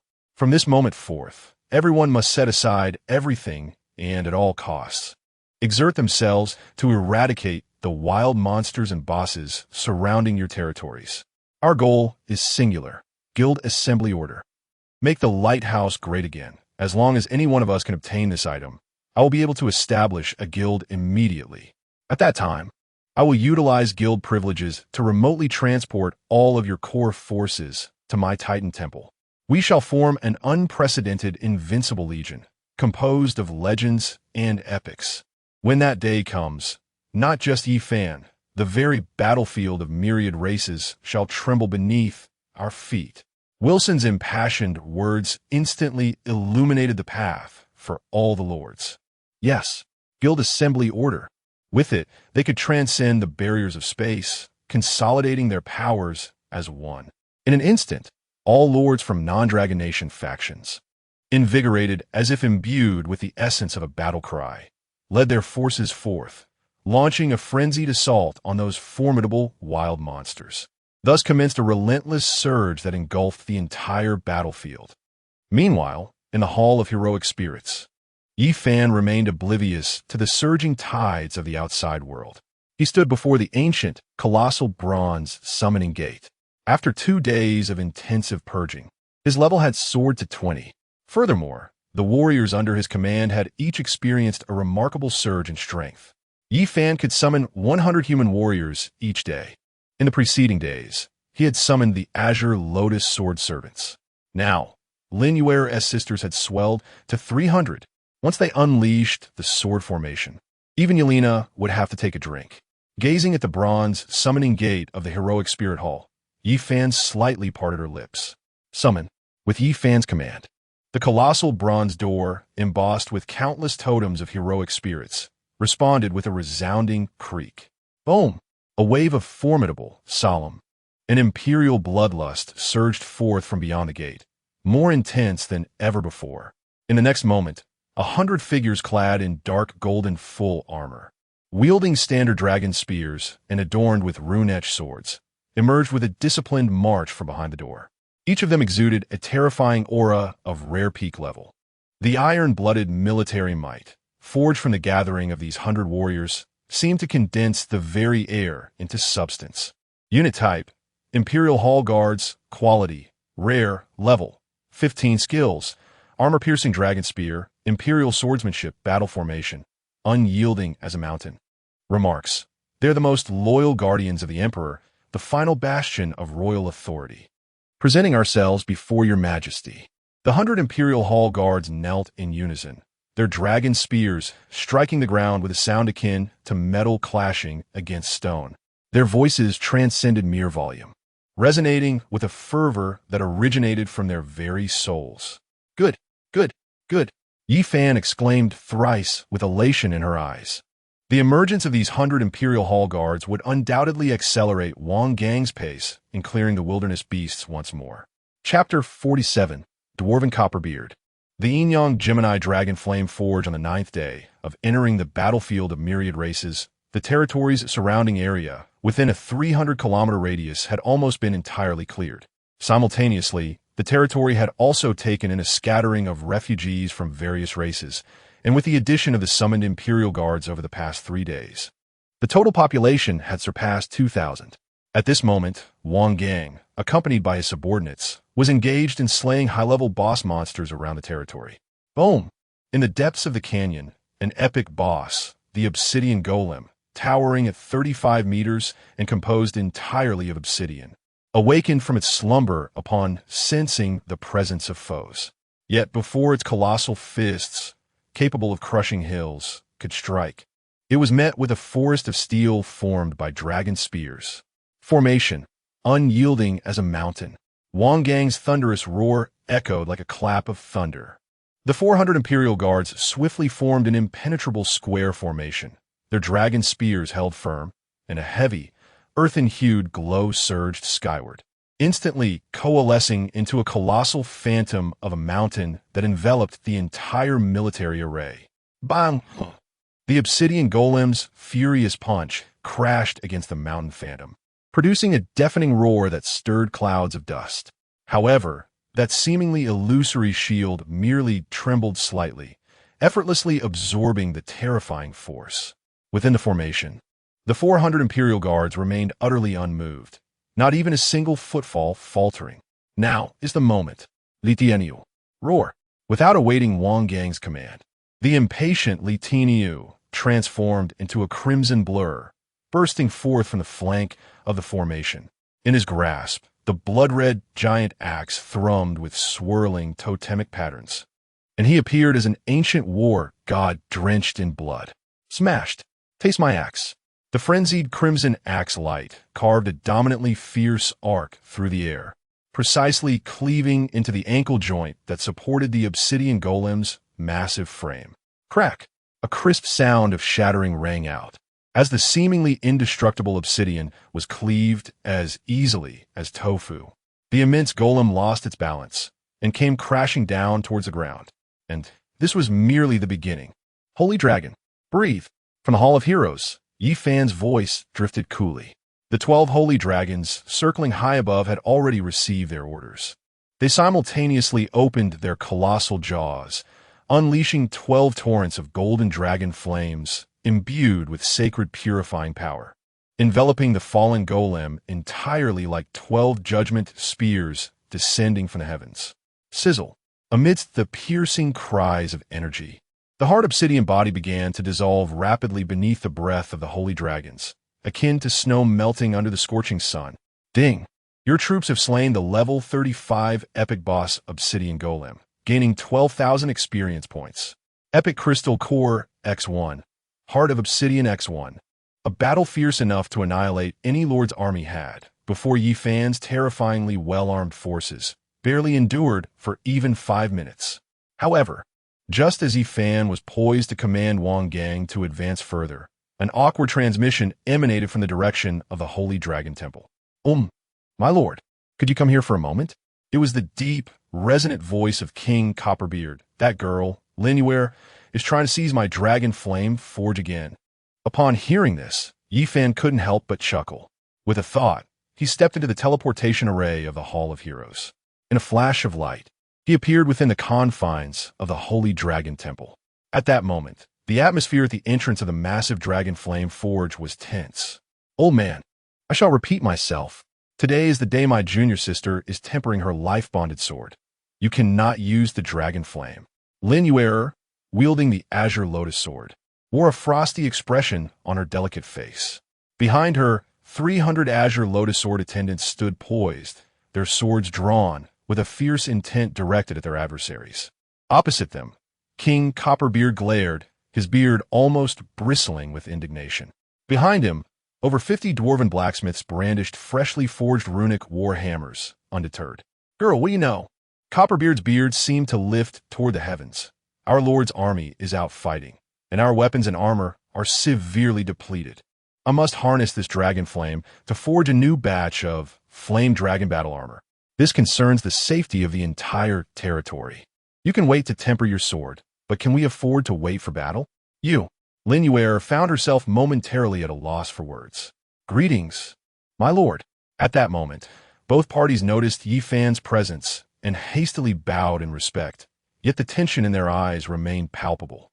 Yi Fan waved his hand, observing the standoff with not anger, but rather a satisfied smile. Both were striving for the betterment of the territory, one to bolster military supplies, the other to enhance combat strength. Competition breeds progress. There is no need to quarrel. Yi Fan's voice, though calm, carried an undeniable authority. He slowly approached the grand entrance of the Dragon Flame Forge, extending a hand. "If one is insufficient, then let us create another. Divine Ascendance, Evolution, Beep. Would you like to expend 10,000 evolution points to perform a targeted evolution on the legendary building, Dragon Flame Forge? Evolution direction, Twin Furnaces? Confirm." Boom! The instant Yi Fan confirmed. A torrent of golden divine energy, more magnificent than any before, cascaded from the heavens, transforming into a formidable golden beam that enveloped the entire Dragon Flame Forge. This is... Both Copperbeard and Lin Yuer stood in stunned silence. They could distinctly feel the power of the dragon flame within the forge surging exponentially. Before the astonished eyes of all, the forge, which had previously housed a single massive furnace, split into two identical forges, each radiating a more intense dragon flame. With temperatures that were terrifyingly high, one forge, ablaze with fierce flames, exuded a masculine and explosive energy. The other, shrouded in azure flames, emanated a sense of ethereal purity. Beep. Evolution successful. Your establishment, the Dragon Flame Forge Hall, has successfully evolved into the Yin-Yang Twin Dragon Flame Furnace. Effect. Forging efficiency has surged by 200, capable of simultaneously fulfilling diverse attribute forging requirements. As the radiance dissipated, both Tongshu and Lin Yuer stood in awe at this miraculous scene, their astonishment beyond measure. With a mere gesture, one could transform a legendary structure.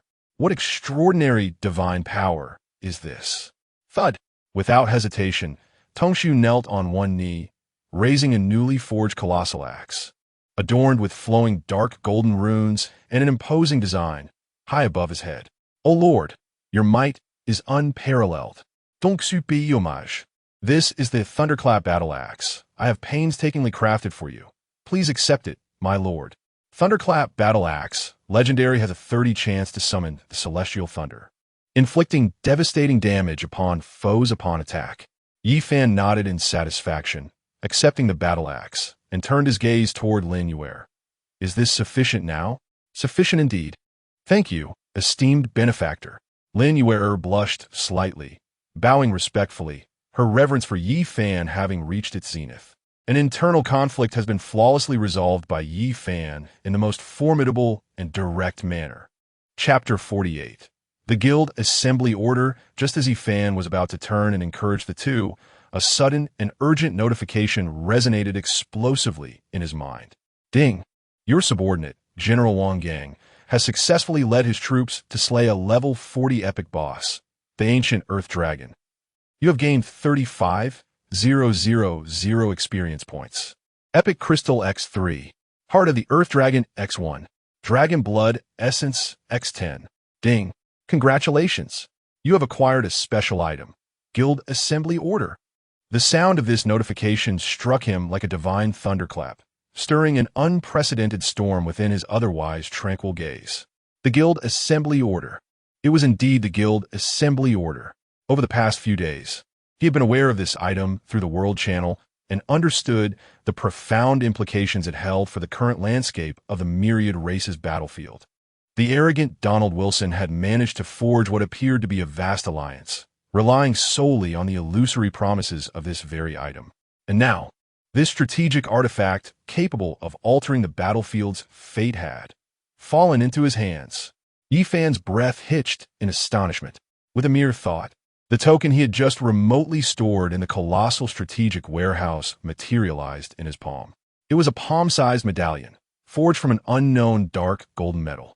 The medallion was icy to the touch and felt weighty, adorned with ancient carvings depicting the fierce battles of the myriad races. On its face, a bold character representing war was inscribed, exuding an aura of iron-blooded might, a sense of vastness and depth, as if steeped in the passage of endless ages, emanated from the medallion, causing the very air around him to thicken. Guild Assembly Order, Quality, Legendary, Effect, upon use. It allows for the creation of a guild within the myriad races battlefield. The guild will possess an independent channel, a guild warehouse, and a guild quest system. Special effect: the guild leader may expend gold to summon core members and the guild castle to their side. What a remarkable guild assembly order! Yi Fan gripped the medallion tightly, his eyes ablaze with an unprecedented brilliance. Teleportation. This was the most extraordinary attribute of this token. It would utterly dismantle the spatial barriers imposed by the vast expanse of the myriad races battlefield, consolidating all dispersed forces into an indomitable fist of iron. Without a moment's hesitation, Yi Fan activated the Guild Assembly Order. Ding! Please name your guild. Dragon Soul. Yi Fan's voice resonated with strength and conviction. Dragon, the totem of the Dragon Nation. Soul, the backbone of the nation. He aimed to establish not merely a player organization, but a formidable bastion that could unite all compatriots of the Dragon Nation, forging the soul of their people anew upon this bloody battlefield. Ding! Guild Dragon Soul successfully created. Boom! At the moment Yi Fan confirmed, a radiant and formidable blood-red divine glow, more brilliant than any previous announcement, suddenly descended from the heavens, transforming into a colossal scroll that spanned the heavens and the earth, unfurling with a thunderous roar above the screens of all the lords on the battlefield. Supreme announcement of the Multitude Battlefield. Dragon Kingdom Lord Yi Fan has successfully established the first guild in the Multitude Battlefield. Dragon Soul. As the inaugural guild creator, Dragon Kingdom Lord Yi Fan is rewarded with 1,000,000 gold coins. All members entering Dragon Soul will receive the boon. Dragon Soul Protection. All members' attributes enhanced by 5. Resource acquisition speed increased by 10. Due to the Dragon Kingdom Lord's initiative in uniting his compatriots, the Dragon Kingdom faction receives a fortuitous blessing. All lords of the Dragon Kingdom will enjoy an additional 10 increase in resource acquisition speed. Morale 10, lasting for 48 hours. This announcement struck like a magnitude 12 earthquake that swept across the battlefield, leaving all lords, whether they were battling fiercely or trembling in their territories, utterly petrified at that moment. The entire world channel fell into a profound silence. Blue Star, Dragon Kingdom, Supreme Wartime Command Center. Buzz. Above the command center's dome, the ethereal golden dragon, born of the Dragon Kingdom's fortune, suddenly released a roar that reverberated through the skies. Its body, which had dulled slightly due to the fall of a divine-level lord, now radiated with dazzling golden light once more. Visibly a brand new, more solid and majestic dragon claw began to slowly coalesce within the golden glow, a mighty and vast national fortune, filled with hope and vitality, rained down upon the lands of the Dragon Kingdom like a gentle spring breeze. This is...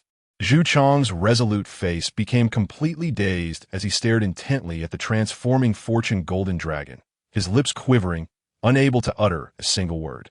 It is Yi Fan. At the head of the table, Zhao Gang slowly rose to his feet, tears brimming in his weathered eyes.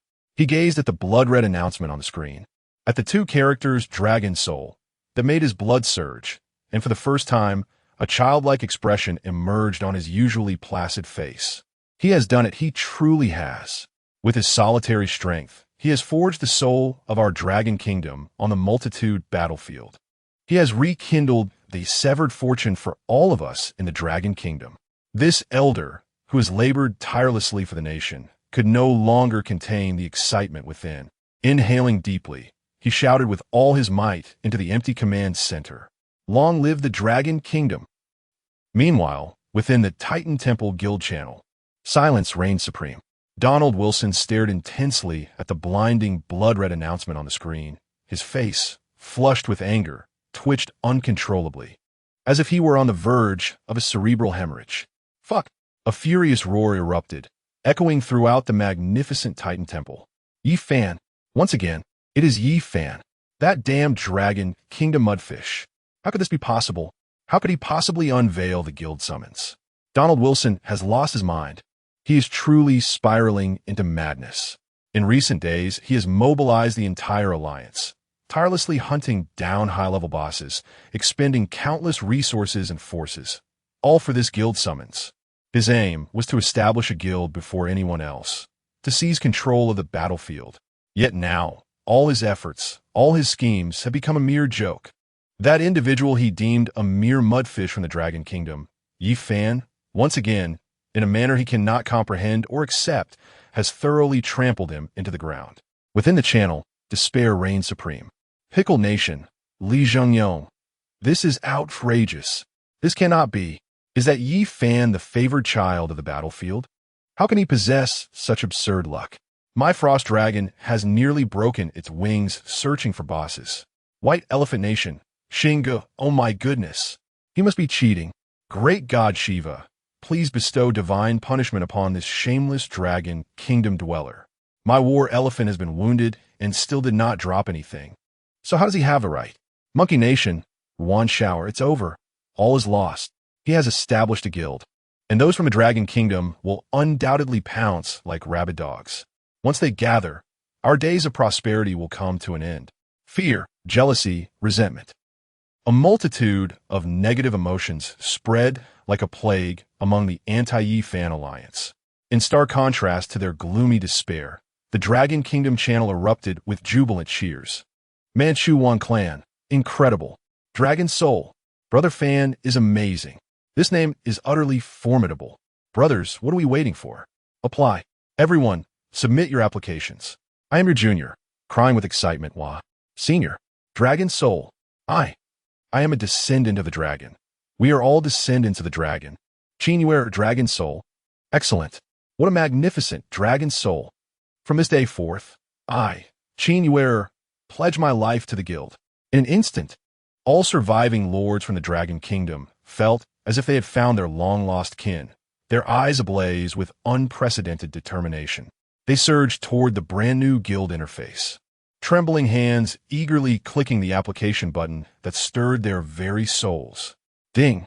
Player Manchu Wan Clan has applied to join the guild. Ding! Player I, Emir Jr. has applied to join the guild. Ding!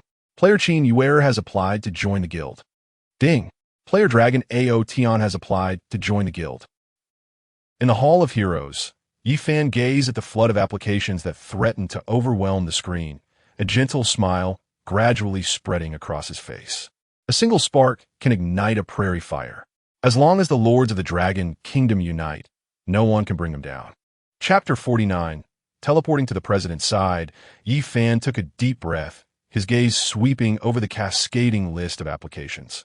Tens of thousands of requests, each one representing a compatriot from the Dragon Kingdom, struggling in despair, yearning for shelter and hope. Yi Fan was not devoid of compassion. He too wished to embrace everyone under the wings of Dragon Soul. However, reason ultimately triumphed over sentiment.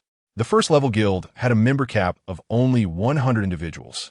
This harsh rule compelled him to make the most rational decision. To protect more people, the guild itself must first possess overwhelming power. I am truly sorry, my fellow countrymen. Yi Fan murmured, his eyes suddenly sharpening. Only the strong are entitled to survive, and only the strong can save the Dragon Kingdom. I must make a choice.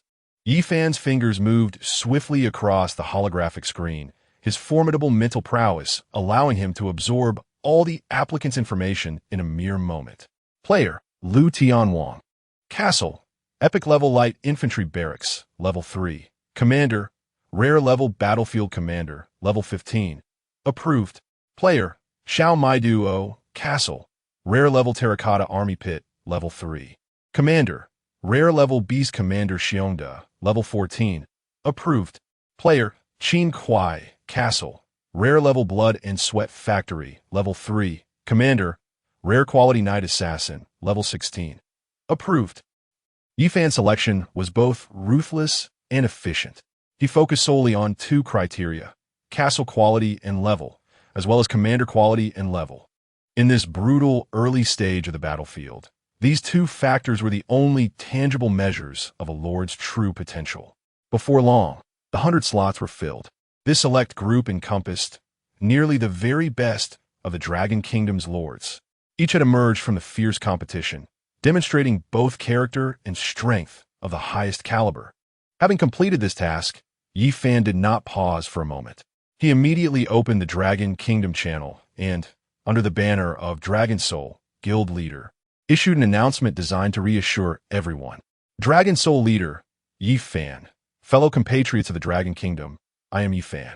The Dragon Soul Guild is officially established today, but due to its nascent stage, we have limited capacity and can only accommodate 100 members. For those who are unable to join, do not despair. This is not the end, but merely the beginning. Dragon Soul Leader, Yifan. I promise everyone that as long as you strive to enhance your strength, the doors of Dragon Soul will always be open for our compatriots. With each level the guild advances, we will expand our membership. Yifan. Vow to lead Dragon Soul and all lords of the Dragon Kingdom to stand tall at the pinnacle of myriad races. Dragon Soul will be the most steadfast support for all of us from the Dragon Kingdom. These words resonated powerfully, brimming with confidence. The initial resentment and disappointment felt by those who did not make the cut dissipated upon reading the announcement, replaced by a fervent spirit of determination. Indeed, Yifan was right. Rather than lamenting our fate, let us rise and strive. As long as one becomes sufficiently strong, there will come a day when they can join the ranks of the Dragon Soul, standing shoulder to shoulder with the esteemed leaders and bringing glory to the nation. In an instant, the entire Dragon Nation channel was once again engulfed by fervent shouts of admiration for the great leaders and the timeless legacy of the Dragon Soul. Having settled all matters, Yifan finally directed his consciousness into the vibrant new guild channel. At this moment, the guild channel was bustling with excitement. As 100 top lords of the Dragon Nation, recently approved, were enthusiastically engaging with one another, their words imbued with the exhilaration of survival and the joy of finding a community. Lu Tianhuang, at last, we have an organization. Greetings, brothers. I am Lu Tianhuang, a humble artist. My castle is the Epic Light Infantry Barracks, capable of summoning 20 elite light infantry daily. Should anyone require assistance, do not hesitate to ask. Xiao Mai Duo, wow. It's Uncle Tianhuang. My mother adores the dramas you star in. Hello, Uncle. I am Xiao Mai Duo, and my castle is the Terracotta Warrior Pit. My general is Xionda, and he will protect me. By the way, I am 8 years old. Qin Kuai. Greetings, King Lu and little sister Xiao Mai Duo.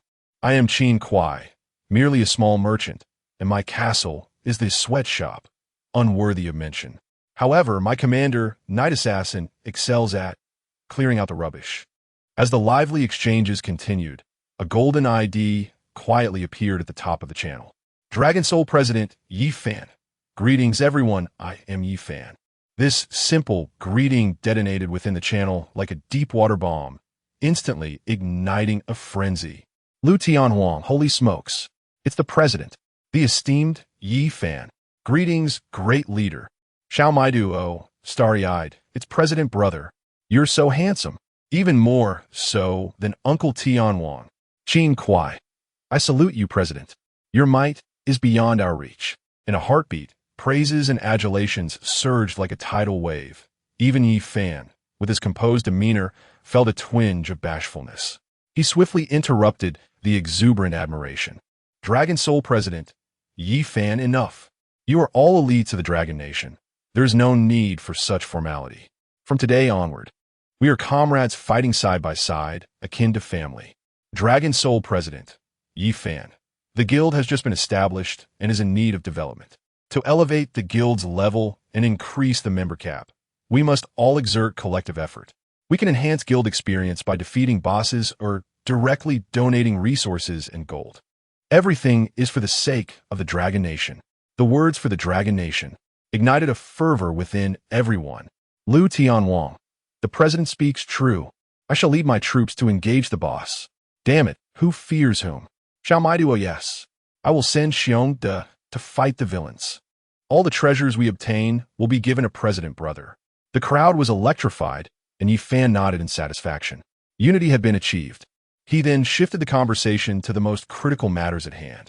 President of the Dragon Soul, Yi Fan. Furthermore, the guild assembly order is accompanied by a teleportation feature, allowing core members to be summoned to my side. However, each teleportation incurs a cost of 50,000 gold coins. 50,000 gold coins. Upon the utterance of this figure, the channel fell into an immediate silence. For any lord at this stage, this sum is astronomical. President of the Dragon Soul, Yi Fan, I have decided to teleport Mang Chuan Wanzhu, I am your junior, and Qin Yu Ru to my location and appoint them as vice presidents of the guild to assist me in its management. Are there any objections? Wan Mang, Ma Xiao Qiao, and Qin Yu Ru are Yi Fan's earliest allies and his most trusted individuals. Their appointment as vice presidents would face no dissent. Liu Tianhuang, no objections. I fully support the president's decision. Xiao Mai Duo, Brother Fatty, I wholeheartedly agree with Sister Yu Ru and Sister Xiao Tiao as vice presidents. However, just as Yi Fan was about to utilize the gold coins for teleportation, a merchant with the ID Qin Kuai suddenly interjected. Qin Kuai. President, please hold on. Qin Kuai. I dare to express my desire to visit the Hall of Heroes, to behold your grandeur and contribute in any way I can to the guild's development. I shall bear the expense of the 50,000 gold coins myself, merely seeking an opportunity to follow you. Upon hearing this, the entire channel was once again engulfed in a profound silence. To offer 50,000 gold coins solely for the chance to be near the president? What audacity! What loyalty! Even Wang Mang, Qin Yu Ru, and Ma Xiao Qiao were astounded. Mang Xuan Van Su, Vow. This Mr. Qin is quite the bold character. 50,000 gold coins. Without hesitation, I am impressed. I am your junior. Wow. This uncle is so wealthy. I admire my senior so much. Yi Fan gazed at Qin Kuai's message, a flicker of subtle brilliance passing through his profound eyes. This Qin Kuai, with a castle of only rare grade, could unhesitatingly produce 50,000 gold coins. His wealth likely far surpassed what his castle suggested. Such anomalies often conceal deeper mysteries. However, Yi Fan chose not to expose this at the moment. In the face of absolute strength, any schemes would merely be futile struggles. He was curious to see what this merchant, who had willingly presented himself, was truly up to. President of the Dragon Soul, Yi Fan. Very well, since Mr. Qin possesses such determination, I have no reason to refuse. President of the Dragon Soul, Yi Fan. Wang Mang, Xiao Qiao, Yu Ru, and Qin Kuai prepare for teleportation. As the words left his lips, Yi Fan unhesitatingly deducted 150,000 from the recently received 1 million gold coins. Buzz, buzz, buzz, buzz.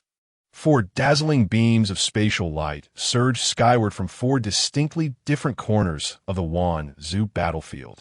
In the next moment, as the radiance dissipated, the 4 figures, along with their castles, had appeared around the Hall of Heroes. Chapter 50. 3 stunned, 1 with a hidden agenda boom. As Wang Mang's dwarf mine, Qin Yu Ru's fantasy castle, Ma Xiao Qiao's super divine zoo, and Qin Kuai's sweat and blood factory descended upon the forest surrounding the Hall of Heroes. The 4 of them simultaneously raised their heads, gazing at the colossal structure that loomed between heaven and earth. Time seemed to come to a complete halt at that moment. I can't believe it. Wang Pengzi's small eyes widened in disbelief, his mouth agape enough to accommodate an egg. He stared blankly at the majestic wall, towering 20 meters high, constructed from the immortal runic crystal wall, his mind buzzing into a void of emptiness. Above the wall, A battalion of Imperial Guards clad in dark golden armor, brandishing dragon spears, patrolled with stone-faced expressions. The palpable aura of iron and blood, felt even from hundreds of meters away, coalesced into an intangible pressure that made Wang Mang's heart skip a beat. Is this a castle? This is clearly a war city that spans the earth. An insurmountable steel chasm. Senior, have we arrived at the Celestial Palace?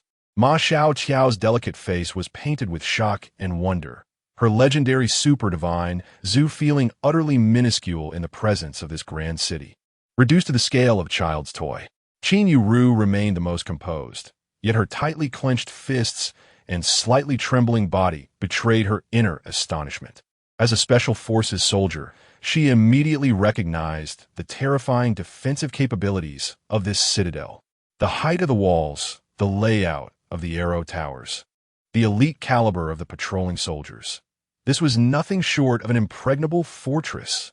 And this was merely the 9th day in the battlefield of myriad races. One could only imagine how formidable Yi Fan would become upon leaving the novice battleground. Yet, there was no trace of jealousy among the three. Only relief that a genius had emerged from the Dragon Kingdom. Only Qin Kuai, after the initial shock, harbored a fleeting glimmer of darkness and a more fervent greed. He understood that Yi Fan was powerful and had mentally prepared himself. Yet he never anticipated that Yi Fan had reached such an unfathomable level. Far beyond his comprehension, such an entity must be eradicated at all costs.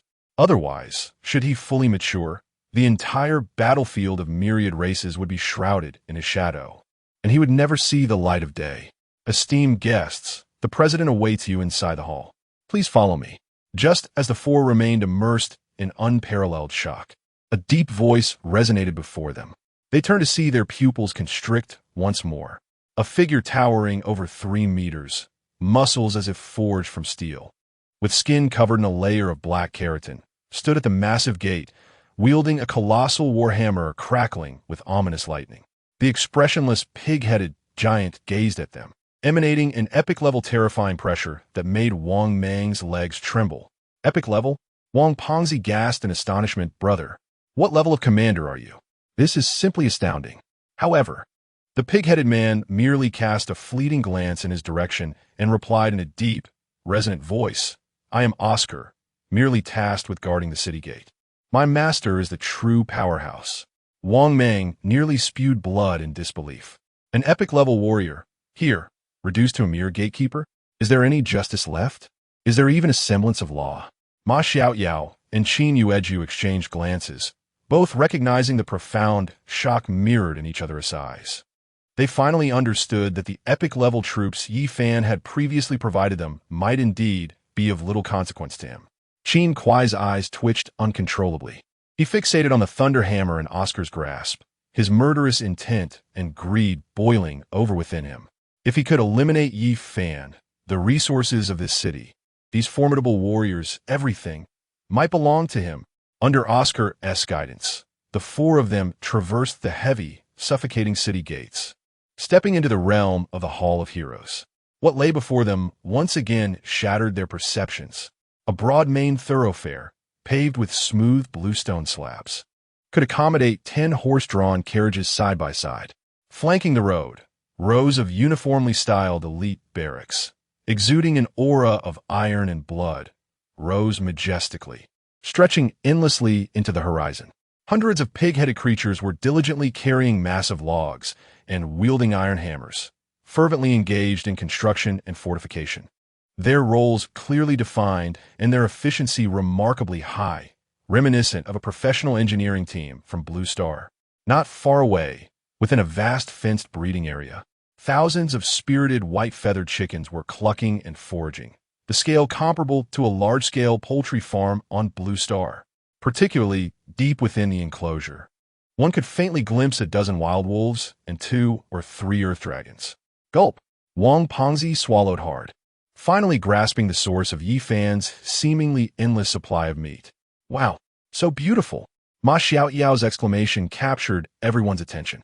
On the other side, in a vast plantation enveloped in a vibrant aura of life, dozens of graceful, stunningly beautiful elven figures, their pointed ears peeking through lush green hair, were singing ancient melodies. Under the enchanting influence of their life-infused magic, peculiar plants were visibly rooting, sprouting, blooming, and bearing fruit.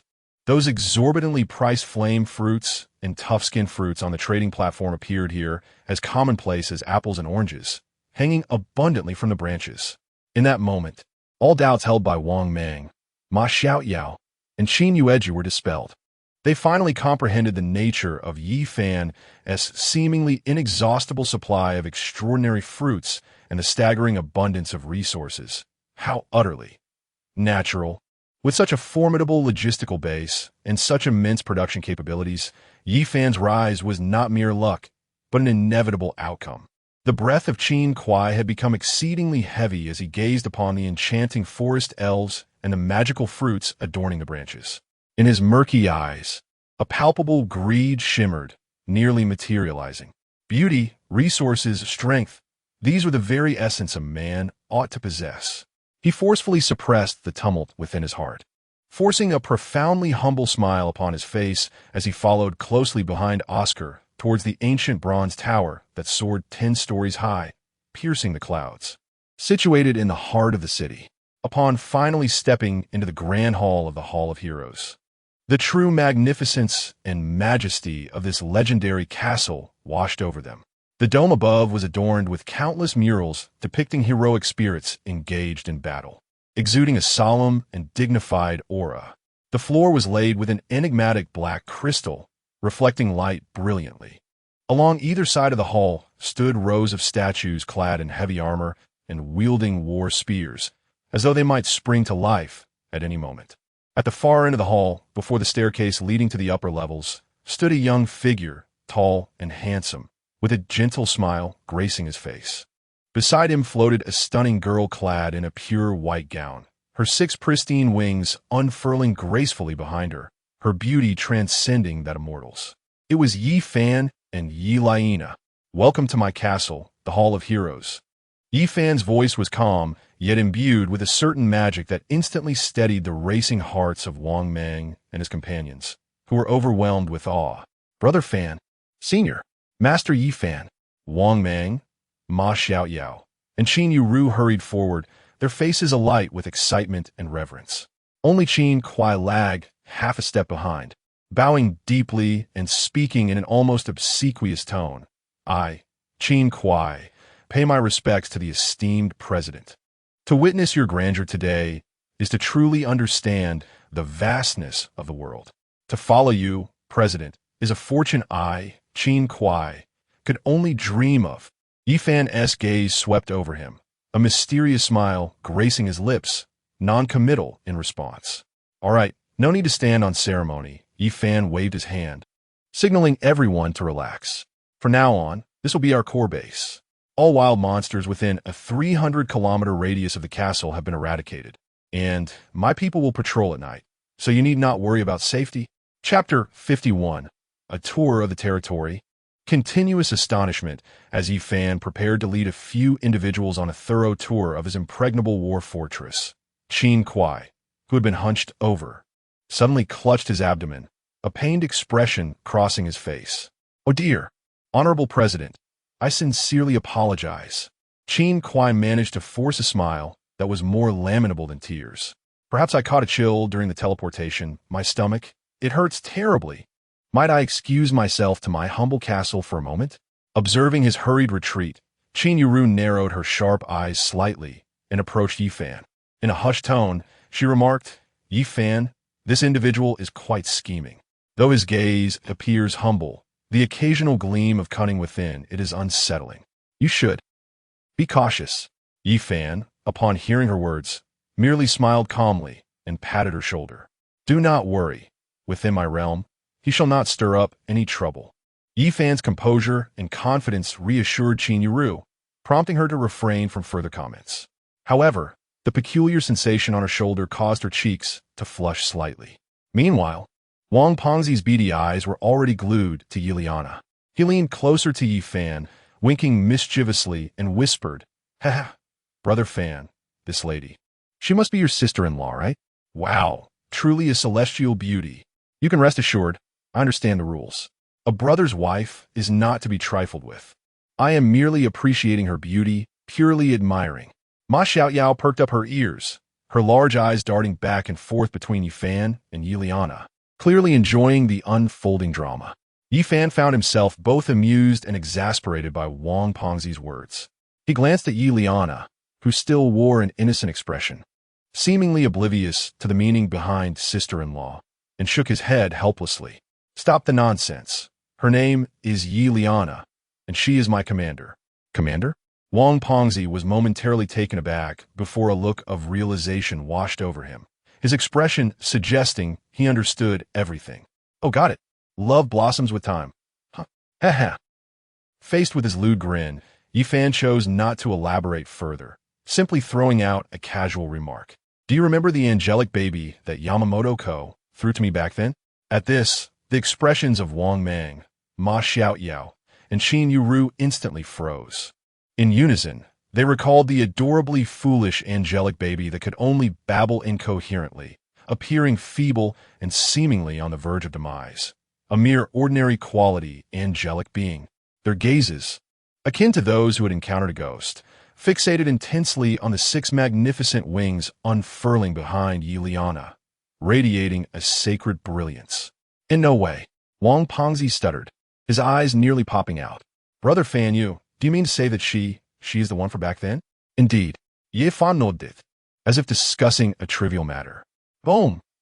The minds of the three buzzed, plunging into a void of disbelief. That ordinary angelic baby, regarded as trash by Yamamoto Ko and carelessly discarded, had in Yifan's hands astonishingly evolved into a legendary quality 6-winged seraph in just 9 days. This transcends mere alchemy. Such prowess is the domain of a creator god. I knew it. I always knew that my senior was the most formidable.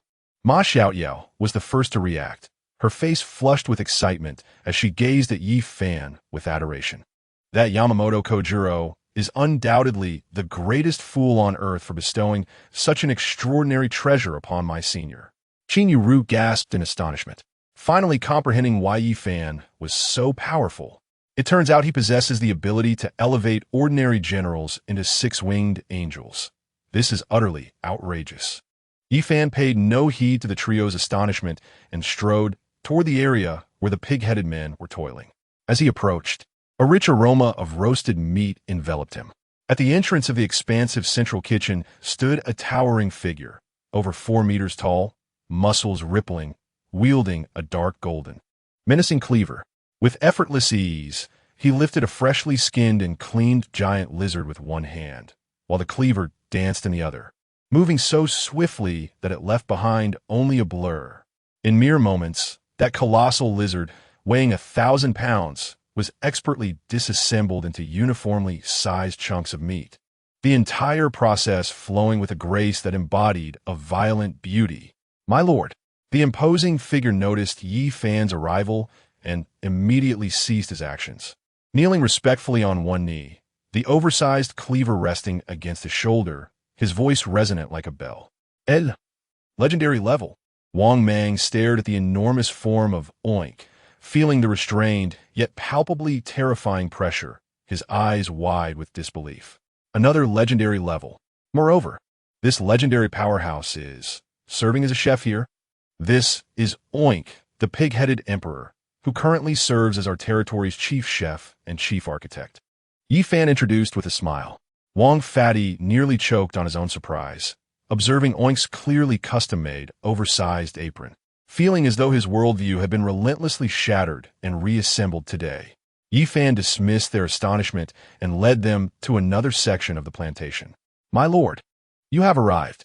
Before they could draw near, a group of graceful and stunning forest elves fluttered around them like joyous butterflies, their faces radiating pure delight and reverence, each calling out my lord in sweet, melodic tones. Leading them was Elia, her cheeks slightly flushed as she carefully held out a freshly picked fruit, glowing with a radiant blue light, rising on her toes to present it to Yifan. My lord, this is the newly cultivated dream fruit. Please have a taste.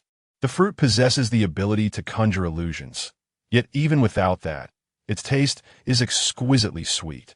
Yi Fan smiled and took the fruit into his mouth, where a burst of refreshing juice exploded, transforming into a strange energy that invigorated his spirit. Delightful.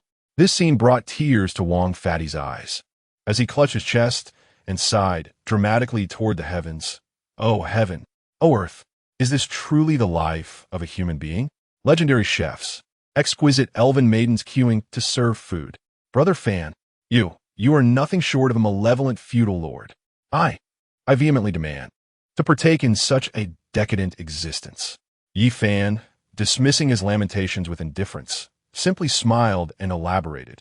In addition to them, I command 2 principal forces. One is led by General Wang Gang, stationed far from my territory, tasked with eradicating wild monsters and seizing resource points, serving as my vanguard. The other is a contingent of 300 Qinglian sword servants, commanded by Lin Yuer.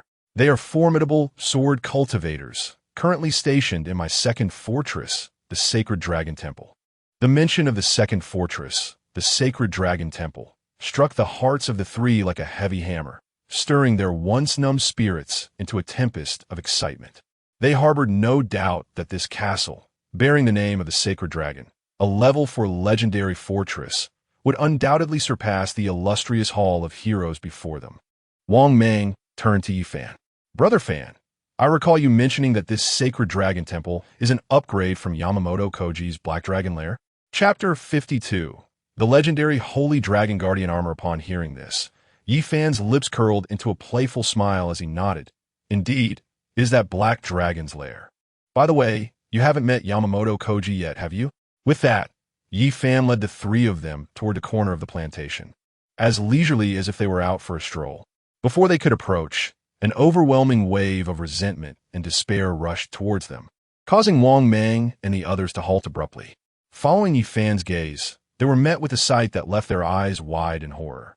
There, in the fertile black soil, stood a grotesque tree, towering over 10 meters high, its entire form shrouded in darkness, with gnarled and twisted branches.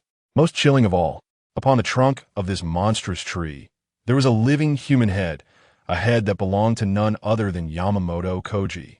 At this moment, there was no trace of his previous arrogance. Only boundless resentment and despair remained on his face. His eyes, bloodshot and wild, were fixed intensely on Yi Fan and his companions, his throat emitting hoarse, desperate sounds, yet no words escaped his lips. His body, limbs, and everything else had been consumed as nourishment for this abhorrent tree, leaving only this unwilling head to endure the torment of a fate worse than death day and night.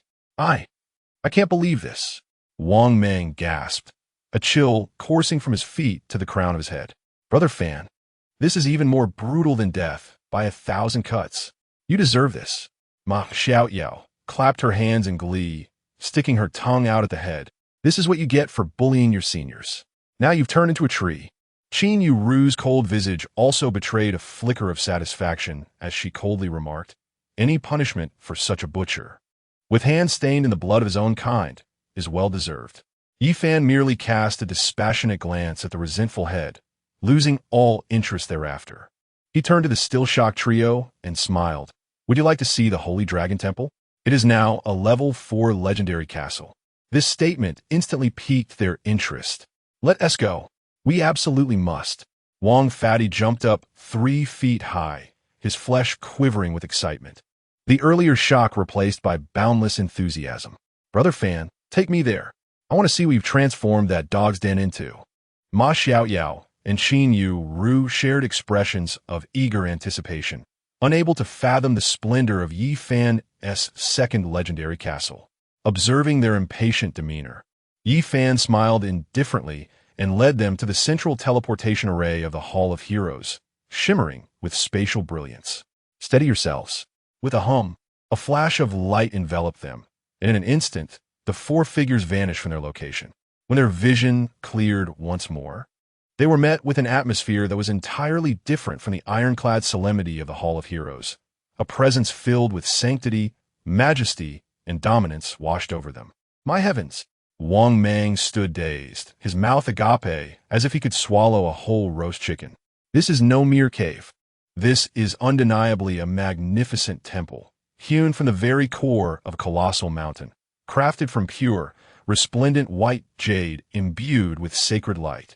The dome of the temple soars to heights of several hundred meters, adorned with countless vividly lifelike dragon reliefs, each scale glimmering with a dark golden hue, as if they might spring to life at any moment, all bowing reverently towards the center of the temple. Beneath our feet lies a floor paved with an unknown holy white crystal, smooth yet unyielding, with myriad molten gold veins coursing through it, depicting a breathtaking tableau of myriad dragons converging in homage.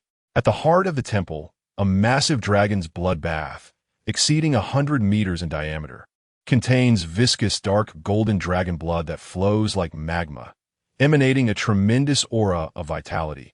Merely approaching it banishes all weariness. Astonishing. An unparalleled awe. If the Hall of Heroes is a fortress forged for war, then this sacred dragon temple is a divine abode reigning over the world. Yet, before the trio could fully absorb the grandeur of this temple, an icy, ethereal, yet razor-sharp sword intent suddenly permeated from the depths of the temple. Salute to the benefactor. The melodious and harmonious voices resonated throughout the temple like the song of orioles in a tranquil valley. In the next moment, under the dazed gaze of Wang Mang and his companions, 300 figures clad in moon-white robes, graceful and stunningly beautiful, emerged silently from the depths of the temple, stepping upon swords that exuded a chilling brilliance, like a host of celestial maidens descending from the heavens. Leading them was Lin Yuer, her demeanor as serene as a snow-covered mountain lotus. She gracefully leaped down from her sword and offered a respectful bow to Yi Fan. Behind her, 299 female cultivators likewise dismounted, bowing in deference to Yi Fan, their voices rising in a tide of gratitude and reverence from the depths of their souls. Gulp. Wang Pengzi's throat convulsed audibly, nearly betraying him with an unseemly trickle of saliva. His small eyes widened in astonishment, stammering, Fairy, Fan, Brother Fan, are all of them your followers? Sister Wang, Sister Zhang, Ma Xiaoyao excitedly greeted 5 among them. Previously, when the novice protection period had ended, Yi Fan had rented 5 Qinglian sword attendants for her. However, after Ma Xiaoyao and her companions grew stronger, they returned them to Yi Fan, for one cannot rely solely on him. Qin Yueru's resolute countenance was now etched with gravity and astonishment. She could distinctly sense that each of the 300 female cultivators before her radiated an aura of terror that rivaled the peak of rare-grade combatants. Particularly, Lin Yuer and the 20 sword attendants beside her exuded a pressure that faintly reached the pinnacle of the epic level. 300 individuals with power comparable to rare-grade, and among them, 21 epic-level cultivators. This force could effortlessly rend apart any lordly legion daring to provoke them. What's more, these 300 could execute a combined sword formation of immense potency. Observing the reactions of the trio, Yi Fan merely smiled gently before he could speak.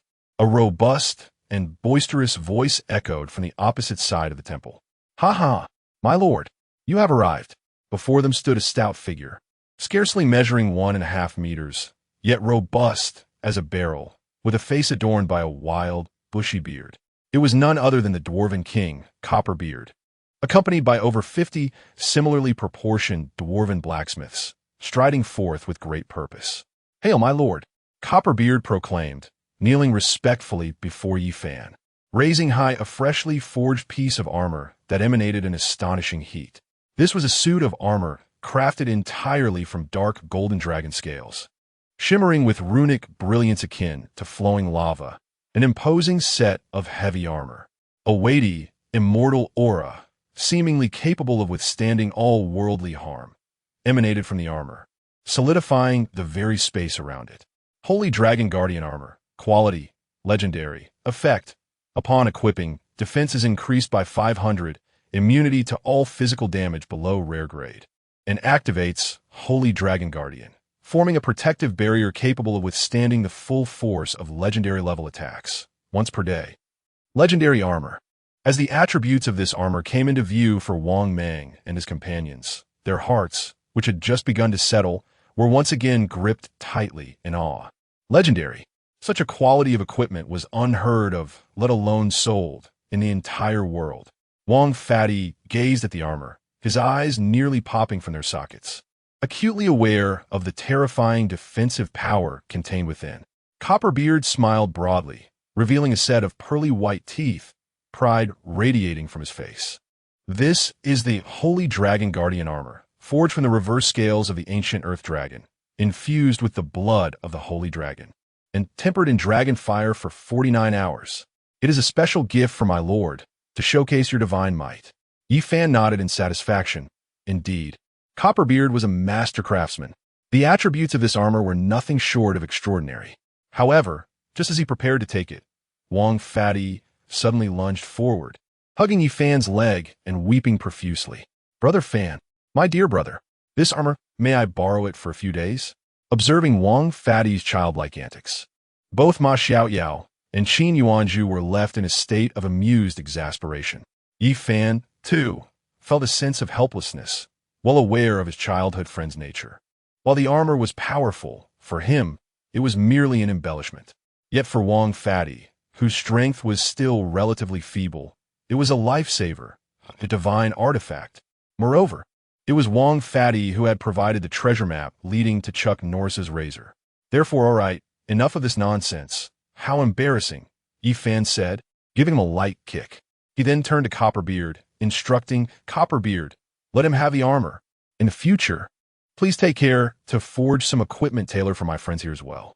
As you command, my lord. Without a moment's hesitation, Tong Su accepted the command. Upon hearing Yi Fan's words, Wang Pengzi's cries abruptly froze, replaced by an unparalleled ecstasy. He abruptly leaped from the ground, seizing the armor from Tong Su's hands, trembling with excitement. Thank you, Brother Fan. Brother Fan, you are my reincarnated parents. I, Wang Mang, would willingly serve you as a beast for this lifetime. Pouting, Wang Mang looked up. Yi Fan delivered a swift kick to his rear, retorting, I am not your father. I have no such father. Gazing at Wang Mang's pitiful demeanor, Yi Fan chuckled and shook his head. As long as he could preserve the life of this rotund fellow. What significance did a piece of legendary equipment hold? Chapter 53. The Godly Sealing Scroll, as Yi Fan, accompanied by his three companions, prepared to indulge in the rejuvenating waters of the dragon bloodbath, seeking to wash away the fatigue of their recent endeavors. Another figure, Qin Kuai, hastily returned to his dark fortress under the pretense of a stomach ailment. The humble, pained expression that had adorned his face moments ago was swiftly replaced by an insidious chill and an insatiable greed. His fortress, ominously named the Blood and Sweat Factory, was a bastion constructed of black iron and stone, perpetually shrouded in a stifling atmosphere. In stark contrast to the sacred grandeur of the Hall of Heroes and the Temple of the Holy Dragon, it resembled a forsaken corner of hell itself. Yifan. Qin Kuai clenched his fists tightly, knuckles paling from the exertion, his eyes gleaming with a morbid fervor. He had once believed that offering 50,000 gold coins was a grand display of audacity, yet upon witnessing the mere tip of Yi Fan's iceberg, he realized that his meager possessions were nothing but a ludicrous jest in comparison. An epic-level commander guarding the entrance, a legendary emperor serving as a cook. Each of these realizations pierced his greed-filled heart like venomous barbs. Why is all of this yours? A grotesque visage twisted upon Qin Kuai's features, the flames of jealousy threatening to consume his reason. You are merely a fortunate youth. Yet I, having navigated the treacherous waters of commerce for decades, am I not your equal in cunning and strategy? This is utterly unjust. Taking a deep breath, Qin Kuai forced himself to quell the tumult within, his countenance returning to that of a shrewd and composed businessman. Without a moment's hesitation, he opened the friend list at the lower right of the luminescent interface. At the very top, a golden ID radiating an air of arrogance gleamed softly. Make the lighthouse great again. Qin Kuai's fingers danced swiftly across the screen, dispatching a message imbued with his barely contained excitement. Qin Kuai, Lord Wilson, it is I, Qin Kuai. I have succeeded. With the gold coins you graciously provided, I have infiltrated Yi Fan's stronghold. Moments after sending the message, a reply arrived almost instantaneously, infused with surprise and eagerness. Make the lighthouse great again. Oh, Qin, my esteemed Eastern friend, I knew you would not let me down. Quickly, tell me, what have you seen? Is that Dragon Country lad's lair as filthy and chaotic as a pigsty? Upon reading Wilson's condescending inquiry, a barely perceptible smirk of derision graced Qin Kuai's lips. A pigsty? If the Hall of Heroes is deemed a pigsty, then your Titan Temple is hardly worthy of being called a latrine. Of course, such thoughts remained unvoiced. He still required the aid of this old dog from the Lighthouse Nation. Qin Kuai, yes, my lord. You are absolutely correct. That place is utterly dreadful. However, most importantly, I have confirmed one thing. The lad named Yi Fan indeed has a legendary quality six-winged seraph by his side. Its power is unfathomable. As soon as the words left his lips, Wilson fell silent for a moment, clearly feeling the immense pressure exerted by the six-winged seraph. Let the lighthouse shine again. Excellent. Qin, you have performed exceptionally well. Let the lighthouse shine again. In that case, it is time for me to demonstrate my sincerity. For the sake of our shared grand enterprise, to utterly crush that accursed dragon kingdom dweller, I shall bestow upon you a tool potent enough to slay him. No sooner had he spoken than a transaction request, shimmering with resplendent seven-colored light, thundered forth. Ding! Your friend Let the Lighthouse Shine Again has gifted you an item. God-level sealing scroll X1. Will you accept? God-level. The instant Qin Kuai beheld these two words, his breath caught sharply in his throat. His greedy heart began to pound uncontrollably. With trembling hands, he clicked to accept. Buzz! In the next moment, a scroll, entirely crafted from the hide of an unknown divine beast and adorned with myriad arcane runes inscribed in divine blood, quietly materialized in his grasp. Merely holding it, Qin Kuai could sense a terrifying sealing power capable of freezing the soul emanating from the scroll. God-level sealing scroll. Quality. God-level consumable. Effect. Can be used on a designated target, forcibly sealing any unit of legendary quality, including legendary, or below for 10 minutes. During the sealing, the target will lose all ability to act and cast spells, but will not suffer any damage. Note, this is an ancient divine artifact, crafted for hunting beings of the same tier, containing a fragment of divine law that is unresistible and cannot be evaded. Gazing at the attributes that defied belief, Qin Kuai inhaled sharply, his eyes igniting with unparalleled ecstasy. With it, that six-winged seraph would pose no threat. As long as he sealed the six-winged seraph that had been shadowing Yi Fan, that young man would be akin to a toothless tiger, left to his mercy. However, he needed to find an opportunity to distance him from other units and commanders. Let the lighthouse shine again. Qin, my friend, do you see its power? This is the mightiest artifact of my Titan Temple. Now I command you to seize the moment, use it to seal that angel, and at all costs eliminate Yi Fan. Let the lighthouse shine again. Once the deed is done, I promise, you shall become the vice president of the Titan Temple Guild, second only to me. All that Yi Fan possesses will belong to both of us. We shall jointly reign over this battlefield. Wilson's voice brimmed with temptation. Yes, Lord Wilson, I, Qin Kuai, shall undoubtedly present you with Yi Fan's head. A look of unwavering loyalty spread across Qin Kuai's face as he respectfully replied.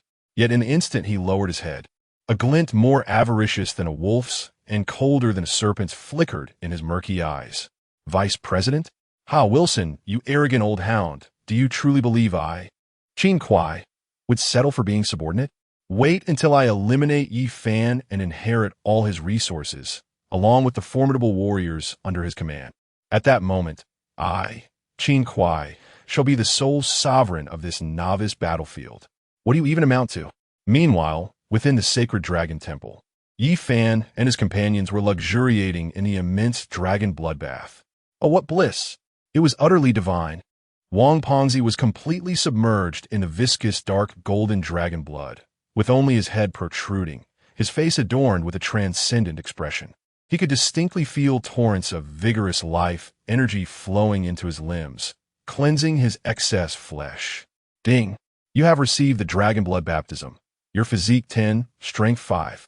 Brother Fan, this is simply unparalleled. It is 1,000 times more pleasurable than any spa treatment. Wang Pengzi exclaimed, overwhelmed with excitement. Beside him, Ma Xiaoyao and Qin Yuru blushed slightly, sensing transformations occurring within their own bodies. Ye Fan similed nonchalantly. The consumption of dragon blood for bathing was but a trifling matter to him. Just then, an intoxicating aroma of cuisine wafted through the air from the direction of the Hall of Heroes, penetrating the barriers of space. Gurgle. Wang Pengzi's stomach was the first to respond audibly. Let us go. It's time for lunch, Yi Fan said with a smile, rising with the three others. As they returned to the Hall of Heroes via the teleportation array. Upon entering the vast central kitchen, even with prior anticipation, the sight before Wang Mang and the others left them momentarily speechless. A colossal round table crafted from millennia-old ironwood was brimming with an array of delectable dishes, each exuding an enticing fragrance.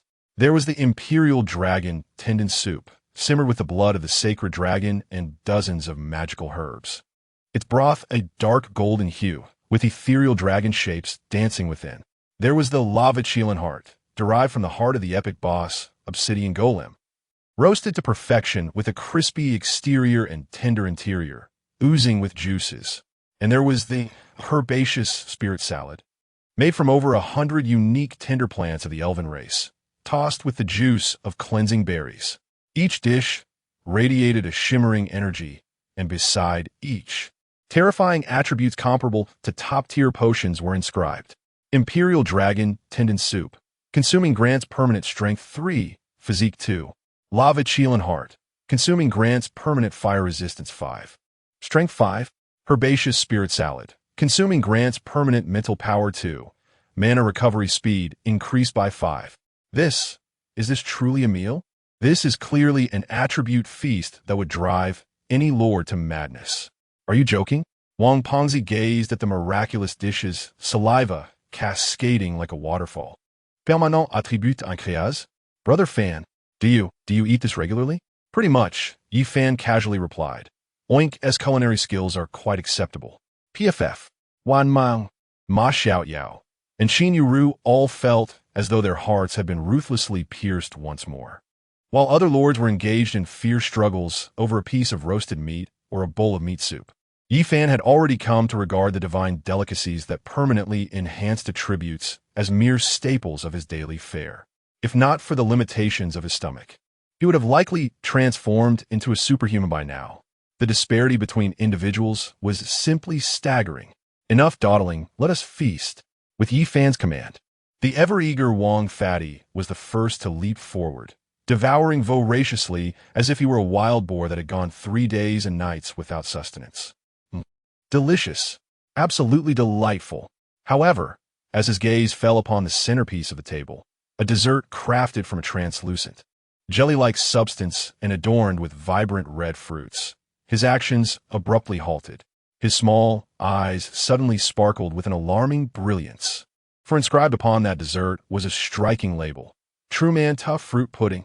True Man Tough Fruit Pudding, made from the exquisite flesh of the tough fruit. Simmered with dragon scales, it boasts a chewy texture and an unforgettable aftertaste. Consuming it significantly enhances the toughness and endurance of a specific body part for a duration of 24 hours. Men, you understand. I understand. Oh, how well I understand. Wang Fatty was overwhelmed with emotion, tears brimming in his eyes. Without hesitation, he seized a large platter of pudding and swiftly dragged it before him, casting wary glances at everyone around. This platter, it is mine. No one dare snatch it from me. Observing his comically protective demeanor, Yi Fan and the others could hardly contain their laughter, and the atmosphere in the dining hall was filled with mirth. Yet, amidst the laughter and joy, a chilling glint flickered deep within Yi Fan's eyes. His formidable mental prowess had already surveyed, through territory inspection, everything within the shadowy confines of the blood and sweat factory, several kilometers away. He saw Qin Kuai retrieving a scroll, radiating a divine aura. He noted the unabashed, twisted greed and murderous intent etched upon Qin Kuai's face. At long last, could he no longer contain himself? Chapter 54.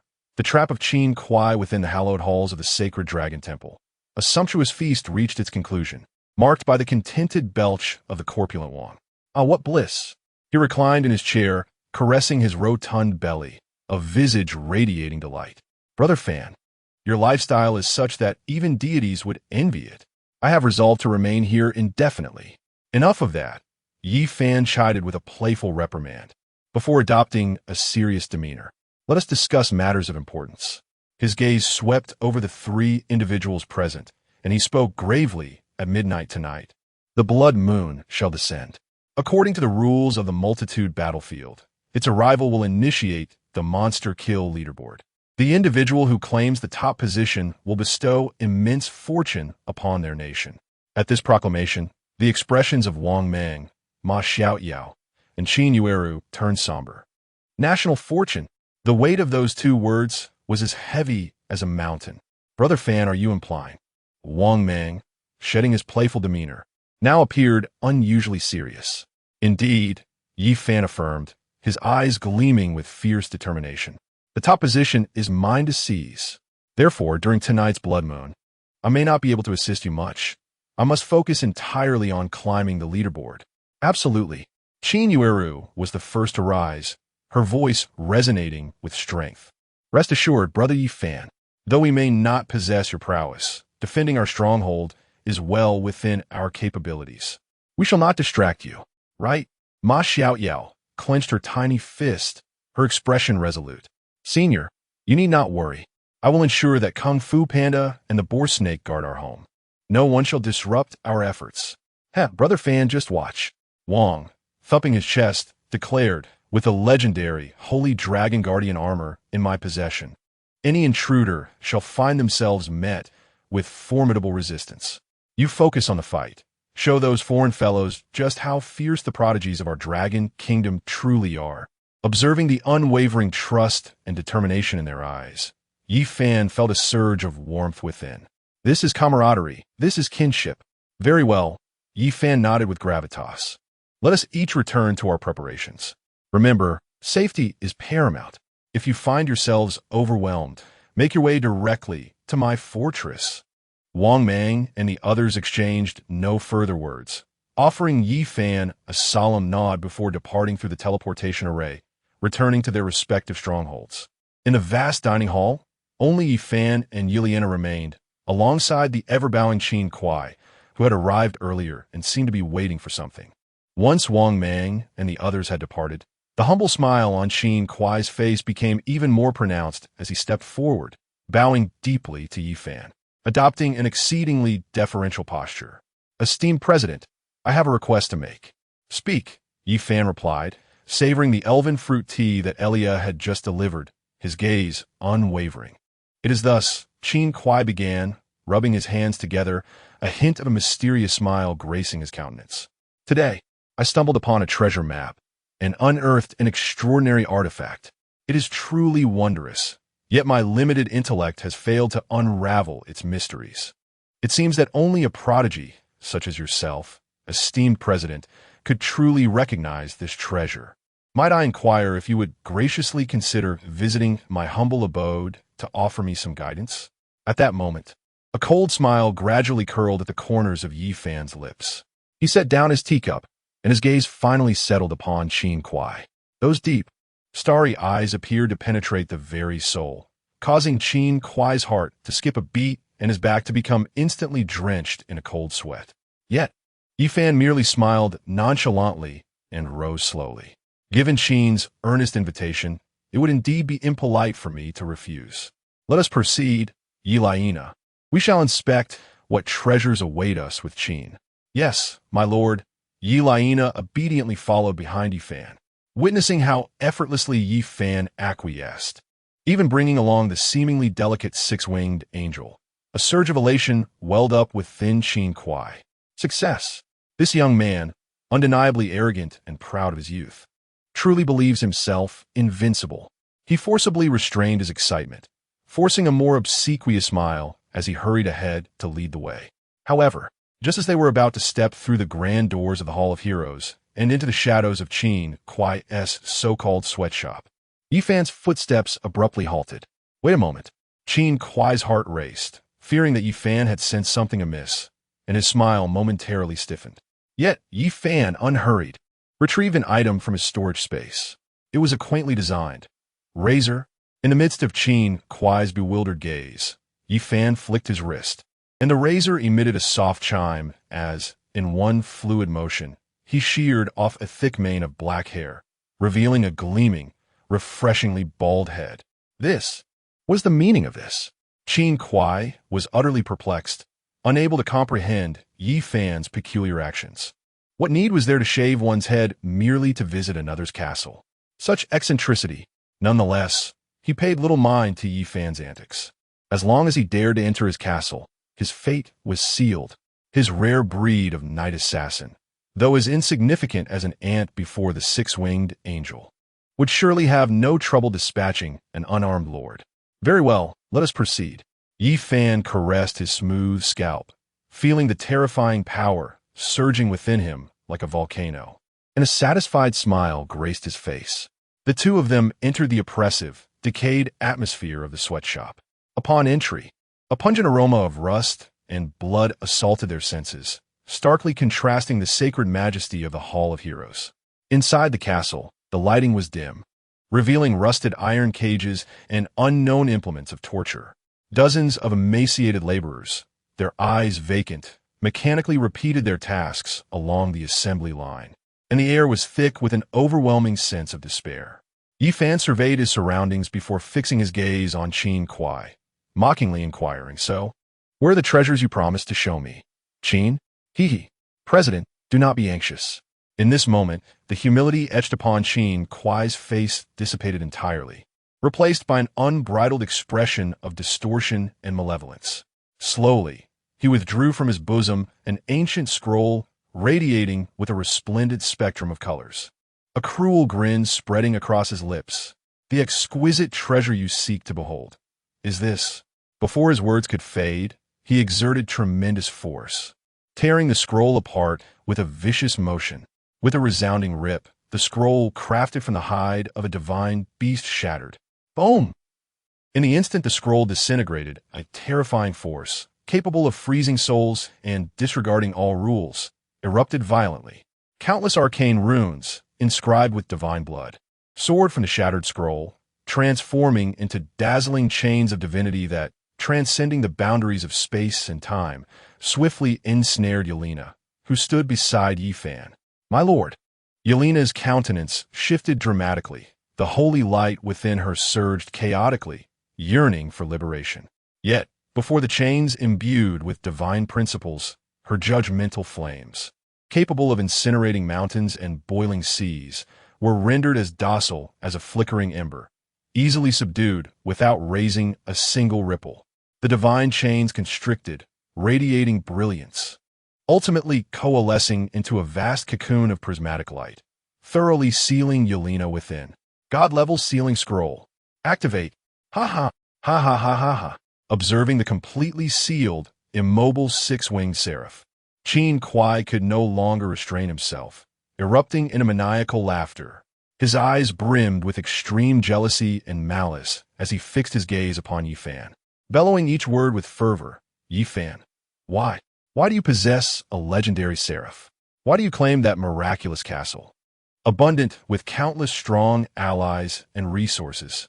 And I Qin Kuai, having navigated the business world for decades, in terms of cunning and strategy, how am I inferior to you? Yet I am left to languish in this dilapidated sweatshop, barely surviving. I refuse to accept this. I am unwilling to concede. However now, all of this shall be mine."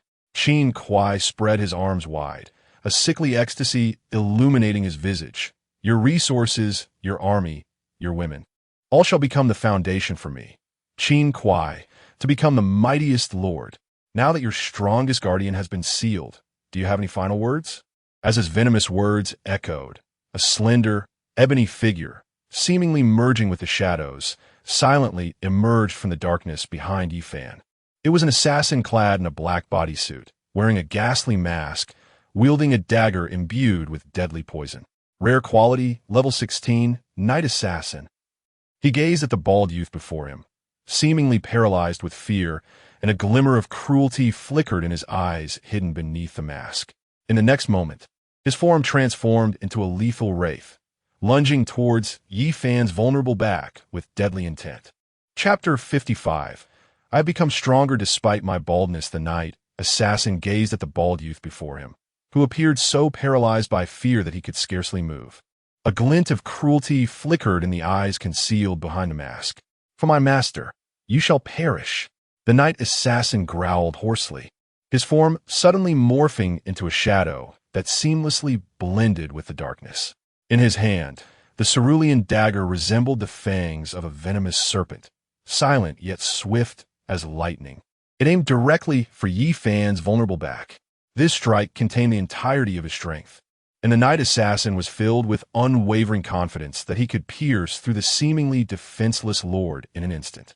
Qin Kuai's face blossomed with the grotesque grin of a victor, reveling in the anticipation of seeing Yi Fan's bald head gradually fade into oblivion amidst shock and despair. However, just as the poison dagger was on the verge of making contact with Yi Fan's camouflage battle attire, an unexpected turn of events unfolded. A muffled thud resonated through the desolate factory, the sound of a blade piercing flesh. Yet, that sound did not emanate from Yi Fan. The knight assassin's pupils constricted to the size of pinpoints. His assured strike had missed entirely. What he had struck was merely a fleeting shadow, an echo of speed that had not yet fully dissipated. Where is he? A chilling terror surged from the soles of his feet, racing up to the crown of his head. He hadn't the time to turn around when a hand, seemingly forged from steel, clamped around his throat like a vice. Crack! The sound of splintering bones echoed, sending a shiver down one's spine. The knight assassin's once proud, rare physique now felt as fragile as parchment before this hand. His toxic dagger clattered to the ground, and his eyes, concealed beneath the mask, brimmed with unfathomable shock and confusion. He beheld the bald youth, who had mysteriously appeared before him like a specter.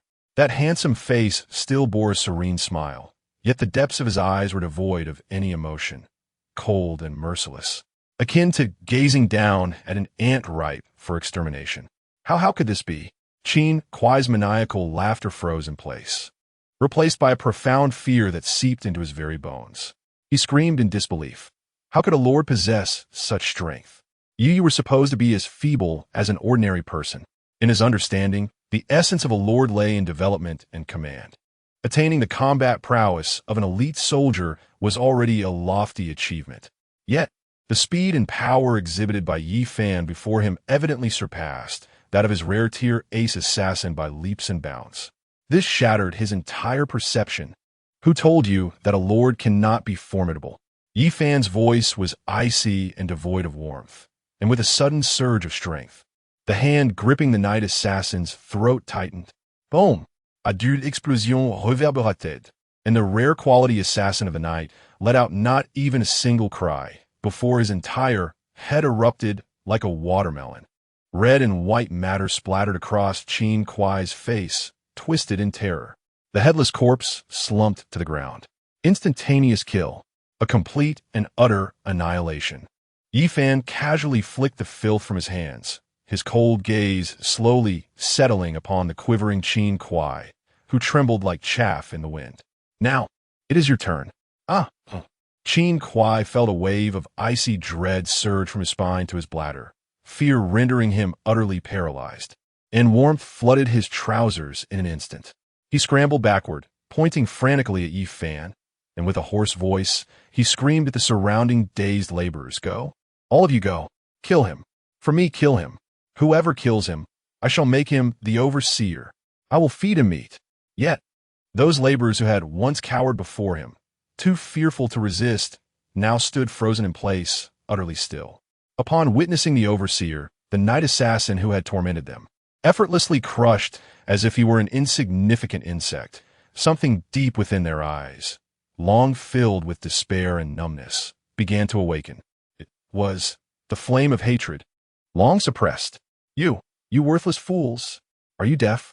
I commanded you to go." Qin Kuai's madness intensified. However, the very next moment, he beheld the most terrifying sight of his life. Those formerly apathetic workers slowly turned their heads in unison, eyes bloodshot and ablaze with unbridled wrath, fixed upon him with an unyielding gaze. Ah! Qin Kuai's scream lodged in his throat. Kill! Kill him! It was unclear who among them first let out a hoarse roar. In the next instant, as if a fuse had ignited a powder keg, all the oppressed workers within the factory surged forward like a pack of rabid wolves, their eyes glinting with a bloodthirsty glow, lunging at Qin Kuai. Ah! No! Don't come near!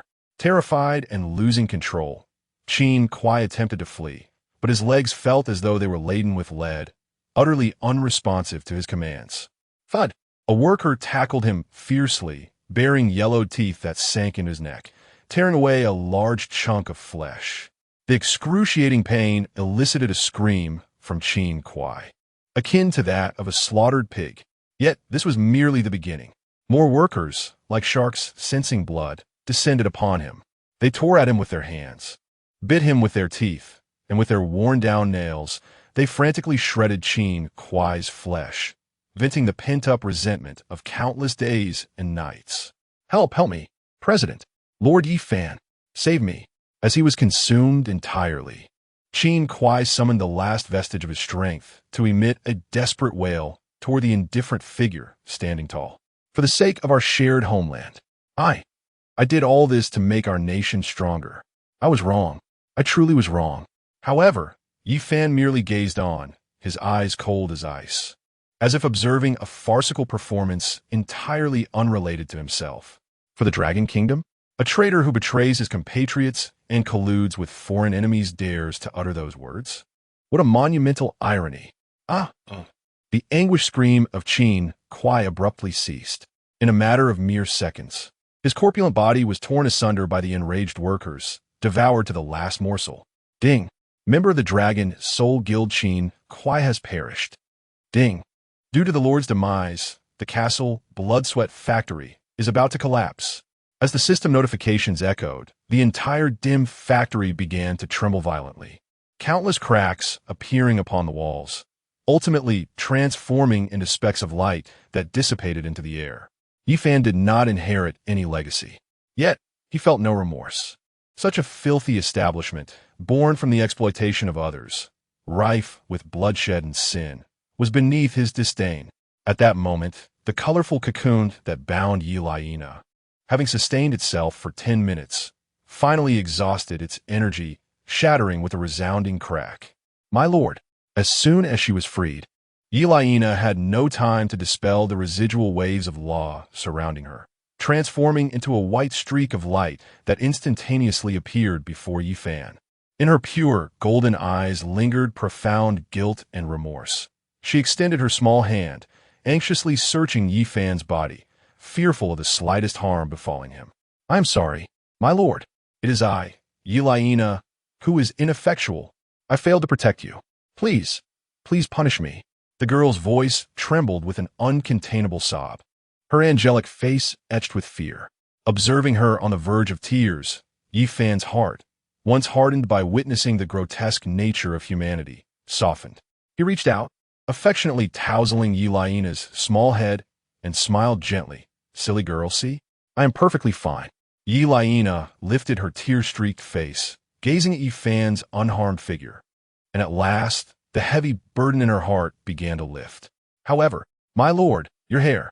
She looked at Yifan's gleaming bald head, her face filled with concern. At her words, Yifan couldn't help but chuckle softly, stroking his smooth scalp and feigning a deep sigh. Alas, one must always pay a price to grow stronger. You see, I have lost my hair, yet I have indeed grown stronger. Chapter 56. The traitor's video. Yifan's half-joking yet earnest remark stirred a deeper sense of pain and guilt in Yilaina's pure golden eyes. To her, the reason the master resorted to such a costly method to gain power ultimately stemmed from her inadequacy as a leader, failing to shield the master from all dangers. Master. Yilaina parted her lips, wanted to say more, but was interrupted by Yifan's gentle laughter. Enough, silly girl. He retrieved a vial of rapid hair growth potion from his storage space and, under Yilaina's gaze, downed it in one swift motion. In the next moment, visibly Dark hair roots began to sprout at an unnatural speed on his previously smooth scalp. In mere seconds, a brand new head of thick, resilient black hair had fully restored itself. Observing his restored, heroic visage in the mirror, Yi Fan nodded in satisfaction. Temple of Titans, FUCK. Fuck. Donald Wilson, consumed by rage, had turned nearly apoplectic.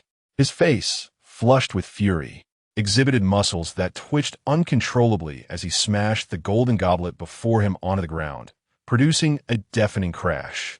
Ding! Your friend Qin Kuai has died.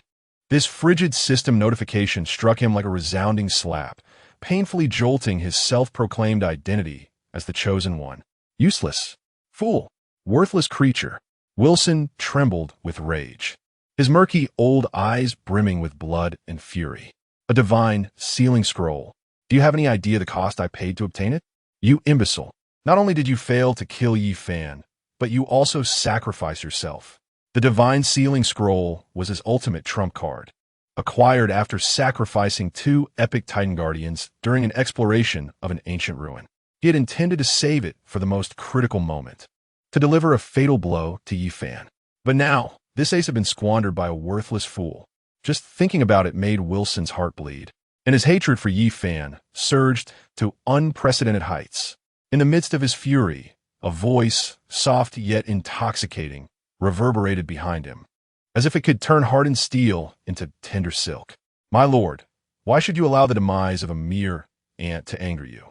It would only tarnish your supreme dignity as the Titan Lord. Lilith, barefooted and serpentine in grace, had silently glided to Wilson's back. She extended her delicate hand, gently kneading his shoulders, her breath fragrant as orchids. That Qin Kuai was nothing but a greedy, foolish waste. His death merely clears away an incompetent subordinate.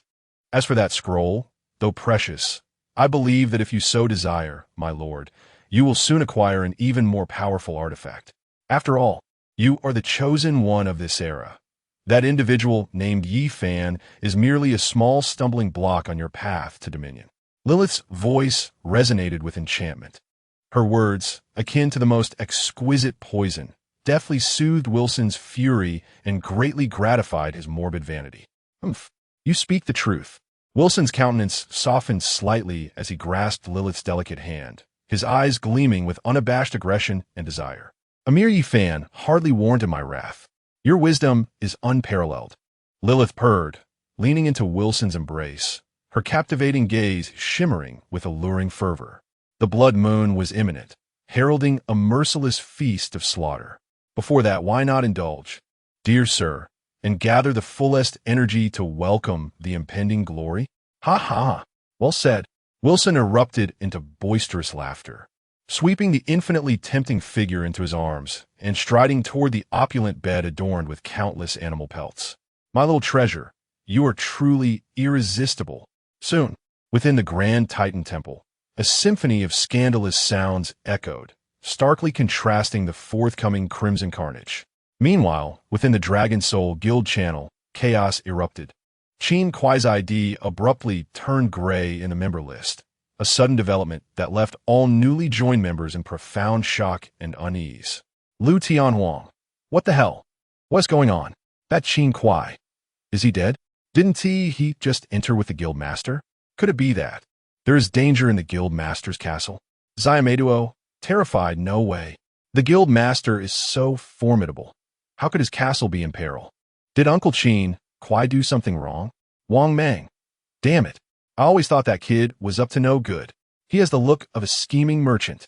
Fan, what on earth is happening? In an instant, the channel buzzed with speculation and conjecture.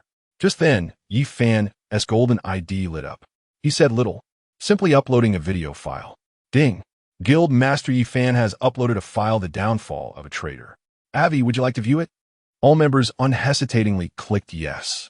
In the next moment, a remarkably vivid video unfolded before their eyes, as if they were witnessing the events firsthand. The perspective was recorded through Yi Fan's eyes, capturing Qin Kuai's obsequious invitation, followed by the grotesque transformation of his face upon entering the sweatshop. From his arrogant laughter as he tore apart the divine scroll to seal Yi Laina, to the rare class assassin leader launching a fatal backstab against Yi Fan, And then, Yi Fan's ghostly agility, effortlessly crushing the rare class assassin's skull with terrifying might. Finally, the gruesome scene of Qin Kuai being torn apart and devoured alive by the long-suffering workers. The entire sequence was captured in immaculate clarity, frame by frame. As the video concluded, an eerie silence enveloped the entire guild channel. After a prolonged stillness lasting several seconds, an overwhelming fury erupted. Lu Tianwang. Damn it, that wretched scoundrel. How dare he conspire against the guild leader? Such a fiend deserves nothing less than 1,000 cuts. Being devoured by those workers would be a mercy. Yamamoto. How cruel. That Uncle Qin Kuai, with his seemingly cheerful demeanor, harbors such malice within, and those workers are so pitiable. Wang Mang. Damn it. This is infuriating. This traitor to our nation deserves to be planted in a cesspit, watered with excrement every day. But, Fangu, your strength is simply monstrous. That was a rare-level assassin, and yet, in your hands, he was as fragile as a chick, crushed with a mere squeeze.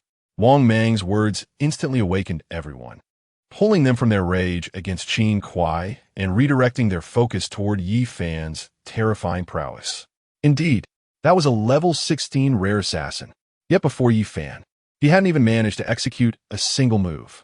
Was this truly a leader? He was clearly an epic-level boss in human form. In that moment, every gaze directed at Yi Fan brimmed with unparalleled reverence. However, at that juncture, Lu Tianwang posed a question. Lu Tianwang, wait, I think I've noticed something peculiar. Before the guild leader entered, did he shave his head? Is this some sort of pre-battle ritual? Upon hearing this, everyone hurriedly scrolled back, and indeed, they witnessed that bewildering scene. It seems to be true. Guild leader, what unique battle technique is this? Could it be that going bald truly enhances strength? Yamamoto, wow. Guild leader brother, you look so handsome bald. Observing the channel's conversation veering off course, Yi Fan couldn't help but chuckle. Dragon Soul guild leader, Yi Fan. Enough of the wild conjectures. It's merely a personal preference. Now that this matter is settled, prepare yourselves for the Blood Moon's arrival tonight. Upon hearing Yi Fan's words, Wang Mang, Ma Xiaoyao, and Qin Yuru struggled to contain their laughter. Only the three of them understood the true reason behind Yi Fan's head shave, yet they could not divulge it. After all, it was a trump card. Just as Yi Fan was about to close the chat window, Yamamoto sent a message. Yamamoto, guild leader brother, may I ask you for a favor? Dragon Soul guild leader, Yi Fan, speak. Yamamoto, you see, I have a classmate. She has had the worst luck. Both her awakened castle and commander are of the most ordinary quality.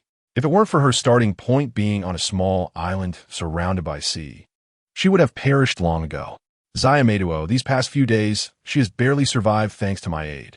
However, with the Blood Moon's arrival tonight, monsters will appear out of nowhere, and she simply cannot hold her ground. Guild leader brother, I know this request may be excessive, but I truly do not wish for her to die. Can you save her? Chapter 57. Su Xiaowan, Wanwan's Cake House. As the words were spoken, the previously bustling guild channel fell into an immediate hush. Everyone could discern the subtle plea and unease in the voice of the 8-year-old girl. Yi Fan's gaze sharpened slightly. He recognized that in this ruthless battlefield where every second counts, any waste of resources or distraction of focus could lead to irretrievable consequences. Was it worth expending effort on an unfamiliar and ordinary lord? Rationality dictated that it was not. Yet, upon witnessing the glimmer of hope and trepidation in the young girl's eyes beneath the avatar of my duo, his hardened heart softened ever so slightly. Here was a mere child, just 8 years of age, who despite the brutality of the world, retained her innocence and desired to assist her friend. Was he, a supreme lord endowed with absolute power, to merely stand by and watch a weak compatriot perish in despair for the sake of some abstract greater good? Moreover, my duo had already spoken. If he were to refuse, he would be chilling the hearts of all guild members. How could a president who disregarded the requests of his own members ever hope to unite their spirits and forge a dragon's soul? Countless thoughts raced through Yi Fan's mind like lightning, and ultimately, he slowly typed 2 words in the channel. Dragon Soul President, Yi Fan, yes. Upon seeing Yi Fan's response, my duo burst with joy, eager to share the specifics of Su Xianwan's predicament. After listening, a profound silence enveloped the channel. Lu Tianwang, alas, this child is truly pitiable. An orphan, a solitary island, an ordinary castle, an ordinary general. With the Blood Moon's arrival, the outlook is utterly grim. Wang Meng, damn it, this battlefield for all races is truly merciless. Even a child so young is thrown into it. Brother Fan, if you do not take action, then I, Fatty, shall. Without a moment's hesitation, Yi Fan replied. Dragon Soul President, Yi Fan, provide me with her ID. My duo, crying with excitement. Thank you, President Brother. You are truly the best person in the world. Her ID is Wanwan's Cake House. Yi Fan nodded, refraining from further words. He directly opened the friend's search interface and located the solitary, gray avatar that seemed on the verge of flickering out. Soon, an invitation, a beacon of hope, traversed the endless expanse and was sent forth.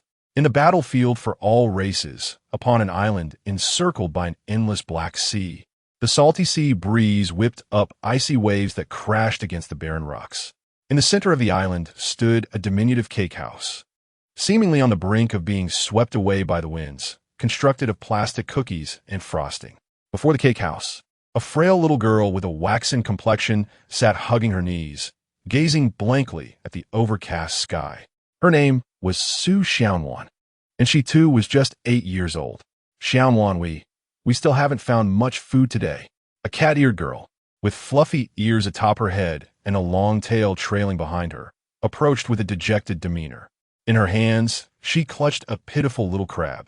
This was Su Xianwan's companion, the chef cat, of ordinary quality, possessing little combat prowess aside from her ability to be adorable and prepare simple dishes.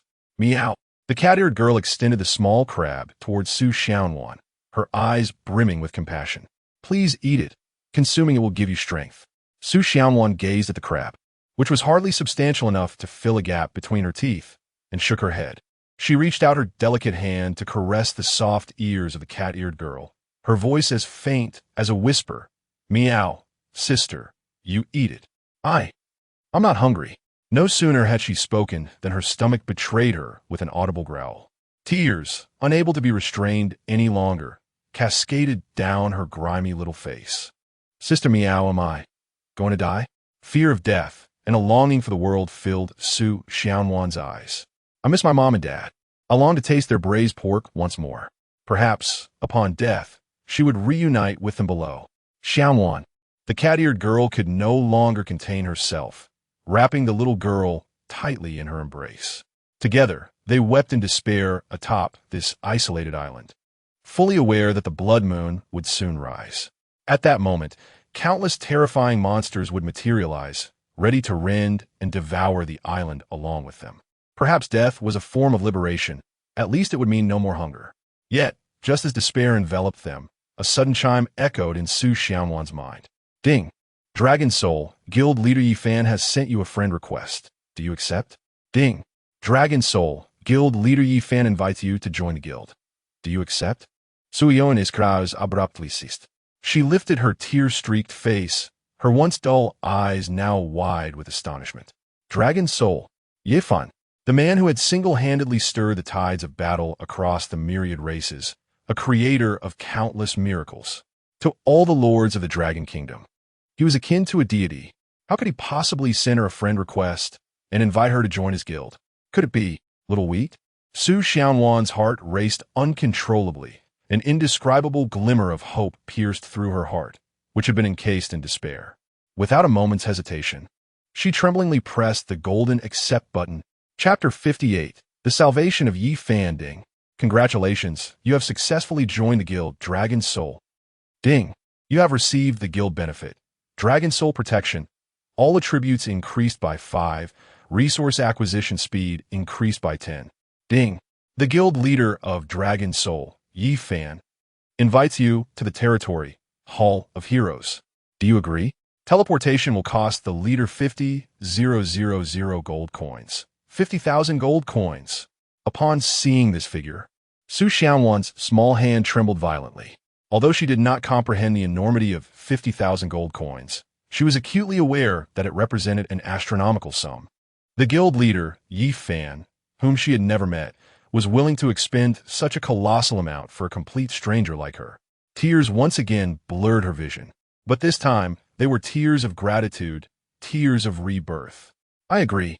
I wholeheartedly agree. Without a moment's hesitation, Su Xianwan clicked the confirmation button once more. Buzz! In the instant she confirmed, a radiant pillar of spatial light, more dazzling than the sun, suddenly descended from the heavens, enveloping her modest cake house along with her and the cat-eared girl. The world before her twisted and dissolved rapidly in the brilliance. In the next moment, as her vision regained clarity, Su Xianwan and her cat-eared companion stood utterly petrified. They remained frozen in place, mouths agape as if to accommodate an egg. Their eyes wide open, fixated on a breathtaking spectacle that could render even the gods speechless. This place is a magnificent wall, towering at 20 meters, constructed from rune magic crystals, exuding an aura of immortality, loomed before them like a black mountain bridging the heavens and the earth, extending to the horizon. Upon the walls, squads of expressionless imperial guards clad in dark golden heavy armor, wielding dragon spears, patrolled with an air of iron-blooded severity that coalesced into an invisible pressure, causing the cat-eared girl's fur to bristle. On the broad bluestone thoroughfare, wide enough to accommodate 10 horse-drawn carriages side by side, several brawny centurions marched in perfect unison, surveying every corner of the territory.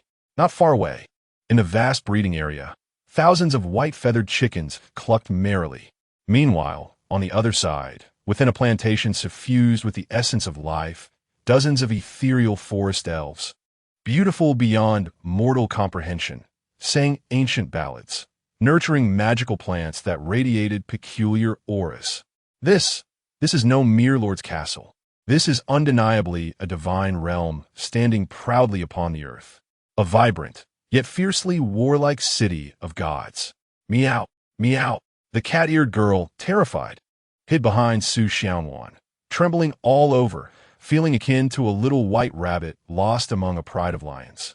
Acutely aware that any presence around her could easily rend her apart, as the girl and her feline companion remained engulfed in unparalleled shock and fear. A gentle voice resonated before them.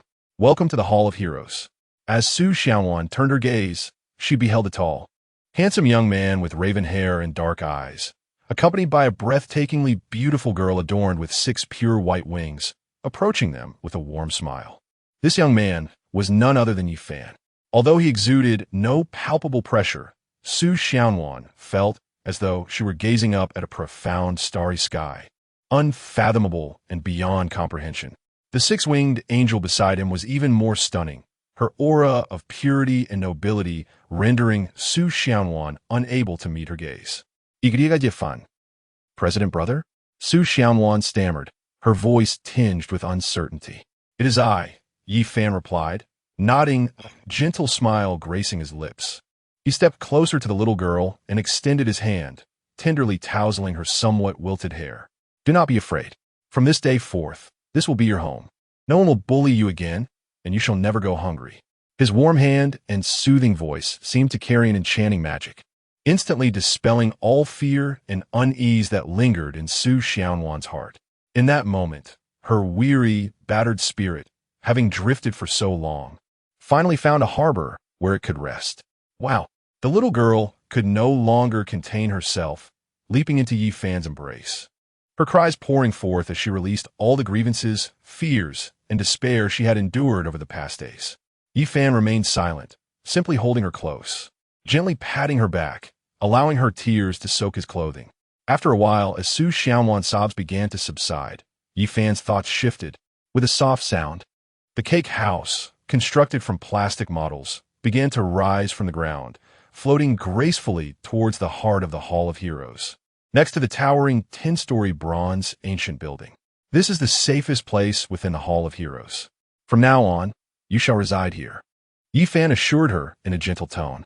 With me around, nothing can harm you. Su Xianwan lifted her tear-streaked face, gazing at Yi Fan, whose presence seemed divine, then glanced at her new home situated in the center of the divine city. The gratitude and reverence swelling within her heart reached an unprecedented peak. Without hesitation, she bowed deeply to Yi Fan. "Thank you, President Brother. From this day forth, my life belongs to you, President Brother. When I grow up, I will surely marry you. And I will invite Sister Miao Wu to join us." The girl's voice, innocent yet resolute, echoed with unwavering conviction. Chapter 59. The inedible plastic cake. Yi Fan felt a stir in his heart. He could sense the sincerity emanating from the depths of her soul.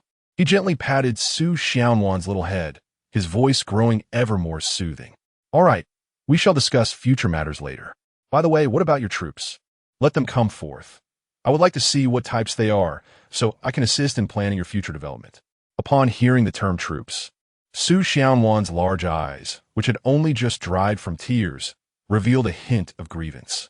"Brother President, I don't have any troops." Her little head drooped, her voice barely above a whisper. "My cake house. Each day, it only produces a tiny piece of strawberry cake model.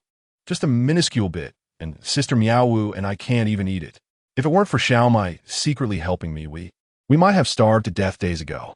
Do not have troops?" Yi Fan raised an eyebrow, a flicker of surprise crossing his gaze. This was the first time he had heard of a lord's castle that produced no troops at all. The rules of this myriad race battlefield were indeed bizarre. No wonder this child had fallen into such dire straits. Lacking troops meant a lack of combat power, an inability to acquire resources, and a passive wait for death. So that is how it is. Yi Fan understood, and he refrained from further questioning, merely directing his profound gaze towards the minuscule cake house. Nestled in a corner of the Hall of Heroes, appearing entirely constructed of plastic, a thought crossed his mind, and his already advanced territory investigation skill quietly activated. Buzz!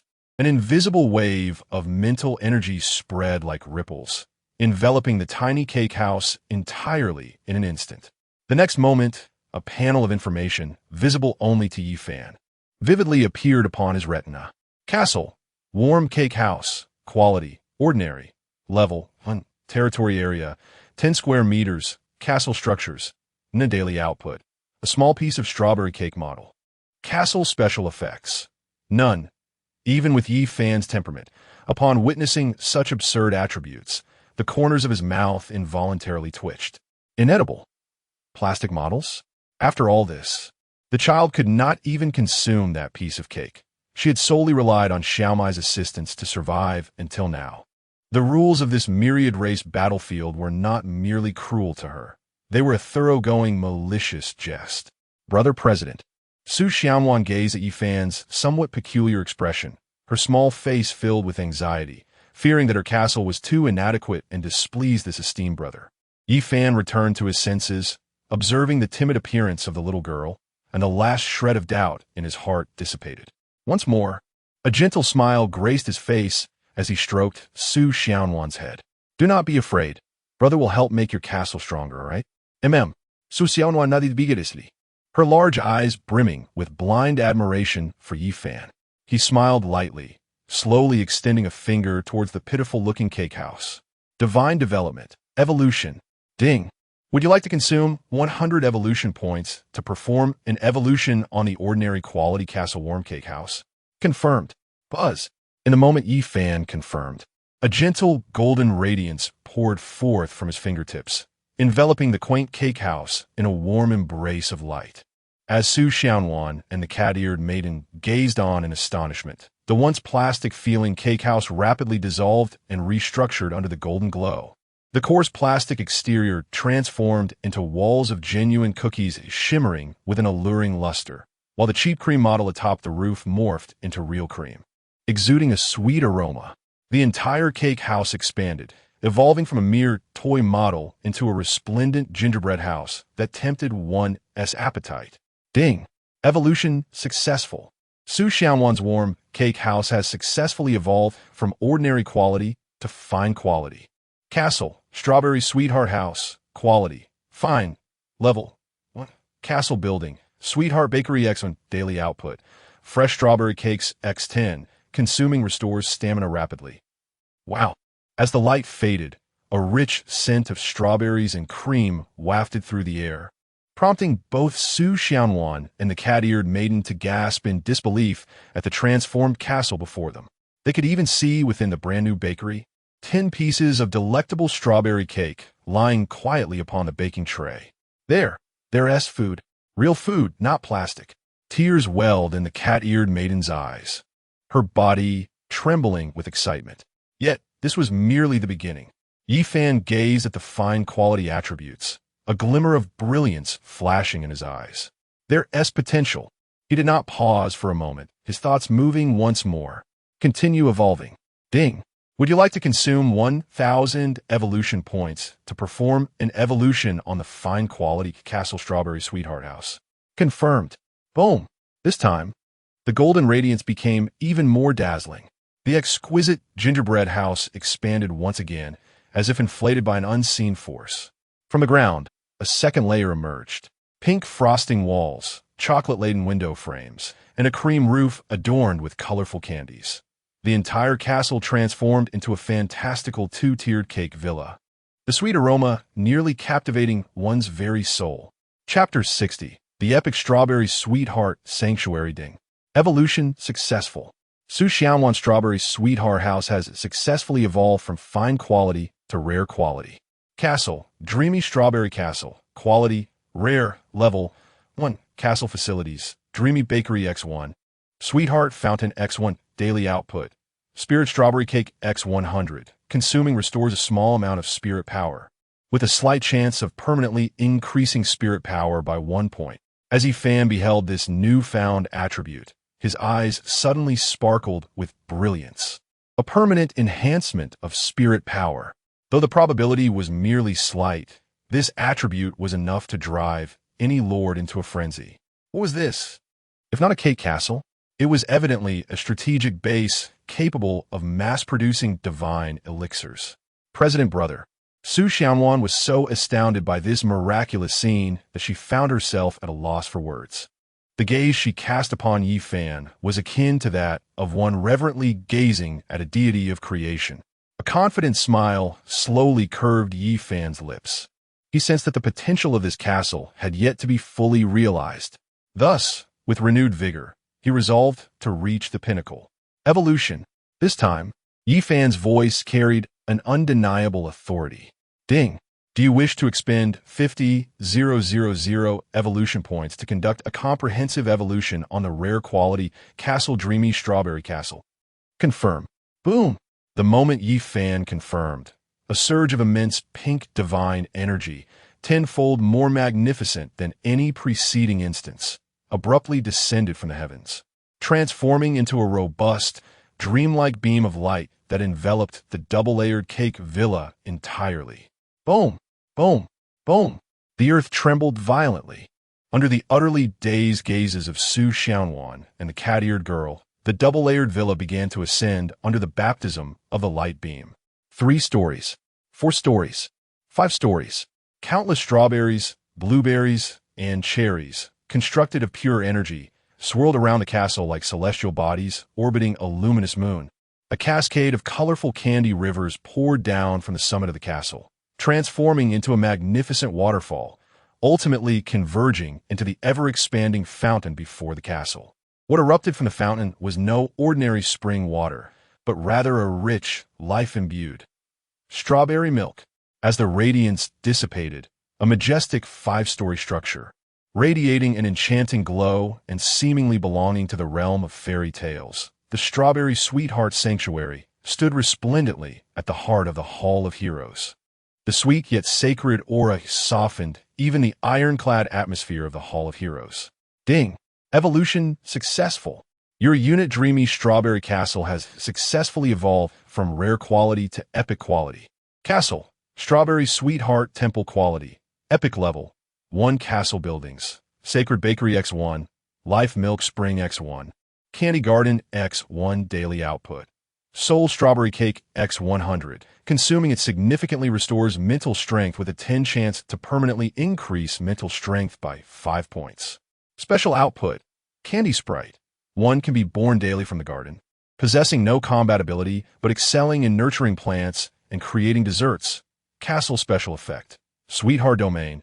Within this domain, all allied units experience a 50 increase in mental recovery speed and maintain a delightful mood. As Yifan beheld the extraordinary attributes of this epic castle, he could not help but gasp in astonishment. The Soul Strawberry Cake. A 10 chance to permanently enhance mental strength by 5 points. This was no mere elixir. It was an ultimate treasure that could drive any magic-based profession to madness.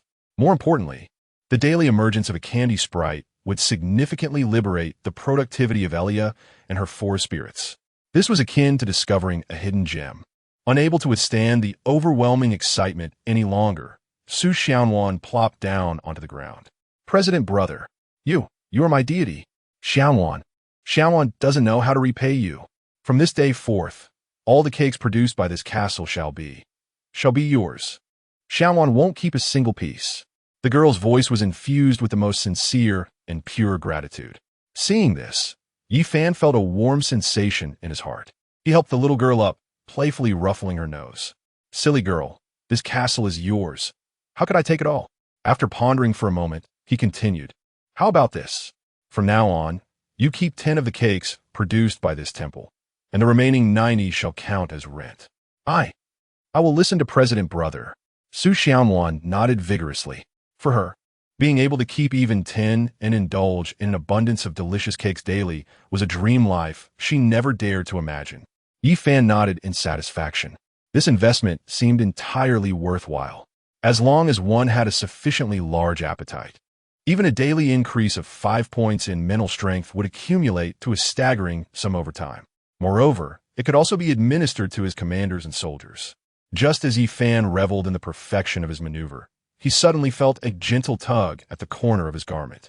Looking down, he saw Su Xianwan's adorable eyes fixed intently on the alluring strawberry sweetheart temple, her tiny nose twitching slightly and a glistening droplet of saliva at the corner of her mouth. President Brother, may I have some meat? Additionally, the castle should be able to upgrade, right? Chapter 61. The Strawberry Sweetheart Temple ascends to level 2. Su Xianwan's melodious voice resonated like a thunderclap in Yifan's mind. Indeed, leveling up, in his fervor for evolution, he had completely overlooked upgrading the most fundamental castle. Yifan slapped his forehead, gazing at the newly evolved, yet still level 1 epic Strawberry Sweetheart Temple, his eyes igniting with an astonishing brilliance. A level 1 castle already yielded such remarkable output. What terrifying spectacle would unfold if it were upgraded to level 4? On par with the Heroic Hall and the Holy Dragon Temple? Without hesitation, Yifan instructed the pig-headed man to retrieve the cakes that had been previously generated.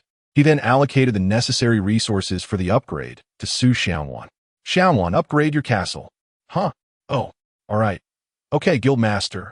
Su Xianwan hesitated for a moment before, under Yifan's guidance, she nervously pressed the upgrade button. Ding! Would you like to consume 1,000 wood, 1,000 stone, and 500 iron, or to upgrade your epic Castle Strawberry Sweetheart Temple? Confirm. Boom! In that instant of confirmation, the enchanting 5-tiered cake temple once again burst forth with a resplendent pink radiance. It was visibly apparent that the walls, constructed of cookies and cream, became more solid, adorned with intricate and mystical sweet runes. The height of the castle soared amidst the brilliance, and the area of the life spring expanded more than twice. Ding! Castle upgrade complete. Your Strawberry Sweetheart Temple has ascended to level 2. Daily output: Soul Strawberry Cake x200. Special output: Candy Sprite x2. The yield had doubled. As the light dissipated within the sacred bakery, another 200 fragrant Soul Strawberry Cakes emerged, fresh from the oven. Oink brought his team to transport this batch of cakes as well. 300 cakes, radiating a mesmerizing glow, formed a pink hill in the square of the Heroic Hall, exuding an irresistible aroma. Wow! Su Xianwan and her cat-eared companion, Meow, gazed at the cake mountain before them, their eyes wide with astonishment, sparkling like stars. They swallowed hard, their crystalline drool nearly spilling from the corners of their mouths. In this lifetime, no, in the next and the one after that, they had never encountered such a multitude of cakes that looked so delectable. Yi Fan chuckled at the adorable, starry-eyed expression of the little girl. With a thought, he placed 70% of the cakes into the Heroic Hall's repository. The remaining 30%, which equated to 60 cakes, were deposited into the Dragon Soul Guild's warehouse. Ding! New items added to the Guild warehouse. Soul Strawberry Cake, X60. Exchange requirement: 500 Guild contribution points per cake. After completing these tasks, Yi Fan turned his attention to the remaining 30 cakes and the little girl whose eyes sparkled with eagerness, nearly leaping forward. "All right, these are yours." "Thank you, President," Su Xiaowan exclaimed joyfully as she and Miao Wu hurriedly approached, each delicately cradling a piece of cake. However, instead of indulging immediately, they ran towards Yi Fan, lifting the fragrant cakes high, their large eyes brimming with pure gratitude and anticipation. "President, you eat first," Miao Wu insisted, observing the pair, whose mouths watered in longing yet insisted on letting him have the first bite. Yi Fan felt a profound stir in his once unyielding heart. He extended his hand, not to take the cake, but to gently ruffle the heads of the two little ones, a warm and genuine smile gracing his face. "All right, I shall not be polite then." Upon speaking, he finally took the cakes from Su Xiaowan and Miao Wu and savored them together. The strawberry cake melted in his mouth. An indescribable sweetness, airy yet imbued with a magnificent spiritual energy, erupted on his palate. It felt as if his entire soul was immersed in the warmest of hot springs, washing away every trace of fatigue and distraction in that singular moment. Ding! You have consumed Soul Strawberry Cake. Your mental strength has been significantly restored. Ding! Congratulations! You have triggered a 10 special chance. Your permanent mental strength 5. Boom! A refreshing essence, like heavenly dew, surged into Yi Fan's mind, causing his already vast mental strength to soar even higher. Truly, it was a remarkable delicacy. A fierce light ignited in Yi Fan's eyes. The only regret was the limitation of his stomach. Otherwise, if he could indulge endlessly, his mental prowess would surely reach extraordinary heights. Another lament was the presence of Yiliana beside him. This girl seemed to possess the common ailment of all sacred beings, only relishing pure energy cores and showing no interest in mundane food. Otherwise, with her legendary foundation, if she could enhance her mental strength through cake, it would yield immeasurable benefits for a casting of grand spells like Divine Domain. While Yi Fan marveled at the cake, the Dragon Soul Guild channel was already in a frenzy. "Wang Mang, what the heck? What am I seeing? Soul Strawberry Cake. Eating it has a chance to permanently increase mental strength by 5. Is this real? I must be dreaming." Lu Tian Wang. Wow. I've traversed the entertainment industry for decades, and I consider myself well-informed, but such a celestial item is beyond my experience. "President, where did you procure this divine treasure?" Qin Yueru. Permanently enhancing mental strength. The strategic value of this item cannot be overstated, especially for magic-based troops and commanders. It is truly a supreme treasure. In an instant, the entire guild channel was rendered utterly speechless by the sudden emergence of the Soul Strawberry Cake. They had presumed that Yi Fan could only produce those special fruits that temporarily enhanced attributes. But who could have anticipated that he would unveil such a miraculous elixir capable of permanently augmenting fundamental attributes? Moreover, he presented a staggering 60 pieces. Dragon Soul Guild leader, Yi Fan. This is not my merit.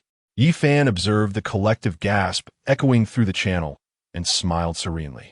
Dragon Soul Guild leader, Yi Fan. Everyone should express their gratitude to our new member, Su Xiaowan. These cakes are produced by our castle. In the future, I will periodically place them in the guild warehouse, allowing everyone to exchange them for points as a benefit of the Dragon Soul Guild. At these words, the channel fell into an immediate hush. All eyes converged upon the newly joined, seemingly inconspicuous ID, Nuan's cake house. Wang Mang, is it this little sister? Wasn't she starving on the deserted island? Lu Tian Wang. I stand corrected.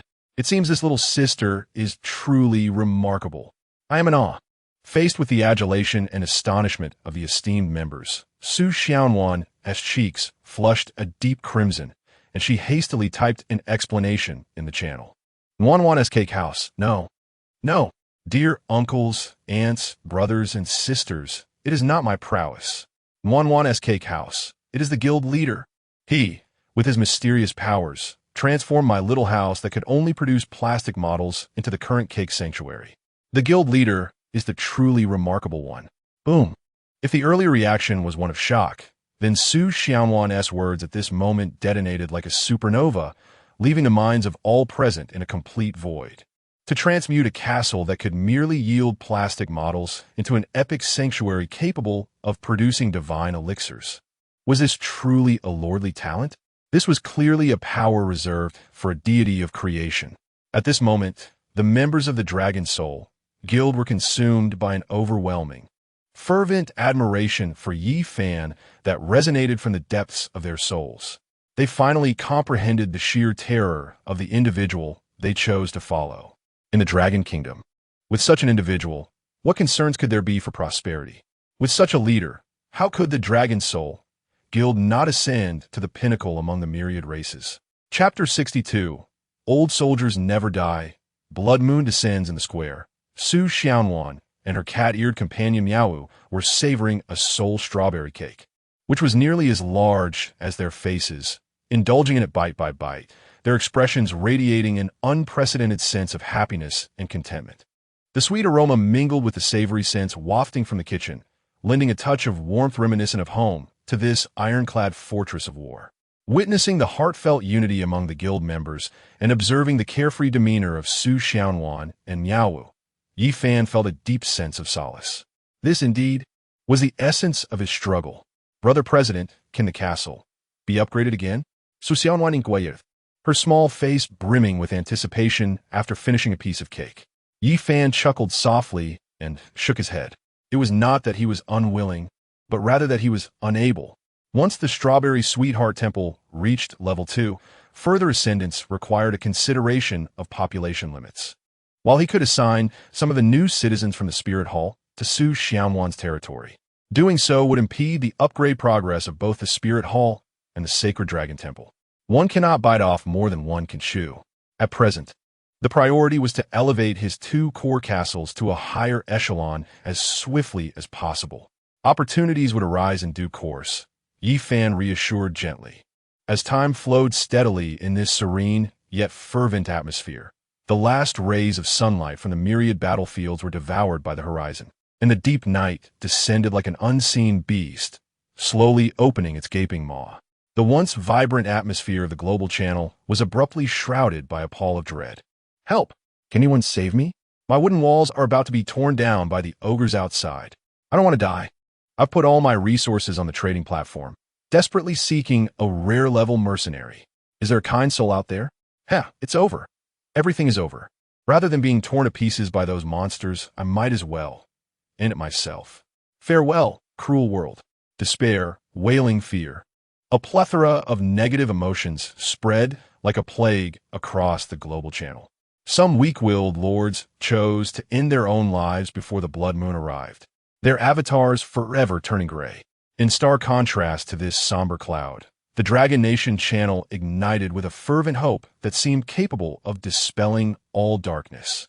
Brothers, hold the line. It's just a blood moon. What is there to fear? When have we, the Dragon Nation, ever shied away from a challenge? I have surplus stones. If anyone's walls are about to crumble, just shout. I'll send them directly. I just defeated a rare boss and obtained a defensive array map. Anyone nearby?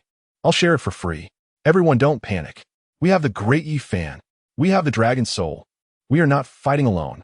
For the Dragon Nation. For our loved ones still with us. Hold on tight. In the face of peril, the distinction between nations was vividly illustrated at that moment. While lords from other nations were embroiled in their own conflicts and intrigues, the lords of the Dragon Kingdom spontaneously encouraged and supported one another, manifesting the unity deeply etched in their very blood. Although there were petty individuals like Qin Kuai, they were exceedingly fewer in number compared to other realms. In the Hall of Heroes, within the Imperial Chamber, Yi Fan had already instructed Wang Gang to lead all troops back to the city for rest. At this moment, this battle-hardened force was meticulously cleaning their weapons and conserving their strength in the elite barracks. The palpable aura of iron and blood seemed to silently proclaim their readiness for the impending blood moon. Reclining on a vast soft bed, with his head resting on the resilient and warm thigh of Yiliana, Yifan leisurely browsed through the Dragon Kingdom channel's chat messages. Yiliana sat quietly, extending her delicate hand to gently massage Yifan's temples, her pure golden eyes filled with tenderness. This warm and enchanting scene, if witnessed by Wang Fati, would undoubtedly provoke a cacophony of lamentations and curses against the tyrannical feudal lords. Indeed, the inherent resilience of the Dragon Kingdom's people is unmatched by any other race. As Yifan observed the fervent expressions within the channel, a satisfied smile tugged at the corners of his mouth. At that moment, a message brimming with desperation and defiance caught his attention.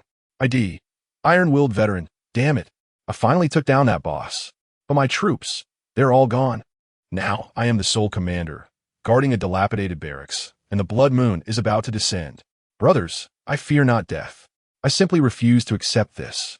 As a veteran who has seen battle, I shall not perish at the hands of the enemy, only to die here on this battlefield of myriad races. I will not accept it.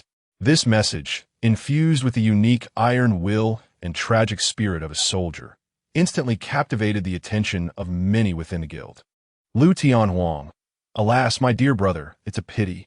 We are too far away to assist. Qin, veterans do not die. They merely wither. Salute to you. Yifan's gaze sharpened slightly. He could sense the veteran's profound iron will and indomitable spirit through the words. Such a person should not succumb in such a despondent manner. Without a moment's hesitation, Yifan located that ID on the Dragon Kingdom channel and sent a friend request. The response came almost instantaneously. Iron-Willed Veteran, is it you, Yifan? You're looking for me?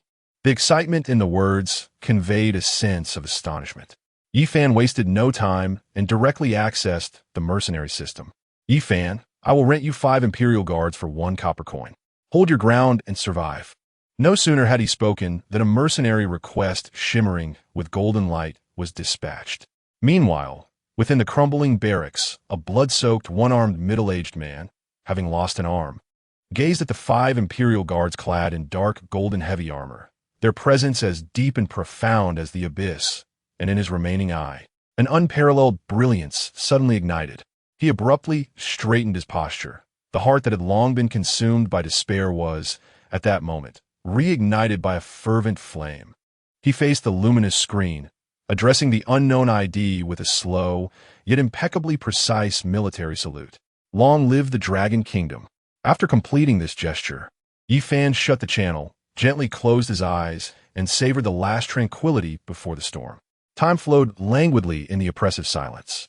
Finally, as the eerie purple moon of the battlefield ascended to the zenith of the sky, and the countdown on his retina reached 0, ding!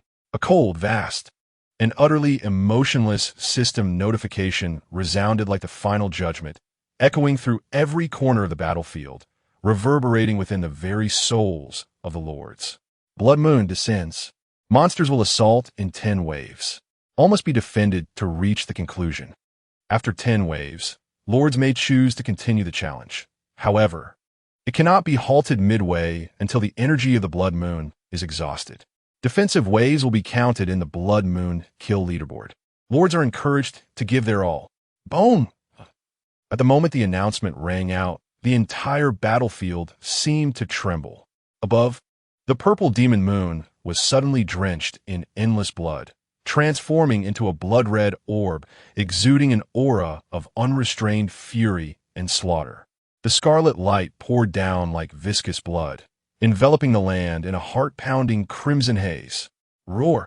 Awoo! Kek-a-kek! Countless howls filled with brutality. Bloodlust and madness surged forth from beneath the earth, from the dark jungles, and from the parched riverbeds.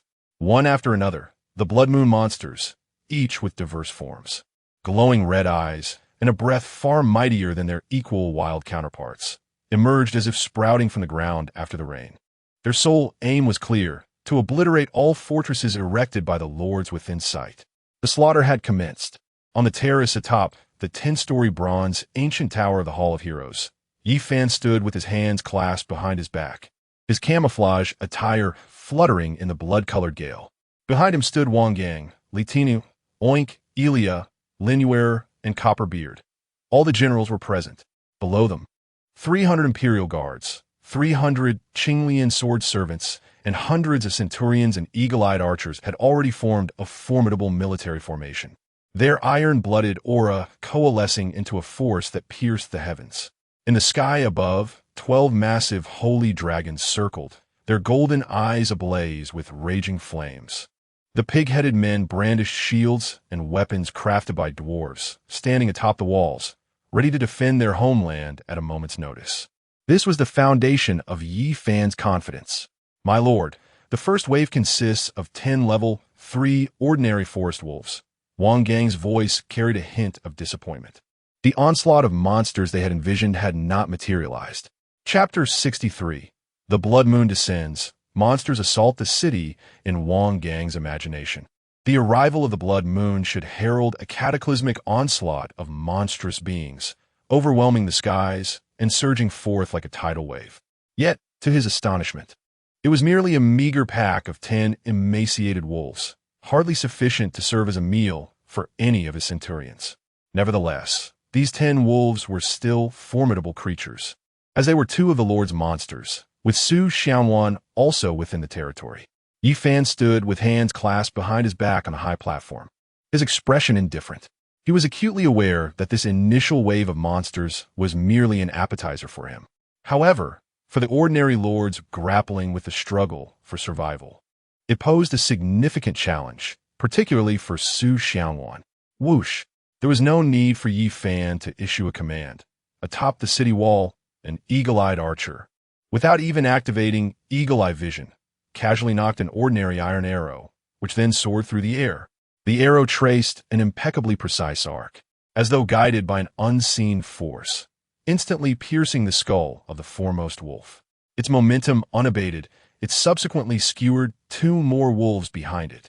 1 arrow, 3 kills. The remaining 7 wolves never even managed to approach within 100 meters of the ruined crystal wall before being pinned to the blood-soaked earth by the ensuing rain of arrows. Ding! You have slain 10 level 3 ordinary forest wolves. Experience points 60. Ding! The first wave of the monster siege has concluded. The second wave will commence in 10 seconds. The entire sequence unfolded seamlessly, failing to elicit even the slightest ripple of emotion from the warriors atop the wall. In stark contrast to the calm at the Hall of Heroes, the world channel was inundated with despair and wails, painting a scene reminiscent of purgatory. Help! 5 wolves. They've demolished my wooden fence. My peasant soldiers are utterly helpless. My slime has been torn apart. It's over. Ding! Lord Prakash of the White Elephant Kingdom has perished. Ding! Lord Watanabe Junichi of the Japanese Kingdom has perished. In merely the first wave, the weakest 5 wolves acted as the harbingers of death, mercilessly reaping the lives of thousands of fortunate lords who had managed to survive until now. The world channel was a gruesome tapestry of death notifications, shocking to behold. In the Dragon Soul Guild channel, however, a sense of tranquility prevailed. Wang Mang, is that all? I could take them down single-handedly. Ma, shout out, not enough to fight, utterly insufficient. Even my timid pig-nosed snake could dispatch them with ease. They are too weak. Shall my duo indeed, my bear, Big Bear, can do the same with a single strike. At that moment, the notification sound echoed once more. Ding! The second wave of the monster siege has begun. The chilling notification interrupted everyone's discourse. Outside the Hall of Heroes, a flash of crimson light heralded the appearance of 20 diminutive goblins, armed with rusty daggers of ordinary quality, materializing out of thin air. Whoosh, whoosh, whoosh. Once again, the arrows rained down, and within the span of a second, they were all reduced to experience points for Yi Fan. Following swiftly, the third wave emerged. 6 cunning goblin archers, brandishing short bows with glinting eyes. In the fourth wave, there were 10 3-meter-tall, formidable-grade ogres wielding massive wooden clubs. The fifth wave unleashed 20 agile, venom-spitting, superior-grade giant lizards. For Yi Fan, all of this was merely a delightful opportunity to amass experience points. He was even too indolent to direct the battle personally. Wang Gang alone managed everything with remarkable efficiency. A mere handful of eagle-eyed archers under his command could conclude the skirmish with minimal expenditure. However, when the sixth wave of monsters descended, the frequency of death reports in the World Channel surged dramatically. Ding! The sixth wave of monsters has begun the siege. Monsters, superior quality skeleton warriors X20. Help! Skeletons. They're undead. My holy light priest was slain in a single strike. How are we supposed to fight? Their bones are too tough. My blade is dulled. They're climbing my walls. No. Ding. Lord John Smith of Lighthouse Nation has perished. Ding. Lord Jean Zaitian of Pickle Nation has perished. This wave, composed of 20 fearless and resilient skeleton warriors, became the last straw that broke the backs of numerous mid-tier lords. Outside the Hall of Heroes, 40 skeleton warriors exuding an aura of chilling bone marched in unison, brandishing their bone blades as they charged towards the walls. A mere group of bony frames. On the walls, Li Tiniu scoffed disdainfully. He did not even draw his battle axe, merely gesturing behind him. Pig-headed ones. Throw stones, roaring with excitement. Hundreds of impatient, pig-headed warriors lifted massive boulders, meticulously prepared under the guidance of Oink, and aimed them at the skeleton warriors below, launching them with great force. With a whoosh, dozens of boulders, accompanied by a howling wind, fell like a miniature meteor shower. Boom, boom, boom. The dull thuds resonated in unison, transforming those fearsome skeleton warriors, viewed as terrifying adversaries by mid-tier lords, into mere playthings for the pig-headed warriors. After all, they seldom had the opportunity to engage in combat. Ding! You have slain 40 level 10 superior skeleton warriors. Your experience points have increased by 4,000. Ding! The sixth wave of Monster Siege has concluded. Ding! Due to the majority of lords successfully fending off the first 6 waves of attacks, the Blood Moon kill ranking has officially commenced. Buzz! A crimson leaderboard unfurled with a thunderous display across the screens of all surviving lords. Blood Moon kill ranking, first place. Dragon Soul, Yi Fan Dragon Nation. Kills in Wave 6, second place. Dragon Soul, Su Xianwan Dragon Nation. Kills in Wave 6, third place. Titan Temple, Donald Wilson, Lighthouse Nation. Kills in Wave 5, fourth place. Titan Temple, Singer, White Elephant Nation. Kills in Wave 5 as the leaderboard revealed the overwhelmingly dominant ID at the top. The entire World Channel fell into a profound silence. Once again, it was him. Once again, that man, akin to a deity or demon. The members of a Dragon Soul guild were utterly astonished. They felt that their guild leader was incomprehensibly powerful, and with the addition of Su Xianwan, they had managed to defeat monsters at a rate double that of others. In the World Channel, a comment appeared. Let the lighthouse rise again. It is merely a matter of relying on sheer numbers. The true battle is only just beginning. Watch, this number 1 position will soon change hands. And who is Su Xianwan? Surely she too has merely capitalized on the advantage of numbers to slay 6 waves. Hardly worthy of mention. Wilson's words, dripping with envy, flashed across the World Channel. Yet, the next moment, a chilling system notification resonated through the air. Ding! The 7th wave of monsters has begun. Monster! Elite quality boss Abyssal Claw Bear X1. Boom! Outside the Hall of Heroes, the earth trembled violently. 2 terrifying giant bears, each towering 10 meters tall, cloaked in pitch-black armor and with claws ablaze in ghostly green flames, materialized from thin air. A wave of dread emanating from the boss engulfed the entire arena. Roar! The Abyssal Claw Bear let out a thunderous roar, its crimson eyes locking onto Yi Fan atop the city wall, its massive form charging forth like an out-of-control heavy tank. What a welcome sight! Li Tiniu's eyes ignited with fervent battle spirit. He had been lamenting the inadequacy of the smaller monsters to satiate his appetite for combat. Just as he was about to raise his axe, Wang Gang's steady voice interjected. Tiniu, hold your horses. Let the Qinglian sword attendants handle this. Look at them. They can hardly contain their eagerness to showcase their prowess before our lord. Ling Yuer nodded at Wang Gang, offering a graceful bow to Yi Fan high above, and then pointed her longsword. Qinglian Micro Sword Array, activate. Buzz. The three Qinglian sword attendants, attuned to one another, unleashed a dazzling brilliance from their azure flying swords at that very moment. Three beams of sword light shot skyward, intertwining and merging in the air, transforming into a pure sword energy lotus of azure hue. The lotus spun slowly, each petal radiating a terrifying sharpness capable of rending space itself. Strike! With a light command from Ling Yuer, the Qinglian sword lotus descended like a vortex of blades upon the charging abyssal claw bear, crashing down with tremendous force. There was no earth-shattering roar, only the soft sound of blades piercing flesh. The two once mighty elite bosses did not even have the chance to utter a cry before their enormous forms were reduced to mere blood mist under the relentless assault of the Qinglian sword array. Ding! You have slain the level 15 elite boss Abyssal Clawbear. Your experience points 8,550. Elite Quality Crystal Core X1. Ding! You have slain the level 15 elite boss Abyssal Clawbear. Your experience points 8,000. Elite Quality Crystal Core X1. Instant Annihilation. Effortlessly executed. Chapter 64. In less than an hour, the Death Lord had claimed the lives of hundreds of thousands. As Li Tinyu gazed upon the Abyssal Claw Bear, which had been reduced to a cloud of crimson mist by the Sword Lotus, he smacked his lips, a flicker of insatiable desire glinting in his eyes. To him, such a superior grade boss was the perfect target for flexing his muscles. Yet he found himself deprived of even the chance to approach the city wall, as that trio of ethereal young maidens swiftly dealt with it. General Wang, this is rather swift. I assent to it.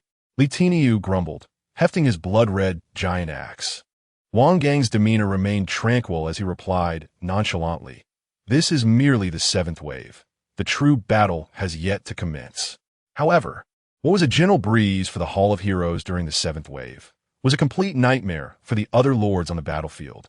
Within the World Channel, the atmosphere, which had briefly quieted due to the emergence of the leaderboard, was instantly drowned in an ocean of wails and despair. "It's a bear. That bear just smashed my stone wall to pieces. My knight's charged, and not even a scratch on its hide. My gunners have fallen. Its magical armor can withstand elemental damage. It's over. It's coming. Help! Ding! The galleon Lord Louis Pierre has perished. Ding! The Yamato Lord Kazuki Inuakairo has perished." Merely a single superior grade boss had become an insurmountable harbinger of death, mercilessly reaping the lives of the survivors.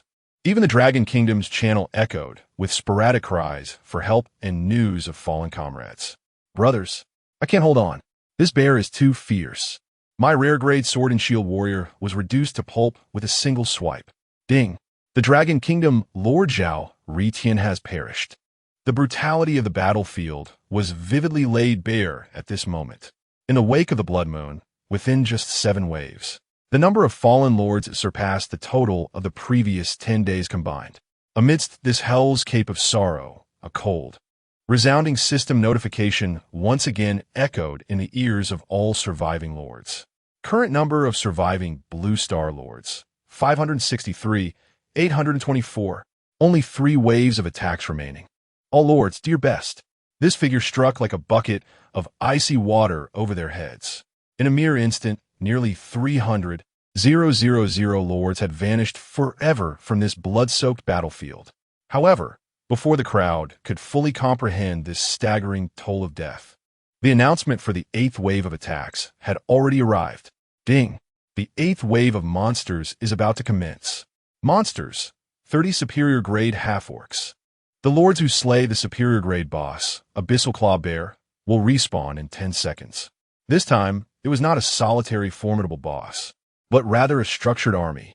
Upon witnessing this wave of monsters, countless lords, who had just been teetering on the brink of life and death, collectively exhaled a sigh of relief.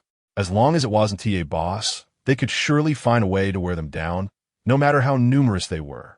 Meanwhile, upon the plain surrounding the Hall of Heroes, 3 distinctly styled castles were nearing the conclusion of their fierce battle with the Abyssal Claw Bear.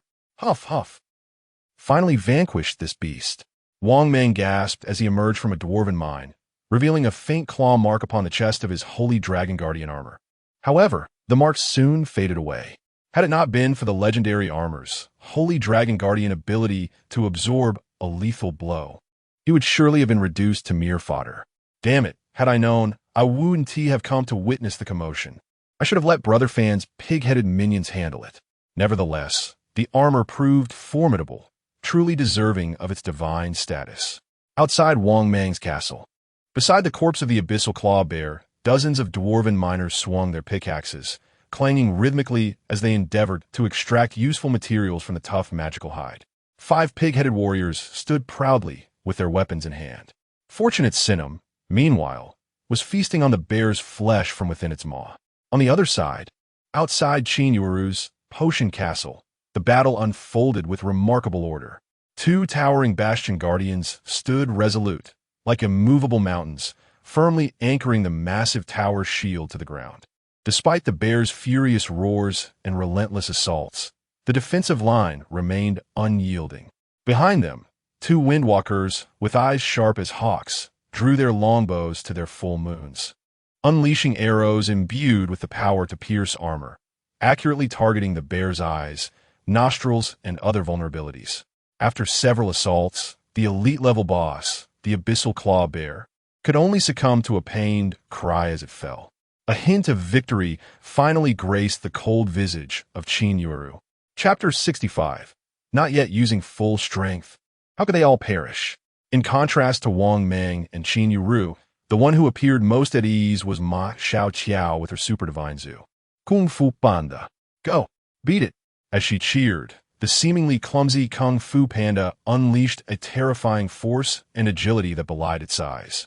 It moved with the grace of a nimble ball, circling around the abyssal claw bear, occasionally striking with its paws at the bear's ankles and knees with ferocious blows.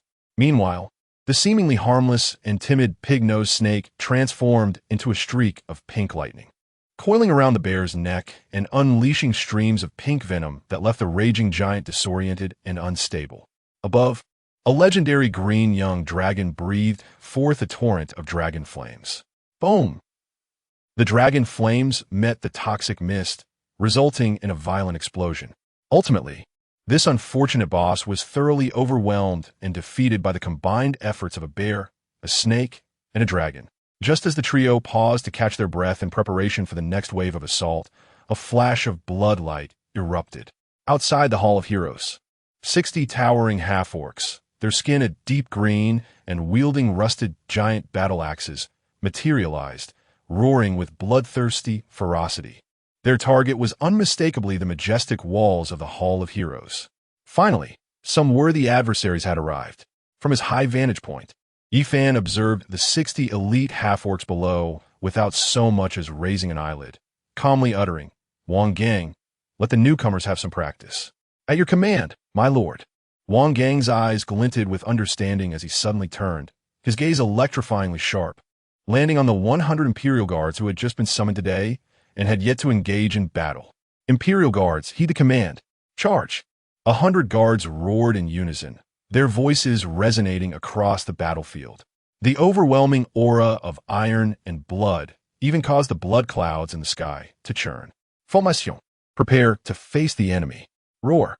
Accompanied by a synchronized roar, the 100 Imperial Guards proactively opened the city gates, their thunderous steps shaking the ground as they advanced like a moving wall of steel, boldly confronting the 60 charging half-orcs. Battle formation. As immovable as a mountain, the leading Imperial Guard let out a furious bellow, and the dragon spears held by the 100 guards thrust forward in unison. Buzz! A heavy, mountain-like yellow light surged skyward, instantly coalescing into a massive shadow of a mountain, firmly protecting the entire formation.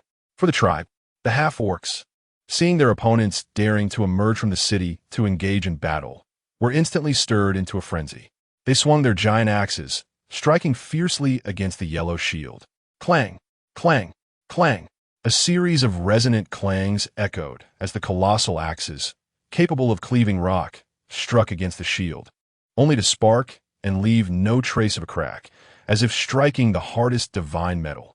Within the formation, the 100 Imperial Guards remained utterly unyielding. Piercing Dragon Spear. In a fleeting moment when the half-orc's relentless assault faltered, a thunderous chorus of 100 synchronized roars erupted from within the ranks.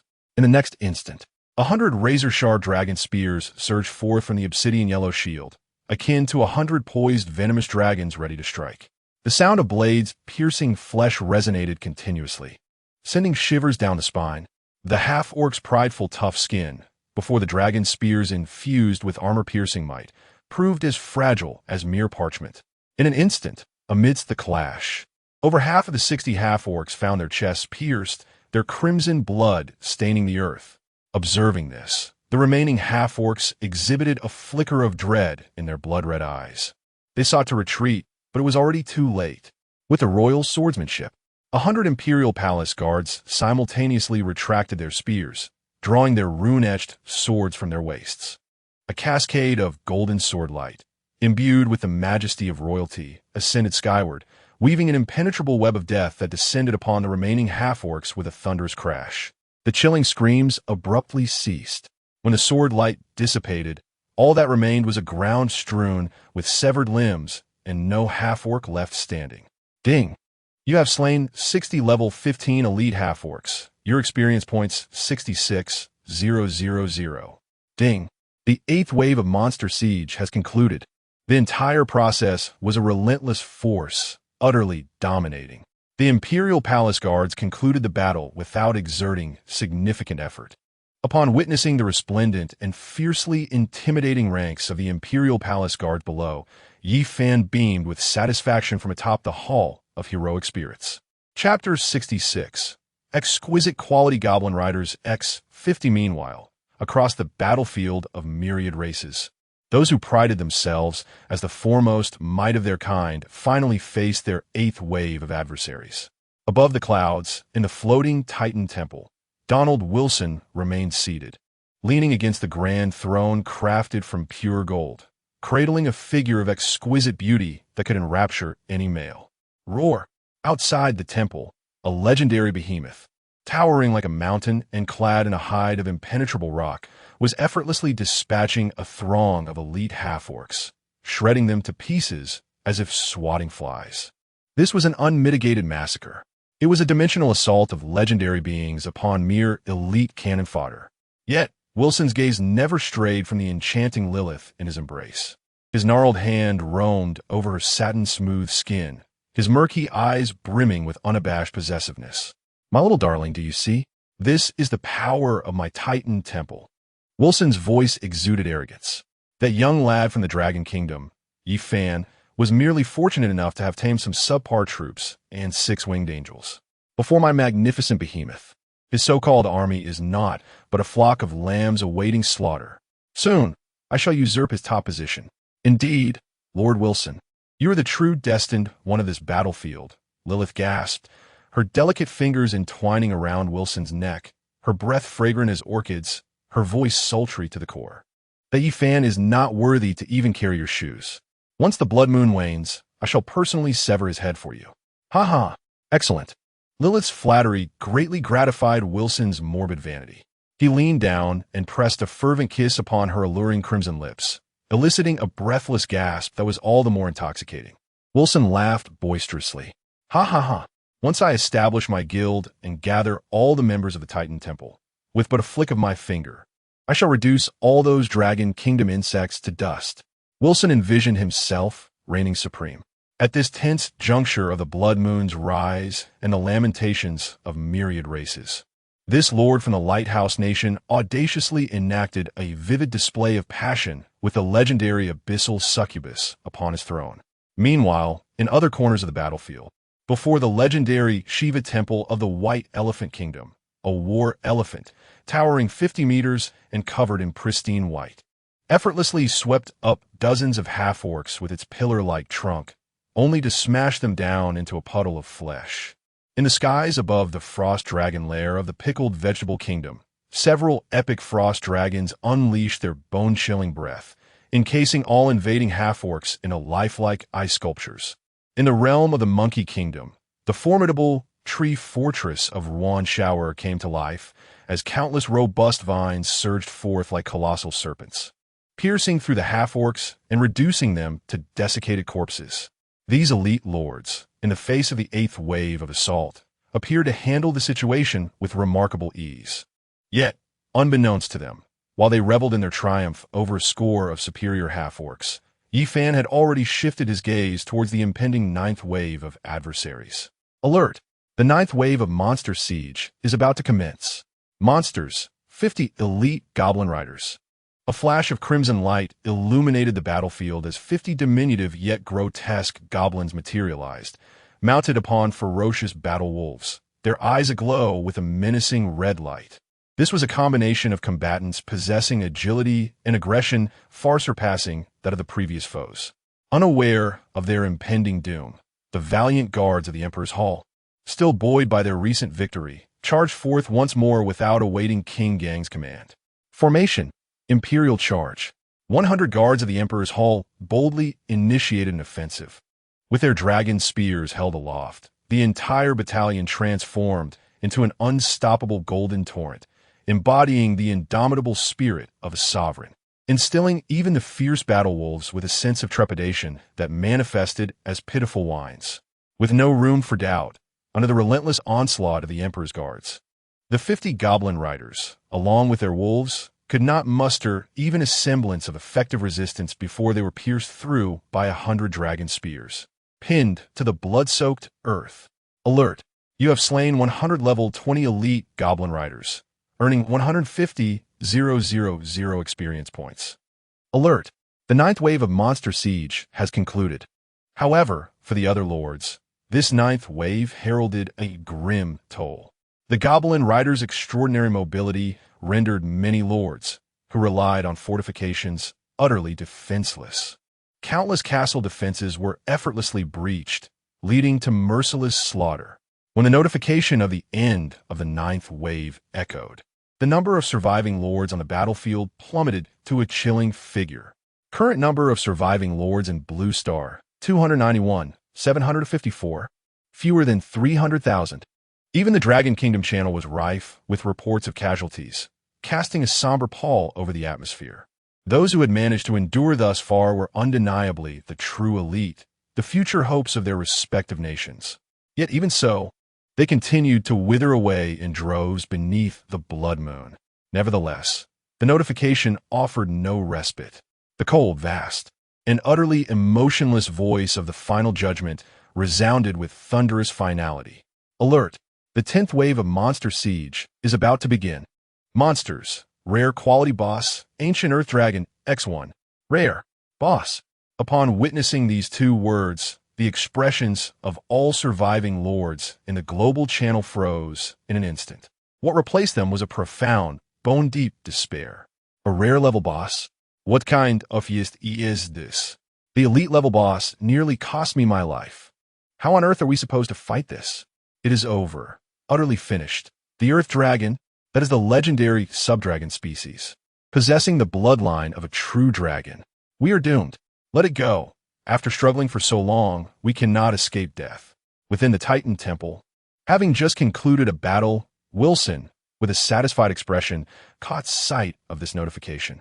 A faint smirk appeared on his lips as he continued to indulge with the succubus, as if this rare-grade boss were merely an ant that could be crushed effortlessly. Chapter 67.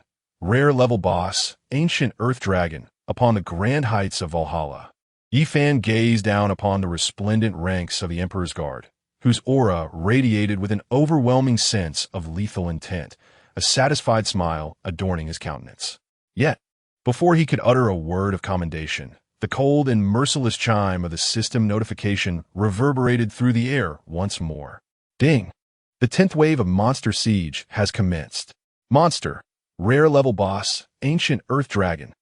With the echo of this announcement, the earth outside Valhalla suddenly tore apart violently.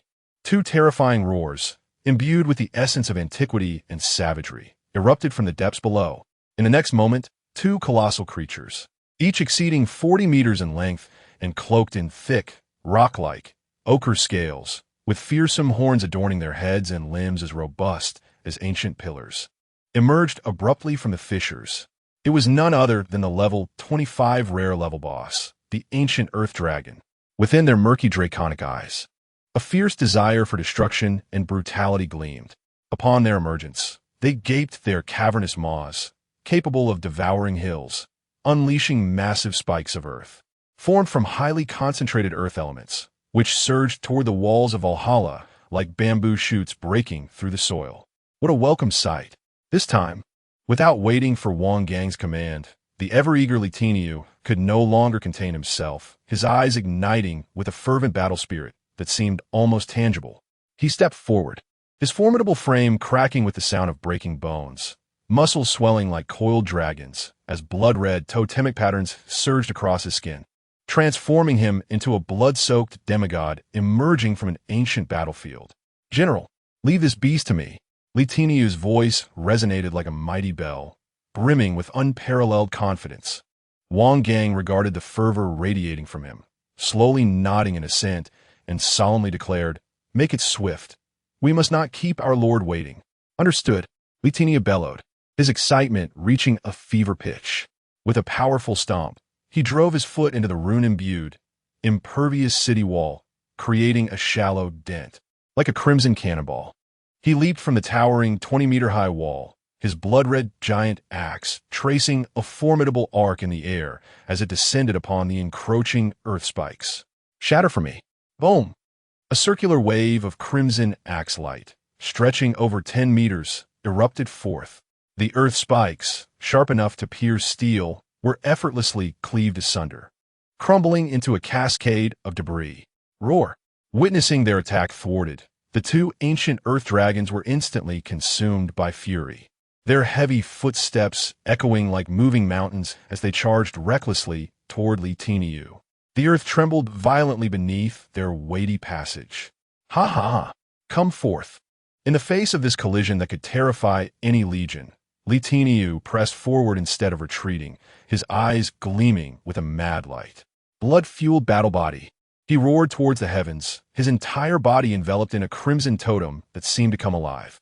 Detaching from him and transforming into a set of blood-red armor, exuding an aura of primal savagery and brutality, completely shrouding him.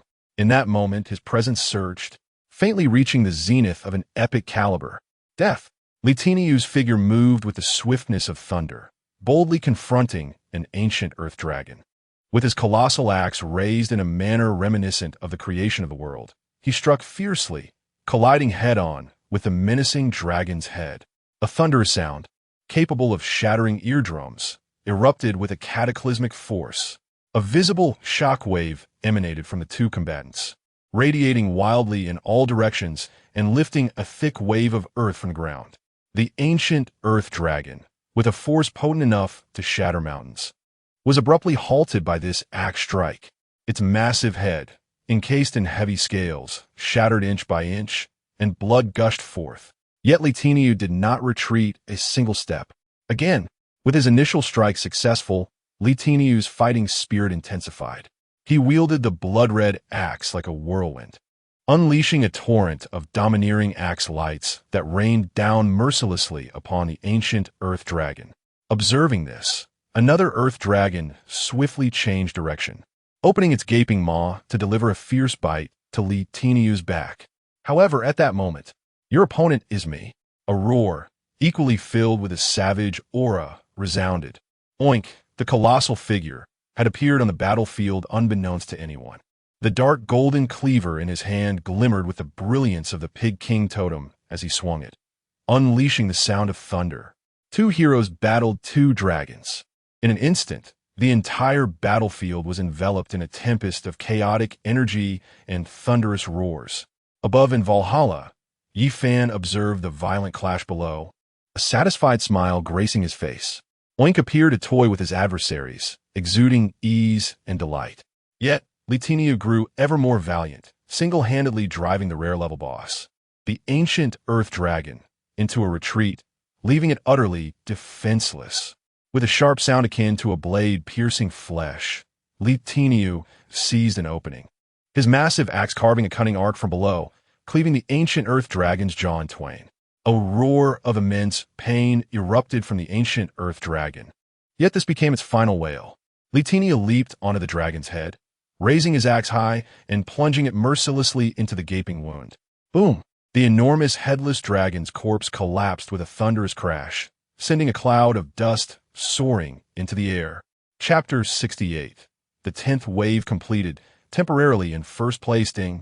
Your commander, Litiniu, has slain the level 25 rare boss, the Ancient Earth Dragon. Your experience points have increased by 32,000. Rare grade crystal cores x3. Meanwhile, the battle led by Oink was drawing to a close. His swordsmanship appeared to be bold and unrestrained, yet it was in truth cunning and ruthless, striking at vital points with every blow. Combined with his legendary and terrifying strength, the Ancient Earth Dragon was already battered and on the verge of collapse. Ultimately, Oink delivered a decisive strike, cleanly severing its head. Though he was a chef, he still proved capable of slaying dragons. Ding. The 10th wave of Monster Siege has concluded. Ding. You have successfully repelled the 10th wave of Monster Siege. Ding. Congratulations. You have become the first lord in this battlefield to complete the Blood Moon Descends challenge. Boom! This sound resonated in Su Xianwan's ears. At the moment Yi Fan completed the challenge, a radiant announcement, more splendid and imposing than any prior, cascaded from the heavens above. It transformed into a colossal list that spanned the skies, echoing throughout the myriad races on the battlefield and reaching the ears of all humanity on Blue Star. Blood Moon Leaderboard, first place, Dragon Soul Yi Fan, Dragon Nation, waves completed, 10, second place, Dragon Soul Su Xianwan, Dragon Nation, waves completed, 10, third place, Titan Temple Donald Wilson, Lighthouse Nation, waves completed, 9, fourth place, Titan Temple Singer, White Elephant Nation, waves completed, 9, fifth place, Dragon Soul, Chinueru, Dragon Nation, waves completed, 8. A staggering chasm, a breathtaking disparity. Upon witnessing Yi Fan and Su Xianwan gallop ahead with unmatched prowess, having even completed the ultimate challenge, the entire world fell silent. Simultaneously, curiosity surged regarding the identity of Su Xianwan. It was not until Wang Mang's big mouth revealed the truth that everyone understood. Yi Fan was a lone figure who had accomplished the feat of defeating 2 opponents. Thus, he emerged victorious. In that moment, all the lords struggling in the Blood Moon and every human on Blue Star observing the battle were left with nothing but an empty void in their minds. The next second, a vast and resonant system notification echoed in every corner. Announcement. Due to the extraordinary performance of Dragon Nation Lord Yi Fan, the Dragon Nation faction has received the favor of the Heavenly Tao. All lords of the Dragon Nation will experience a permanent 10 increase in resource acquisition speed. All citizens of the Dragon Nation will receive 1 to their physique and an additional year to their lifespan. Boom! If the previous announcement was shocking, then this proclamation, filled with unparalleled glory and tangible rewards, detonated like a super-nuclear bomb capable of altering the world's landscape across all of Blue Star. Blue Star, Dragon Nation, buzzed. Above the capital, the golden dragon of national fortune, formed from the essence of the nation's luck, unleashed a roar that reverberated through the universe. Its already resplendent form, at that moment, seemed infused with boundless life energy, radiating brilliance and illuminating all directions. Before the watchful eyes of the millions within the Dragon Nation, a brand new and formidable 5th Dragon Claw slowly took shape, more solid and majestic than ever before. A sweeping wave of national fortune, brimming with hope and vitality, descended like a gentle rain, nourishing every inch of Dragon Nation's land and revitalizing the bodies and souls of its people. My body, I feel invigorated with strength. The chronic pain in my legs that had plagued me for years has vanished. Blessings upon my Dragon Nation. Blessings upon my Dragon Nation. In the streets and alleys, countless citizens of the Dragon Nation erupted into thunderous cheers, their joy palpable as they experienced the profound transformation within their bodies.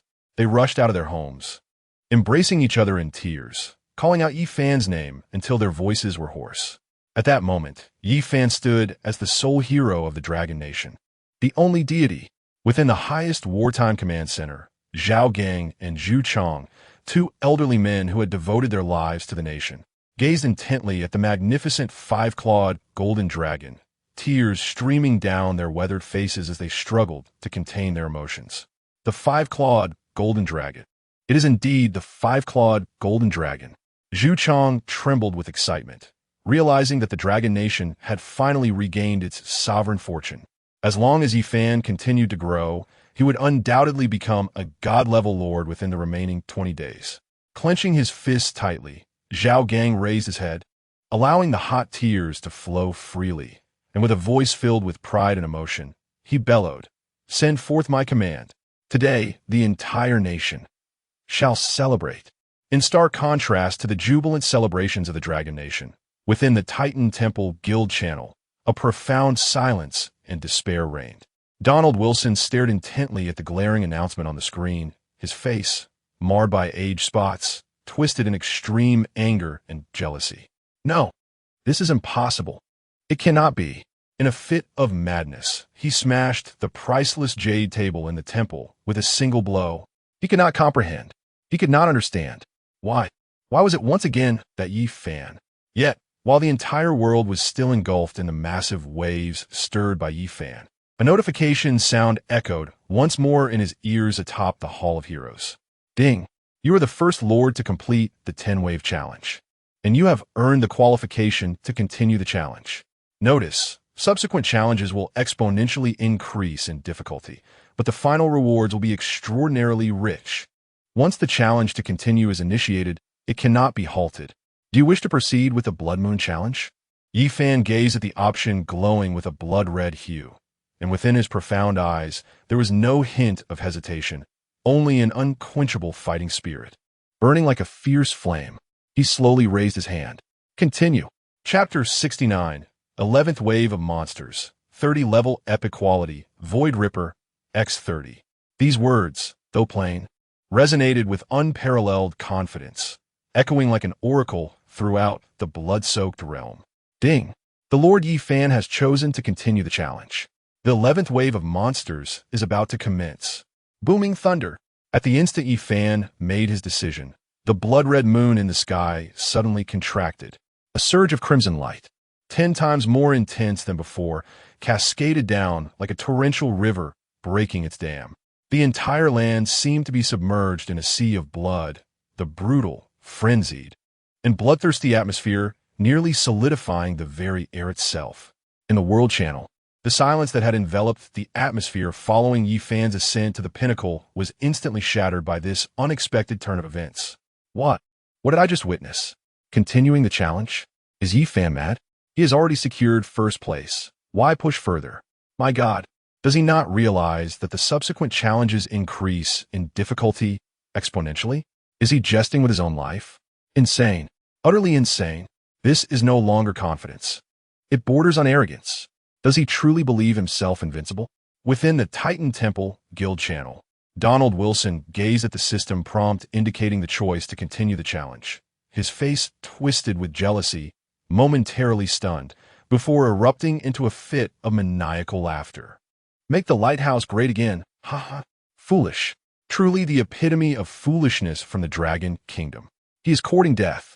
Heaven has a path, and yet he chooses to tread into hell. Just watch. He will soon pay the price of his hubris with his life. Pickled Cabbage Kingdom. Li Zhongyong. Indeed, Lord Wilson is wise. This lad must be blinded by pride. He is doomed. In an instant, countless lords, eagerly awaiting Yi Fan's downfall, cast their gazes toward the area shrouded in endless crimson light. Yet, upon the Hall of Heroes, Yi Fan remained as composed as a tranquil lake. He merely lifted his head, his profound gaze seemingly penetrating the infinite blood-red, focused on the violently twisting space before him. Here they come.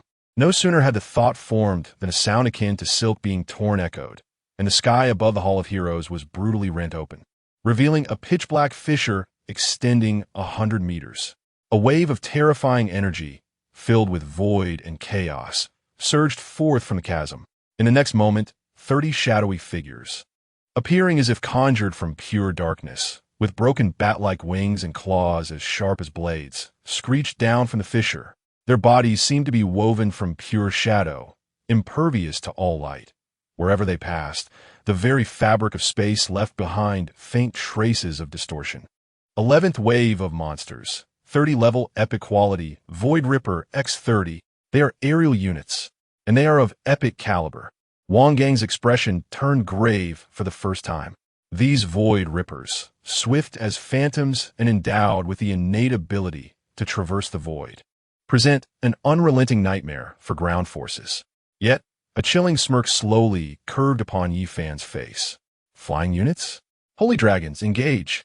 With Yi Fan's command, the 12 holy dragons, soaring high above, unleashed a roar imbued with unparalleled majesty. Their colossal forms, gleaming like molten gold beneath the blood-red sky, radiated a divine golden light more resplendent than the sun itself. In the next moment, the 12 holy dragons, akin to golden meteors cleaving through the darkness, charged boldly at the 30 descending black phantoms. Dragon breath, 12 streams of golden dragon flame, embodying the ultimate purifying power, intertwined in the air to form an impenetrable web of death, enveloping the 30 Void Rippers in an instant. The Void Rippers emitted a chilling wail of despair.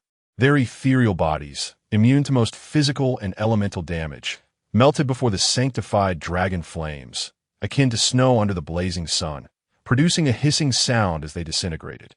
In a mere encounter, over 10 Void Rippers evaporated completely without leaving a trace of ash under the purifying flames. However, the remaining Void Rippers displayed the ferocity befitting epic monsters. Defying the scorching dragon flames, they forced their way through the encirclement with their ghostly speed, barreling towards the hall of heroic spirits below. Do you think you can pass? Have you consulted our swords? Lin Yuer's cool voice echoed from atop the city wall. With a pointed sword and a voice like a phoenix's call, she commanded, Azure Lotus Sword Formation, rise.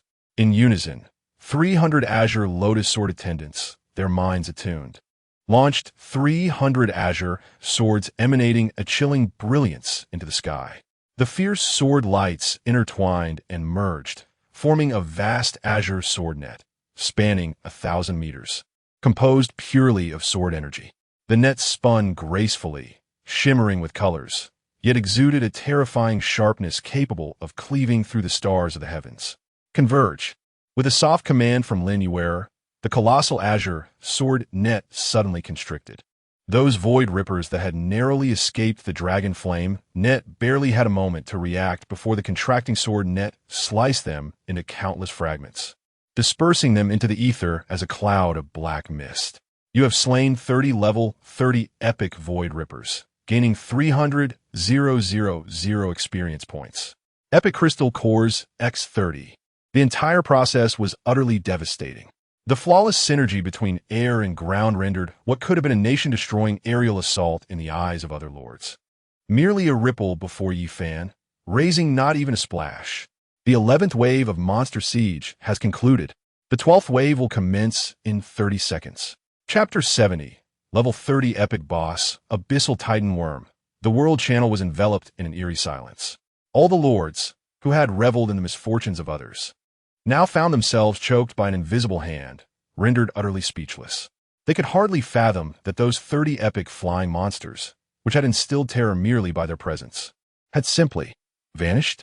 Donald Wilson, in a fit of disbelief, shattered his glass of red wine upon the ground, his aged visage darkening to the point of almost dripping with despair. Before the lords could recover from this unparalleled shock, a thunderous roar erupted from the depths of the Hall of Heroes, more ominous than any before. The very earth trembled as if struck by a slumbering ancient beast. Shaking violently beneath them, outside the hall, the solid plains surged like tumultuous waves as deep fissures spread across the ground like a spider's web. Alert!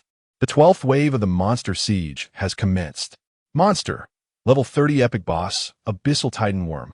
Accompanied by this announcement, a terrifying roar, imbued with insatiable greed and a sense of impending destruction, reverberated from the abyss below.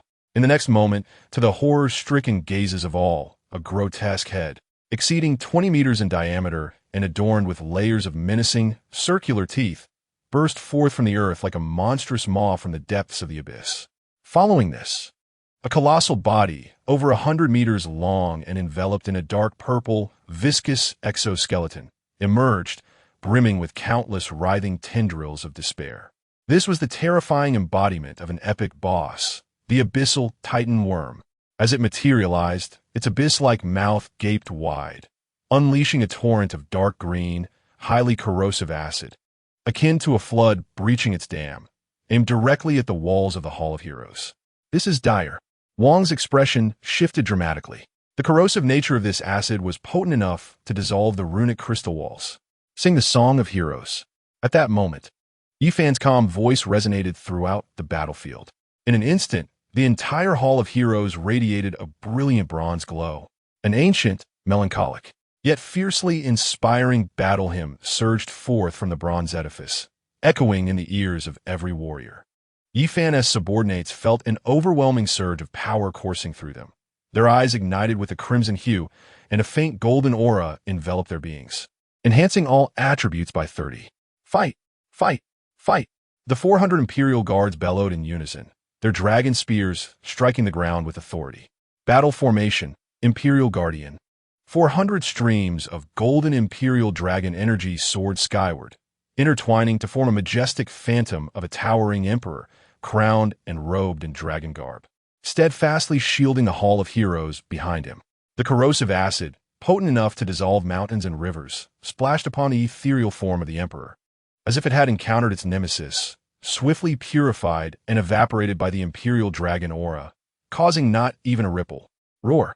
With its initial strike thwarted, the abyssal Titan worm erupted in fury, its colossal body suddenly lashing out like a divine dragon's tail, wielding a terrifying force capable of rending the earth, aimed directly at the ethereal figure of the emperor. "Oomph! Wretched beast."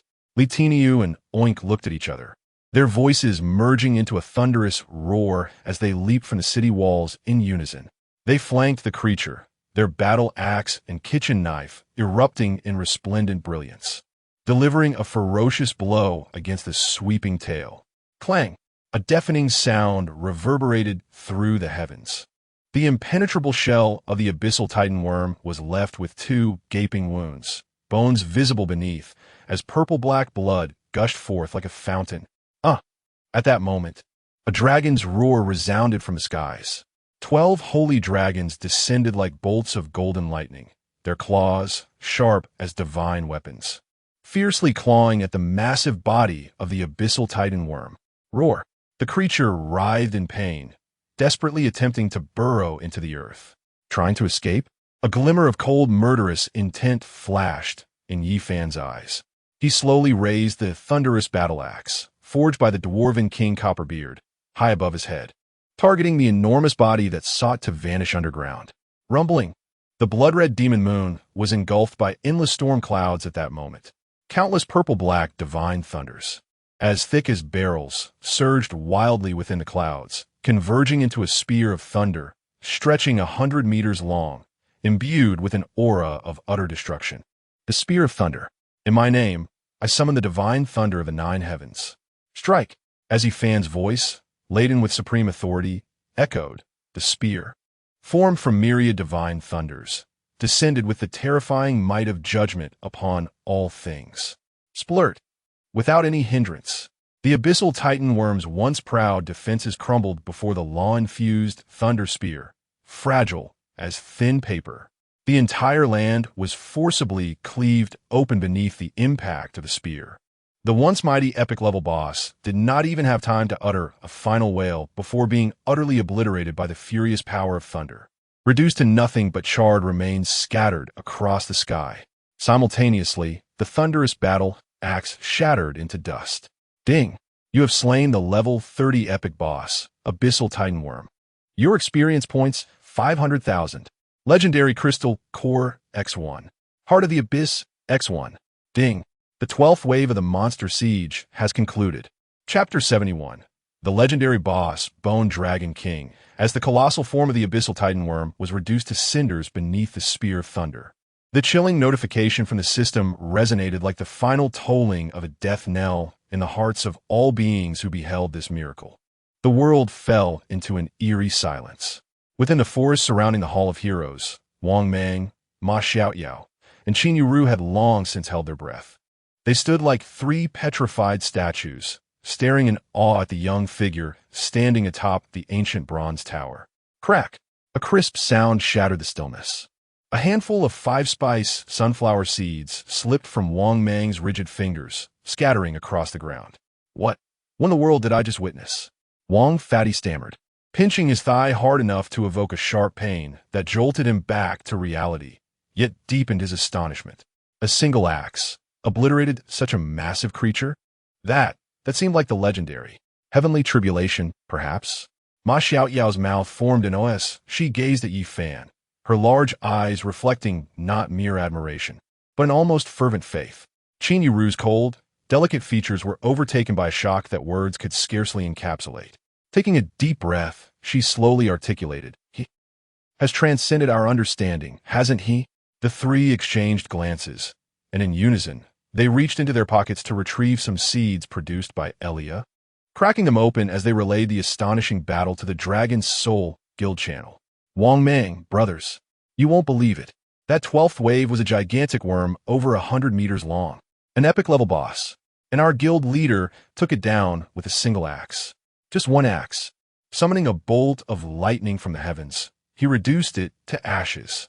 As soon as these words were uttered, the already fervent guild channel erupted into chaos. Lu Tianhuang, one axe, instantaneously defeated an epic-level boss. Our guild leader is incredible. Yamamoto, wow, guild leader is so powerful, just like a deity from the stories. Qin Kuai's dog head, modified by Wang Mei. Our guild leader's might is unmatched.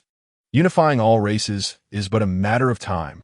In stark contrast to the revelry of the Dragon Kingdom faction was the newly established Titan Temple Guild channel. Donald Wilson glared intently at the Blood Moon leaderboard, where a certain ID had surged to the top with a 12th wave. His face, marred by age spots, now took on a morbidly purplish hue from sheer rage and envy.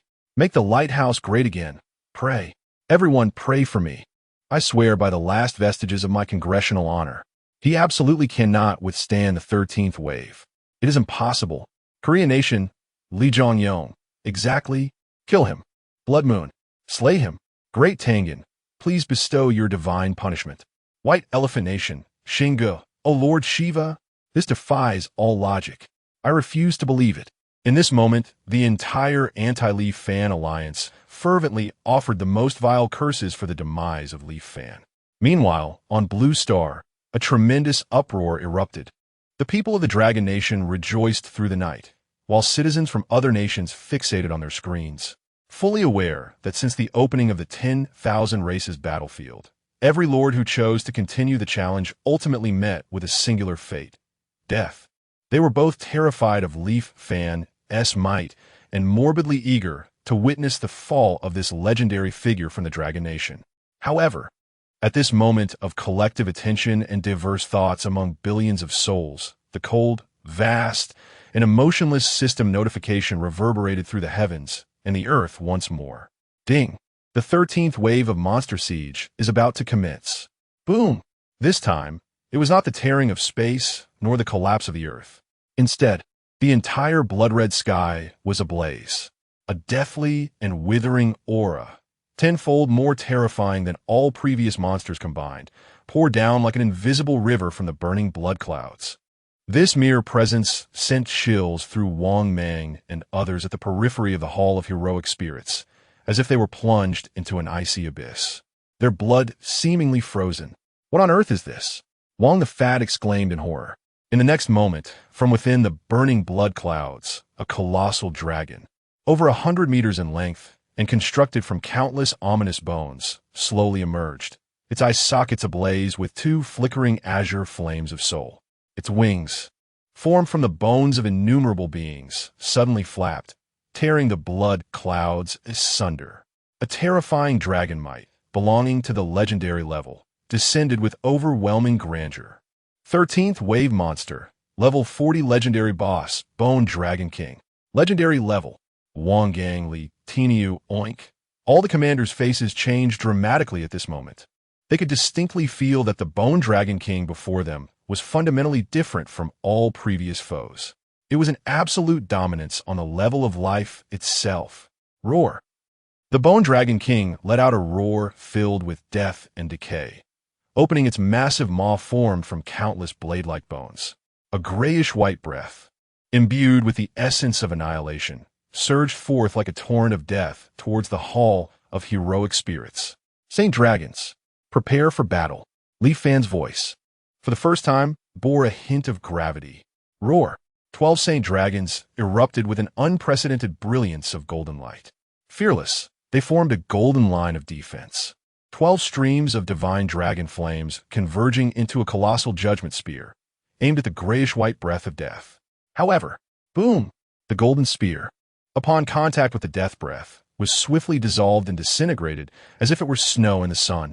The grayish-white torrent of death dimmed slightly but, with an unstoppable force, crashed violently into the 12 Saint Dragons. Chapter 72.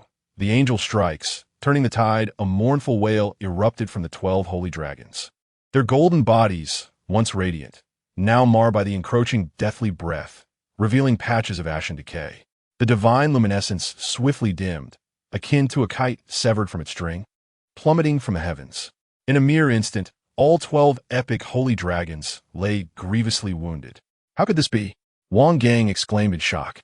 Beast, do not be so arrogant.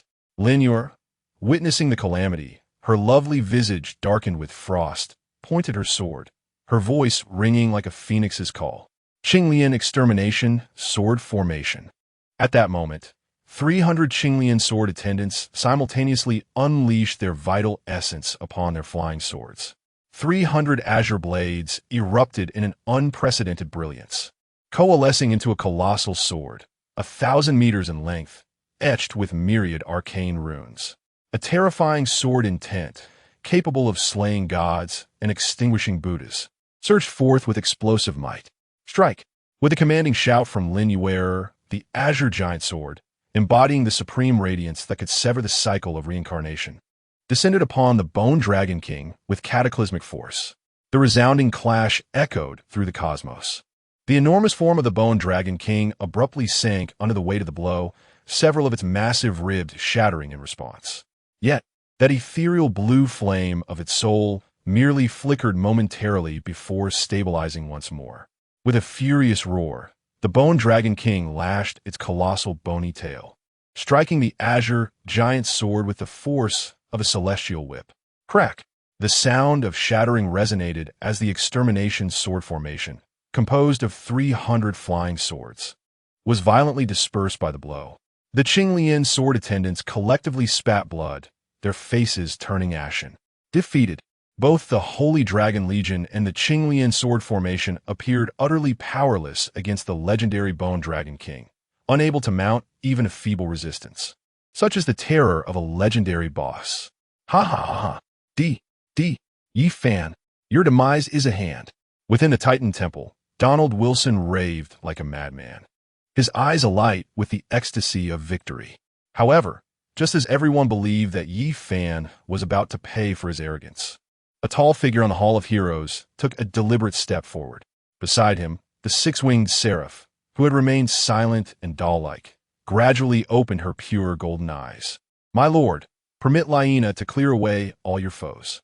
The girl's voice, gentle yet imbued with unwavering conviction, resonated in the air.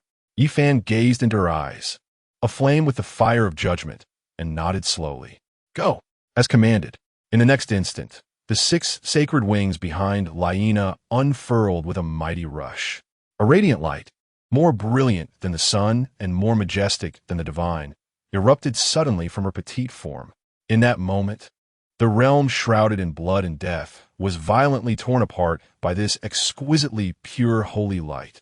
In the name of the divine, I grant you rebirth. Yelena's voice resonated with an ethereal authority as she extended her delicate hand, pointing towards the 12 ailing holy dragons below. Waves of life-infused holy light descended upon them like a nourishing rain. Instantly visible, the pallid death energy enveloping the dragons dissipated, their fractured bones swiftly mending, and their dull scales regained their luster.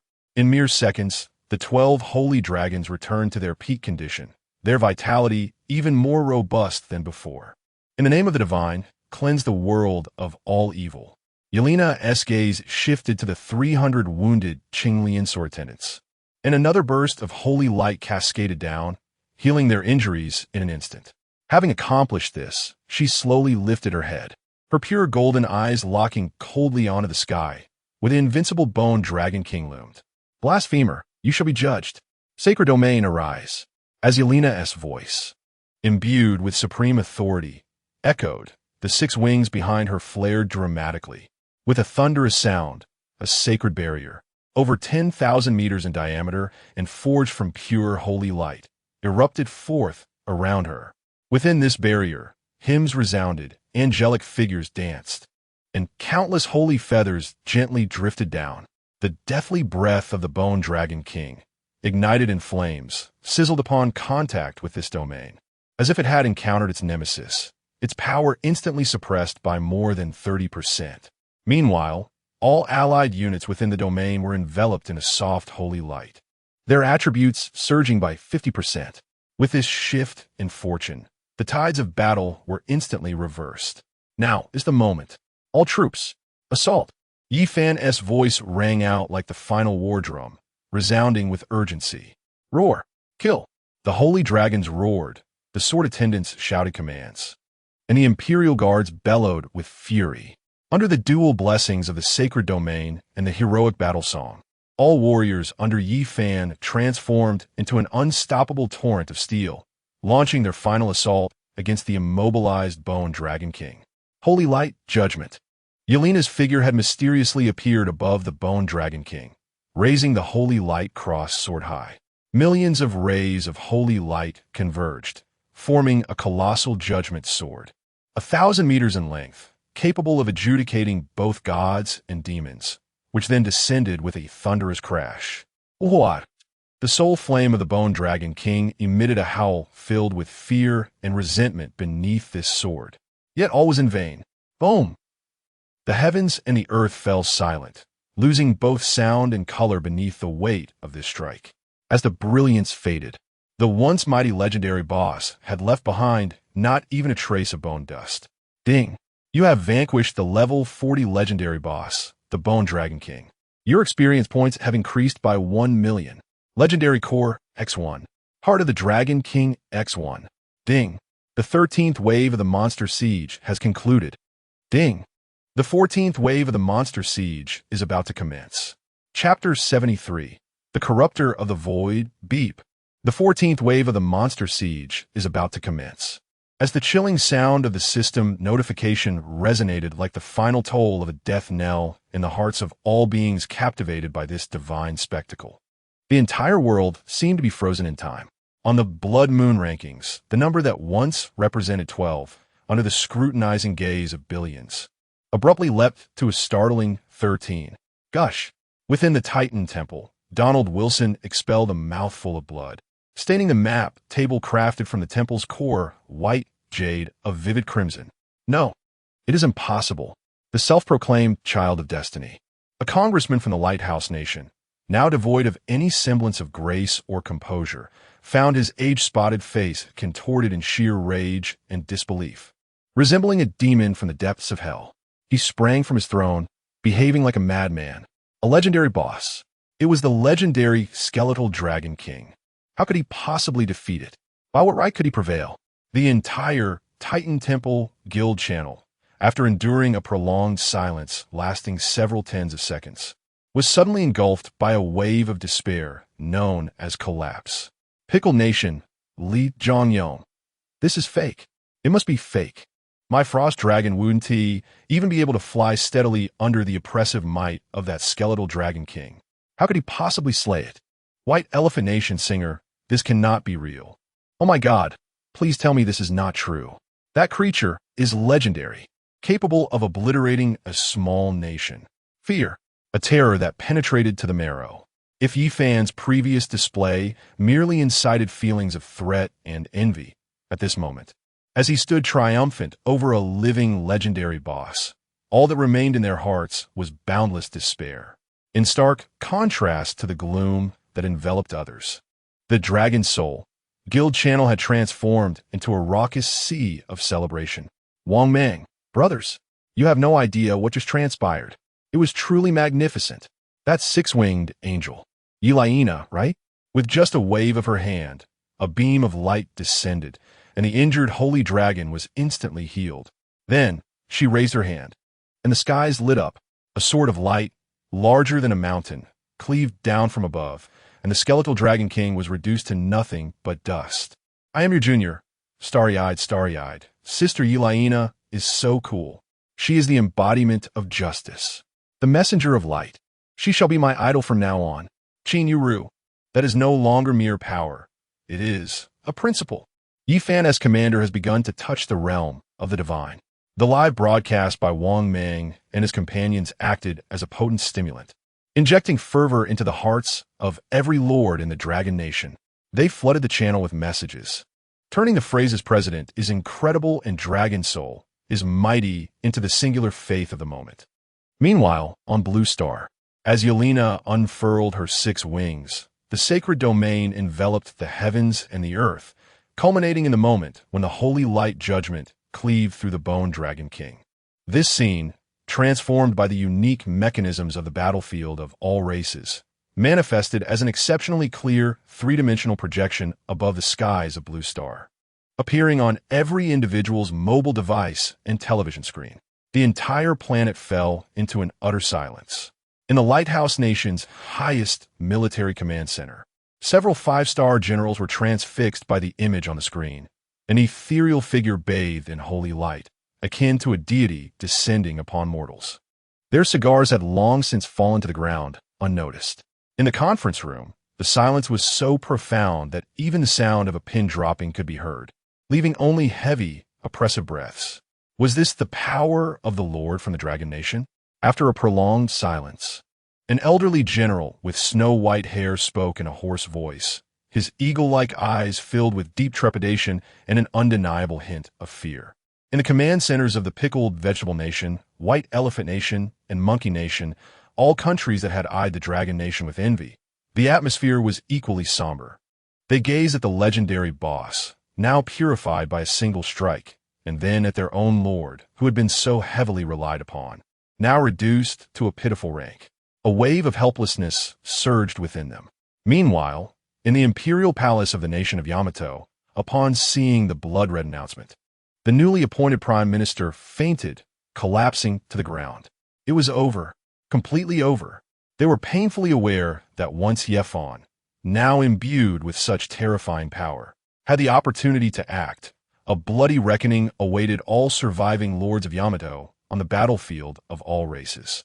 In the highest wartime command center of the Dragon Nation, Zhao Gang and Zhu Chang, both seasoned veterans, had already risen to their feet, their fists clenched tightly, knuckles whitening from the exertion. Their bloodshot eyes burned with an unprecedented fervor. Wonderful! What a six-winged seraph! What Yefan! Zhu Chang exclaimed, his face flushed with excitement, his voice resonating like a bell. He was the hope of our Dragon Nation. Old Zhao, we are saved. Zhao Gang nodded gravely, yet amidst the exhilaration, a shadow of deep concern flickered in his profound gaze. Yes, there was hope.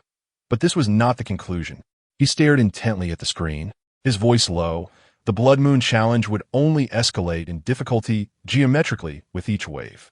The 13th wave had already unleashed a legendary boss. What horrors awaited in the 14th wave? Would Yefan be able to withstand it? As if to validate his fears, the cold, vast, an emotionless system prompt reverberated through the heavens once more. Ding! The 14th wave of monster assaults is about to commence. Boom! This time, it was not a rending of space nor a collapse of the earth. Rather, the entire blood-red firmament shattered like a mirror struck by an invisible giant's hand, splintering into countless fragments. Deep, dark fissures, reminiscent of gateways to an unknown universe, spread wildly across the sky. An otherworldly presence, teeming with chaos, distortion, corruption, and ominous foreboding, seeped forth like ink into clear water, erupting from the fissures with maddening fervor. Merely the essence of this aura caused the land surrounding the Hall of Heroes to wither, darken at a pace visible to the naked eye, as if all vitality were being instantaneously siphoned away. What power is this? Yifan's pupils dilated sharply. His formidable mental prowess, upon encountering this aura, was pierced by a sensation akin to a needle's sting. This could not possibly be the power of the native monsters from the battlefield of myriad races. In the next moment, from the countless obsidian rifts, creatures, if one could even call them that, began to emerge slowly, indescribable in form. They lacked a fixed shape, seemingly composed of flowing shadows and grotesquely intertwined flesh. Adorned with countless eyes of varying sizes, each flickering with madness and chaotic light. They emitted no sound, merely hovering silently in the air. Thousands of eyes collectively fixated upon the Hall of Heroes below. Wave 14 of monsters, level 40 epic quality, Void Corruptors X50. 50. A full 50 epic quality monsters. Upon witnessing the quantity and caliber of this wave, even Yifan, with a steadfast demeanor, could not suppress a gasp of astonishment. This was no trivial predicament. A chilling, spine-tingling laughter, resonating as if directly within the soul, erupted from the mouths of the 50 Void Corruptors. In the next heartbeat, beams of grayish-black energy, suffused with corruption and decay, shot forth from their myriad eyes. 50 epic-level monsters, concentrating their fire. The dense, overwhelming barrage of corruptive rays instantaneously obscured the entire sky, transforming it into a shroud of deathly gray that descended upon the Hall of Heroes with thunderous force. This power was sufficient to reduce an entire mountain to dust in an instant. My lord, for the first time, an expression of fury ignited upon Yi Lyena's delicate visage. The 6 wings behind her radiated brilliance as she once again activated the Holy Domain. Chapter 74. Titan of the Stars, the 50 grotesque Void Corruptors, composed of twisted flesh and frenzied eyes, unleashed their assault the instant they forced a rift in space. Countless gray-black corruption rays surged forth like a web of death, obscuring the heavens as they descended upon the Hall of Heroes with thunderous might. This anomalous force, potent enough to reduce all to decay and ruin, dimmed even the flames of battle that blazed upon the citadel's walls. My lord, for the first time, a tempest of wrath ignited within the pure, golden depths of Yelena's eyes. These foul, twisted creatures, imbued with an ominous aura, dared to sully my lord's sacred domain with their vile power. Unforgivable, in the name of the divine, you shall be irredeemably condemned. The young maiden's voice, once gentle, now resonated with a chilling, piercing judgment. Her 6 holy wings surged with fervor, transforming her into a radiant pillar of divine light that boldly surged toward the ominous gray sky, enough to instill fear even in the hearts of gods. What is she attempting? Outside the territory, Wang Mang and his companions gasped in disbelief, unable to grasp why Yelena would confront such cataclysmic force with her fragile form. Yet, in the next moment, they bore witness to a sight forever etched in their memories. From the ascendant pillar of divine light, Yelena's figure gradually dissipated, giving way to an extraordinary sight, a sword. A blade stretching 1,000 meters, forged from the purest flames of holy light, adorned with the inscriptions of countless angelic runes. At its hilt, a core of divine brilliance, reminiscent of the sun itself, gleamed resplendently. The sword of judgment. The blade emanated holy flames, capable of incinerating all that is impure and wicked. The wrath of the seraphim, heaven's conflagration, a grand, majestic, and utterly emotionless decree resonated from the sword of judgment, echoing throughout the cosmos. In the next heartbeat, the colossal sword surged forth with a sweeping motion. There was no earth-shattering roar, no cataclysmic explosion. Instead, there was only the agonizing sound of obliteration, akin to a hot knife slicing through butter. The gray sky, forged by the collective might of 50 epic monsters, was instantaneously vaporized beneath the divine flames, as if it were mere parchment, leaving not a trace behind. The heavens were forcefully cleared, revealing an absolute vacuum of purity. This, in the World Channel, within the Titan Temple Guild, every lord observing the battle fell utterly silent at this moment. Their thoughts, their understanding, and their comprehension of power were shattered beneath the weight of that sword. However, this was not the end. After sweeping aside the onslaught, the hovering holy sword, now poised in the heavens, abruptly redirected its tip, locking onto the 50 void corruptors momentarily stunned by the assault. Judgment. As the cold decree fell, the titanic sword, stretching across 10,000 meters, erupted in a cataclysmic disintegration. The scene transformed into an endless deluge of radiant, sacred cross swords, cascading like the Milky Way spilling from the heavens, descending upon the 50 void corruptors. Cackling. Those void corruptors finally exhibited an emotion named fear, emerging from the myriad of frenzied eyes. They writhed in a frenzy, striving to tear apart the fabric of space to escape. However, the moment they were locked by that divine sword intent, the surrounding space had already been completely confined. With a series of piercing sounds, the endless sacred cross swords swiftly engulfed them. Each sword harbored an ultimate purifying power. Each ray of light burned with the judgmental flames that consumed evil. The chilling wails of souls echoed for but a fleeting moment before ceasing abruptly. When the radiance faded, above the firmament, not a trace remained of those 50 imperious, epic void corruptors, utterly purified, as if they had never existed at all. Ding! You have slain 50 level 40 epic void corruptors. Your experience points 1,000,000. Epic crystal cores, x50. Heart of the void, x50. Ding! The 14th wave of monster siege has concluded. Silence. An eerie stillness. Whether on the battlefield of myriad races or upon Blue Star, all beings witnessing this scene were left with blank minds. Was this the might of a legendary leader? This was evidently the power belonging solely to deities. That individual, named Yi Fan from the Dragon Kingdom, had been in the battlefield of myriad races for merely 10 days. What kind of terrifying monstrosity had he unleashed?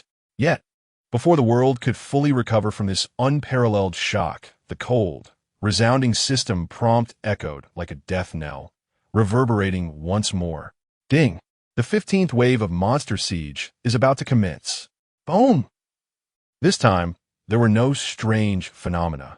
Instead, 3 towering figures, as if they had existed since the dawn of the universe, constructed entirely from dazzling stars and indomitable divine gold, silently appeared before the Hall of Heroes. Each stood over 100 meters tall, their muscular forms resembling sculptures of deities, emanating an overwhelming majesty that could suppress all of eternity.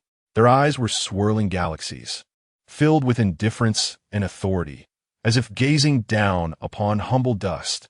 15th wave of monsters. 3 level 40 legendary boss, Stellar Titans. Upon seeing the divine-like figures on the screen, Donald Wilson's face, already devoid of color, instantly transformed into one of fervent obsession. Titans. True titans of the divine race. He raved madly, shouting at the screen. Do you see it? This is the true titan. The titan giants produced by my castle are not even worthy to carry their shoes. Yifan, your time of demise has finally come. He understood all too well that these 3 stellar titans possessed strength far more terrifying than that of the previous skeletal dragon king. Multiple times over. This was the true bloodline of the gods. However, atop the Hall of Heroes, Yi Fan's demeanor remained as unperturbed as a tranquil lake. He simply gazed at the 3 towering figures and slowly uttered 2 words. Take action. As you command, my lord. The figure of Yelena once again coalesced from the resplendent radiance surrounding her. She beheld the 3 celestial titans, exuding an unparalleled divine might, and within her pure golden eyes, there was no trace of fear, only the absolute pride of being a divine blade. The false gods shall be vanquished. The girl's voice was cold and resolute. In that moment, the holy cross sword in her grasp gradually transformed into a divine bow, woven entirely from sacred light feathers, shimmering with the brilliance of 7 colors. With her left hand, Yelena held the bow, while her right hand steadily drew back the bowstring, formed from the power of faith. A low hum resonated.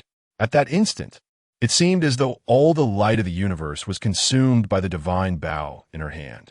An arrow, forged from boundless holy light and ignited with the flames of divine judgment, coalesced into being, embodying the power of the entire sacred realm.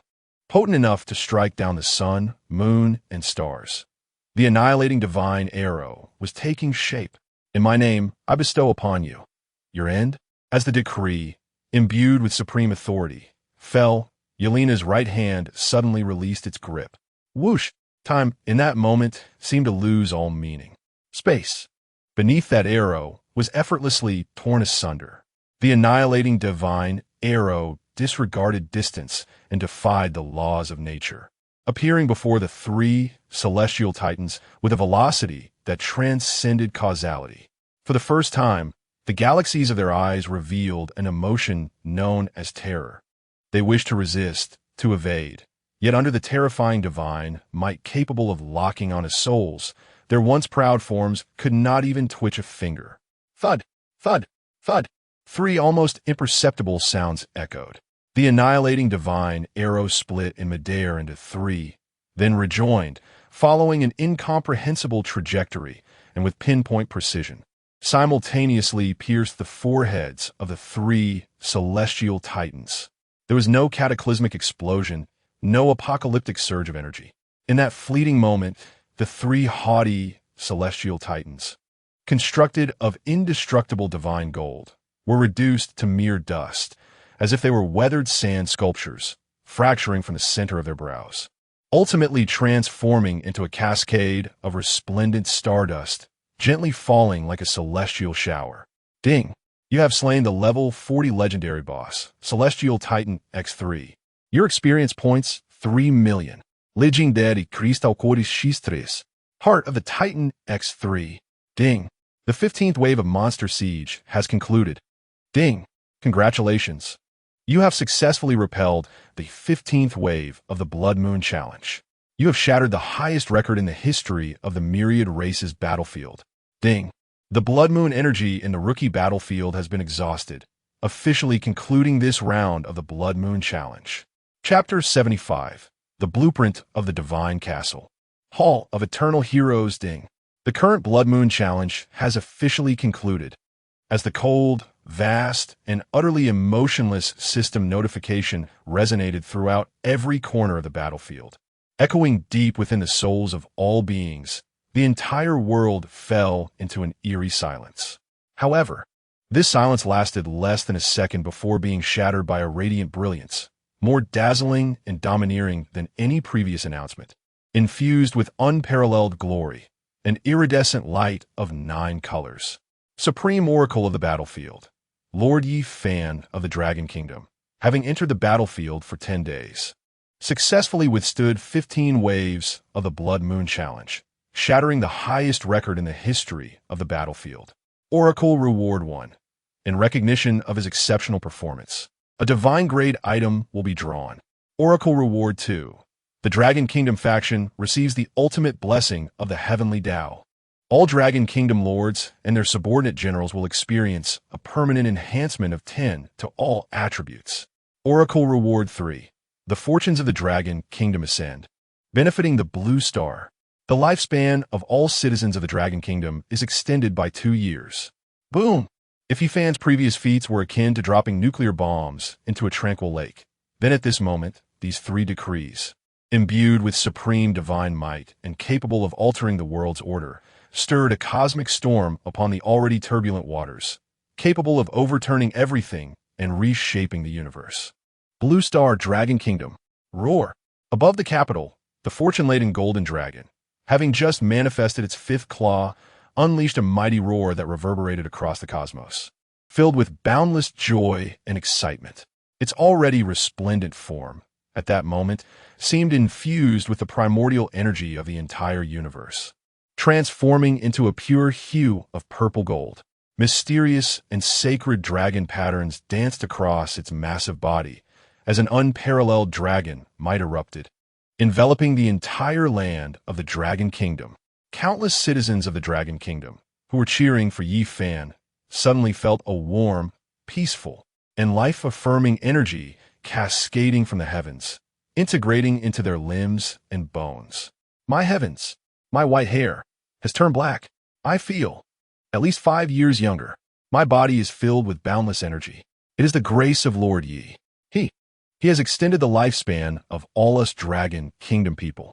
The nation erupted in fervor. The populace rejoiced. At this moment, the name Yi Fan had attained divine status within the Dragon Kingdom, within the highest wartime command center. The elders Zhao Gang and Zhu Chong gazed intently at the transformed purple-gold divine dragon, tears streaming down their faces, overwhelmed with emotion, unable to utter a single word. They understood all too well what this signified. This meant that the Dragon Kingdom, in this brutal competition among the new races, had acquired the confidence to confront any powerful nation head-on. And all of this was achieved by that young man, whom they had once deemed doomed, through his solitary efforts. "Convey my orders." Zhao Gang took a deep breath, his murky eyes ablaze with an unprecedented brilliance. His voice, though hoarse, resonated with unparalleled pride and elation. "Designate Yi Fan as the supreme guardian of our dragon nation. His status shall be on par with that of the nation itself." In stark contrast to the jubilant celebrations across the dragon nation, the battlefield of myriad races lay enveloped in a haunting silence. Countless foreign lords stared vacantly at the three divine decrees, then glanced at the leaderboard, where an ID, now a staggering 15 waves high, loomed like a god or demon.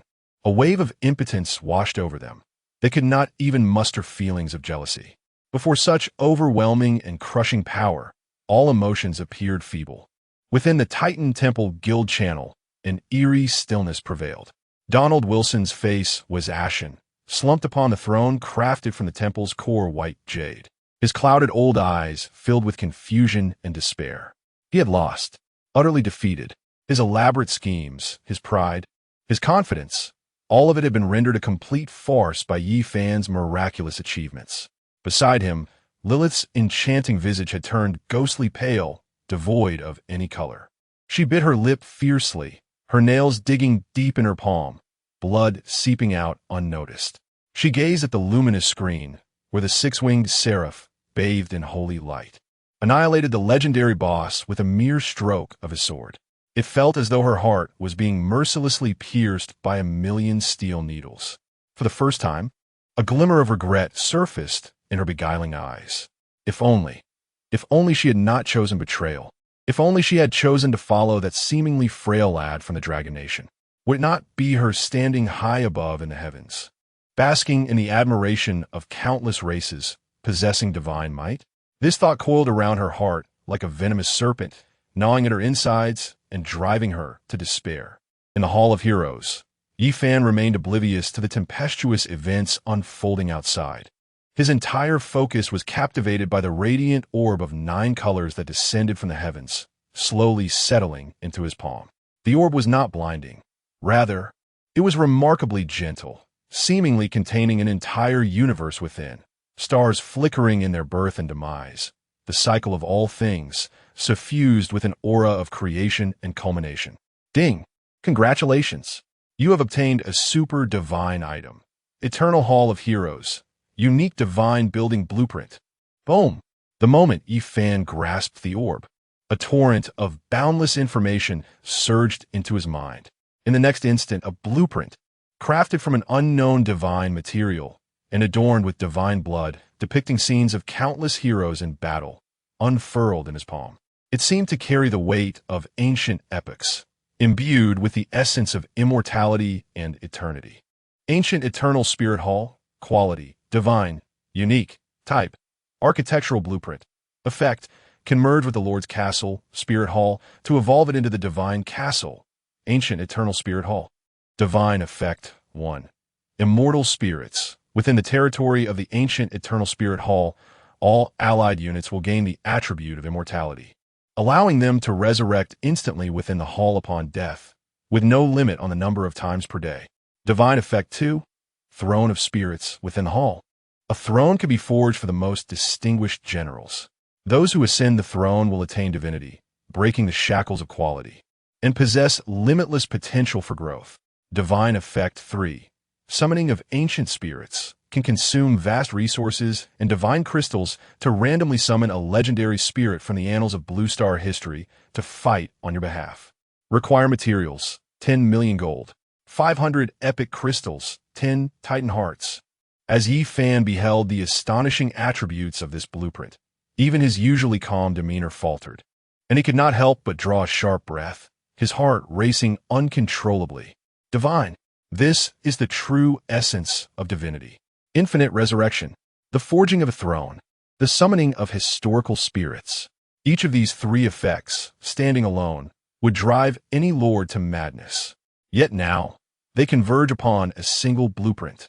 Marvelous, marvelous, marvelous. Yi Fan tightly gripped the blueprint in his hands, his deep-set eyes igniting with an unprecedented brilliance. He understood that from the moment he acquired this blueprint, his future path had been irrevocably paved. His mission was to sweep through all obstacles with unstoppable momentum, swiftly gather the necessary resources for fusion, and truly establish the ancient eternal spirit hall upon this land. Majesty of the Lord. Below, Wang Gang Li, Tiniu, Oink. All the generals knelt on one knee, gazing at Yi Fan's imposing figure enveloped in a radiant aura, their eyes reflecting pure, fervent admiration. Yi Fan's gaze swept over the crowd.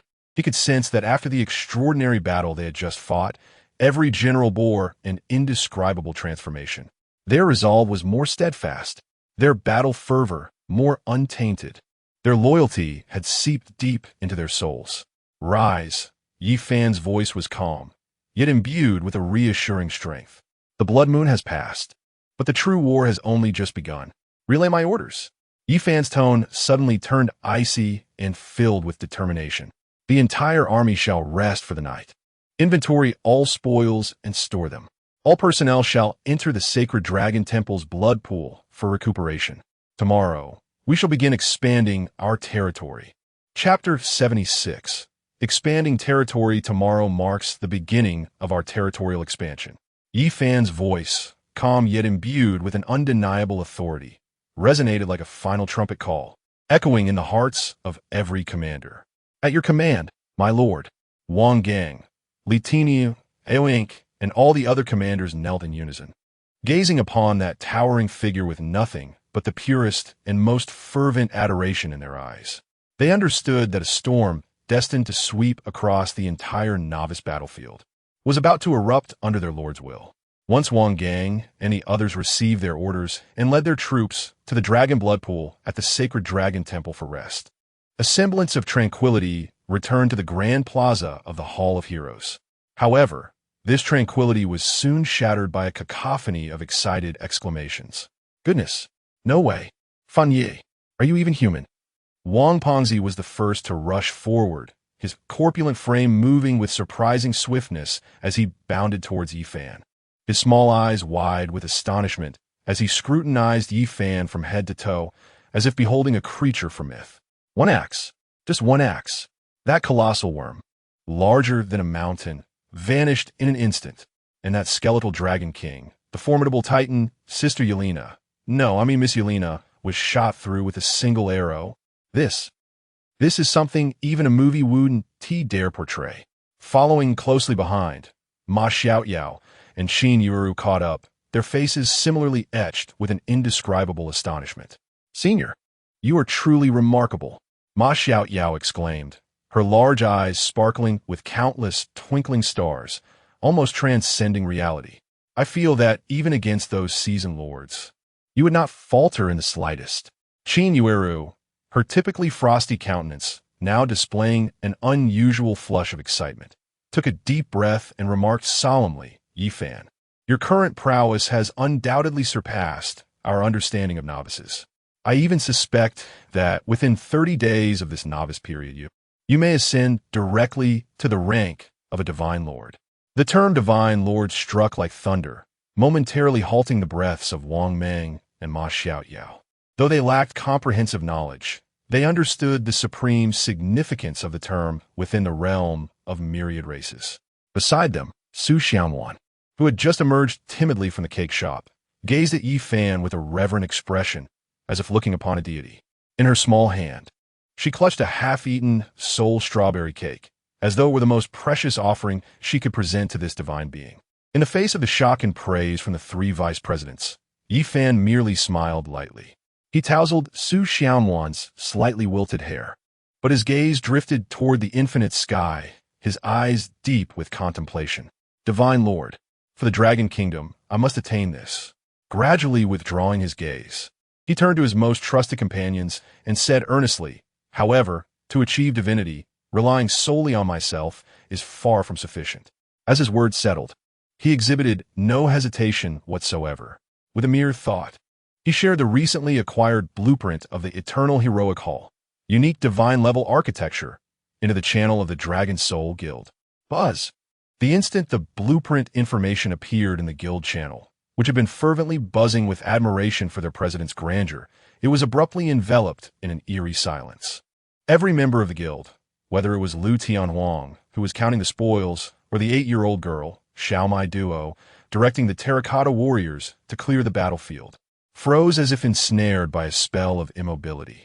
Their minds were left blank, save for the magnificent golden letters emblazoned on the blueprint, radiating an unparalleled majesty that could induce tremors even in the divine. Eternal Heroic Hall. Quality, divine, unique. Divine Effect 1. Immortal Heroic Spirits. Divine Effect 2. Divine Seat of Heroes. Divine Effect 3. Summon of Eternal Heroic Spirits. Silence reigned. After a prolonged silence of several dozen seconds, the entire Dragon Soul Guild channel erupted with fervor. Lu Tianhuang, my heavens! Am I hallucinating? A divine-level architectural blueprint, and it's unique. Xiao Mai Duo, wow. The name of this blueprint is so cool. Eternal Heroic Hall. It sounds 1,000 times more powerful than my terracotta warriors. Zhang Shuiyo. What the heck? What the heck? Immortal Heroes. Infinite Resurrection. Divine Seat of Heroes. Breaking Quality Constraints. Summon of Eternal Heroic Spirits. Summoning Historical Heroes. Fun. Did you just rob the heavens? The entire guild descended into a frenzy. However, as their euphoric minds began to regain composure, and their gazes fell upon the extensive list of materials required beneath the blueprint, the boiling fervor was doused instantaneously, as if doused with a bucket of icy water. Require materials: 10 million gold coins, 500 epic crystals, 10 titan hearts. Chapter 77. Within 20 days. I shall become a god-level lord. Require materials: 10 million gold coins, 500 epic crystals, 10 titan hearts. A sharp intake of breath echoed throughout the channel. Lu Tianhuang. 10 million gold coins? 500 epic crystals? This is simply unattainable even if we sold ourselves. Zhang Wei. Not only is it unattainable, but just the 10 titan hearts require us to slay 10 legendary titans. It would be nearly impossible to scour the novice battlefield for them, unless we locate that old rascal Donald. The elation that had just enveloped the crowd was instantly crushed by the harsh reality. Observing the shift in mood within the channel from ecstasy to despair, Yi Fan remained unfazed. He spoke slowly, his voice calm yet brimming with confidence, resonating clearly in the ears of every guild member through the voice channel. Regarding the materials, I require everyone's assistance in gathering them. Starting tomorrow, I shall deploy my Imperial Guardians, the Azure Lotus Sword Servants, and even the Sacred Dragons in teams, renting them out to all members of the guild through the mercenary system, according to the strength of the enemies. Your only task is one. Yi Fan's gaze suddenly sharpened, his voice resonating with power and conviction. That is to sweep through your territories with overwhelming force, eliminating everything in sight, whether it be wild monsters, bosses, or those short-sighted foreign lords. I demand that within these less than 20 days, you transform the entire novice battlefield into our Dragon Soul hunting ground. Plunder vast resources sufficient to elevate us to greatness for me and for yourselves. As for the uncooperative lords, slay them. Those willing to submit may join our ranks. And the Japanese lords are exempt. All Japanese lords must perish. Boom! Yi Fan's words struck like thunder, reigniting the flames of fervor in everyone's hearts. Renting the Imperial Guardians? Renting the Azure Lotus Sword Servants? Even renting Sacred Dragons? My heavens! Such an invincible force could sweep away everything. With such divine reinforcements, not only would exterminating wild monsters be feasible, but conquering those arrogant foreign lords would also become a possibility. President, why are you doing this? Lu Tianhuang's voice was laced with confusion and profound emotion. These are all your efforts alone, because time is of the essence. Yi Fan lifted his gaze, his eyes seemingly piercing through the endless void, gazing toward a higher realm filled with ceaseless battles and bloodshed. His voice grew somber and grave. Do you think that I can't allow the Dragon Kingdom to rest easy now? No, quite the opposite. I can sense that our predecessors in the higher-tier battlefields are facing unprecedented pressure. The Beacon Nation, the White Elephant Nation, and the Land of the Rising Sun. They have long since united, sparing no effort to conduct a frenzied siege and oppression against the venerable lords of my dragon country. The prospect of birthing another divine lord seems all but impossible. These scoundrels are gripped by fear. They tremble at the thought of our dragon country's resurgence. Thus, they endeavor to extinguish any threat in its infancy. In my eyes, Yi Fan, a terrifying brilliance ignites. This novice battlefield is the greatest variable for our dragon country. Here, no one can impede me. No one can confine me. I must and can only establish the Eternal Spirit Hall within the dwindling span of 20 days. I must ascend to the status of a divine lord ahead of time. For only in this manner can I possess the strength to safeguard myself when the novice period concludes and I step onto the main battlefield. Only thus shall our dragon country avoid repeating the mistakes of the past. We shall not be devoured by those wolves amidst this brutal contest of myriad races. Yi Fan's voice rang out, each word a resounding hammer striking the heart of every lord in dragon country. In that moment, they finally comprehended. They grasped the weighty mission that lay behind Yi Fan's seemingly arrogant actions. He fought not for himself, but for the entirety of the dragon country, for the future of billions of compatriots. President, President, President. In that instant, the entire Dragon Soul Guild channel was devoid of idle chatter, leaving only these two words, transformed into the singular cry resonating from the depths of every member's soul. Their hearts, hardened by the trials of the battlefield, were ignited by a flame named Mission and Glory. Witnessing the fervent battle spirit ablaze within the channel, Yi Fan finally wore a smile of contentment. He understood that from this moment forth, Dragon Soul truly possessed its own soul. He turned, casting his gaze toward the dark horizon where the blood moon waned, heralding the dawn. Within his profound eyes burned an endless battle spirit capable of incinerating the very heavens. In 20 days, I must attain divinity. Chapter 78. The past of Yelena. Yi Fan's gaze gradually withdrew from the dark horizon, where dawn was about to break. His boundless fighting spirit ultimately transforming into profound tranquility. He turned and surveyed the battlefield, now a scene of chaos as everything had been transported to the warehouse, and glanced at the square beside him, equally empty due to the teleportation. At that moment, the magnificent Hall of Heroes appeared somewhat desolate. Everyone, return and rest well, Yi Fan instructed, waving his hand at Wang Mang and the others. Sure thing, Brother Fan. Rest assured with this armor.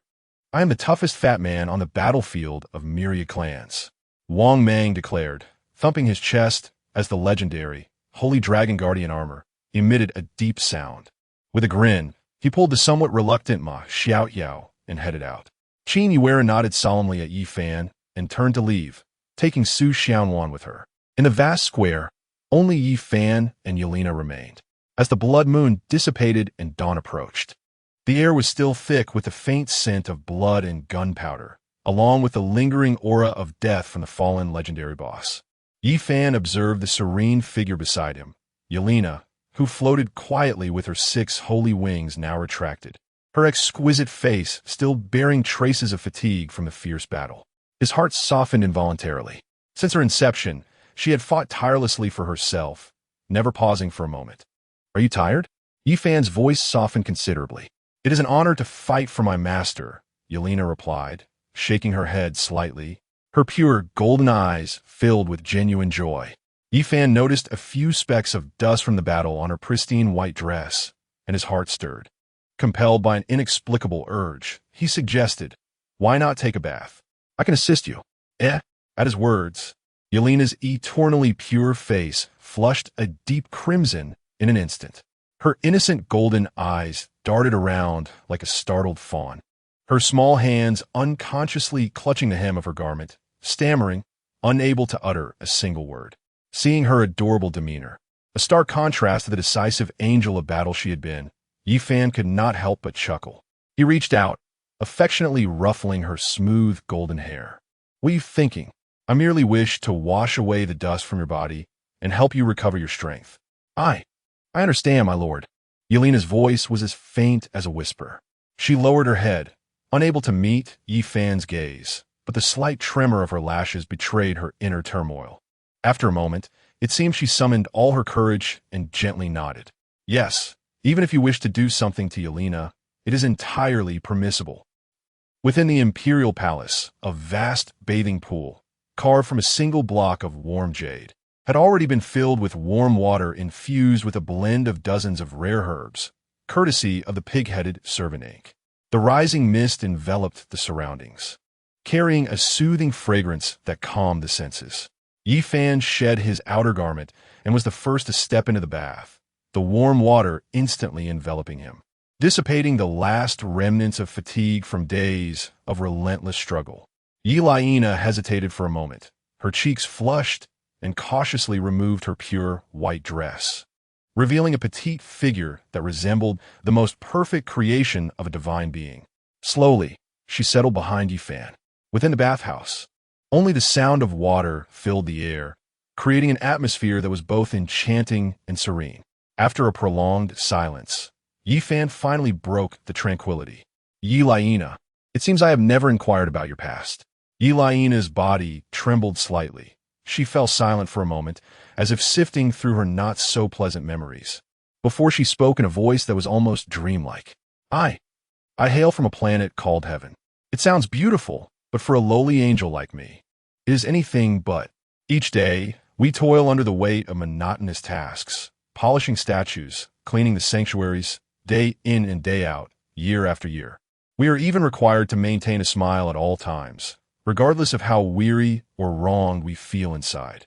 Her voice carried a subtle hint of melancholy, until one day, a mysterious force summoned me away from heaven. I thought I could finally escape that life. However, the first master I encountered was Yamamoto Kofu. A trace of disdain colored her tone at the mention of his name. His gaze was filled with a frightening desire, as if I were merely a plaything to be manipulated at will. I was terrified, yet powerless to resist. But fortunately, Yelena's voice brightened suddenly, as she nestled her small form even closer against Yifan's broad back. Relishing the warmth that assured her safety, he despised me, calling me a worthless creature of ordinary quality, before casting me aside to you, my master. "The day I met you was the luckiest day of my life." Her voice brimmed with genuine gratitude and pure dependence. Yifan remained silent, extending his arms to draw her petite form even tighter into his embrace. Chapter 79. Yifan's plan. Half an hour elapsed. The warm water of the pool gradually lost its heat, and the fragrant aroma of the herbs slowly dissipated. The rhythmic sound of Yelena's breathing echoed distinctly in the tranquil bathroom. The consecutive battles, particularly the final, all-out divine strike, had thoroughly drained her spirit.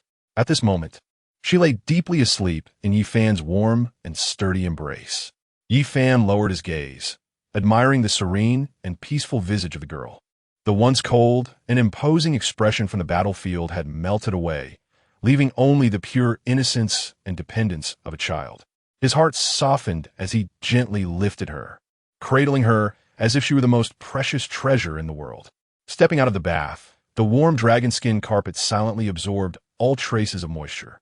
Carrying Yelena, he returned to the grand imperial bed, spacious enough to accommodate 7 or 8 people, and carefully laid her down, covering her with a velvet blanket.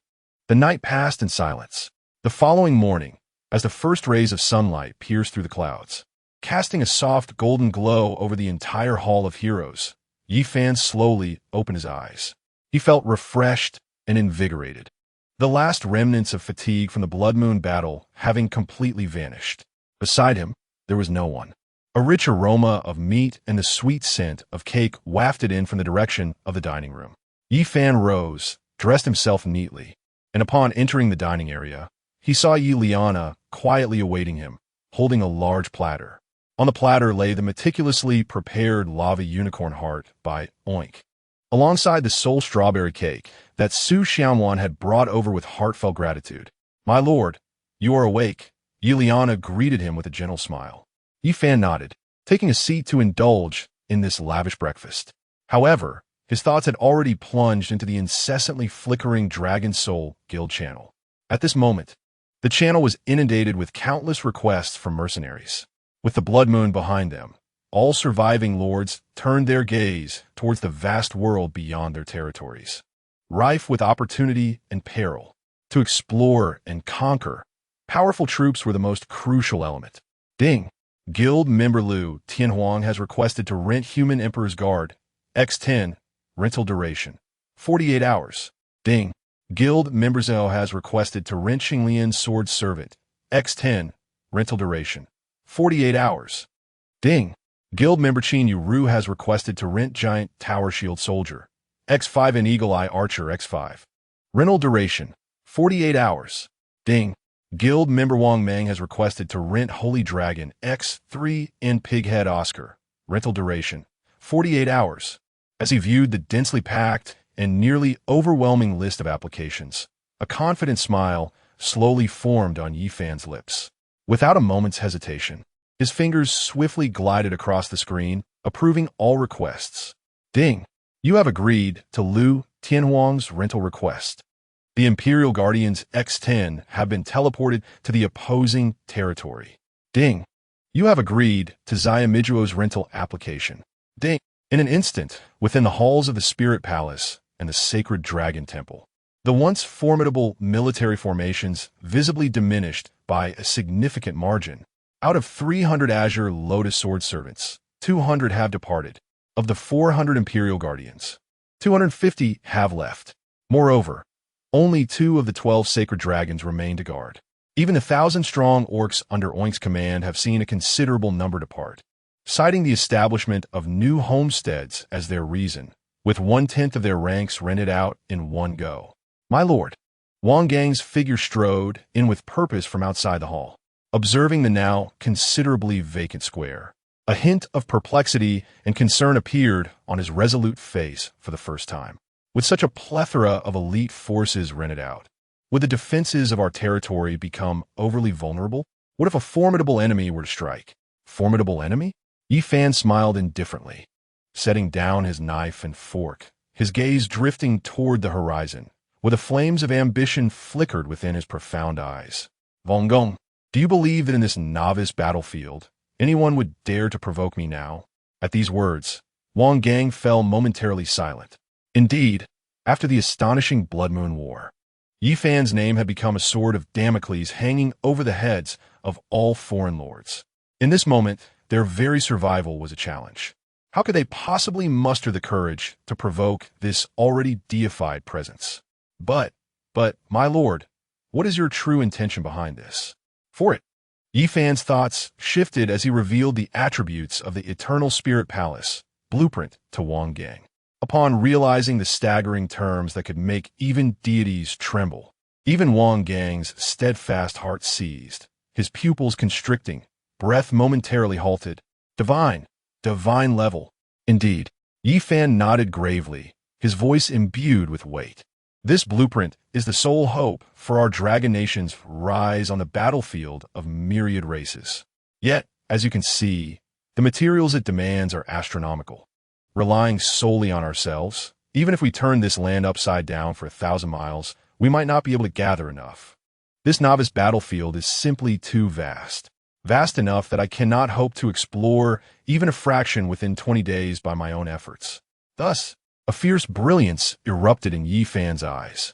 I need eyes, countless pairs, scattered across every corner of this battlefield. I require countless hands to explore, to conquer, to gather all that I need. And these members of the Dragon Soul are my finest eyes and sharpest blades. Wang Gang's heart was profoundly stirred.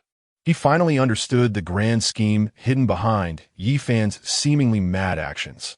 utilizing the entire novice battlefield as a chessboard. With all the lords of the Dragon Nation as pieces, he aimed to leverage all resources to forge a supreme throne capable of suppressing the ages. What audacity! What dominion! The humble soldier comprehends. Wang Gang knelt on one knee, his voice resonating with unwavering strength. I, as your humble servant, am willing to face 1,000 deaths for my lord. At that moment, all members of the guild who had successfully summoned the celestial warriors were engulfed in an unparalleled ecstasy and gratitude. Just then, Yi Fan's commanding voice echoed through the channel. President of Dragon Soul, Yi Fan. Esteemed members, the troops have arrived, and the swords are sharp. From this moment forth, you shall be the expeditionary force of Dragon Soul, scattered across the battlefield of myriad races. President of Dragon Soul, Yi Fan. Your sole mission is to swiftly cleanse everything within your territories. Your map information and battle recordings will be shared with me in real time through the guild system. Upon discovering any clues regarding the materials required by the Eternal Heroic Spirit Hall, I shall immediately allocate greater strength to you. President of Dragon Soul, Yi Fan. In this battle, all spoils except what I require shall belong to you. This battle is to forge the immortal soul of our Dragon Nation. Draw your swords, my friends. For the Dragon Nation, for the Dragon Soul, kill. Yi Fan's words served as a final battle command, igniting the flames of passion in every heart. In the next moment, centered around the Heroic Spirit Hall, waves of indomitable war spirit surged forth from every corner of the battlefield. A lord of the Dragon Nation, flanked by 10 centurions, charged from his territory, slaying the ogre tribe that had lingered nearby for days, leaving rivers of blood in their wake.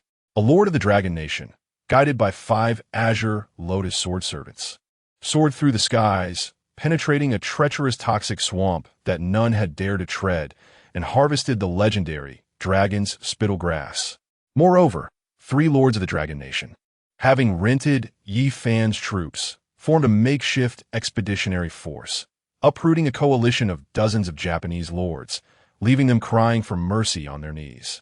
On this day, the entire novice battlefield transformed into a hunting ground for Dragon Soul. Countless resources and information flowed like rivers converging into the sea, continuously streaming into the war god city that towered between heaven and earth. The Heroic Spirit Hall. Yi Fan sat upon his throne. Before him lay a colossal 3-dimensional map, constructed from the shared information of all guild members, encompassing the entire novice battlefield. On the map, luminous points representing the members of Dragon Soul expanded at a terrifying speed, illuminating the previously shrouded unknown regions obscured by the fog of war. Chapter 80. The Supreme Lords of Blue Star, as the Lords of the Dragon Kingdom diligently purged the wild monsters surrounding their territory.